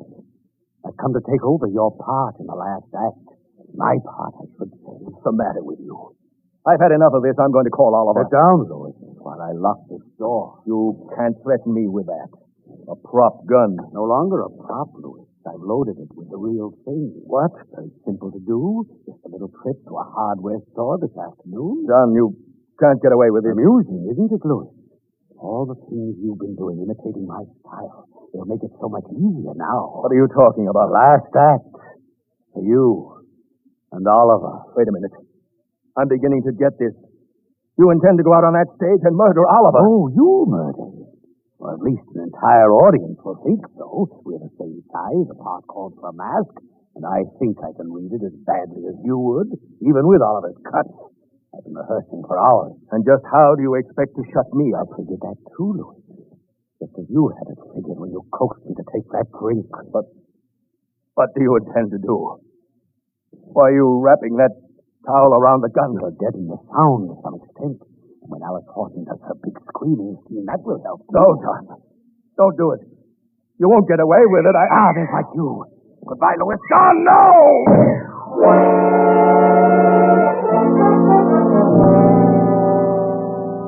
You stand there waiting. 5 minutes, 10, 15, and then... You're on, Mr. Cook.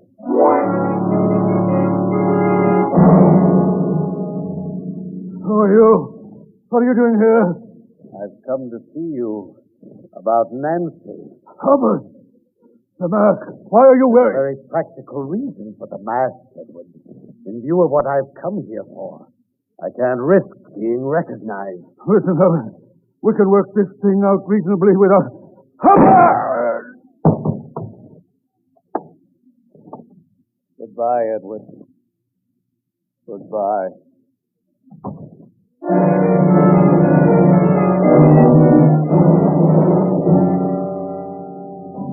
You walk quickly off the stage and back to the dressing room, place the gun in Lewis Cook's hand. 20 minutes later, you're away from the theater and entering the dingy lobby of your hotel. Well, evening, Mr. Maynard. Hello, Frank. Want to leave a call for in the morning? No, it won't be necessary. Haven't found another play yet, huh? No. I've been reading about Mr. Stanley's play. Seems to me they made an awful mistake taking you out of that part. Thank you, Frank.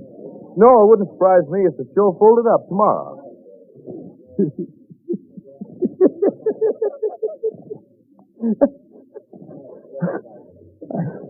I think you have something there, Frank. Good night.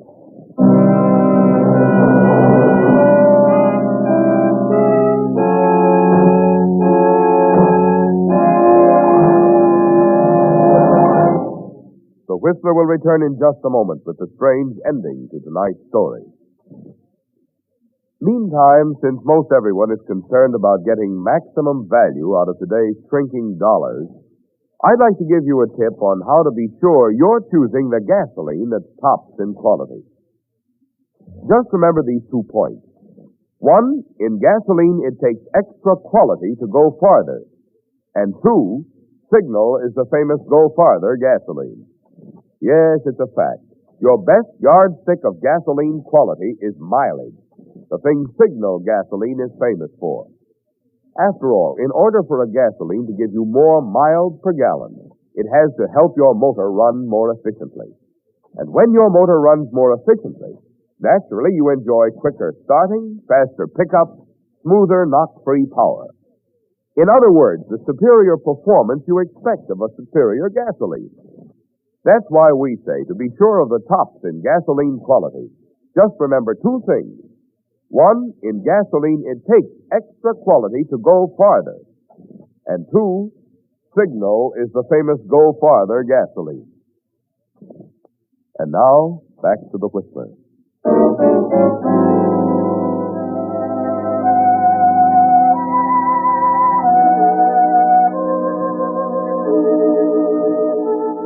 It's over, John. The play, your chance at a comeback, everything. But now, sitting in your cheap hotel room, blocks from the theater, you take satisfaction from the knowledge that Oliver Stanley and Lewis Cook, the men who took your opportunity away, are dead, and you killed them. You wish that you could be there with the others, watching their expressions as they make the discovery that Oliver is actually dead on stage, that his death scene was well played for the simple reason that he had actually been shot. And because of your own careful acting, Lewis is the murderer who then took his own life. You wish that you could tell that to them all, just as you did to Lewis the moment before you killed him. But there's nothing left now, is there? The perfect performance is over, and this time applause and acknowledgments will have to be omitted. Huh? Who is it? Open up, Maynard. What do you want? I want to talk to you. My name's Dunkel, homicide. I don't understand. Okay, Maynard, keep up the performance. Now, see here, I've done nothing. No, wordy don't even out of your room tonight, huh? Well, of course I was. I went for a stroll, but... Some stroll. Right on stage and into the third act of a flop play. Now, look, I haven't the faintest idea what you're talking about. Please, Maynard, I'm not sitting in the front row balcony. I'm Dunkel, homicide, remember? Standing right here in your room. But... Why? Because all the evidence in the world brought me here. That wasn't a murder-suicide we walked into tonight. It was a double murder, and you did it. Oh. Uh-huh. I'd tell you how, but you know that already.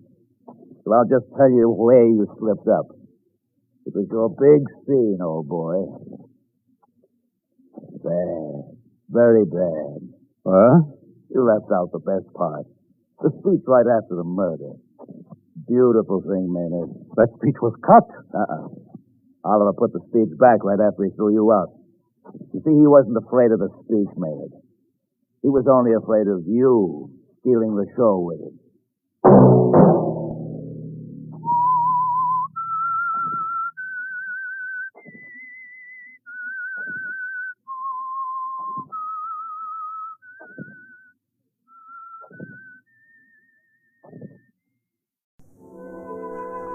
And now, the Whistler's strange story. Silent Partner.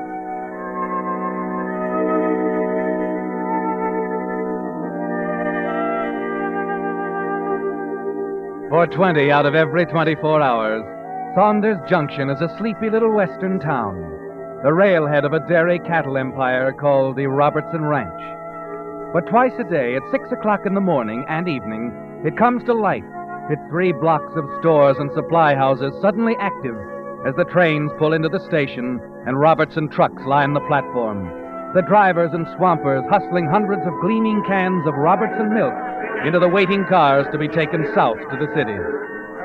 In the wintertime, a stranger in Saunders Junction would have trouble distinguishing morning from evening. The same trains, the same shouting men, the same darkness morning and evening. But Matt Robertson was no stranger. As he stood on the platform watching the train pull out, he was thinking, a little bitterly now, of the day 30 years ago when his father passed the Robertson Ranch over to him. And as he looked down the line of trucks with Robertson painted on their sides, he couldn't help reflecting on the changes those 30 years had brought. Okay, boys, let's roll. Barry? Oh, Barry. Yeah. Just a minute. Did you check that shipment on, Barry? Well, sure. What's the matter, Matt? Let's look at the sheets. I didn't see them. Oh, well, I didn't think you wanted I got a right to know how much milk I'm shipping off my own ranch, haven't I, Barry? Come on, give me the sheets. Oh, sure, Matt. It's, well, it's just that Wilkes said... Never mind, Wilk. Oh, okay, Matt. More than 3,000 gallons, eh? 10% over last month. Yeah, Wilkes is doing a great job. You think so, Barry? Yeah, sure do. And 3,000 ain't nothing to what we're going to do when Santa Susana gets going. I haven't decided yet whether we're going to buy Santa Susana Ranch. Oh, it's all bought yesterday. Where did you hear that? Oh, Will Keynes himself. Yeah, we're going to double milk production, he says. He went ahead and bought it? Why, I thought you knew. Will went ahead. Went right ahead and bought it. Oh, funny, he didn't say nothing to you. You're his partner and everything. Oh, I can't figure why... Just forget it, Barry. I'll take it up with him directly. Well, sure, Matt, sure. I better get back. I got to get these sheets to the boss. The boss, huh? Look, Barry, before you get in that truck, take a look at the name on the side of it. Huh? It says Robertson Ranch. You see it? Big, clear, bright yellow letters. Robertson Ranch. Robertson Ranch. Oh, Matt. Hey? Oh, hello, Sheriff. Thought I might ride back the ranch with you, Matt, if it ain't too much trouble. Oh? Anything wrong, Sheriff? Want to see young Charlie Breck. Charlie? Well, what's the matter? What's he been... Oh, now, don't get worked up, Matt. It's nothing serious. You know, he's been on probation after that shooting scrape up north. He just ain't reported to me this month like he's supposed to, that's all. Oh, I see. Can't say I blame him for putting that fellow in the hospital, but the book says he checks with me once a month. And that's what he better do. Well, look, Sheriff, I'll send him in tomorrow. Tomorrow he'll be working stock all day if I know his boss. Will Keynes will have every hand on the place moving cattle over at the Santa Susana place he just bought. Oh. You heard about that, too, huh? Sure. Yesterday. It was all over town. What's the matter, Matt? Something wrong? You know, Sheriff, it's nice having a partner who takes care of everything. Yeah. Will Keynes is a mighty capable fella. Yeah, you sure picked a winner when you took him in 10 years ago. Oh, that's your car down there, ain't it? Yeah. All right, Sheriff, let's go.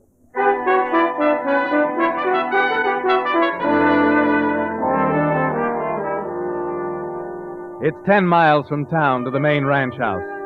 You know every bump, every rabbit on the winding dirt road, Matt.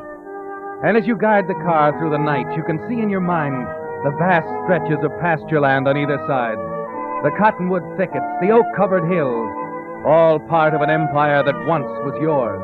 All of it. 27,000 acres of the best land in the state. As usual, there's a light on in Wilkes' office down by the gate when you arrive. For an hour after train time, morning or night, Wilk Haynes always works alone over his report. Wait a minute. And then as you reach What's the going door, on? the sheriff grabs your arm. Sounds like Charlie. Maybe we better wait. Well, please, Wilk, listen to You it. listen to me.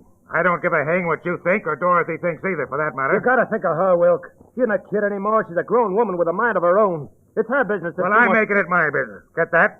Dorothy is my daughter, and if you think I'm going to allow her to run around with a jailbird... Hey, wait a minute, Wilk. I think we Or better just go about in, all Matt. That kind of talk I want to hear. Oh, excuse us, gents. Didn't mean to butt in. Get him out of here, Sheriff. He threatened me. I know, Wilk. Couldn't help hearing it outside the door. What's the matter, Charlie? Just a little private argument, that's all. I'll tell you, Sheriff. He's been seeing my daughter, Dorothy, and I don't intend to let it go on. I think we can settle that without the sheriff, Wilk. Whether you know it or not, Sonny, it's settled already. Come on, Charlie. I'd like to talk to you for a minute. Excuse us, will you, boys? I'll see you later about that, Wilk. Well, what do you want? Oh, I'm just another hired hand, Wilk, trying to find out what's going on around here. I suppose you're a little curious about Santa Susana. You're a wonder, Wilk. By George, a 7-day wonder. You can skip the sarcasm, Matt. I've thought a lot about this, you and me. I finally worked out a way of operating that fits. It doesn't include you. Well, I got Santa Susana at a good price. I'm going to make money with it. There was no reason to dilly-dally any further. That's all. I see. You know, it's funny. I thought we had a partnership. You can look at that any way you want. I'm running the ranch the way I want to run it. The Robertson Ranch. I'll change that, too, one of these Well, days. you low-down, double-crossing skunk. If I'd have known you were going to... Wait a minute, Matt. I'm glad you mentioned that point. You seem to have forgotten now that when you took me in, the whole spread was 2 jumps from receivership. If it hadn't been for me, there'd be nothing left. 14,000 acres. They were only 1,500 head. Poorest kind of stock the Lord ever made. We've come a long way since then, Matt, and we're going a long ways further. You want to come along? That's fine. If you want to sell out? That's better yet. You can think it over on your way to Santa Susana tonight. Santa Susana? We're moving all our dry stock over there tomorrow to put on that rich pasture. They'll need you. Is that all, boss? Yeah, that's all.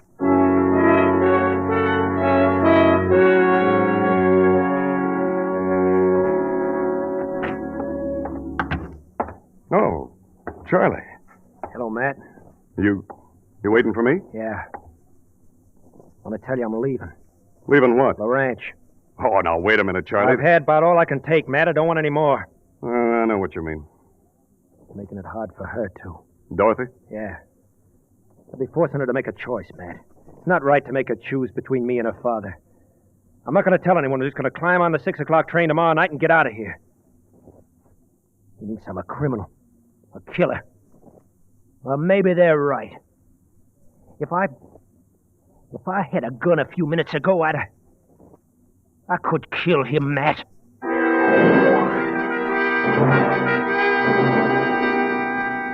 He could kill him, Matt. Yes, he feels the same way about Wilk Haynes as you do. He could kill Wilk Haynes, too, and everybody knows it. Even the sheriff after their quarrel tonight.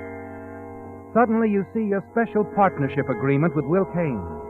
The bold black letters of the survivorship clause that will make Robertson Ranch all yours again in the event of his death.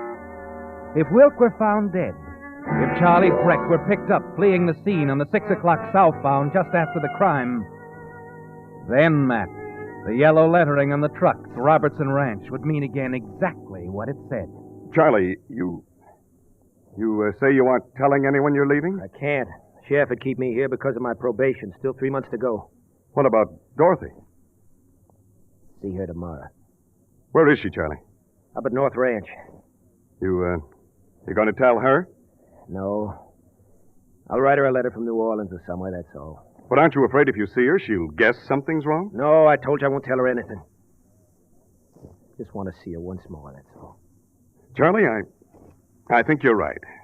No use making a big fuss about it. I've been thinking about it for a long time now, man. It's best for her. She'll forget me in time. That Bill Ashford over there's a mighty nice fella. Tell you what, Charlie. I'm going over to Santa Susana tonight. I'll stop at North Ranch on the way. I'll tell her you'll be over. Oh, gee, thanks, Matt. Charlie. Yeah?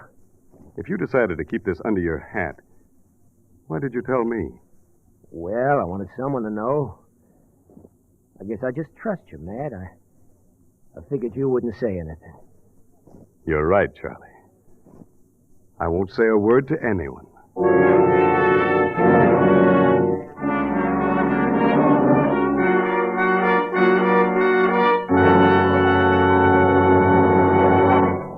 With the prologue of Silent Partner, the Signal Oil Company is bringing you another strange story by The Whistler.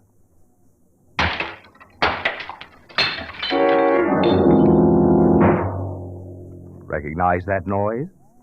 That was the breaking of a perfectly good New Year's resolution made only 2 weeks ago. There's one resolution, however, that I do hope you won't break.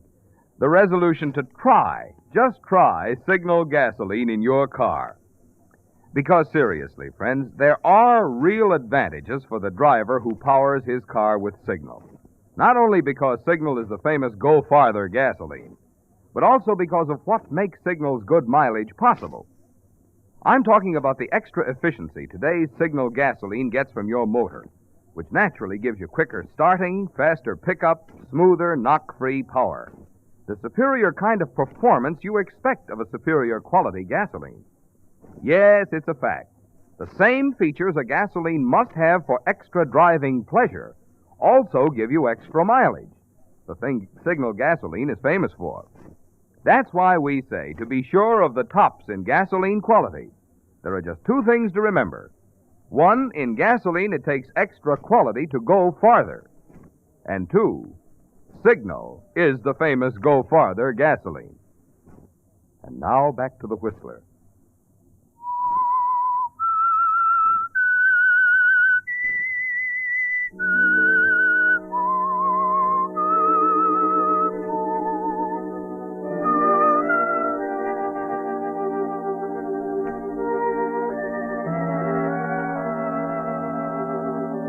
The plan is clear now, isn't it, Matt? Will Keynes is going to be out of your way for good, and young Charlie Breck will be blamed. Driving over to the Santa Susana, the whole thing runs through your mind. You can almost see it working out. Hear the sheriff's questions after Wilk has been found dead. Kind of sudden the way you decided to leave town, wasn't it, Charlie? Wasn't as sudden as it seemed. I told Matt I was going. I'm sorry, Charlie, but you're mistaken about that. Well, of course I told you that day after my argument with Wilk. That wasn't your last argument with him, was it, Charlie? You went back again and shot him. No, I didn't. Matt, tell him. I'd like to help you, Charlie, but, well, Wilk was my partner. I have to think of him, too.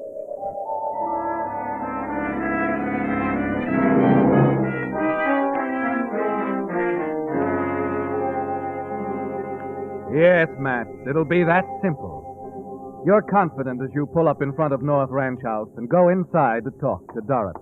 Matt, hello. What brings you over here this time of night? Well, for one thing, I promised Charlie I'd deliver a message to you, Dorothy. Oh, how is he? Oh, he's all right. Kind of a hot-headed young fella, but, you know, if people would just make an effort to understand Charlie... You're talking about Dad, aren't you? Well, Please, Matt. He and Charlie have quarreled again, haven't they? Dorothy, you know I don't like to go mixing into things. Tell me, Matt. Well, yes, they did. Sort of a showdown, I guess. Each calling the other names and all. They stopped when Sheriff Walker and I came in on them. I see. Matt, do you mind if I ride back with you? Oh, I wouldn't do that. But I want to see Charlie. I want to talk to him. But he's going to meet you tomorrow, Dorothy. That's what he wanted me to tell you. He's coming over here? No, not here. He wants to meet you in town, about 1 o'clock. In town? But he usually comes here. Well, I guess he figured it'd be best that way. Because of Dad? I suppose. Well, I'll have to get someone to drive me in. Maybe Bill Ashford will do it. Oh, good. I'll tell Charlie when I get back. Thanks, Matt. I wish Dad could be as understanding as you are.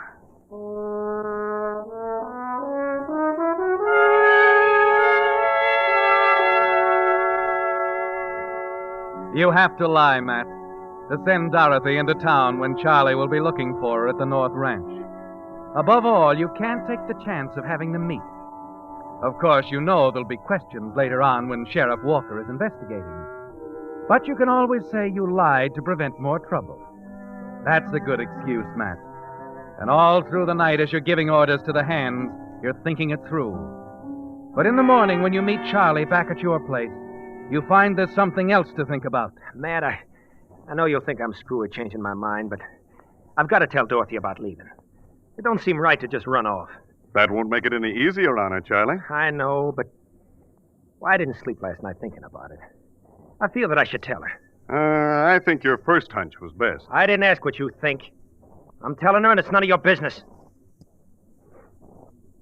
Oh, I'm sorry, Matt. Forget it. I'm all mixed up. Sure, kid. I understand. But you should know.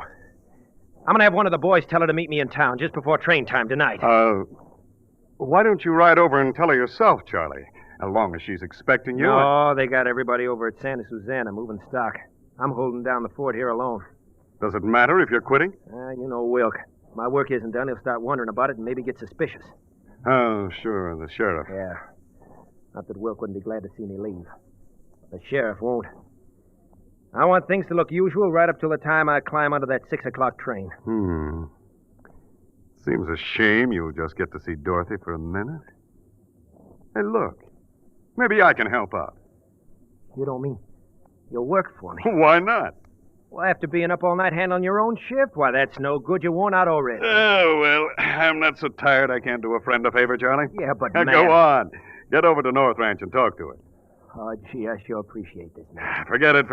Oh, I wouldn't take the station wagon. Foreman might check on you. Oh, I won't. I'll just saddle up. I can be there this afternoon. Swell. I'll leave right away if you want to, Charlie. And don't worry. I'll be taking care of things for you here.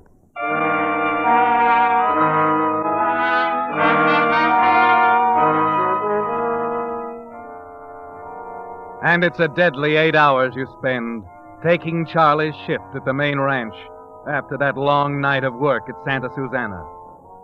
By 2 in the afternoon, there's a weary throb at the base of your brain, an ache in your back, a gritty heaviness in your eyelids. But you manage to stick it out somehow, and late that afternoon, you drag up the stairs of the ranch house, down the hall to Charlie's room. He's angrily throwing his things into a suitcase when you open the door.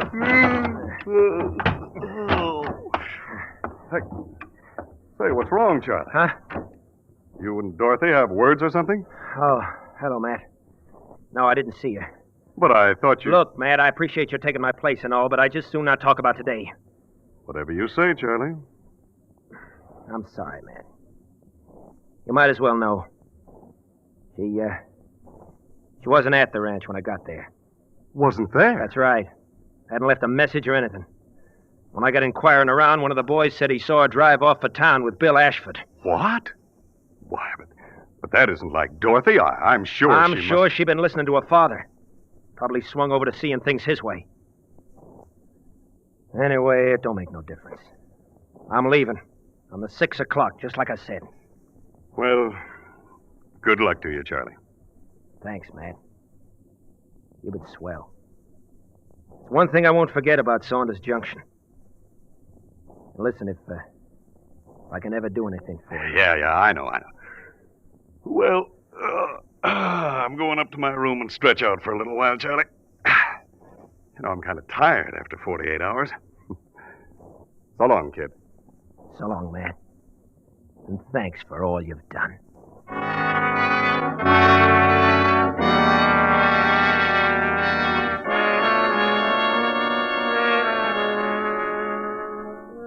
You leave Charlie and go up to your room. You can hear him finishing his packing, and you sit down on the edge of the bed. Let your shoes drop to the floor so he'll hear them. Then you lean back to relax for a few minutes. Close your eyes and think it all through again. When you sit up and glance outside, it's already dark.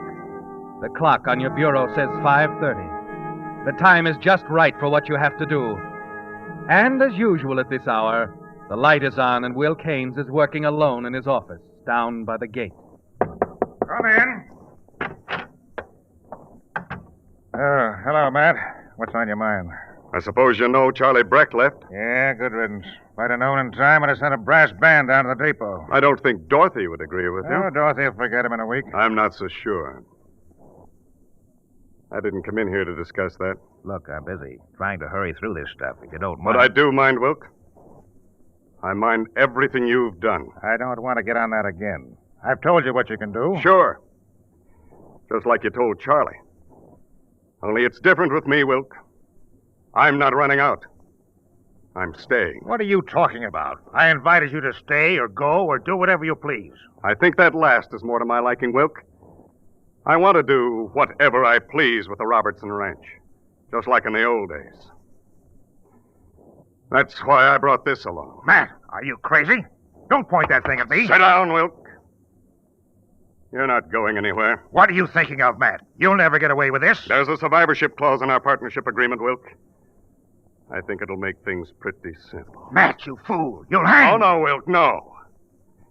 I'll give you the satisfaction of knowing that you even took care of that for me when you drove Charlie Breck to the breaking point. But He killed you and ran out. No, Matt. It's that clear cut, Wilk. No, Matt, no!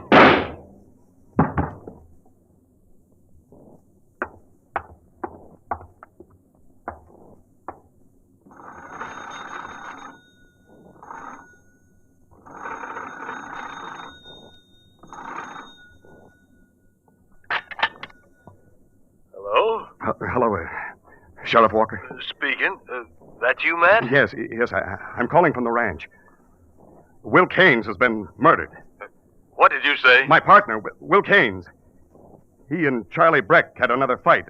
I got here too late to stop him. Charlie Breck. He shot Wilk? Yes, that's right. Look, Sheriff, I'm going after Charlie. I'll contact you as soon as I catch up to him. Good. But be careful, Matt. And call in the minute you locate him. Right, Sheriff.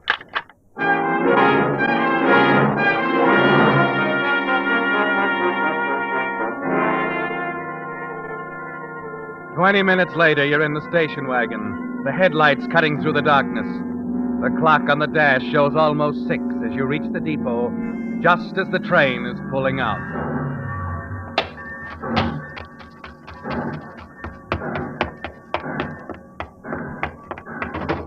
Ed, just a minute. Wait. Don't close that window. Huh? Oh, Matt.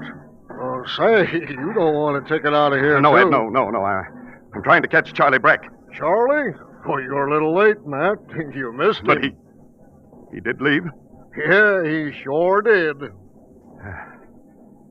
I see. Ed, I wonder if I could use the phone. I want to call the sheriff.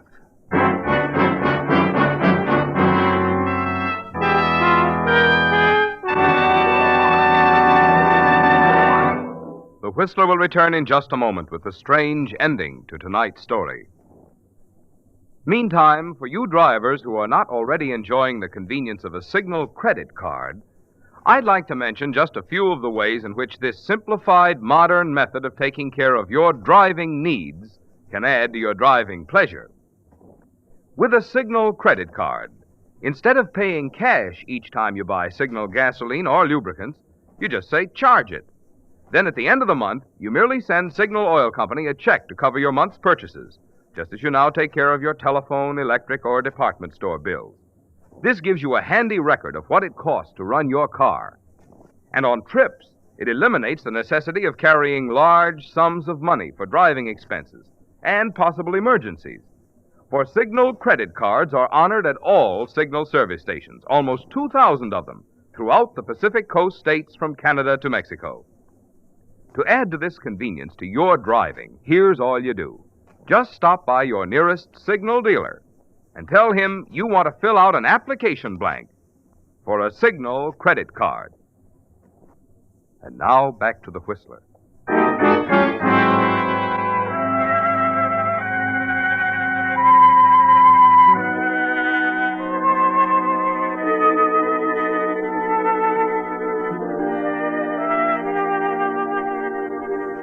It was made to order, Matt.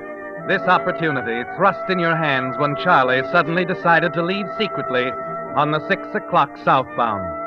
He left you free to kill Wilk without fear of the consequences. To once again look on Robertson Ranch as yours. Only a few minutes after your call to the sheriff's office, he's there with you at the station. And the questions you knew were coming are on his lips. Now, wait a minute, Matt. You say you heard Charlie and Wilk arguing in his office. Ran across the yard in time to see Charlie run off after the shot. That's right, Sheriff. When was that? Well, let's see, about an hour ago, I think. What were you doing just before that? Well, I came in kind of tired and laid down for a few minutes. When was that? This afternoon. What's the matter with that? Oh, just beginning to wonder, Matt. You really wanted Wilk's share of the ranch back, didn't you? That's got nothing to do with it. Charlie's on that train. You better send somebody. I already did. Dorothy's on her way now. She wants him back. Dorothy? What is all this? Well, that man's a killer. Wait a minute, Matt. Charlie couldn't have done it. He was 200 miles from here when it happened. What do you mean? What? Charlie got on the 6 o'clock train tonight. Ask the agent. Tonight. You know, Matt, you were mighty clever. But you shouldn't have laid down on that bed, tired the way you were. That was a big mistake, Matt. What? I don't know what you're talking Take about. a look out that window there. The east window. Huh? See that funny light out there? That's dawn coming up, Matt. You forgot. This is the dead of winter, and the nights are long. It's 6 o'clock in the morning now. What? Morning? Sure. You stretched out on that bed yesterday evening, passed out like a baby, and didn't open your eyes for more than 12 hours. 12 hours? I slept the clock around. Yeah. Now, let's go up to my office and wrap this up. All nice and formal.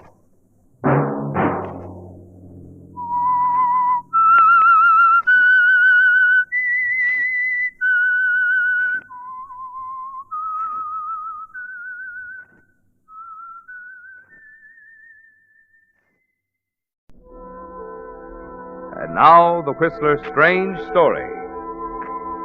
12 Portraits of Marcia.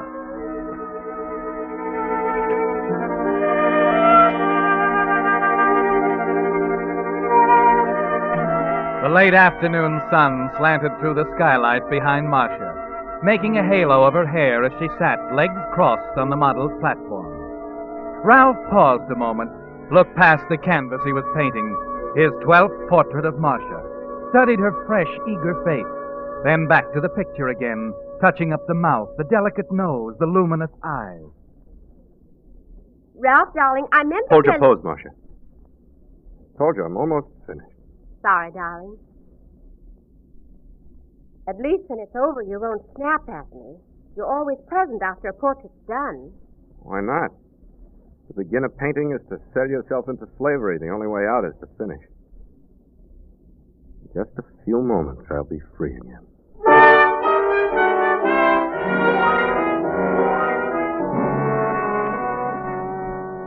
Yes, Ralph, you'll be free. The picture is nearly complete. One stroke more, and loyal, loving Marcia, who would never take a penny for her hours of tireless posing, will never pose again. Ralph, Yes? supposing someone offered you $1,000 for a picture. Don't talk such rot. I'm a failure, and you know it. That's not such a wild dream. Through with me? Yeah, that does it. All through. You can relax now. Oh, I don't know if I can stand up. I've been sitting with my leg crossed under me for so long. Help me up, will you? My mind is just as cramped as your leg. Oh, always the temperamental genius. Oh, well, someday you'll be rich and famous and I'll be your wife, so why should I complain? What about dinner, darling? Well, I'll have to run out and get something. You know, the only reason you're not famous is publicity, dear. People just don't know about you. I decided this time I did something. I've been trying there to... are sardines and wine in the kitchen. I'll go get some cheese. Excuse me?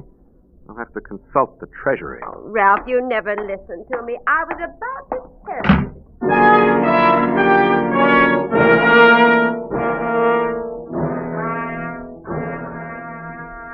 It's strange that Marcia should hit on it.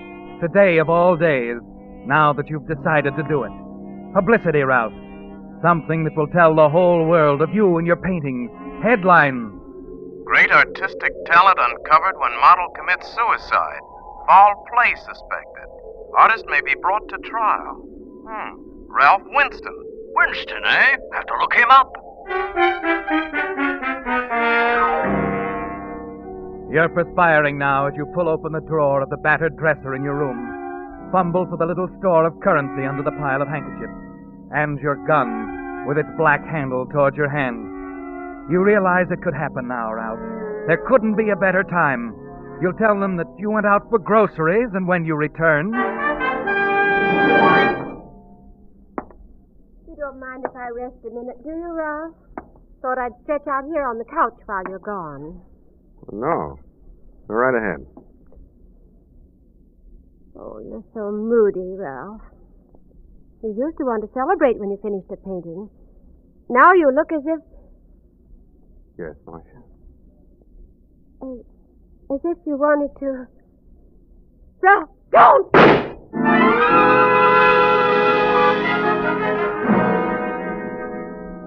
You press the gun into her hand, wrap her fingers around the handle. Everything is right, Ralph. Right down to the powder burns on the blouse.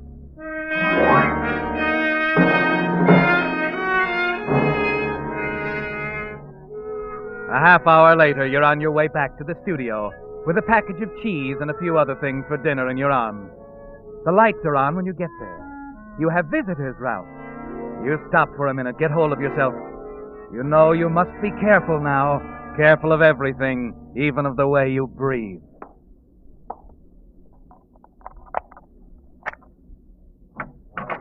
What? What's going on? Oh, you Ralph Winston? That's right. What's the matter? I'm afraid I have bad news for you, Mr. Winston. Inspector Sean, homicide detail. Homicide? Over there on the couch. What? Marcia! Marcia, why'd you do it? She was your model, wasn't she? I just finished her picture. Yeah, we saw it over there on the easel. Any idea why she'd kill herself? Oh, she'd threatened to several times. We were going to be married if I could ever make enough of my painting to support her. It seemed hopeless. Where have you been? I just left her a while ago and went to the store for some things for dinner. See here, how'd you get here so soon? How did... This gentleman, Mr. Sultan. Sidney Selton, Ralph. The art dealer. You've heard of me, eh? Oh, yes, of course. Mr. Sultan was coming up to see your paintings. He had a letter. From Marcia, Ralph. A rather unusual letter, you know. As a rule, I ignore requests from people who want me to look at paintings. But this one, there was something different about it. Marcia sent it? Something so sincere and intelligent and selfless about her letter, you know? Yes, it was different. I was as interested in seeing Marcia's as in seeing the paintings. Matter of fact, just looked at some of your things scattered around the room here and found them not bad at all, not bad at all. Thanks, Mr. Sultan. Call me Sidney, Ralph. Sidney will do for us. I think we're going to see a lot of one another. I get a big kick out of helping a young artist. You can be thankful Mr. Sultan arrived when he did, Winston. You might have been in something of a jam. What do you mean? Under suspicion. Mr. Sultan was on his way up when he heard the shot, rushed in to find Marcia dead, and called us. Oh. So that's how it was. Now, here we are, gentlemen. Oh, this is a hell photographer, Ralph. Let's let him take some shots. They can't do any harm, and who knows, eh? Who knows? Yes, it'll be all right, my good man. You may take your pictures. Always glad to cooperate with the press. Oh, wait a minute. Now, let's see over here by the easel, Ralph. Looking at your last picture of Marcia. Nothing like a picture, you know. Picture tells 1,000 words and all that. Oh, Inspector, don't you think I shouldn't... No reason why you can't go ahead. Coroner will be here in a minute, and we'll all clear out. Now, get the idea, my man. The artist here, Ralph Winston. Winston. Got it? Got it. Now, he's looking at the last picture he painted of the model, who shot herself because no one would buy the pictures so they could get married. Very tragic affair. Very tragic. Marcia. Marcia. Got it? Got it. Very beautiful girl. Attractive, intelligent, a fashionable school, Vassar, all kinds of money. Giving it all up to be with a man she loved, believed in, and wanted to help. Got it. Hold on, Mr. Winston. That's it. And that's your story, gentlemen. Sultan discovered the girl while on way to make deal with Winston to present his pictures to the public. It would have made him famous and able to marry the girl. Ah, got the ironic twist, gentlemen? Got it. Good. Now, excuse us a moment. I want a few words with Mr. Winston. Okay, thanks a lot. Come now. Now. It was a pretty cheap stunt. Oh, good publicity, my boy. Be sure to look me up in the morning. You're assuming a lot, Mr. Sultan. Sydney will do, my boy. Sydney between you and me. And I'm not assuming anything. You've got a good head on your shoulders. Ought to recognize the expedient move when you see it. What if I don't? No, none of that. Oh, I could see it all, Ralph. Page one, pictures, headlines, all of it. The moment the opportune moment, I might say, when I arrived at your studio tonight. Oh, you wouldn't consider any other arrangements now, would you, Ralph? You will let me help you. I'll be at your gallery tomorrow. Good. First thing in the morning, bright and early, eh? All right, Mr. Selford. Sydney, my boy. Sidney. Got it?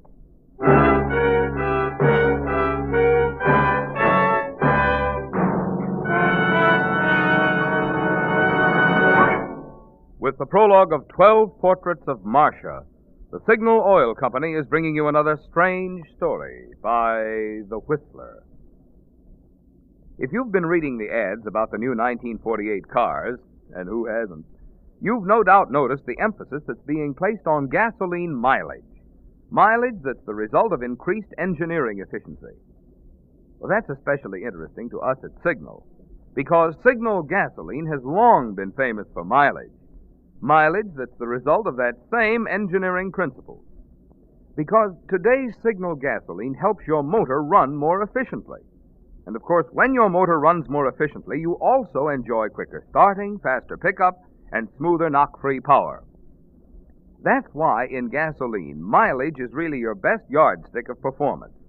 And it's why Signal says to be sure of the tops in gasoline quality. There are just two things to remember. One, in gasoline, it takes extra quality to go farther. And two, Signal is the famous Go Farther gasoline. And now back to the Whistler.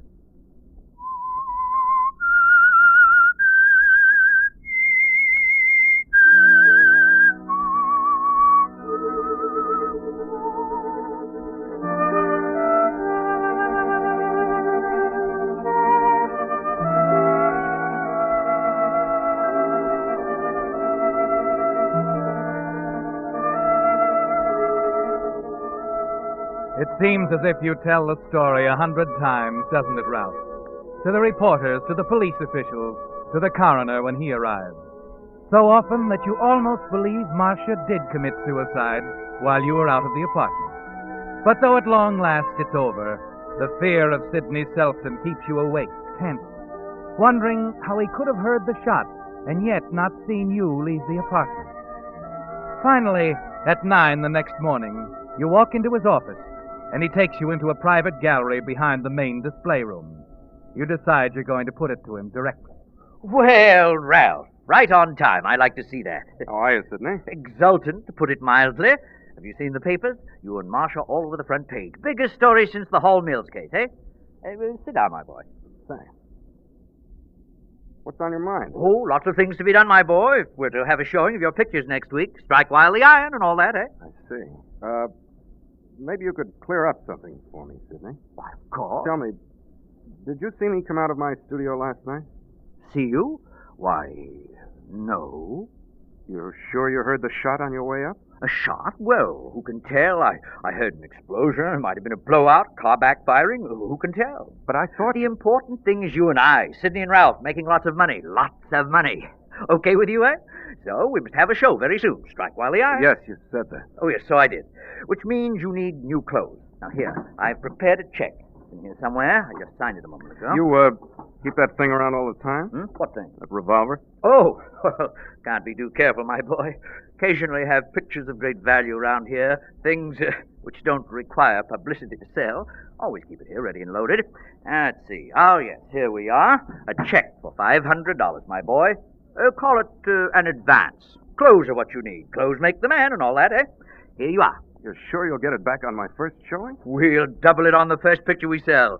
Nothing to it after this fortunate publicity. And the pictures, works of art. Ah, Ralph, you're a lucky man.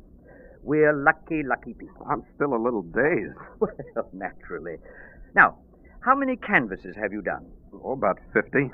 And how many of Marcia? Well, 12. I just finished the 12th last night. Good, good. Lucky, lucky. Worth their weight in gold. You show them all at once? Oh, good heavens, no. No, first, a harmonious variety of your things. 1 or 2 landscapes, seascapes, 3, no, 4 Marcias. I'll be out to help you this afternoon. Oh, good. Now, you'd better run along and get those clothes. A couple of suits and things. Tweedy. Yes, be good in tweedy for the first showing. Boyish in tweedy, and, not too prosperous yet. Oh, and be sure to smoke a pipe, right? Right.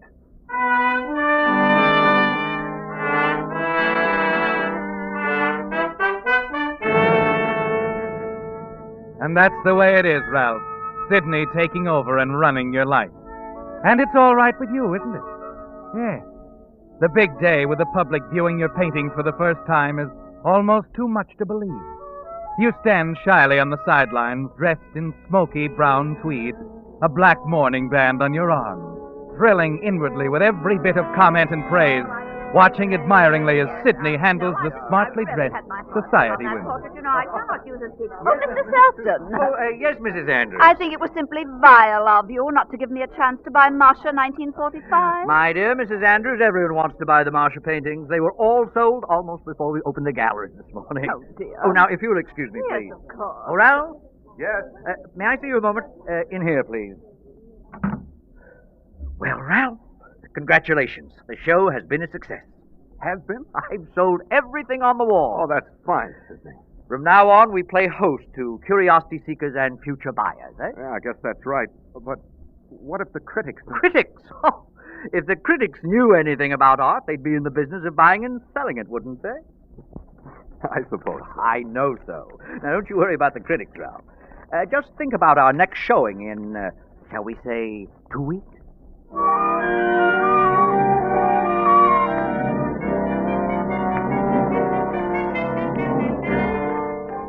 And you do forget the critics, don't you, Ralph? You pay no attention when they call your work calendar art. There's too much praise from other sources, too much money to be spent. When it's gone, you're impatient with Sidney, anxious for him to conduct the second showing of your paintings. But 6 weeks go by before he finally selects another group of pictures. You sleep soundly the night before the display, and then open the morning paper on news that shocks you into a fury, sends you rushing to Sidney's gallery. All right. Don't tear the building down. I'll kick the door in if you don't hurry.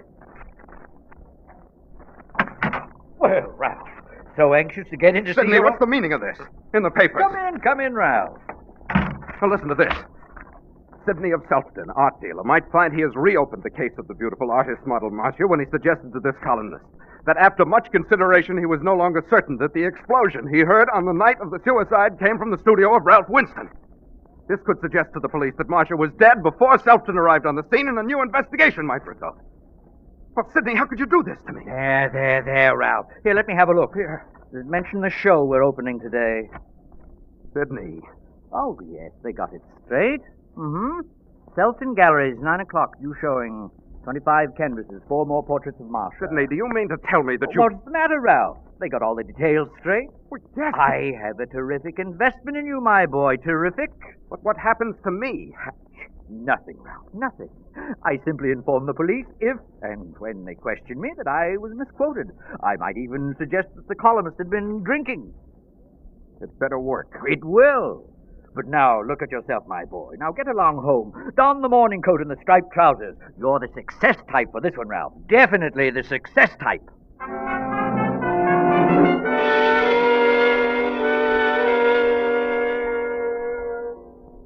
You feel successful, don't you, Ralph?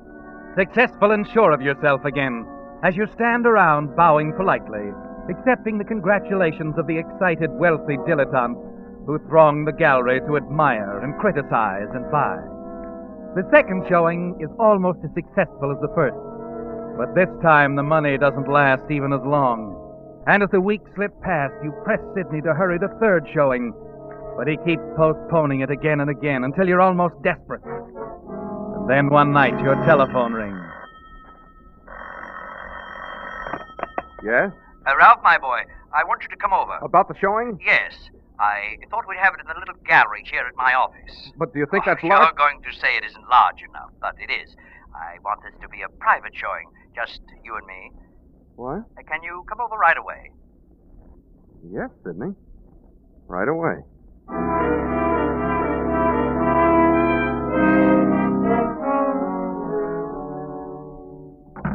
Now, Sidney, what is all this nonsense? You're not going to pull any more stunts like last time. Did that bother you so much, Ralph? Just that the memory of Marcia is sacred to me. Of course, I understand. Sacred. That's right. And while we're on the subject, Sidney, whatever became of all the portraits of Marcia that you sold? Who bought them? Oh, a customer. Funny customer. Always managed to buy them all before the show's opened. I spoke of a private showing, didn't I, Ralph? Let's go inside.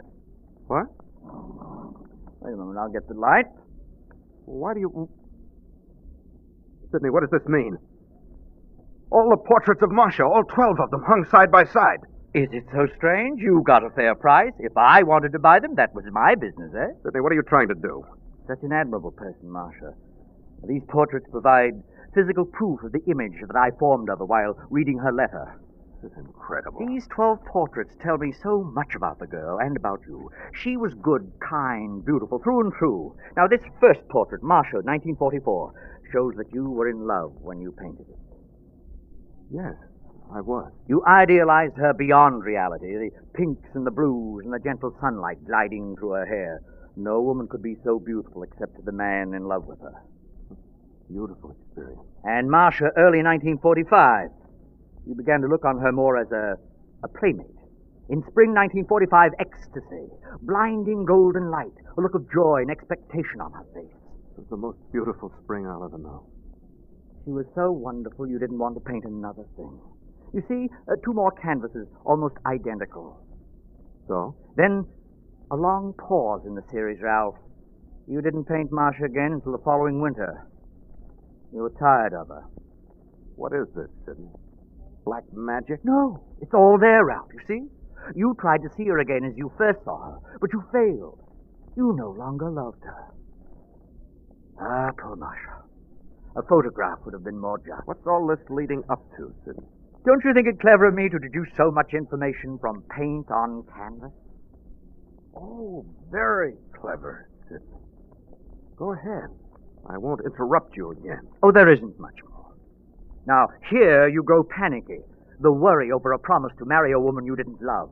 Your mind was straying here, groping wildly. I paint as I please. Oh, obviously. But such caricature, so grotesque, Ralph. Why, the only happy picture is this one, number 11, showing Marcia saying goodbye in the doorway. Would you have been so happy to see her leave? Never mind that. Nothing becomes more hateful than an unwanted woman, eh? Ah, poor little Marcia. And in this last portrait, you were spiteful and cruel. You put her in a tight-fitting green satin dress, her lips a flaming red slash across her face, and her eyes, you painted them a weak and watery blue. Sidney. Oh, Marcia, how could he ever do this to you? Sidney, you fool. I actually believe you've fallen in love with Marcia. In love? In love with Marcia? No, I could hardly fall in love with a room full of pictures. No, Marcia doesn't exist. I can't love her, Ralph. But I can hate the man who murdered her. Murdered? Well, Sidney, you yourself said you heard the shot when I was blocks away. I was mistaken, Ralph, and you know it. You shouldn't have said that, Sidney. You should never have used the word murder. Wait, what are you doing? What do you want in my desk? Only your gun, Sidney. Ralph, you're making a terrible mistake. No, Sidney, you made the mistakes. First in telling me about this gun, second in making this showing. So completely... Ralph! Private. Ralph!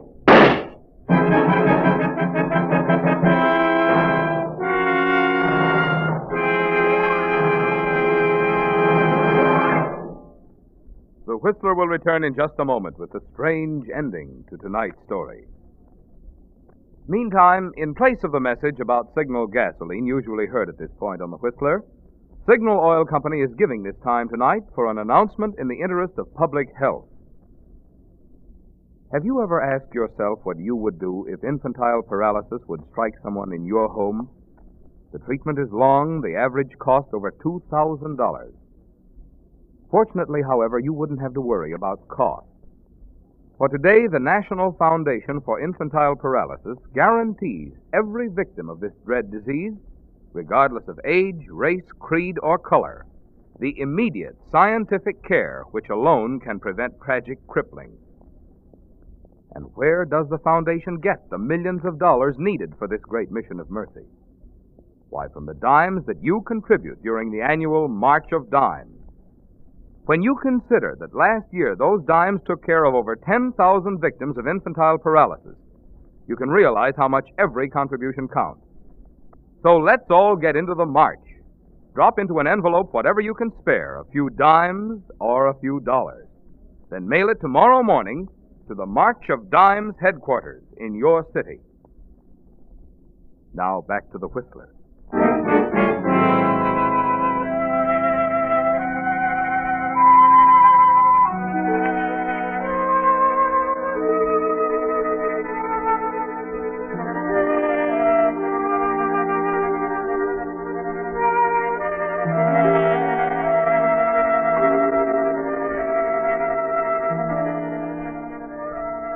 There was no other way out, Ralph.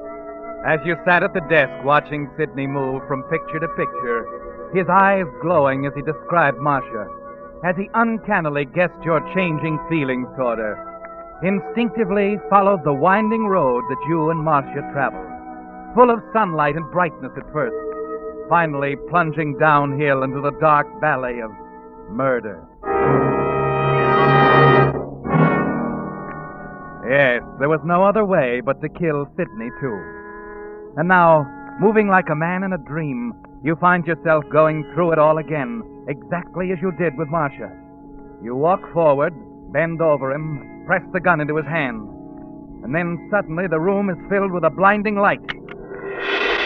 A flash gun, Ralph. And as you sense a movement behind the heavy drapes. What? Very good, Joe. A perfect picture, perfect. Huh? Here, Ralph, help me up. What? You can come out now, Joe. Let Ralph meet the press. That's it, my boy. Sidney? What is this? What are you trying to do? All done, my boy. One picture, 1,000 words. The camera eye doesn't lie and all that. Oh, here's your caption, Joe. You ready? Joe. Art dealer traps murderer at midnight rendezvous. Yes, that's good. Midnight rendezvous. You got it? Listen, Sidney, you can't. Tut, my boy. I'm not through yet. Picture shows killer duplicating original murder plan. Modus operandi. That's a good phrase. Use that one, Joe. Sidney? Blank cartridges save life of dealer on eve of final showing at Selton Galleries. Selfton. Got it? Got it. That's all now. You've got a deadline to meet. You better run along. Thanks, Mr. Selfton. Oh, so long, Winston. I'll be taking your picture again soon. At your trial. Sidney? Sidney, why? Why did you play with me, use me? Because, my boy, I had to know whether you really killed Marcia or not. Oh, you know, you were right, Ralph. I guess I am in love with the picture.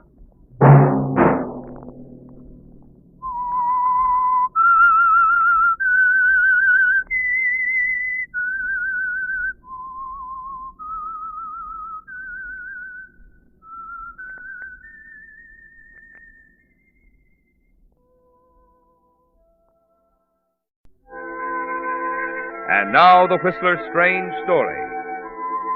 Night Final.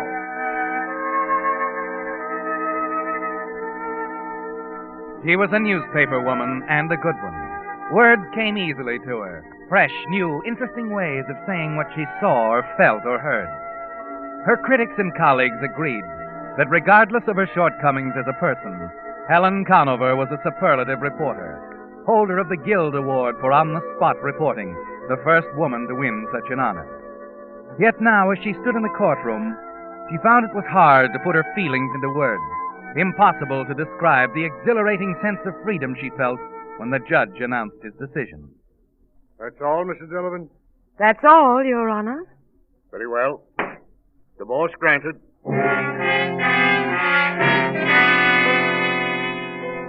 As she left the courtroom and started down the hall, she saw her husband's lawyer a few steps ahead. Mr. Jackson. Huh? Oh, Mrs. Delavan. I mean, Miss Conover. Well, you almost got out of the building before I could thank you. Thank me. Yes, for everything. For the quick, painless way you handled the divorce. Miss Conover, divorce at best is never a painless operation. Well, it is the way you handle it. Is Malcolm really out of town? No, of course not. But then why didn't he... It was all arranged beforehand. I convinced Malcolm it'd be wise not to contest the divorce. Oh? Why? I'd rather not go into that now. He's at home, I think. You'd probably know better than I. Mal was such an angel about it. You know, somehow I suddenly feel a little tender toward him. He was so gentlemanly and everything. Considering the circumstances, I'd say he was. What do you mean, Mr. Jackson? You noted, of course, that Paul Wilson's name wasn't brought into the proceeding. Well? Didn't that strike you as unusual? Wilson was a full-fledged co-respondent if I ever saw one. Your husband isn't entirely blind, you know. See, if you're implying... You can take it any way you like. Malcolm's a very generous man, Miss Conover. Had he been otherwise, this divorce proceeding might have had some unfortunate overtones. For you, at least. Well, there was nothing wrong. I made it very clear about Paul and me. Yes, of course. Incidentally, Malcolm told me he'd like to see you when it's convenient. You might drop around sometime today. Perhaps I will. Fine. Good day, Miss Conover.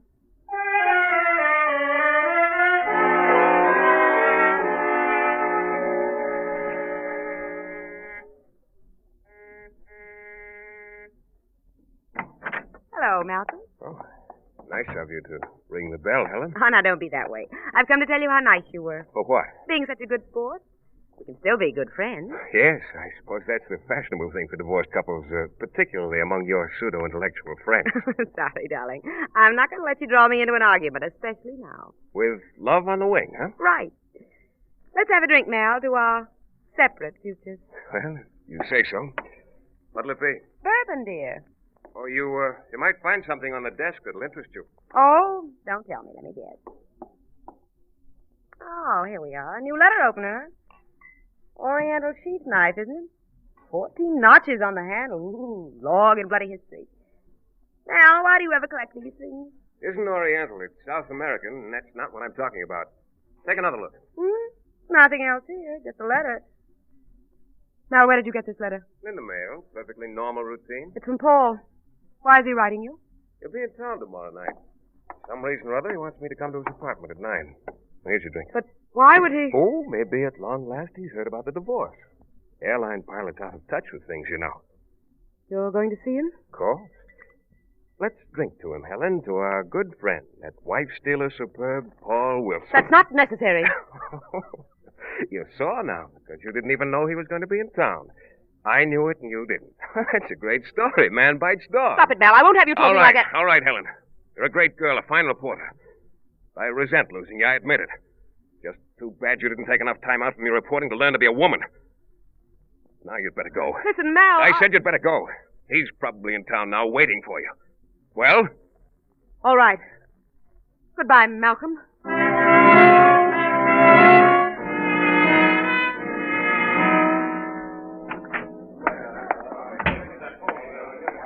Miss Conover. Hello, Ed. How are things down in the press room? Oh, unholy mess as usual. Still setting up big headlines for little stories. Now, if you folks was on the ball... You're never satisfied, Eddie. Where's Ann? Well, I just saw her go into the office. Thanks. Hi, Bern. What do you say, Say, your story this morning was great. Ann? Well, crack out the champagne. I hear you did the trick. Yep, it's all over. The old Liberty Bell. Let freedom ring. Skip it. Any calls? Our dear city editor called. Wants to be sure you're covering the circus opening tomorrow night. Though why you do it, I'll never know. Sentiment, Annie. My first assignment was a circus opening. Haven't missed one since. Though I wish I hadn't promised this time. Other things on your mind, darling? Paul Wilson, maybe? Paul, he called me here? Shouldn't he have? To tell him where I was. Shouldn't I have? And you can be exasperating. Sorry. I guess I'm just jealous of the success type. A career, lots of men. But really, did you want me to tell Mr. Wilson you were in court? Shedding last year's husband? You didn't? No. Wonder why he's here. How did you ever keep it from him, dear? The divorce, I mean. He's out of town most of the time. I just didn't tell him. He'll be surprised. Yeah. I suppose you have it all planned to marry him as soon as it's final. Don't rush me. I'm just out of this one. What did he say? He wants to see you at 8 tonight. I told him you were tied up tomorrow with the circus. Oh. You'll go with me, won't you? That's your department. Why don't you take Paul? I have another pass you can use. Business and pleasure and all that sort of thing. I'm afraid he doesn't love me that much, but I might ask him tonight. Let me know what he says, will you? Why? Oh, I don't know. Just curious.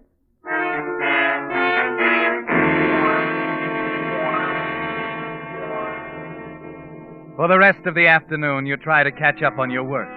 But it's hard, Helen, trying to concentrate with your mind on Paul this way, trying to analyze this strange new freedom, different now, with a thrill gone out of it and a curious, unsettled, half-bitter feeling in its place. And it hasn't left you hours later as you drive toward Paul's apartment in a taxi. Halfway across town, the driver pulls up at a red flare on the left of the speedway. What is it, driver? Accident up ahead. Looks like a tough All one. right. Wait a minute, driver. Wait a minute. Keep it moving. What is it, officer? Get back in that car there, lady. Helen Come on, Conover, driver. Daily Post. Huh? Oh, reporter, huh? Yeah, was it bad? Yeah, 3 people killed. One of them was a state senator. Kavanaugh was his name. Senator Kavanaugh? Yeah. Driver, here you are. You go along. I've got a story to file.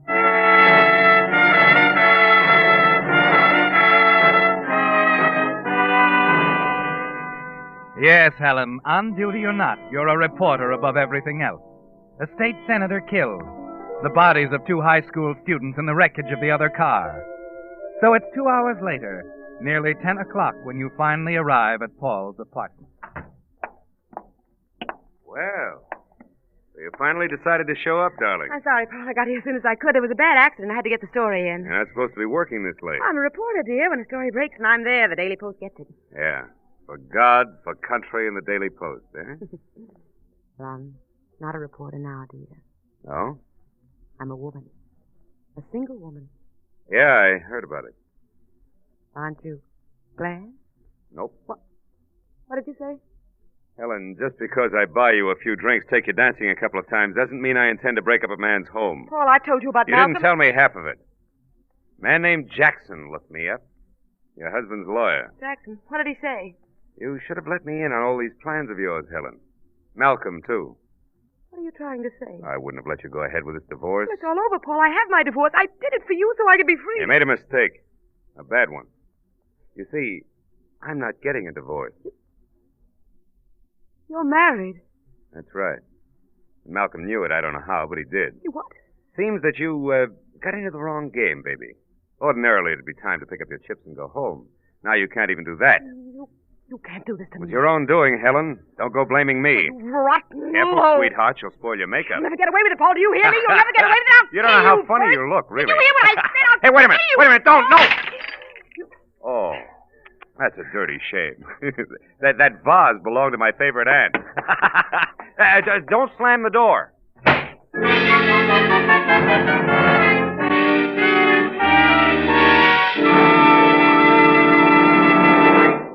With the prologue of Night Final, the Signal Oil Company is bringing you another strange story by The Whistler.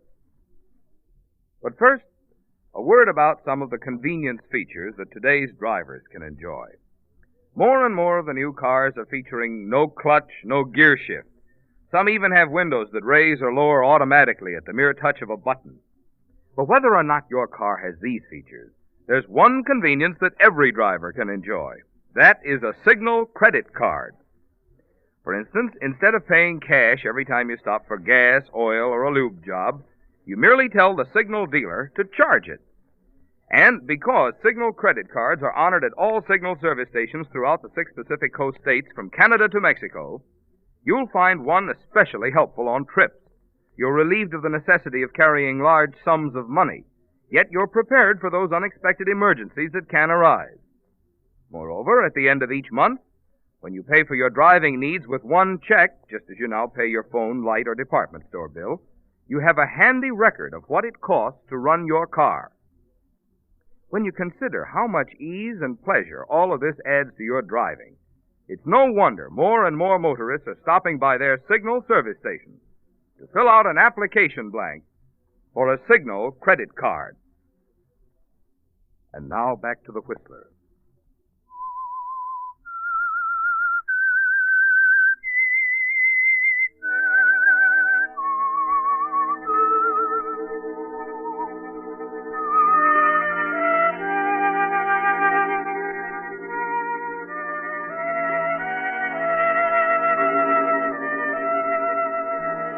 The blood rushes to your head as you run out of the apartment, down the stairs to the street, a hatred for Paul boiling up inside you, twice as powerful now as the love ever was, because it's a helpless hatred, because Paul is up there now laughing at you, and you're helpless.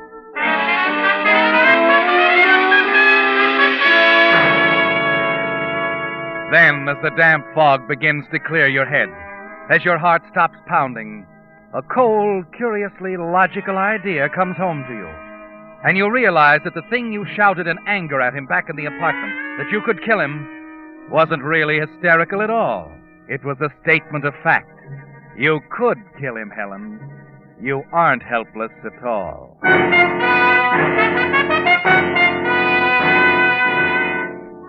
By the time you arrive at the office the next morning, you've decided exactly how it's going to happen. It begins with Anne. There are things you must plant in her mind, and with Anne, you have to be careful. Congratulations, darling. You scooped the whole town with that crash story last night. Really? Oh, now, don't be wide-eyed, dear. It doesn't become you. Well, it was a lucky break, Anne. And you did a nice job of covering it, I might add. Mm-hmm. Hey, what's wrong with you? You're not very enthusiastic. Oh, it's nothing, Anne. Oh, cut it out. I know better. Now what is it? Malcolm. Oh? Malcolm's found out about Paul? Yes, and you know what a temper Malcolm has. Well, he was at his worst. Made all sorts of threats. Against you? No, that's why I'm worried. He acted as if he might take it out on Paul. You've never seen anyone so jealous, Anne. Well, keep them apart until it's over. That's all you can do. It's not so easy. You can't hide Paul in a crowd tonight. Hmm? How do you mean? Take him to the circus with you. That's the one place Malcolm won't go. Not in his frame of mind. Oh, I'm afraid Paul isn't interested in circuses either. I still want company, though. How about you? Change your mind? The boss won't let me off the rewrite desk. I'll be at it all night. Oh, I'm disappointed. I'm not. If you spot any stories, call me, will you? Sure. Still wish you were going with me. They say it's quite a show.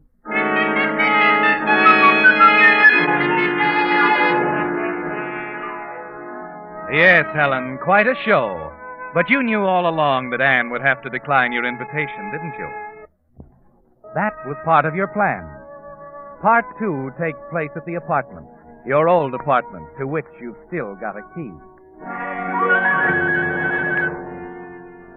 From your years as Mrs. Delavan, you know that Malcolm isn't home.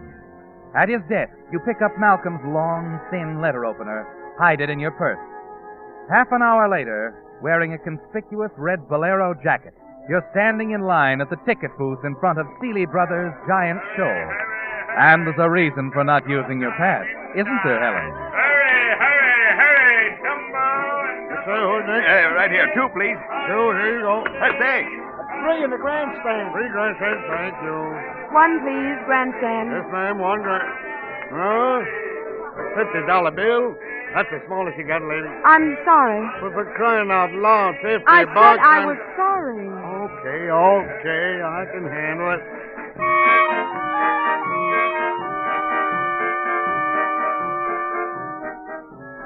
A red bolero jacket and a $50 bill. You know the man in the ticket booth will remember you, don't you, Helen? And inside the main tent, you slip the jacket off, turn it inside out, and fold it over your arm. Just one of the crowd again. And then, a few minutes later, you slip quietly out a side exit and make your way to the street. It'll be a simple matter to reach Paul's apartment unnoticed on the crowded streetcar.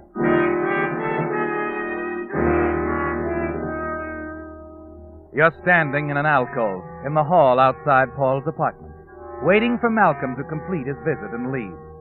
It's nearly an hour before you see him come out and start down the stairs. Almost before he's out of sight, you're down the hall, ringing the doorbell.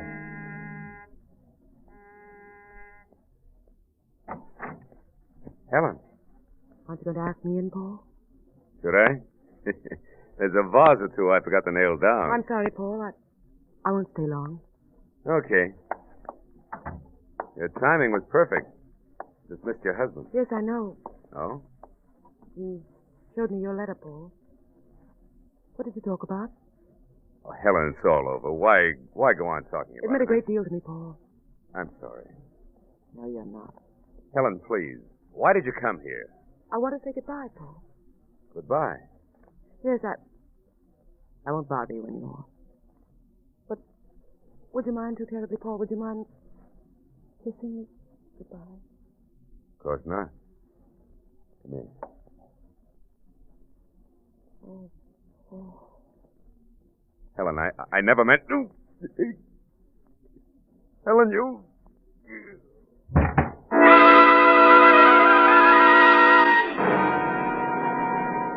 It was a kiss of death, wasn't it, Helen?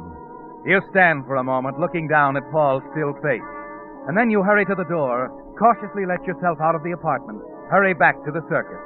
The crowd is pouring out of the main tent as you get there. You slip on the red bolero jacket, mingle with the others as they move away from the entrance, babbling excitedly. Hey, what were their names? The Flying Carbonis. They've been working together for years. I never seen anything like it. Never. Oh, excuse me, lady. Certainly. A taxi.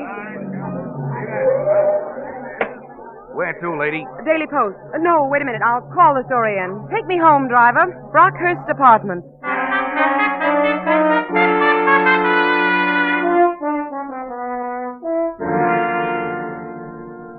That about all, Miss Conover? Give me the last paragraph again, will you? Sure. But while last night's performance followed the Shaw Brothers formula right down to the waltzing bear and the death-defying acrobatics of the Carboni troupe, its very adherence to circus tradition assures it a profitable engagement. Mm-hmm. Profitable engagement in a city which has long since demonstrated its loyalty to tinsel and tan bark. Got that? Right. Okay, print it.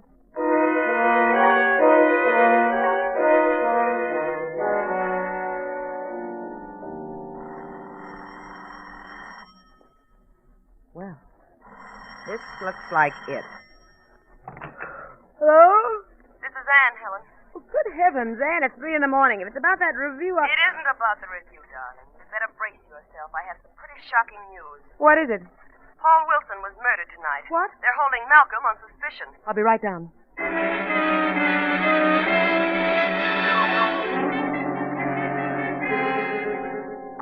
Anne, I got here as fast as... Ed, what are you doing here? Oh, I had a little extra work to do in the composing room tonight. I've been talking to Ed about the murder, Helen. It's horrible. I can't believe Malcolm That's just it. Neither can we. Pretty crude stuff, you know. Advertising a motive all over town like that. Then knocking off your rival with an Oriental curio that a correspondence school detective could trace to you. He must have lost his reason. Oh, no. He was pretty jealous, but he wasn't stupid.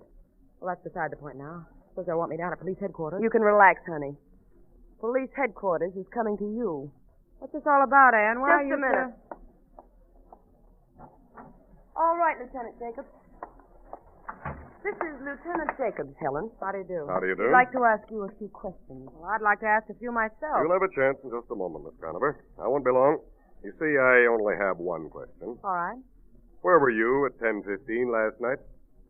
Well, Anne could have told you that. I was at the circus. Are you sure, dear? Well, I phoned the story into the rewrite Didn't man. you stop to wonder why I wasn't on the rewrite desk? Well, no, I didn't. You should have. You see, I changed my mind. I went to the circus, too. I used the other pass, the seat next to the one you were supposed to be using. Does this mean you actually suspect me of murdering Paul Wilson? Well, I admit it gave me pause. Your ex-husband claims he and Wilson talked things over, that Wilson was giving you the air. That's a ridiculous lie. Malcolm is pretty sure of his facts. He suggested, quite loudly, too, that you were trying to frame him. It all depends on that one point, Miss Conover. Where you were at 10:15 last night. I already told you. I was covering the circus. If you're awfully concerned about that ticket business... We are. I'll produce the pass I didn't use. It's at home in my tan coat.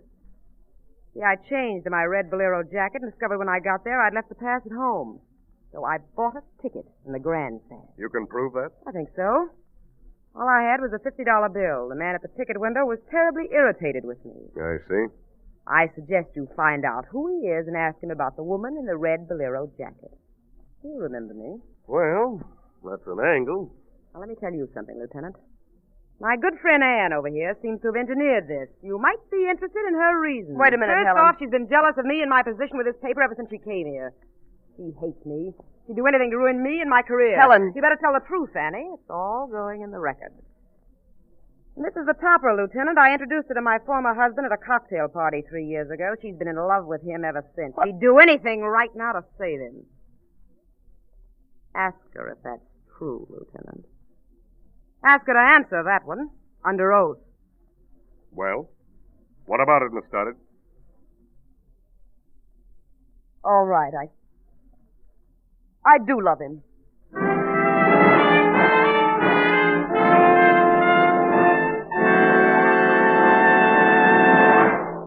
The Whistler will return in just a moment with a strange ending to tonight's story. Meantime, 2 points it'll pay every driver to remember if you want to be sure of the tops in quality when you buy gasoline. 1. In gasoline, it takes extra quality to go farther. And 2. Signal is the famous Go Farther gasoline. Yes, it's a fact. Mileage is the best yardstick of gasoline quality. After all, in order to give you quicker starting, faster pickup, and smoother knock-free power, Signal gasoline has to help your motor run more efficiently. And when your motor runs more efficiently, naturally you see proof of it on your speedometer in mileage. That's why we're so proud of Signal's good mileage, which has made Signal gasoline known from Canada to Mexico as the Go Farther gasoline. And it's why we say, to be sure of the tops in gasoline quality, there are just 2 things to remember. 1. In gasoline, it takes extra quality to go farther. And 2. Signal is the famous Go Farther gasoline. And now back to the Whistler.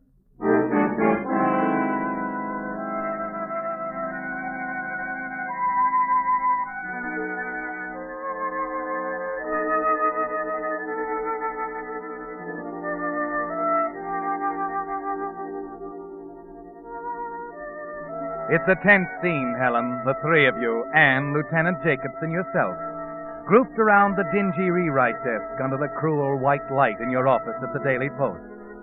Ed, the compositor from the press room, sitting quietly on the sidelines. It was an awkward moment, explaining away your absence at the circus. But you're sure now, with a ticket man available to place you at the circus at the time of the crime, with Anne admitting her love for Malcolm, that you're in the clear. It's almost a full minute after her admission that Anne finally speaks. Ed. Yeah? Bring me the paper, Ed, the morning edition with the review of the performance last night. You've got it. Sure. Right here. Now let's get this straight, Lieutenant.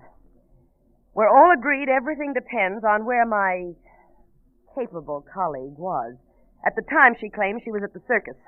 Why don't you let him check my review, Annie? I've already read it. Yes. You see, it's a rather important piece of evidence. The next time you see that typescript, it'll be marked Exhibit A. What do you mean? You're a top reporter, Helen. Never missed a trick. But you did last night. That's why we didn't print your story. We used mine instead. You what? Take a look at that headline.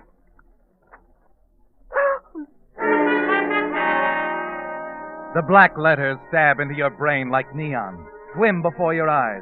The floor seems to open up and swallow you as the sense of it strikes home. Flying Carboni troop plunges to death in circus accident. You're unprepared, off balance now. No defense for this. Important piece of evidence, Helen. Marked Exhibit A. And as you try frantically to think of some excuse, some way out, Lieutenant Jacobs starts bearing in with questions about Paul, about Malcolm, about the night, the apartment. The whole thing, Helen, the whole hideous truth. Until you can't think anymore. Until you find yourself admitting every word of it. Can I guess that's all. Now, just let me sleep. Leave me alone. They'll do what they can for you down at headquarters, Miss Conover. Come on, let's go. Oh, thanks, Anne. It was a pleasure. And a good idea. You know, we could use a head like yours downtown. What are you talking about? That morning edition we had Ed print up especially for you, Miss Conover. You see, the flying Carbonis didn't fall last night. But you did. And for a phony headline at that.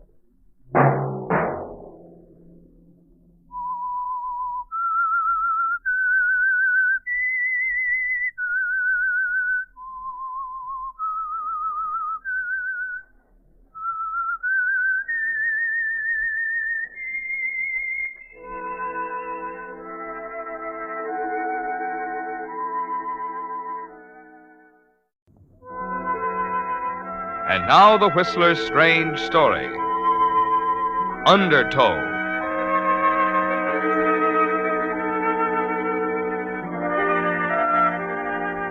He had all summer in which to do nothing, and that's what he was doing. Driving north along the coast from New York, stopping when he felt like it, swimming when the beach looked inviting. For above everything else, John Digby loved to swim, to trot down across the white beach to the blue Atlantic water, plunge through the long, lazy rollers, out 100 yards, a mile, with tireless strokes, content with the feeling that he belonged there, that the ocean was his home.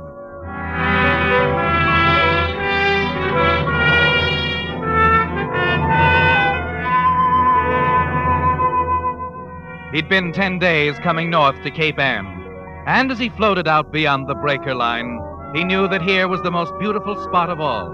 Made up his mind to linger for a few days, a week perhaps, before going on. It was then, looking back at the beach, at peace with himself and the world, that John saw her. A tiny figure in a green bathing suit, standing before a beach house hidden by an indentation in the cliff. Curious, he started back toward the beach, toward the place where he saw her plunge into the water and start out. Well, hello there. Hello, mermaid. You're a wonderful swimmer. I've been watching you through the glasses. Had to come out and join you. It's a big ocean. Anybody can use it. National policy, you know. What? Freedom of the seas. But I hope you don't mind the intrusion. Oh, not at all. You swim very well. But I never have anyone to swim with. That's why I came out now. Oh, I'm glad you did. Give me a head start and I'll race you in. Okay, you're on.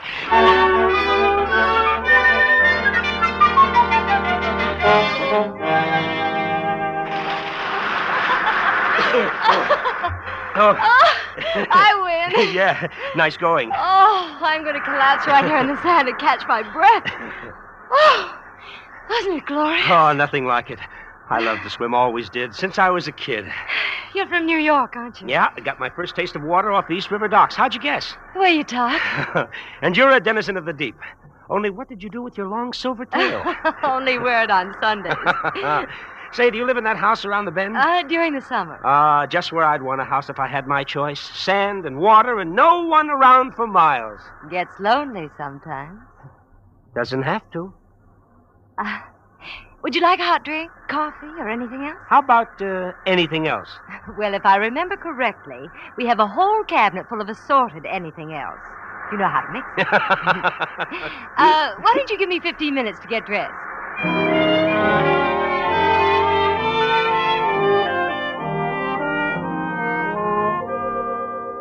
She smiles, walks away from you toward the house, around the shoulder of the cliff. Her long, slim legs swinging gracefully over the sand, her hair bobbing easily from side to side, like a honey-colored cascade in the still air. And back at the car, when you finish dressing, you find yourself taking a little extra care to comb your own sparse hair over the bald spot, feeling your 40 years a little guiltily for the first time. It's a very long 15 minutes before you walk up to the door. Come on in. I'm making sandwiches. Wonderful. And will you have bourbon, scotch? You can stop right there. Bourbon straight. I see you're a man of very definite opinion. Oh, I've been known to waver. I like that. Wavering? The definite opinion. I bet it goes right down the line with you. Business, politics, the books you read. Oh, please. I'm not pig-headed, really. I didn't mean that at all. Here you are. Thanks. Well, here's looking at you. Yes, so I've noticed. Will you drink to it? Of course. Why not?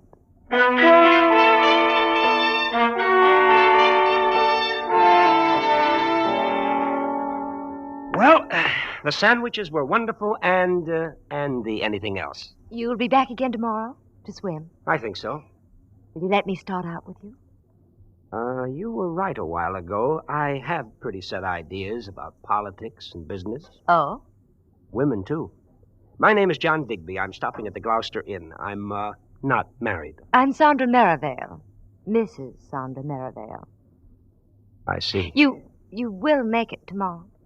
Goodbye, Mrs. Merivale. Thanks for your hospitality. You're welcome. Except for weekends, my husband never comes home till late. He has his business in Boston. Like to meet him sometime. I'll expect you about 10. Goodbye, Mrs. Merivale.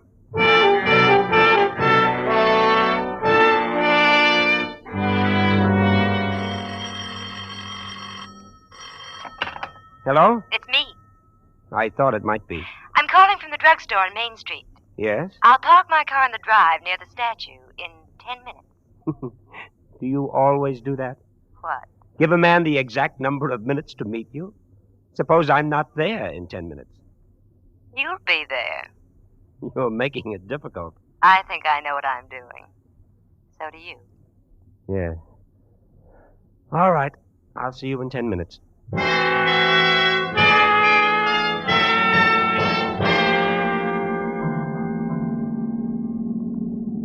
Here's the place. Yes, it's very nice. In the daytime, you can see for miles. That's the town back there. The lighthouse. Yes, I see it. Got a cigarette? Oh, sure. Here you are. Thanks. There, that's better. I always come up here when I want to think. Strange, isn't it? Being up high this way. Looking down on the ocean, on the town. Gives you a curious sense of power. I do most of my philosophizing out there. In the water? Mm-hmm. Do you ever swim at night? Sometimes. Harrison does. It's to show he's not really afraid. He doesn't swim well, but he grits his teeth and swims out to where it's just over his head, then back again. That takes courage, overcoming two fears at the same time, the darkness and the water. You're not afraid of the water, are you, John? No. But there are other things. Like what? Like married women. Any ethical objection? No. Strictly practical. We're very much alike. Tell me more about yourself, John. My name is John Digby. I'm stopping at the Gloucester Inn until tomorrow. I'm not married. I'm 40 years old, about twice your age. I'm 25. Not quite young enough to be my daughter. Harrison's 50. Good for Harrison. Why didn't you ever marry, John? Hard to say. Why did you? Check. John? Wait a minute. Look, Sandra. Please, John. Oh. Why are you afraid of me? Skip it, will you? Come on. Let's go back to the hotel.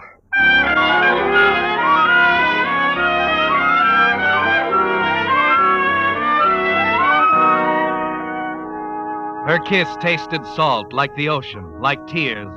And somehow you find yourself remembering the time you battled the Undertow for 2 hours off the Carolina Capes. And during the week that follows, the feeling stays with you. Through the morning swims off the bright beach, the lunches with her, the afternoons lying in the warm sand. Even with the final realization that you were so in love with her that you shut the future out of your mind. Something would have to be done, of course. But you hoped it would take care of itself when the time came. Then, when you drive up the following Monday, she comes out to the car in her bathing suit. Don't get out. Why not?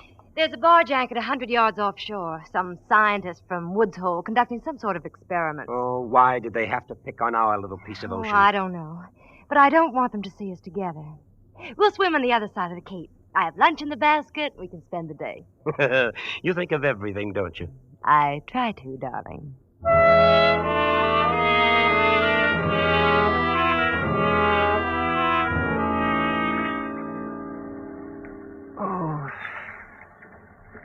Oh, it's nice here. John. Yes? What are we going to do? Do? About us. Oh. You know, we can't hide away from people forever. All right, so we won't hide. We'll face it out. You can pack up some things and we'll start driving. Oh, he won't give me a divorce. I've talked to him before. We can make Reno in 5 days. 6 weeks after that, you're free. No. Why not? Harrison's made everything possible for me, John. Given me things I always dreamed of having someday. Everything except... Yes. Look, Angel, you've got to be sensible. You can't have your cake and eat it too, you know. I can't give all those things up, John. I love you, believe me, but I can't give them up. You must think of a way, some way. You're smart. You know how to do things. All right, Sandra. Just Just give me a little time to think. He says he wants to close up the beach house and go back to the city. Why? I can't understand. He's become more interested in swimming lately. Goes all the way out to the barge, 100 yards. Boasts about it to his business friends. You mean he swims out at night alone? Yes. That could be dangerous. I've told him so, but he insists on showing off. I see. What do you see, John? Little girls shouldn't ask questions.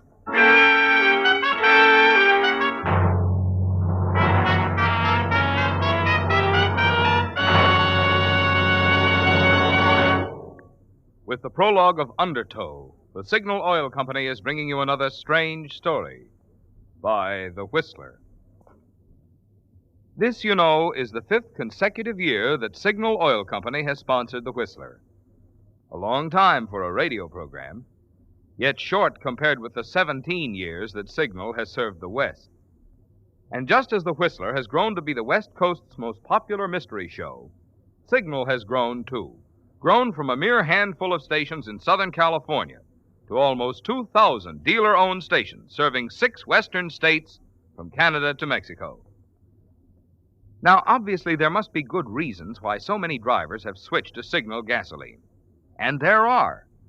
One important factor, of course, is good mileage that has made Signal famous as the Go Farther gasoline. But equally important is the thing which makes such mileage possible. I mean the superior efficiency today's Signal gasoline gets from your motor, which naturally means superior performance for your car. That's why Signal says, to be sure of the tops in gasoline quality, there are just 2 things to remember. 1, it takes extra quality to go farther. And 2, Signal is the famous Go Farther gasoline. And now back to the Whistler.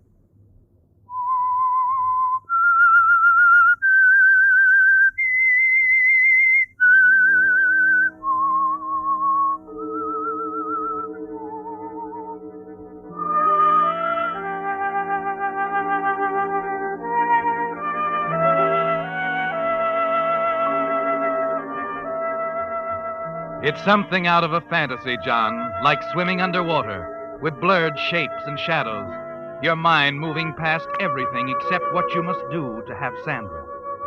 2 weeks ago, you'd have laughed at the kind of thoughts that have taken hold of you, because that was before you met her, before she'd come swimming out to you from the white beach shoreline of the cove at Cape Ann. But now the things she said come to you over and over. It's to show he's not really afraid. He swims all the way out to the barge, 100 yards, all alone. He boasts about it to his friends in the city. You shiver slightly, John, but then you tell yourself it's the only way, and you have to have her.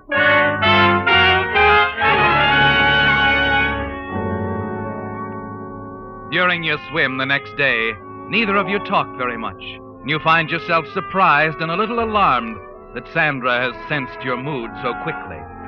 And it isn't until almost time to start back to the village that you can bring yourself to mention his name. Sandra. Yes, darling. He'll be home tonight, as usual. Harrison? Of course. No special plans, no appointments in the village? No. Good. Sandra, make sure he goes for his swim tonight. But... Never mind the questions, just be sure he goes swimming tonight. It's cold out there. He'll go. Good. There's only one thing. Yes? Well, someone might think that I went with him. Oh, I didn't think of that. Could you have someone over for dinner? Somebody who doesn't care for night swimming? I think so. Betty had come. But what if she wants to watch? All the better. There won't be anything to see. There's no moon. What if he cries out? He won't. All right. I'll arrange everything.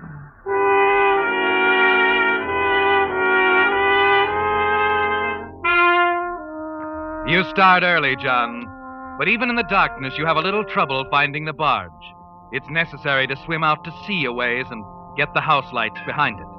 Then, clinging to the anchor chain and cables, you wait, stiff with the cold.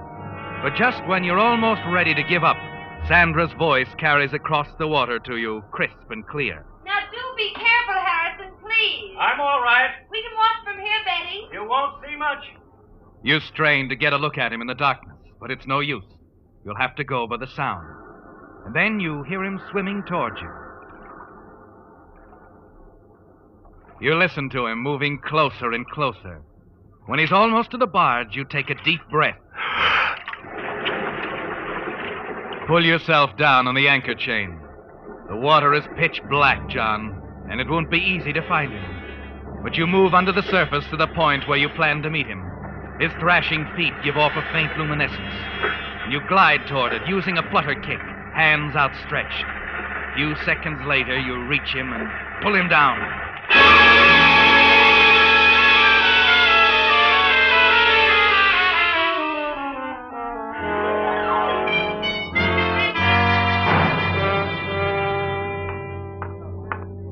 Good morning, Mr. Digby. Good morning, clerk. Hope you slept well. Yes, thank you.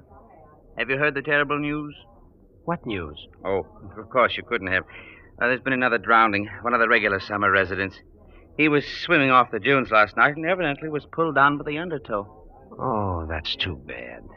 Who was it? Mr. Harrison Merivale. Very nice man. Only 50 years old. Well, accidents will happen. Well, Mrs. Merivale and a guest were there. They saw him go in. Poor man. Never came back. Couldn't have been anything else. No. No, it couldn't have been anything else.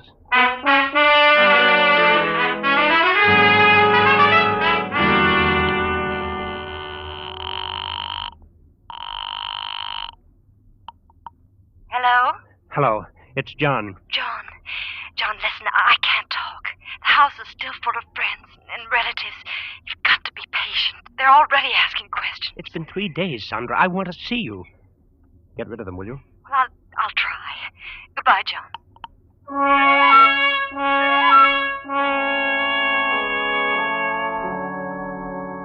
It isn't easy, is it, John? Waiting for a phone call that never comes. Finally, you can't stand it anymore. And you drive out for the dunes, run the car out of sight off the road, and walk until you're inside of the house. If only you can see her, talk to her for a few minutes, you'll feel better. A half hour goes by, and then she comes out of the house in her bathing suit, starts toward the water. It's perfect, isn't it, John? You can swim out, too. Talk to her somewhere offshore.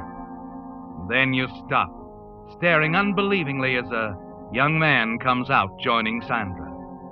As they move off to splash about in the surf, you edge toward the house. Still, empty. Not a sign of a mourning relative. There's a large clump of hydrangeas growing near an open window. You ease yourself in behind them, crouch down to wait and to listen. It isn't long. Oh, Clark, you simply must learn to swim. It's so much fun. And so dangerous. No thanks, darling. I'll keep my feet on the ground. But nothing would ever happen to you. You can bet on that, sweet. Now that we're out of sight of those nosy scientists on the barge, how about a little kiss? Oh, Clark. Clark, dear, let's be serious for a moment. What are we going to do? Well, we'll get married. But when? Oh, I can't get away before next week. How about Monday? I'd like to go sooner. There's a reason. What reason? I'd rather not say. Monday, my pet. Now, how about some lunch? Ooh, the tramp. The little tramp.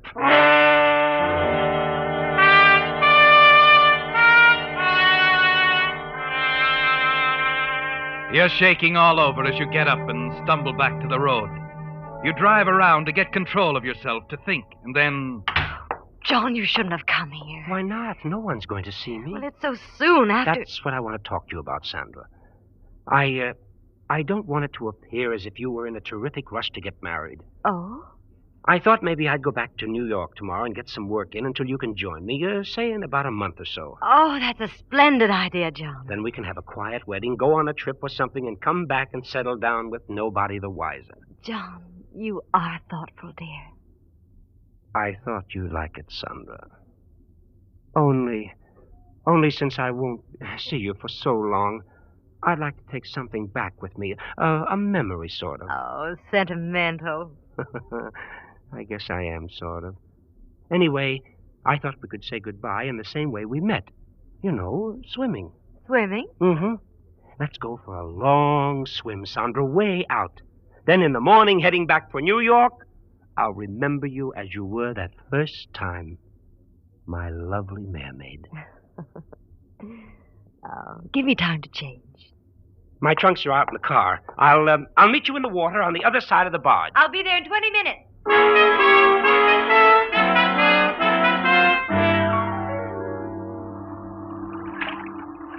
Darling! Over here, Sandra. Hang on to this cable. Isn't the water wonderful? It's wonderful, all right.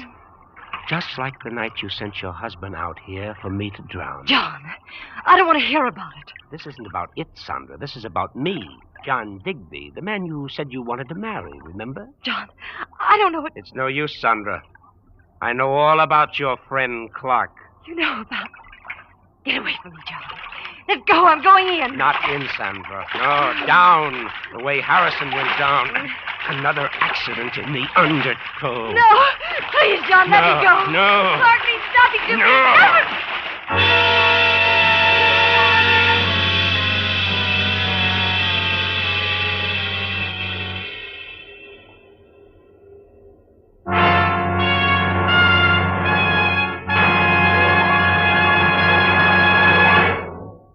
The Whistler will return in just a moment with the strange ending to tonight's story. Meantime, since you hear so many claims these days about various motor oils, Signal has asked me to pass along to you some scientific facts so that you can draw your own logical conclusions. In grueling road and laboratory tests, today's finest straight motor oils were compared with Signal Premium, the new type Signal lubricant, which combines pure paraffin base with 5 scientific compounds. And what were the results? By actual test, motors stayed 6 times cleaner, and cylinder wear was reduced 1/3 with Signal Premium motor oil. Now consider what this means to you. Less carbon means that your motor runs quieter, smoother, and less cylinder wear means more power. So there you have it, proof that Signal Premium motor oil is your guarantee of a sweeter running motor. Good reason why more and more drivers who want to keep their car's performance young are making their next oil change a change for the better. A change to Signal Premium motor oil. And now back to the Whistler.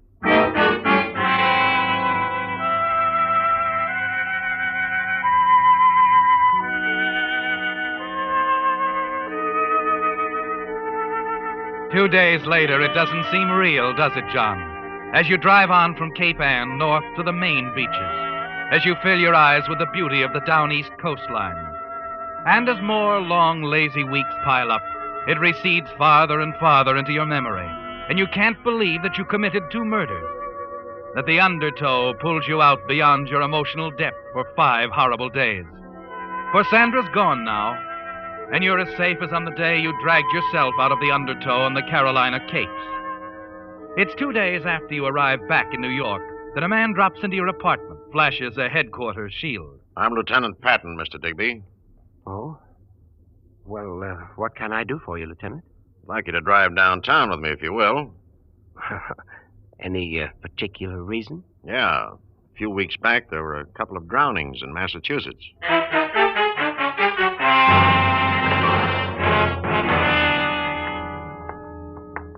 This way, please. Now, look here, Lieutenant. I insist on you. You tell me the reason for all of this. I don't know anything about...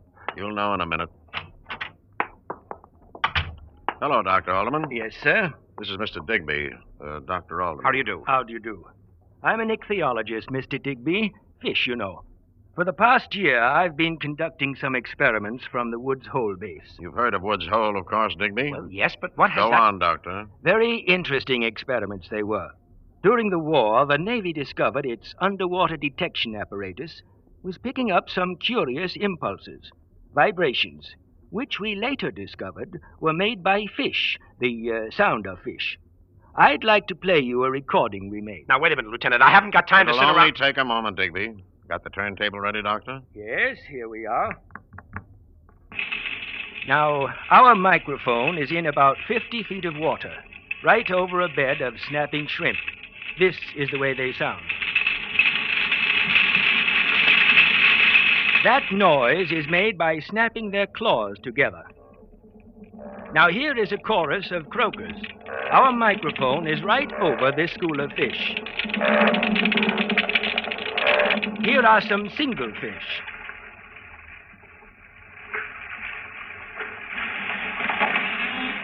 There is a rock cod. That's a flounder.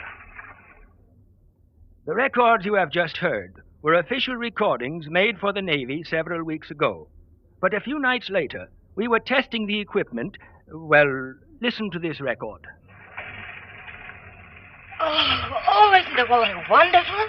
It's wonderful, all right. Just like the night you sent your husband out here for me to drown. John, I don't want to hear about it. This isn't about it, Sandra. This is about me, John Digby. The man you said you wanted to marry, remember? John, I don't know. What about that, Digby? Stop it! Stop it! Stop it! All right. All right, I can't argue with that. You don't want to hear the rest? No. I know the rest. By heart. Of course you do. You're a wonderful swimmer, Digby. I guess you just got in a little too deep.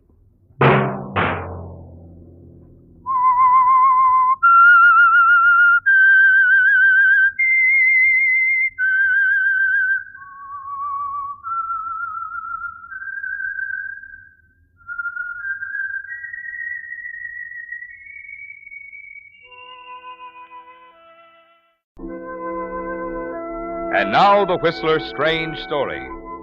Money is the root of all evil. Some people spend more time scheming how to get money dishonestly than it would take to earn it honorably. Frank Davidson was one of these.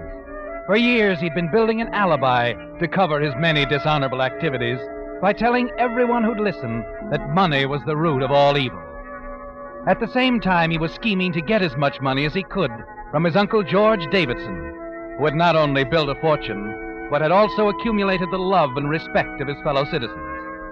Yes, in bettering himself, George Davidson had likewise helped thousands of others comfortably employed in various Davidson enterprises.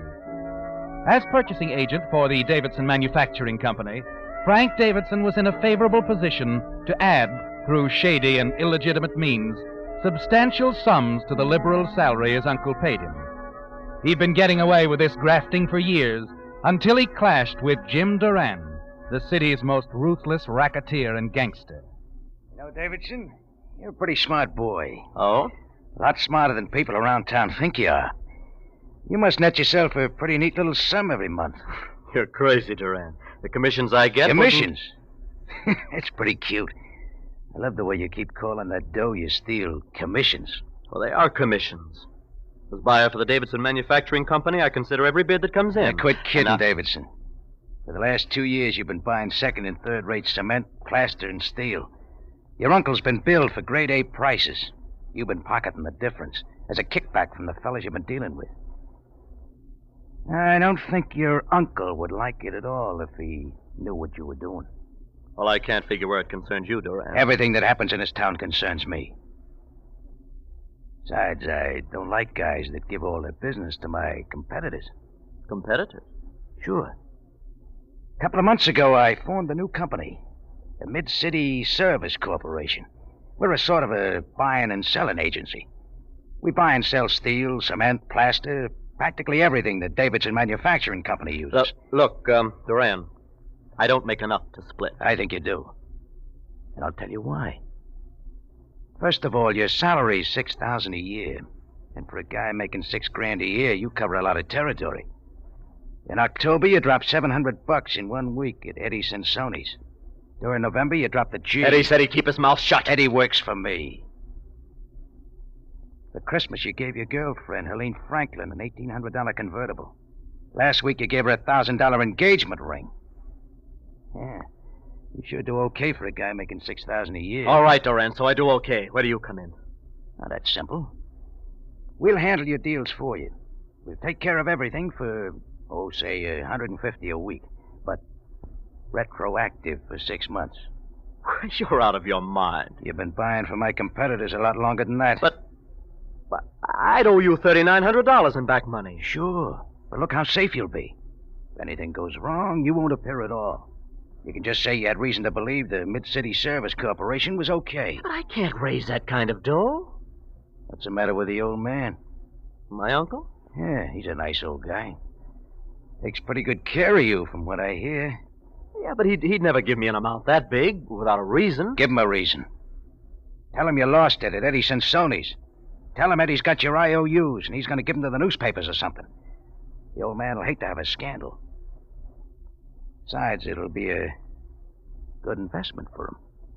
We furnish protection, too. Protection? Yeah. We'll make sure no accidents happen to his employees.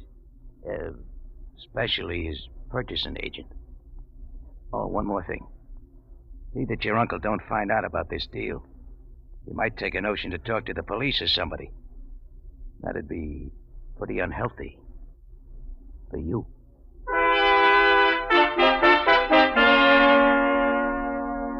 Well, Frank, when you began your double dealing, you didn't dream you'd be interfering with the activities of Jim Duran, did you? Duran knows everything about you, doesn't he? And from now on, he wants in. And you know he's going to expect that $3,900 a week from Friday. You'll have to talk to your uncle about this, won't you, Frank? All right, Frank. Let's have it. What's wrong now? Well, you're not going to like it, Uncle George. But it's the same old thing. I need money. $3,900. Now, there's no use beating around the bush. I owe it to Eddie Sansoni. Sansoni? The gambler? That's right. And now you expect me to get you out of this difficulty as I have a dozen others. You know, Frank, you have an idea that because I happen to have earned a good deal of money, it's your job to spend it. Why not? What else is money for? Oh, but you're wrong, Frank. You're terribly wrong. Money is a trust, a very serious trust.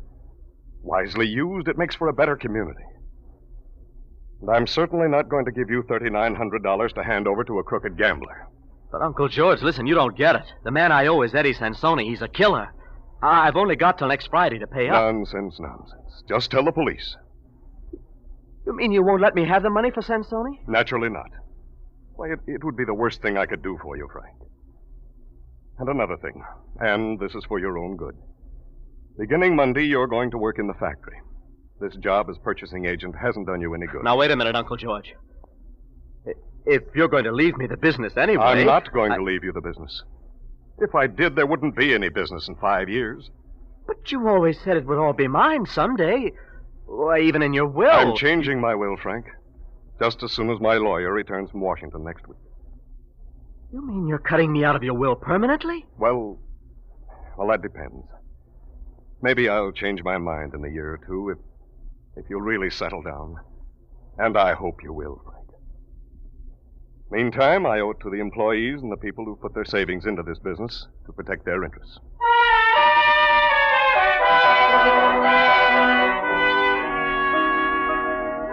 An unpleasant morning, isn't it, Frank? So unpleasant you quickly leave the office and go to see your girlfriend, Helene.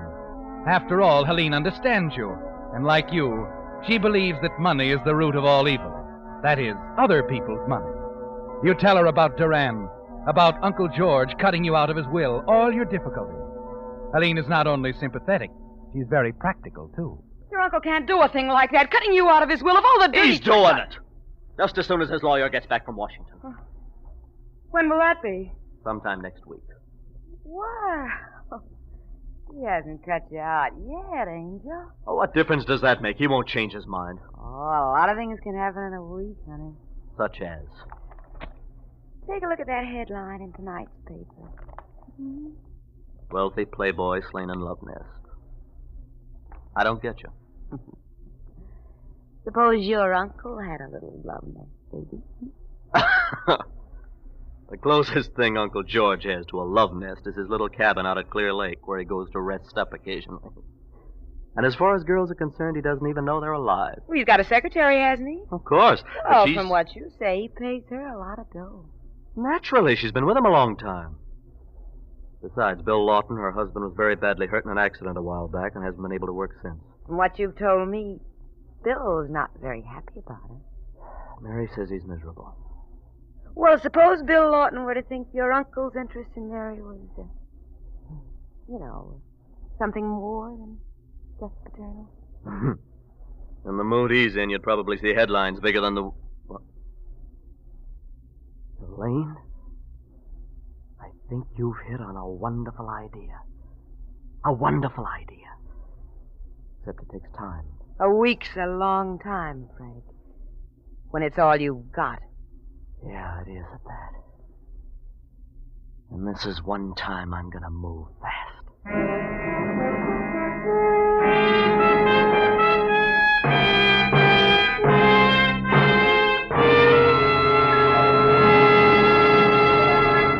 With the prologue of Money is the Root of All Evil, the Signal Oil Company is bringing you another strange story by The Whistler. You've heard me tell about the more thorough, more conscientious attention cars get at Signal service stations, because each Signal dealer owns his own business and has a personal interest in keeping your goodwill. Well, typical of this is the fan belt and radiator hose checkup now being offered free by Signal dealers throughout the West from Canada to Mexico. Being made of rubber, your fan belt and radiator hose not only wear out, but deteriorate from age. Yet few persons ever think to check them until they fail completely and cause serious trouble. That's why this free Signal checkup is not only unique, but a real service that every driver will be wise to take advantage of. What's more, if you should discover that your fan belt or radiator hose are in such worn condition that you feel it's wise to replace them, then your Signal dealer can, in most cases, do this while you wait. So drop by your nearest Signal dealer soon and ask him for this free checkup of your fan belt and radiator hose. It's one of a complete line of safety services offered by Signal dealers to help your car run better and last longer. And now back to the Whistler.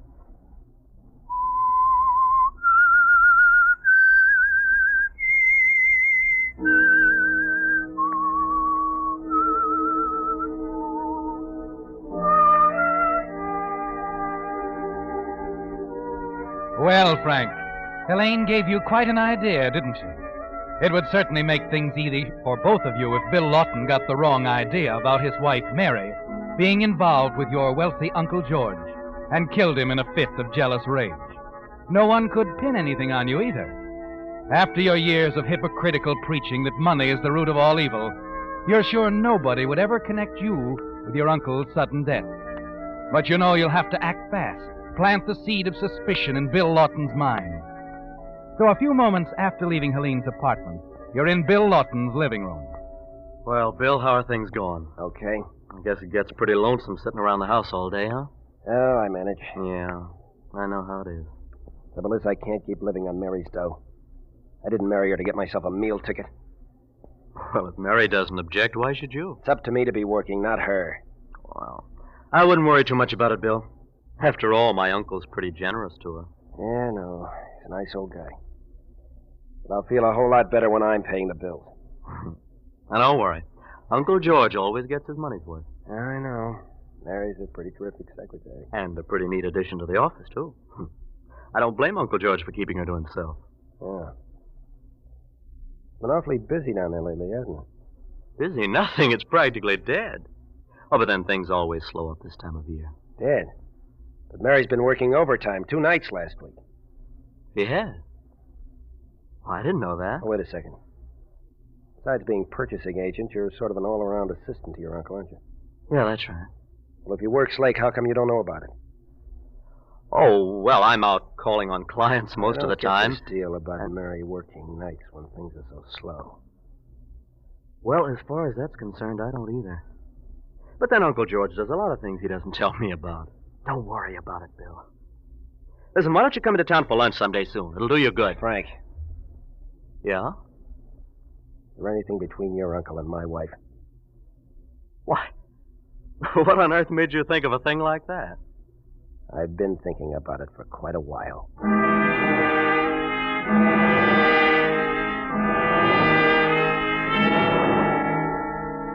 Well, you've planted the seed, Frank. You've set Bill to wondering in earnest about your Uncle George and his wife, Mary. And now you must nurture that seed so it will sprout and grow quickly. The next day, Bill himself makes it easy for you. Frank Davidson speaking. This is Bill Lawton, Frank. You busy? I'm not too busy to talk to you, boy. What's on your mind? Could you run out to my place for a few minutes? Well, I guess so, if it's important. It's important to me. Okay, fella, I'll be right out.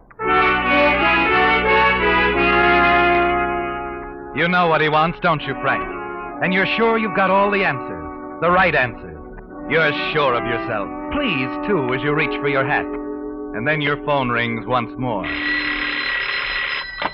Hello, Frank Davidson speaking. You know who this is, Frank? Yes, it's Jim. Never mind the name. Thought I told you not to mention our little conversation to your uncle. I didn't, Jim, honestly. I told him exactly what you told me to tell him. Oh, that's funny. A couple of guys with badges came over this morning and asked to see the books of the Mid-City Service Company. I didn't have anything to do with it. I hope not. For your sake. If you did, it's gonna be too bad for you. Duran? Hello? Duran?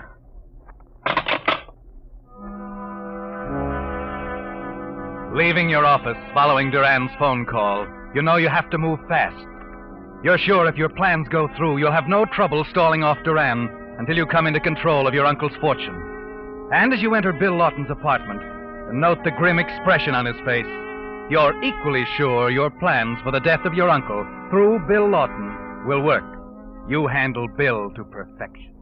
Frank, tell me the truth about your uncle and my wife. Oh, now wait a minute, Bill. If you I think... said the truth, Frank. I'm telling you the truth. As a matter of fact, we were crazy when we even gave a thought to the 2 nights Mary worked overtime last week. You know what? I found out Uncle George wasn't even at the office those nights. He wasn't? Then what was Mary doing? Uncle George took out his work to the cabin at Clear Lake. He often does that when he's snowed under. And Mary worked in town? Naturally. At least I thought. Where else? Nice try, Frank. But it doesn't gel.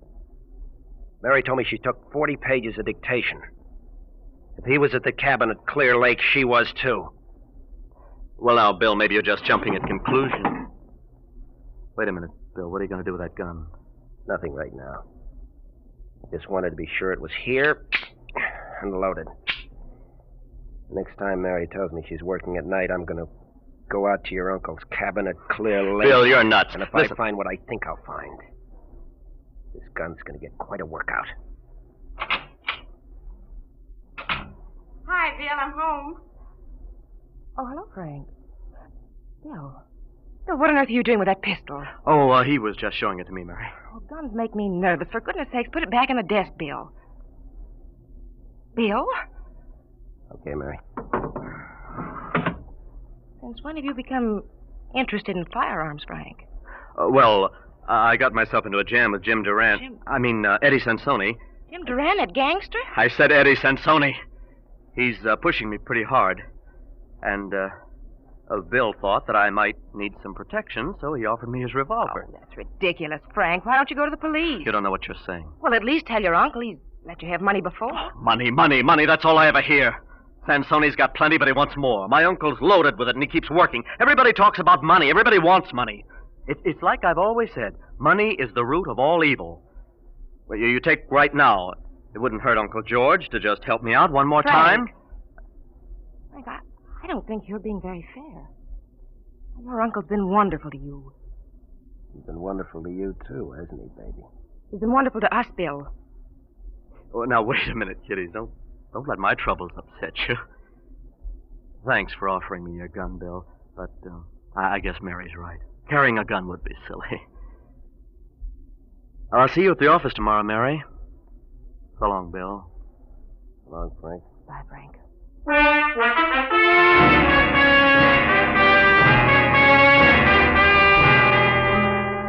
You realize that your big problem now is to get your uncle and Mary together at your uncle's cabin at Clear Lake. And this should be easy. But a day passes, then another, and another. Finally, on the 4th day, half your problem is solved as Uncle George summons you to his office. Frank, you wouldn't mind dining out this evening, would you? Oh, no, why? Well, I thought I'd spend the night at the cabin. Well, that's a good idea, Uncle George. You go ahead. I'll probably do a little work at the office.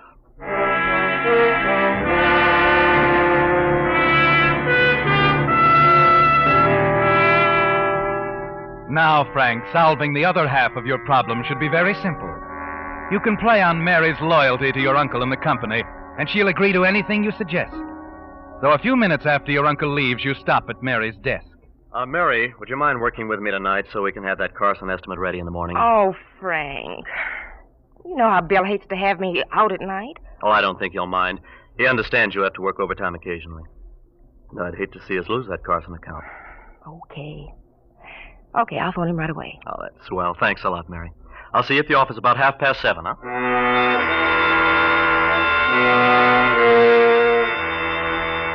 That was easy, wasn't it, Frank?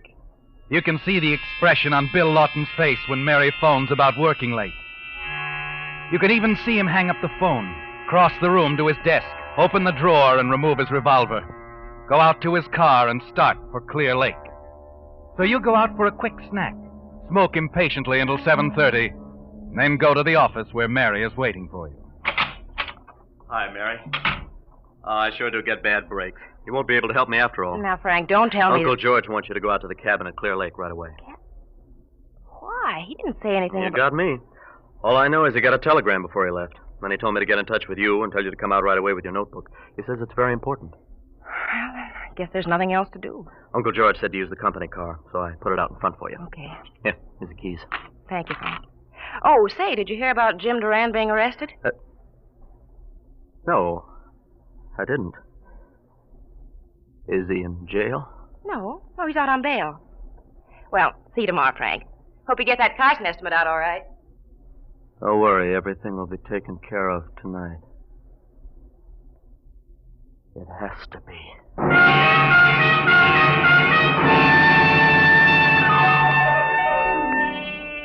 Well, there it is, Frank. The last detail fitted into place. But you have to make certain there are no mistakes. You hurry out to your own car, pick up Helene, and head toward Clear Lake. Your car roars past Mary's car within a few miles, and you leave her behind. Suddenly, your heart almost stops beating. Other headlights following you along the highway. Jim Duran. It must be Jim, out on bail. And you're sure he's out to get you. But if tonight goes according to plan, you'll have more than $1 million, and Jim Duran will be a problem no longer. You park some 300 yards from the cabin. There's no sign of the other car. You tell Helene to keep the motor running and walk towards the cabin. Halfway there, you spot Bill Lawton's car parked behind a tree with a clear view of the cabin, where Uncle George has already turned on the lights. All you need to do now is wait for Mary to arrive, and then her husband, Bill Lawton, will do the rest. And you haven't long to wait. Mary steps down from the company car and walks rapidly to the cabin and enters the open door. Your heart beats quickly as you watch Bill open the door of his car, slip out without a sound, walk slowly to the cabin and enter the open door. For a moment, everything is quiet. Then you hear the sounds you've been waiting for. Bill! Bill, what are you doing here?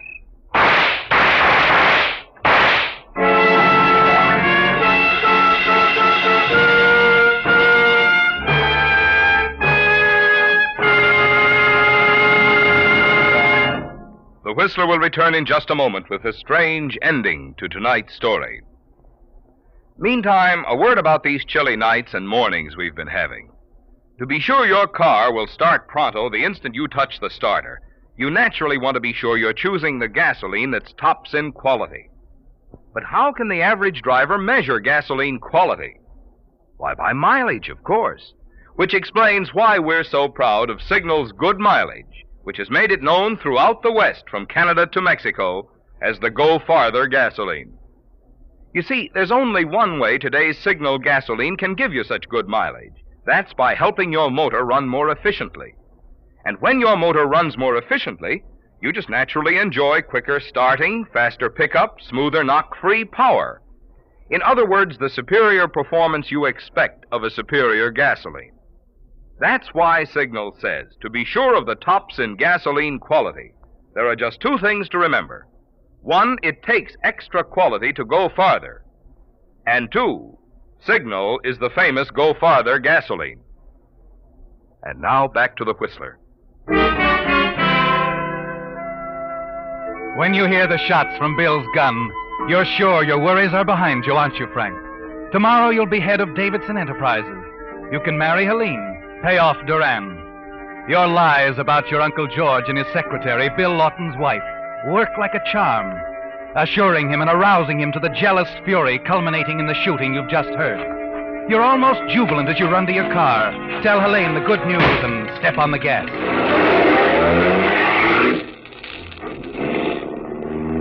A moment later, you feel differently.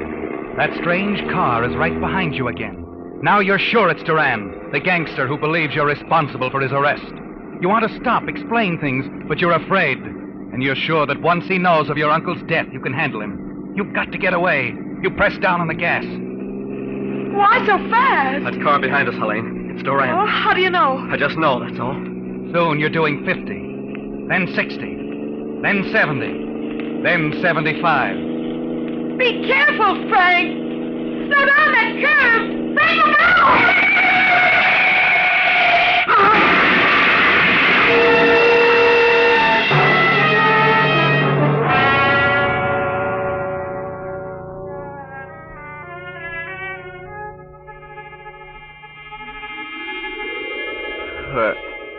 Where am I? In the Davidson Memorial Hospital, and you're going to be all right.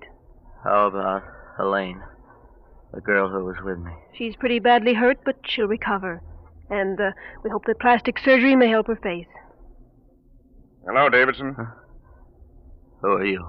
Chief of Police Roberts. Lucky for you, we were following you last night when you had that crash. If we hadn't been, you and your girlfriend would be dead pigeons. You mean it wasn't Duran? No, it was the police, all right. You talked too much the day Mary Lawton came home and found you and her husband fooling with that gun. She tipped us off. We've been tailing you ever since, for your own protection. Incidentally, Bill Lawton told us how you tried to get him to kill your uncle with your lies about him and Mary. Kill my uncle? That's insane. Just because Bill Lawton might have gotten mixed up on something I said doesn't mean a thing. It's his word against mine. In a few days, I'll be president of the Davidson Manufacturing Company. You'll be... Wait a minute. I've got a little surprise for you. Will you come in, please? Uncle George. Yes, Frank. Uncle George. But I thought... Yeah. You thought they were dead, didn't you? But those shots... They were quite harmless. Blanks. Mary substituted. If she hadn't, we wouldn't be here. Yes, Davidson, that phony alibi you tried to build, that line about money is the root of all evil, isn't going to get you out this time. It's too bad you never understood the right use of money, Frank. You're like a lot of others, Davidson, belittling money, success, misquoting. Uncle George, you taught me to believe the Bible. The Bible says money's the root of all evil. No, Frank, no. The Bible says that love of money is the root of all evil, not money itself. There's a difference, Frank. A big difference.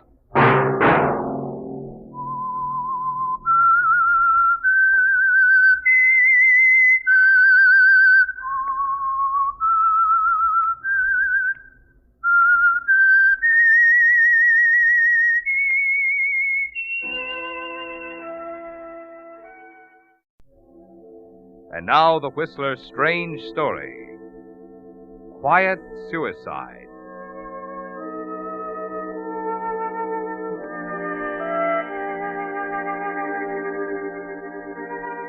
It was in a drab room in a commercial hotel in Chicago that Frank Reynolds finally made up his mind.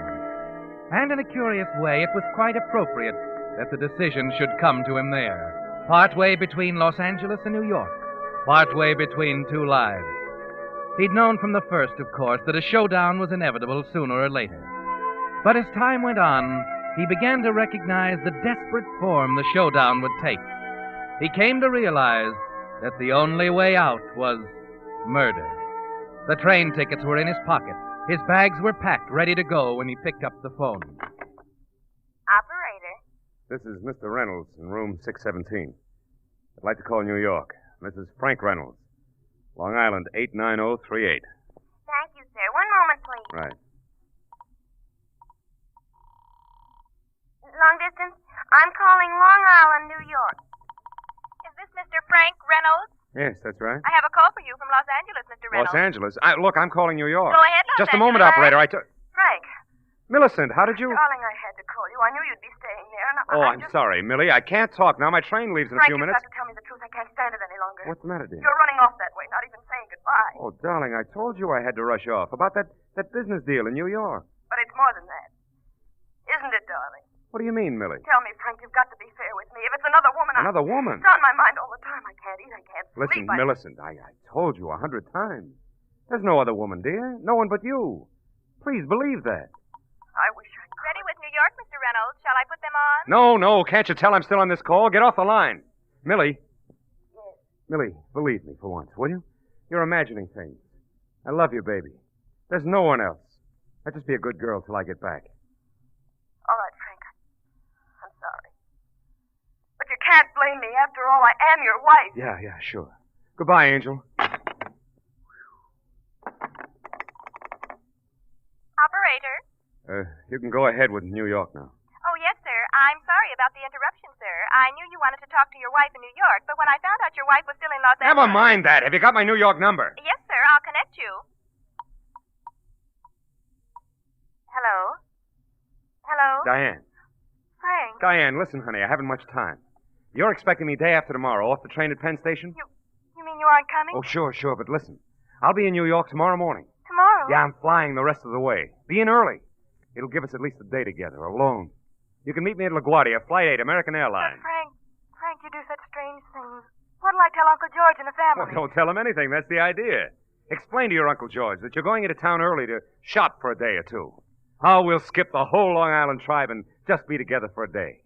Sound good? I think so. You think so? It's wonderful, Frank. Yes, you're so clever, darling. I'm a lucky girl to have such a smart husband.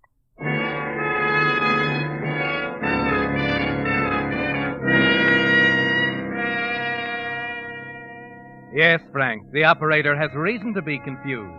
Because there are two Mrs. Reynolds. One in New York, one in Los Angeles. And you're trembling as you hang up the receiver in Chicago. It becomes even more clear to you now, with the two lives you've been so careful to keep apart, almost meeting accidentally by telephone, how ruinous it would be if Diane and Millicent should ever get together. And the only way out is the desperate way, isn't it? It's too bad, too. Diane is so young, so pretty, so very trusting. At least she always seemed to believe you. But at the airport, you wonder from the moment she meets you if something's wrong. American Airlines Flight 8, arriving at Gate 3. Over here, Frank. American Airlines... Diane! Hello! Oh, excited to see me? Yes, Frank, I'm excited. Did you drive out? No, the town car's been Well, laid how up about for a taxi? It's right over here. Oh. Where to, folks? Harding Arms apartment. It's on the east side on 52nd. Harding Arms. I found it last night after you called. Oh. I think you'll like it, Frank. Anyone know I'm here? Not a soul. Uncle George thinks I'm shopping. He's meeting me in the morning at Penn Station to be there when your train comes in. Oh, that's perfect. And you've really arranged to be honest? Why not? Just set an early alarm. I'll run out to Newark and get back aboard the train coming from Chicago. You've planned it all pretty carefully, haven't you, darling? Of course. I wanted to have you all to myself for a change. So? You went to all this trouble. Tickets, the telephone calls, everything. Just to be alone with me for a while. Well, what's wrong with that? And still you haven't even kissed me yet. Oh. I'm sorry, Diane. No, please, Frank, not now. Well, Diane, what's the matter? I try not to believe it, Frank. I try not to listen to Uncle George. The rest of Oh, it. what are they saying now? The same things. That you married me for my money. But that now that Uncle George has made it impossible for you to get a hold of it, you'll leave me. Well, then what am I doing here, right now? That's what I don't know, Frank. Well, they don't waste any time, do they? They get right to you the minute I'm... Diane, are you sure they don't know I'm here? I told you once, Frank. All right. Come here. Oh, Frank. That better? It's this way every time. They tell me all those... Make me listen to them, and then... Then what? Oh, you kiss me like that, and I forget all about it. Good. Keep it that way now, huh? I'll try, Frank. I promise. Atta girl. It's very important to me, Diane, this day together. I want it all to be perfect.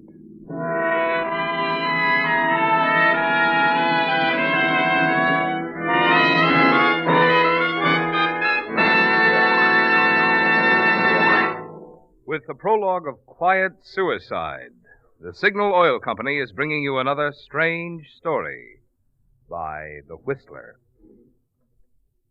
At the beginning of this program, you heard me say, in gasoline, it takes extra quality to go farther, and Signal is the famous Go Farther gasoline. But just what does Signal mean by that word quality? Well, translated into driving language, gasoline quality means quicker starts, faster pickup, smoother knock-free power. Now, in order for Signal to give you that kind of performance, the thrill of alert, surging power that puts extra pleasure into driving, today's Signal gasoline has to help your motor run more efficiently. And when your motor runs more efficiently, naturally you get extra mileage.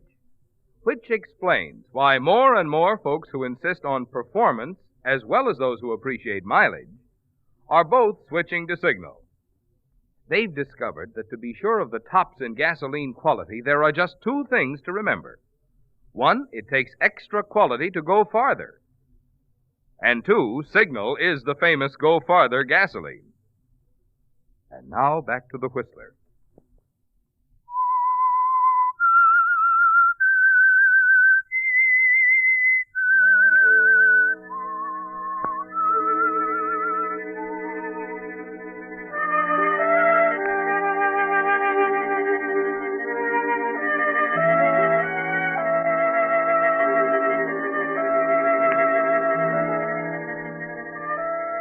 So it's going to be murder, Frank. The only way out of your marriage to Diane that will leave your other marriage in Los Angeles intact. Divorce is out of the question, naturally. Any notoriety, any publicity on the national press wires, and Millicent might get strange ideas about your business trips to New York. There'd be investigations, bigamy charges, 2 divorces instead of 1. And, of course, the prospect of working for a living when you got out of prison. So it's murder now, a fairly simple kind of murder. The ingredients are all there. Diane, despondent, disillusioned in marriage. A nice, quiet suicide that will rate perhaps 2 inches of copy in the New York papers. No more. You like the apartment, Frank? Oh, it's wonderful. 3 rooms, fireplace, no nosy maids or janitors. Is it everything you wanted? Everything. Even a back entrance. Ah, you couldn't have done better, darling. We're all set.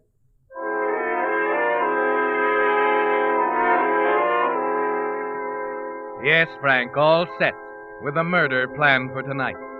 With your alibi still solid on that eastbound train due tomorrow morning at Penn Station. You were careful back in Chicago, weren't you? Arranging things so it would be almost impossible to check either the plane or train ticket. So no one will be able to say you left the train there and arrived in New York ahead of it. On the way to dinner with Diane, the plan begins to operate. You stop the cab at a drugstore, explain that you want to order a prescription sent up to the apartment, and go inside. Yes, sir? Oh, I'd like this filled. 25 tablets luminobarbital. Yeah, it's my wife. Mm-hmm. Made out to Mrs. Frank Reynolds. Isn't that right? Yes, but I wish she'd come in herself to sign for it.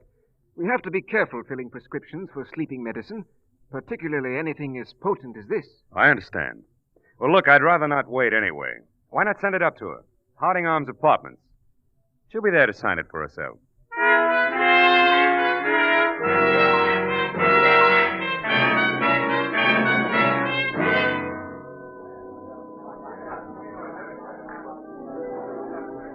What's the matter, Diane? Don't you like the restaurant? Oh, yes, it's perfectly fine. I don't know where we'd get a better dinner. No, it's not just that. I'm sorry that it has to end. Oh, you mean Uncle George, huh? What? Yes, Uncle George. He'll be with us tomorrow. Yeah, like William the Conqueror. He'll probably know all about this. How? You set the alarm, didn't you? Yes, but... Okay. I'll get up, breeze out to Newark. You can greet me with open arms when I step off the track at Penn Station. You just don't know Uncle George. Look over there. Huh? What do you mean? That man who just came in by the hat check stand. What about him? I didn't tell you, Frank, but Uncle George has got his mind set on my divorcing you. He wants to prove to me. So what? That man over there is one of Uncle George's detectives. How long has this been going on? Since you were here before. Uncle's funny. He even has them follow me sometimes. You? What for? I don't know. Does it really matter, Frank? It matters with me. Did he see us, Diane? I don't think so. Not yet. Let's get out of here. Frank, it's no use. Let me finish my drink. I said let's get out of here. I'll mix you a drink at home.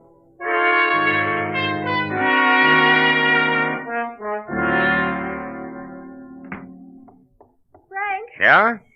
Anyone see you come in? Not a soul. It seems silly, you using the back entrance, me coming in the front. What took you so long? This. Oh.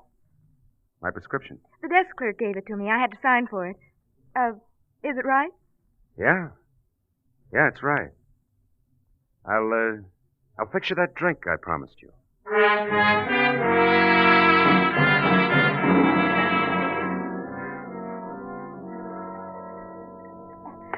Oh. What's the matter? It tastes awfully strong. Did you forget the soda? Now you're going soft on me, darling. Down the hatch. Skull. Skull. Yeah. This has been a funny evening. A funny visit. There you go again. What's the matter? Visit. That's an interesting word. Visit. Look, darling. My husband's visiting me for a few days. Nice to see you, dear. Nice to look across the room and find you there. You're in a strange mood tonight. No. Not strange, really. Just devoted. And maybe a little disappointed. Love does a lot of funny things, you know. Stops up your eyes and your ears. Keeps you believing in someone no matter what people tell you. You're just tired, Diane. Yes. I guess I am. Tired of secret meetings with my own husband. Tired of lying to Uncle George, trying to defend you when I... When you what? There is another woman, isn't there, Frank? In Los Angeles? Don't be silly. It's like a movie. Sometimes, when I close my eyes and try to sleep, I see you getting off a train, meeting a smart-looking blonde in a red convertible. You better get those ideas out of your head. Do you mind if I stretch out a little? Not at all. I really don't think you're so terrible, darling. I just love you. Sure. Men think women don't know. They think they don't even suspect a little bit. But they do. They do, Frank. They do.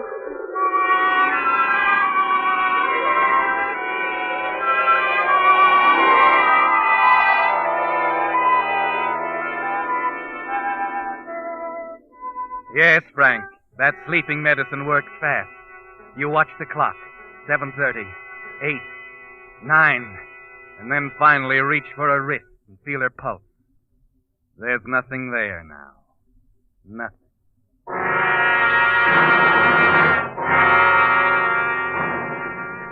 It takes a few minutes more to check the room, tidy it up, get rid of the cigarette butts that aren't stained with lipstick, wipe off fingerprints, scrape the druggist label off the bottle of sleeping pills, and then quietly you let yourself out the door and hurry toward the back service stairs, and then... Is this the floor? Yes, sir. Mrs. Reynolds' apartment is 20B, around the corner near the rear stairway. Are you sure she's here? Yes, she came in an hour or so ago. Alone? Yes, sir, alone. Shall I wait? Stand by a minute. I'll see if she'll talk to me for a while. I'll wait. It's the detective, Frank, coming from the elevator. You're trapped, with a choice of meeting him or running back down to the lobby. It's then that you feel the key in your hand. The apartment, yeah.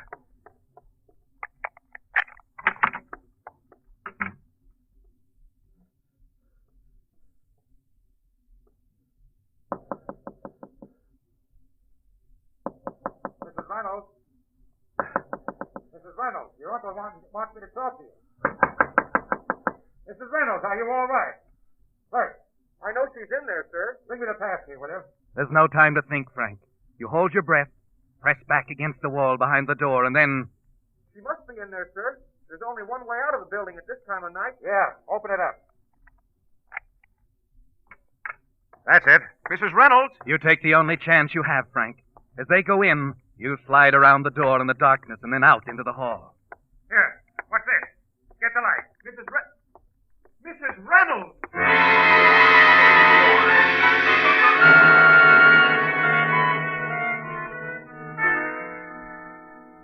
You aren't conscious of time now, Frank. Maybe it's an hour, maybe two, since that awful moment in the apartment. But things are beginning to settle down now, as you sit in the dim railroad station in Newark, waiting for that train of yours to pull in. You settle back against the bench, vaguely aware of the smell of the oiled wood floors, and then the boards creak slightly as someone moves toward you in the darkness. Got a light, buddy? What? Oh. Oh, yeah. Here you are. Thanks. Yeah, thanks very much. Oh, mind if I keep these? Oh, no. Go ahead. Oh. Dull hour. 3 in the morning. Waiting for a train? Yeah. It's a funny thing. Guy sitting in this drab station waiting for the train from Chicago at this hour. Listen, Yes, sir. Odd thing. You know, you could grab a taxi outside and get to New York in an hour. Still, you're waiting here. Why? Look, you can figure that out for yourself. Sit down, Mr. Reynolds. How did you... My name... It was printed on that match folder you handed me. What do you want? I want you to help me decide whether your wife's death was suicide or murder. She's dead? Yeah. After talking to her uncle, I decided to drop over here and see if you really were on the train. Oh, well, listen, I can explain about that. You can save all that for later. I'm Pearson, Mr. Reynolds, New York homicide. Why don't we skip the train, start back to New York right now? They're waiting for us back at your apartment.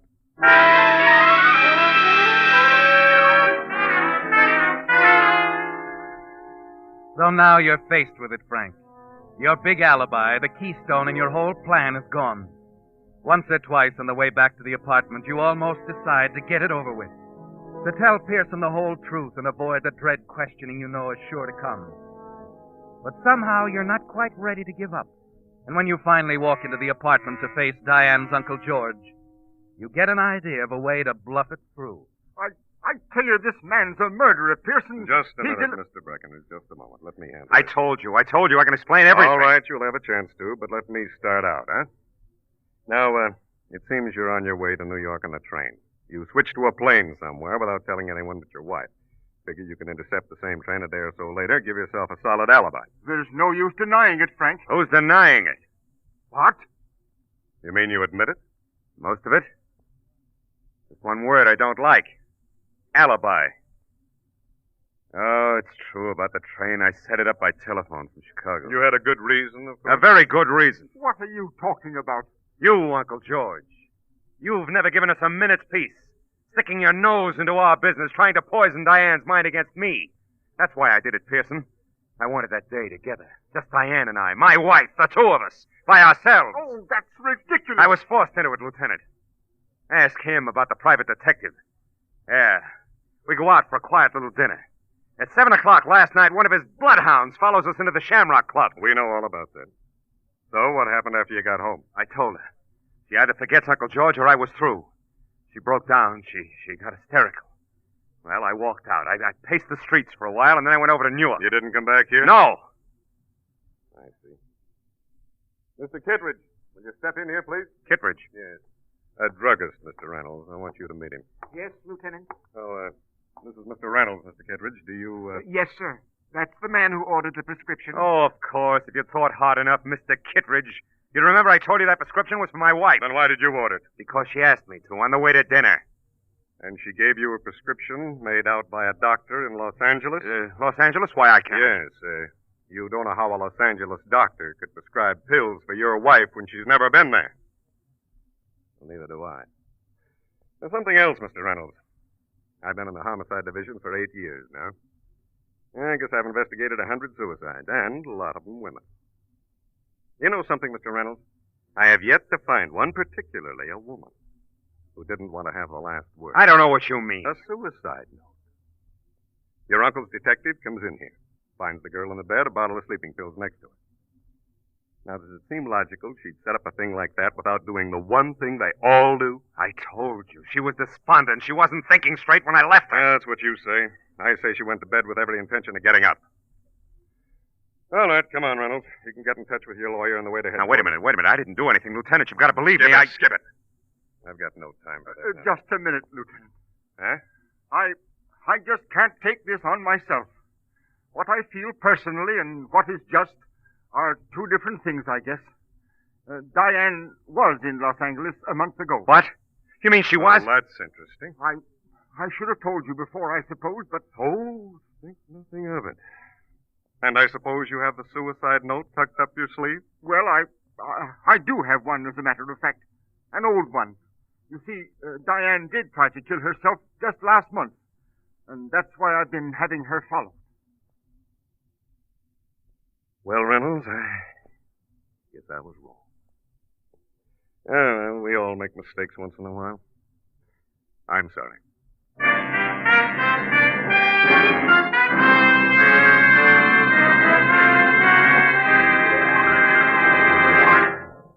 The Whistler will return in just a moment with a strange ending to tonight's story. Meantime, a question. How long has it been since you had your fan belt and radiator hose checked for looseness or wear? Well, if you're like most drivers, the chances are you never even give these items a thought. But independent signal dealers, being practical automobile men, have not only thought of them, but they're doing something about it. Right now, they're offering a free checkup of both your fan belt and radiator hose. They'll probably find everything's okay, in which case you'll feel better to know it. But if they should discover that either your fan belt or radiator hose needs replacing, then in most cases they can do that while you wait. And you'll be glad you had it tended to before more serious trouble develops. This free checkup of your fan belt and radiator hose, incidentally, is typical of the more thorough, more conscientious attention cars get at signal service stations. The reason? Each signal dealer owns his own business and naturally has a more personal interest in keeping your goodwill. And now back to the Whistler.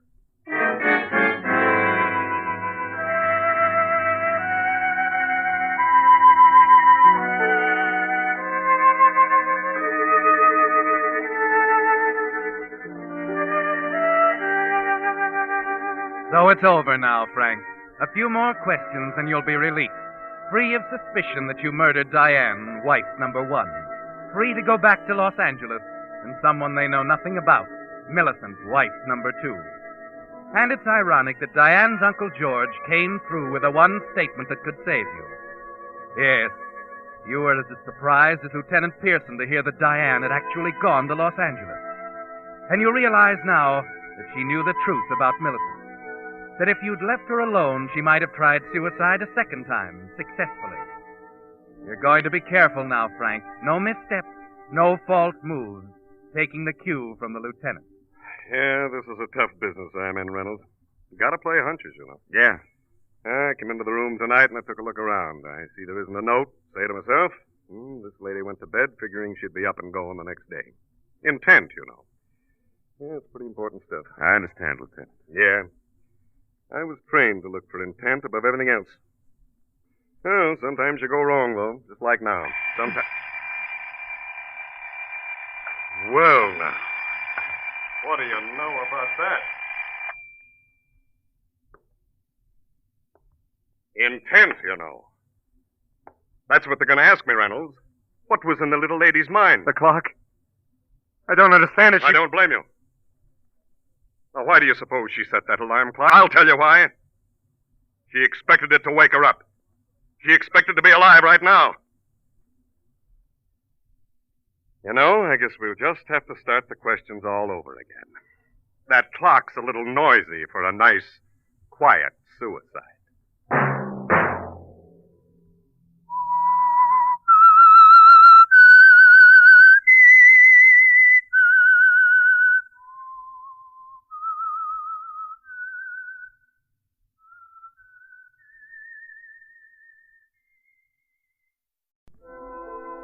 And now, the Whistler's strange story. Meeting on 10th Street.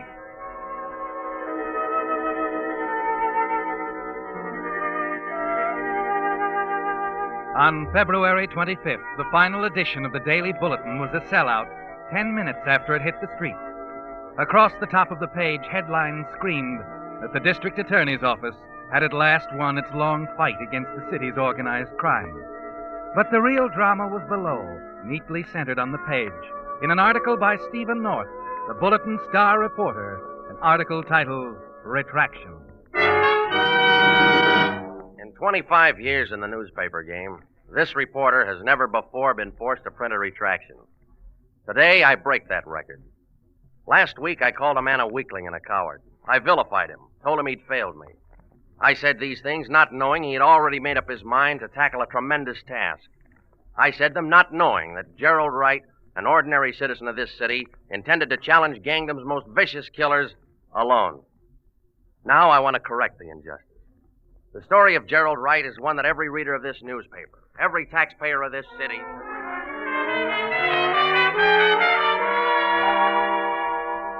Yes, the story of Gerald Wright was all there in neat black type, worded in the dramatic style of a famous reporter.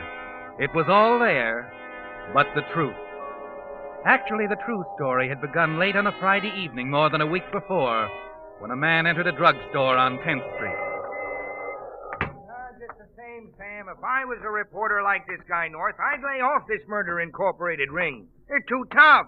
Would you hear what happened? No. They shot North, put him in the hospital this afternoon. Couple of slugs in his leg. I tell you, if that guy Excuse doesn't me. like... Oh, yes, sir. What can I do for you? A bottle of soda pop, please. Hop? Yes, sir. Right back this way. We got cream, strawberry... Flavor doesn't matter. Huh? I said the flavor doesn't matter, just anything. I want to take it with me. Oh. Okay. That'll be 15. Nickel deposit on a bottle. There you are. Yeah? My doctor's given me some medicine. I'm supposed to take it with water. This will work the same, won't it? Well, sure, but it's the first time I Another ever thing, heard... there's a movie house around here somewhere, isn't there? Movie? Yeah, 1 3 blocks down. There's a couple more over on Park Street. Punk pictures, though. Now, if I was you, I'd go downtown... Thanks, just the same, but the picture doesn't matter either. That's a funny one. Guy comes in here and... Wait a minute.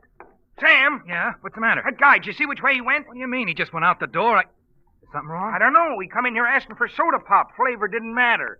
Said he had some medicine to take with it. Well? I don't like it, Sam. Look out the door and see if you can see which way he went. I got an idea. That guy's going to commit suicide.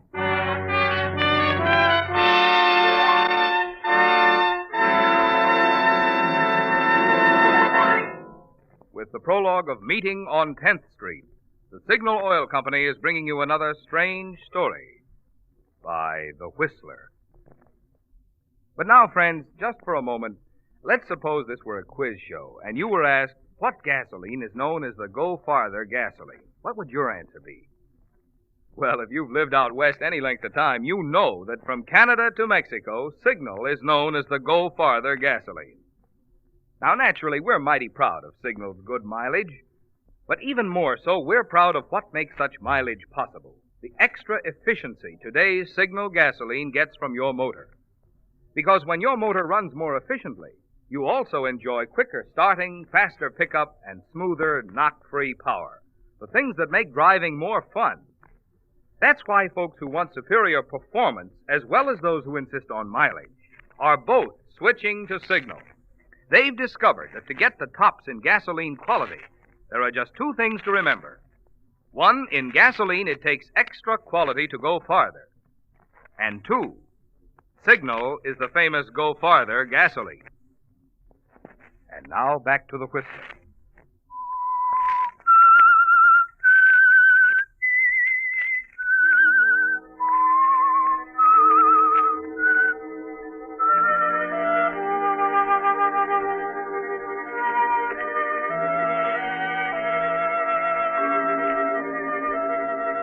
Yes, Gerald. When it was all over, the Daily Bulletin had your whole story in a special article by Stephen North on page 1. The whole story, that is, except for a few rather important details. There was nothing about that first Friday night, was there, Gerald? Nothing about the bottle of soda pop, the square box of medicine from your doctor. And most ironic of all, there was only a passing mention of Denise. Beautiful, dark-eyed Denise. The cause of it all. The girl for whom you'd live or die.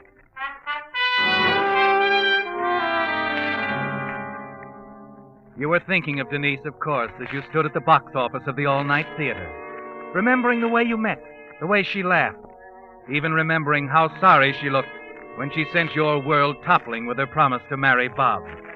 You were thinking of the nightmare that followed, the 3 days and nights of self-torture that ended with your decision to take your own life. Yes, Gerald, as you settle back into the darkness of the back row of the theater, your decision is made. Denise is lost to you, and there's no point left in living. You hadn't intended to pay any attention to the picture, of course, but as you become aware of the movements of the actors, listen to the words coming from the screen, you find yourself fascinated. Come on in. Where's Ruby? Outside. She heard about it? Yeah, she's all busted up. You know, it's a shame in a way. She loved the guy. Shut up. Okay.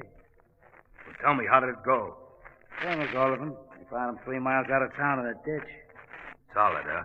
No slips? Joe Slade don't make no slips. That's why he cost you $5 grand.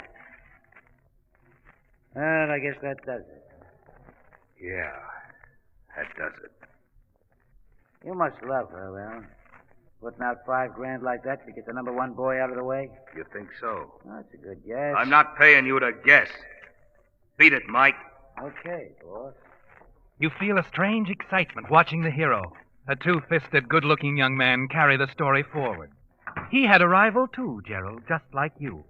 But he found another way of solving the problem. You watch the screen, listen more avidly as the story progressed. Ruby. Yes, Alan. I'm sorry, honey. Oh, Alan, I don't know what to do. Suddenly, you're seeing yourself up there on the screen in place of the hero. And the girl becomes Denise. Denise. Yes, Gerald. I'm sorry, honey. Oh, Gerald, I don't know what to do. But these things happen, darling. But these things happen, darling. You You just got mixed up in the wrong company, don't you see, Denise? The police say it was a gangster murder. I still can't believe it. I'm going to stand by you, darling. Please remember that. Oh, thank heaven, Gerald. Thank heaven for you.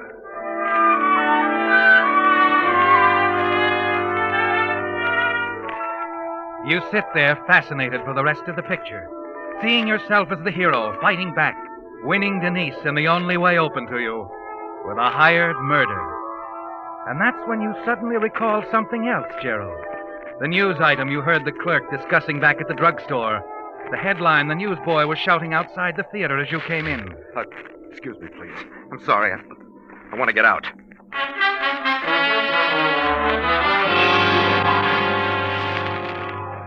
Night final. Read all about it. Reporter shot in gang revenge attempt. Extra. Here you are. Oh, thanks. Extra. Stephen North, author of a series of articles published by this paper exposing activities of an alleged murder incorporated ring in this city, was injured in a shooting fray this afternoon on 18th Avenue. From his bed at St. Michael's Hospital, North asserted it was an attempt on his life by the ring he was exposing. Murder Incorporated. Stephen North. I wonder if he really knows who these people are. These men who murder for hire. Taxi! Taxi! St. Michael's Hospital.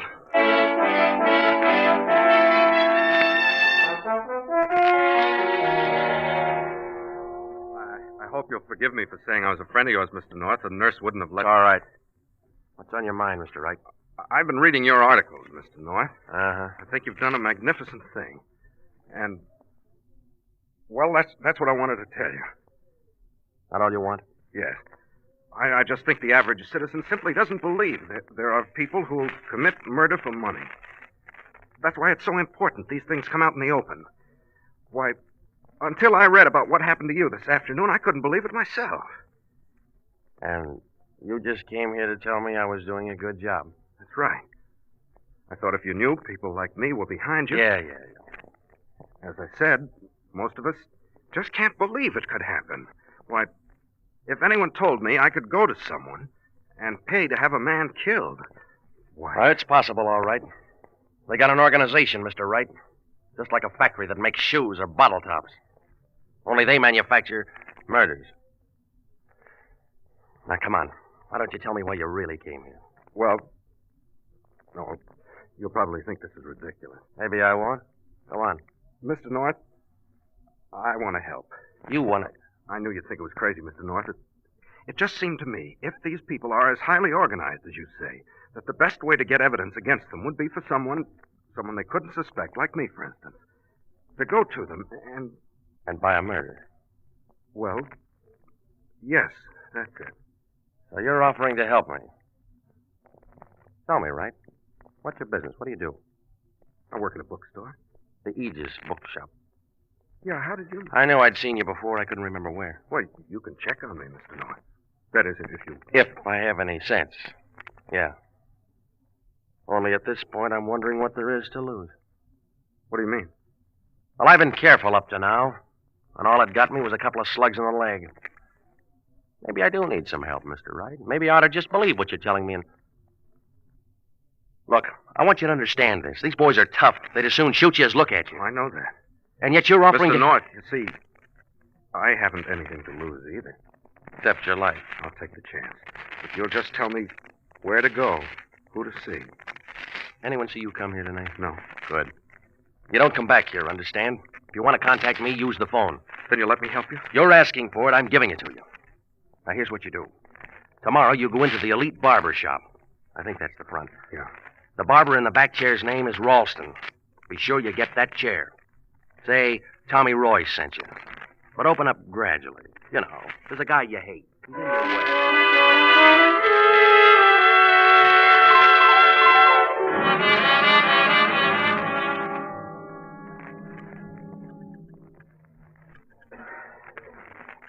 Look, if you don't mind my saying so, Mr. Wright, this seems kind of silly.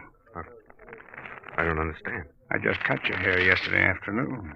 Of course, I can use the business. Oh, but... I know it looks funny. I just wanted to talk to you some more. Talk? About what? That fellow I told you about yesterday. The guy that's been bothering you? Yes. Why are you telling me? I thought you might be able to do something about it. So a fella's been getting in your hair, so you naturally figured the place to come to is a barber shop, huh? It's not that at all. Well, then forget it. Yeah? Tommy Roy sent me here. Roy said out of town. I talked to him before he left. That's so? Look, if you want to check on me. I did. After you left yesterday. Your name is Gerald Wright. 1270 Atlantic Place. You work at the Aegis Bookstore. The Peerless Bookshop in St. Louis before that. Came here in 43. How'd you know all that? I just said I checked you. Well, are you satisfied? Maybe. There's a pawn shop, Mr. Wright. 28 Waldorf Street. Other side of town. Why don't you drop in there one of these days? Yeah. The fellow that runs it specializes in antique guns. Tell him you're a collector. Yeah. That you're after a rare one. A dueling pistol called the Bronco Luigi. Remember that. The Bronco Luigi. You know what you mean. I think maybe he can give you just what you want.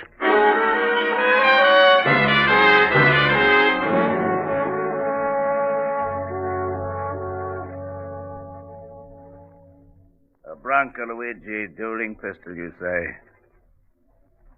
No, I don't believe we can help you. Oh, well, just forget about it then. A friend told me to try this place. He's... Never mind. I better Just be going. a minute. Yes? This friend. What was his name? His name? I don't know. He runs a barber shop. But really, it's... Look, it's all right. That is, you can at least leave an order for a Bronco Luigi. I can? But they come high, you know. How high? $1,000 down. That is, with your order. Another 1,000 on delivery. And when could you deliver? That's a date we never give out, my friend. So many uncertainties. Who gets the package? I'll let you know later. Shall I bring the money here? Well, that won't be necessary. This is an outside transaction, not entered on my books. Just mail the money to Post Office Box 228. Box 228. Well, I'm going across town to see a friend. I'll stop at the bank on the way. Very good. And I'm sure you'll be satisfied with our, services.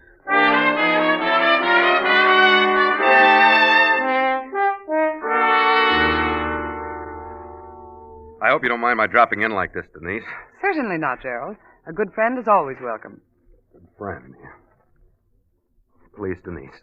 Won't you reconsider now before I... Before you what? Denise? Denise, you know I'd do anything to make you happy. Oh, Gerald, we've been all through that. I've told you I'm in love with Bob. Now, don't spoil what's left. You don't know what you're doing, Denise. Oh, I'm sorry. Really, Gerald. But Bob's arriving in town Wednesday. We'll be married next weekend. Let's see. Oh, almost forgot. Could I use the phone? Of course. You know where it is, front hall.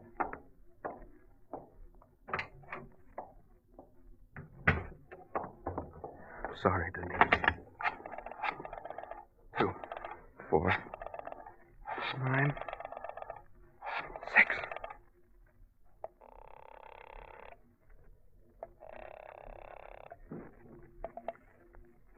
Hello. I haven't much time. This is the customer who asked about the Bronco Luigi pistol. Go ahead. I'm sending the money.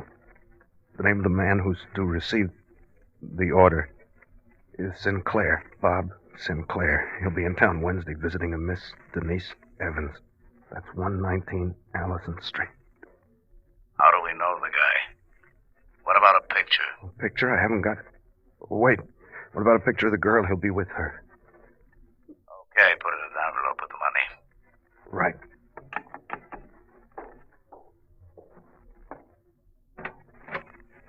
Denise? Yes, Gerald? Oh, forget something? No, I was just wondering if it isn't asking too much, Denise. Could I have your picture? My picture? Oh, why, certainly, Gerald. I'd like you to have it. I'll get one for you right away. Thank you. Having it will make such a difference.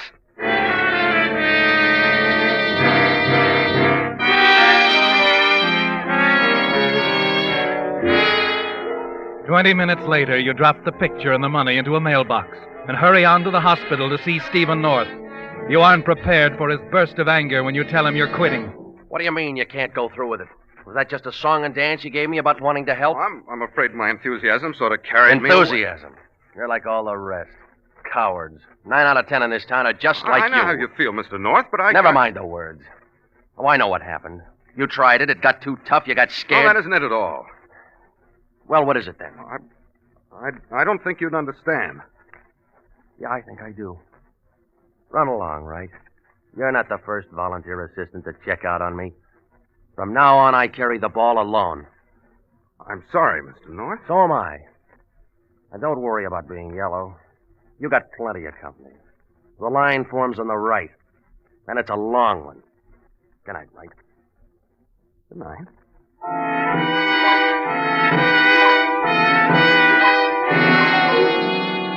You're relieved as you leave the hospital, aren't you, Gerald? And certain that Stephen North will forget all about you. The waiting for Bob's accident isn't pleasant, but there isn't much that can be done about it. And then one evening, the telephone in your apartment rings. Yes. Gerald? Oh, thank heaven you're home. Denise, what is it? What's the matter? It's Bobby. He's dead, Gerald. He was shot. Bob shot? Oh, Gerald. Now, please, dear, get hold of yourself. I'll grab a cab and get right over. No, I do want to talk to you, Gerald, but I can pick you up. What do you think you'd better, dear? I'm all right. I'll be there in 10 minutes. All right, dear. And Denise. Yes? I know there isn't much I can do at a time like this. But you know I'll always be around, wanting to help you. Yes. Thank you, Gerald.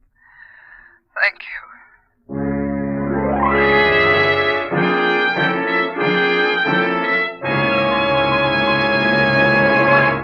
The Whistler will return in just a moment with the strange ending to tonight's story.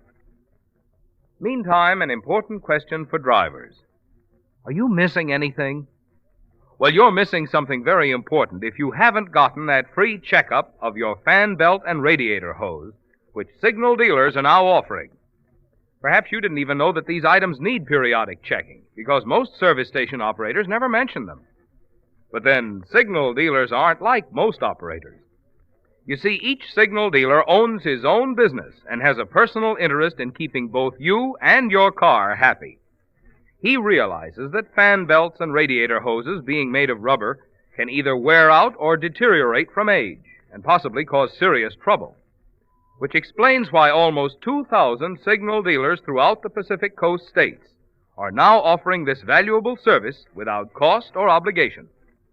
Moreover, if your fan belt or radiator hose has worn to the danger point, signal dealers can, in most cases, replace them while you wait. So for safer driving and your own peace of mind, plan now to stop at your neighborhood signal service station for this free checkup. There's no better way to see for yourself the more thorough, more conscientious service cars get at signal service stations. And now, back to the Whistler.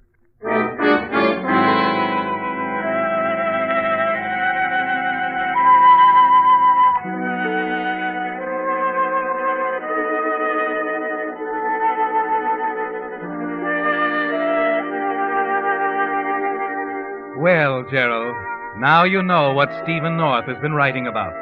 The incredible efficiency of the ring of hired killers known as Murder Incorporated. Bob Sinclair is dead, and as Denise stops by your apartment to pick you up, you know that in time she'll be yours again.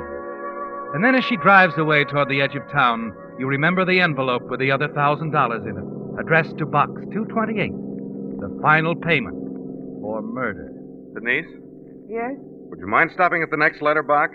I have to get this off. Oh, of course. Well, here's one right in the corner. Just take a second.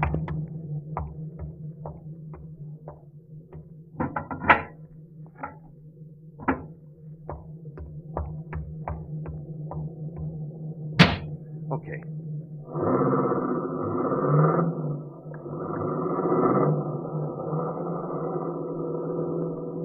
Important? Yeah. Why are you turning down here? Wait a minute. I thought so. What's the matter?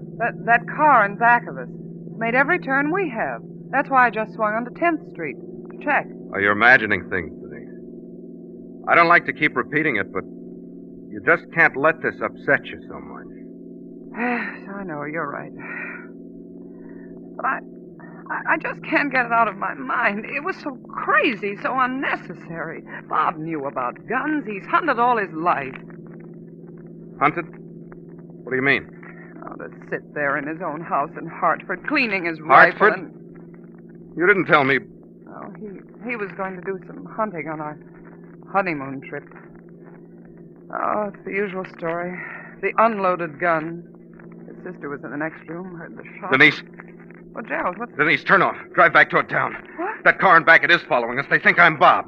Bob? Why? Oh, please, Denise, don't ask any questions. Just do as I say. Well, what do you mean they think you're Bob? What difference... There isn't time, Denise. Hurry. It's a fix and it's still on. They'll kill me. A fix? They'll kill you? What are you I talking tell you, about, there isn't Gerald? time. I couldn't stand to lose you. I paid them. I paid them to do it. Paid who? They think I'm Bob. They'll kill me now. That's why they're following us. Gerald, you... No, don't slow down. Well, they're catching up, Denise. Denise, please. You were going to have Bob killed. That's it, isn't it, Gerald? Yes. Yes, anything. Only don't stop here. Please. Please speed up. Denise. It's all right, Gerald. Denise. Denise, please, no. You wanted to take his place, didn't you, Gerald? Well, you can. Denise. Denise, they're coming. Yes, Gerald. Well, I won't let them kill me. Let me out. I gotta get away. No, don't! I'm the wrong man. I'm not...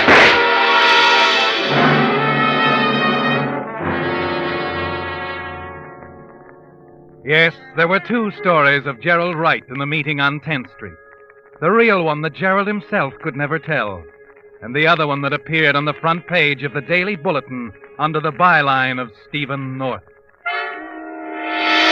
And so it was through the self-sacrifice of Gerald Wright that the police were finally able to bring the entire Murder Incorporated ring into custody. What prompted this courageous man to step out of the role of ordinary citizen and undertake the hazardous task that cost him his life, we will probably never know. But one thing is certain. The people of this city will always revere the memory of Gerald Wright, hero.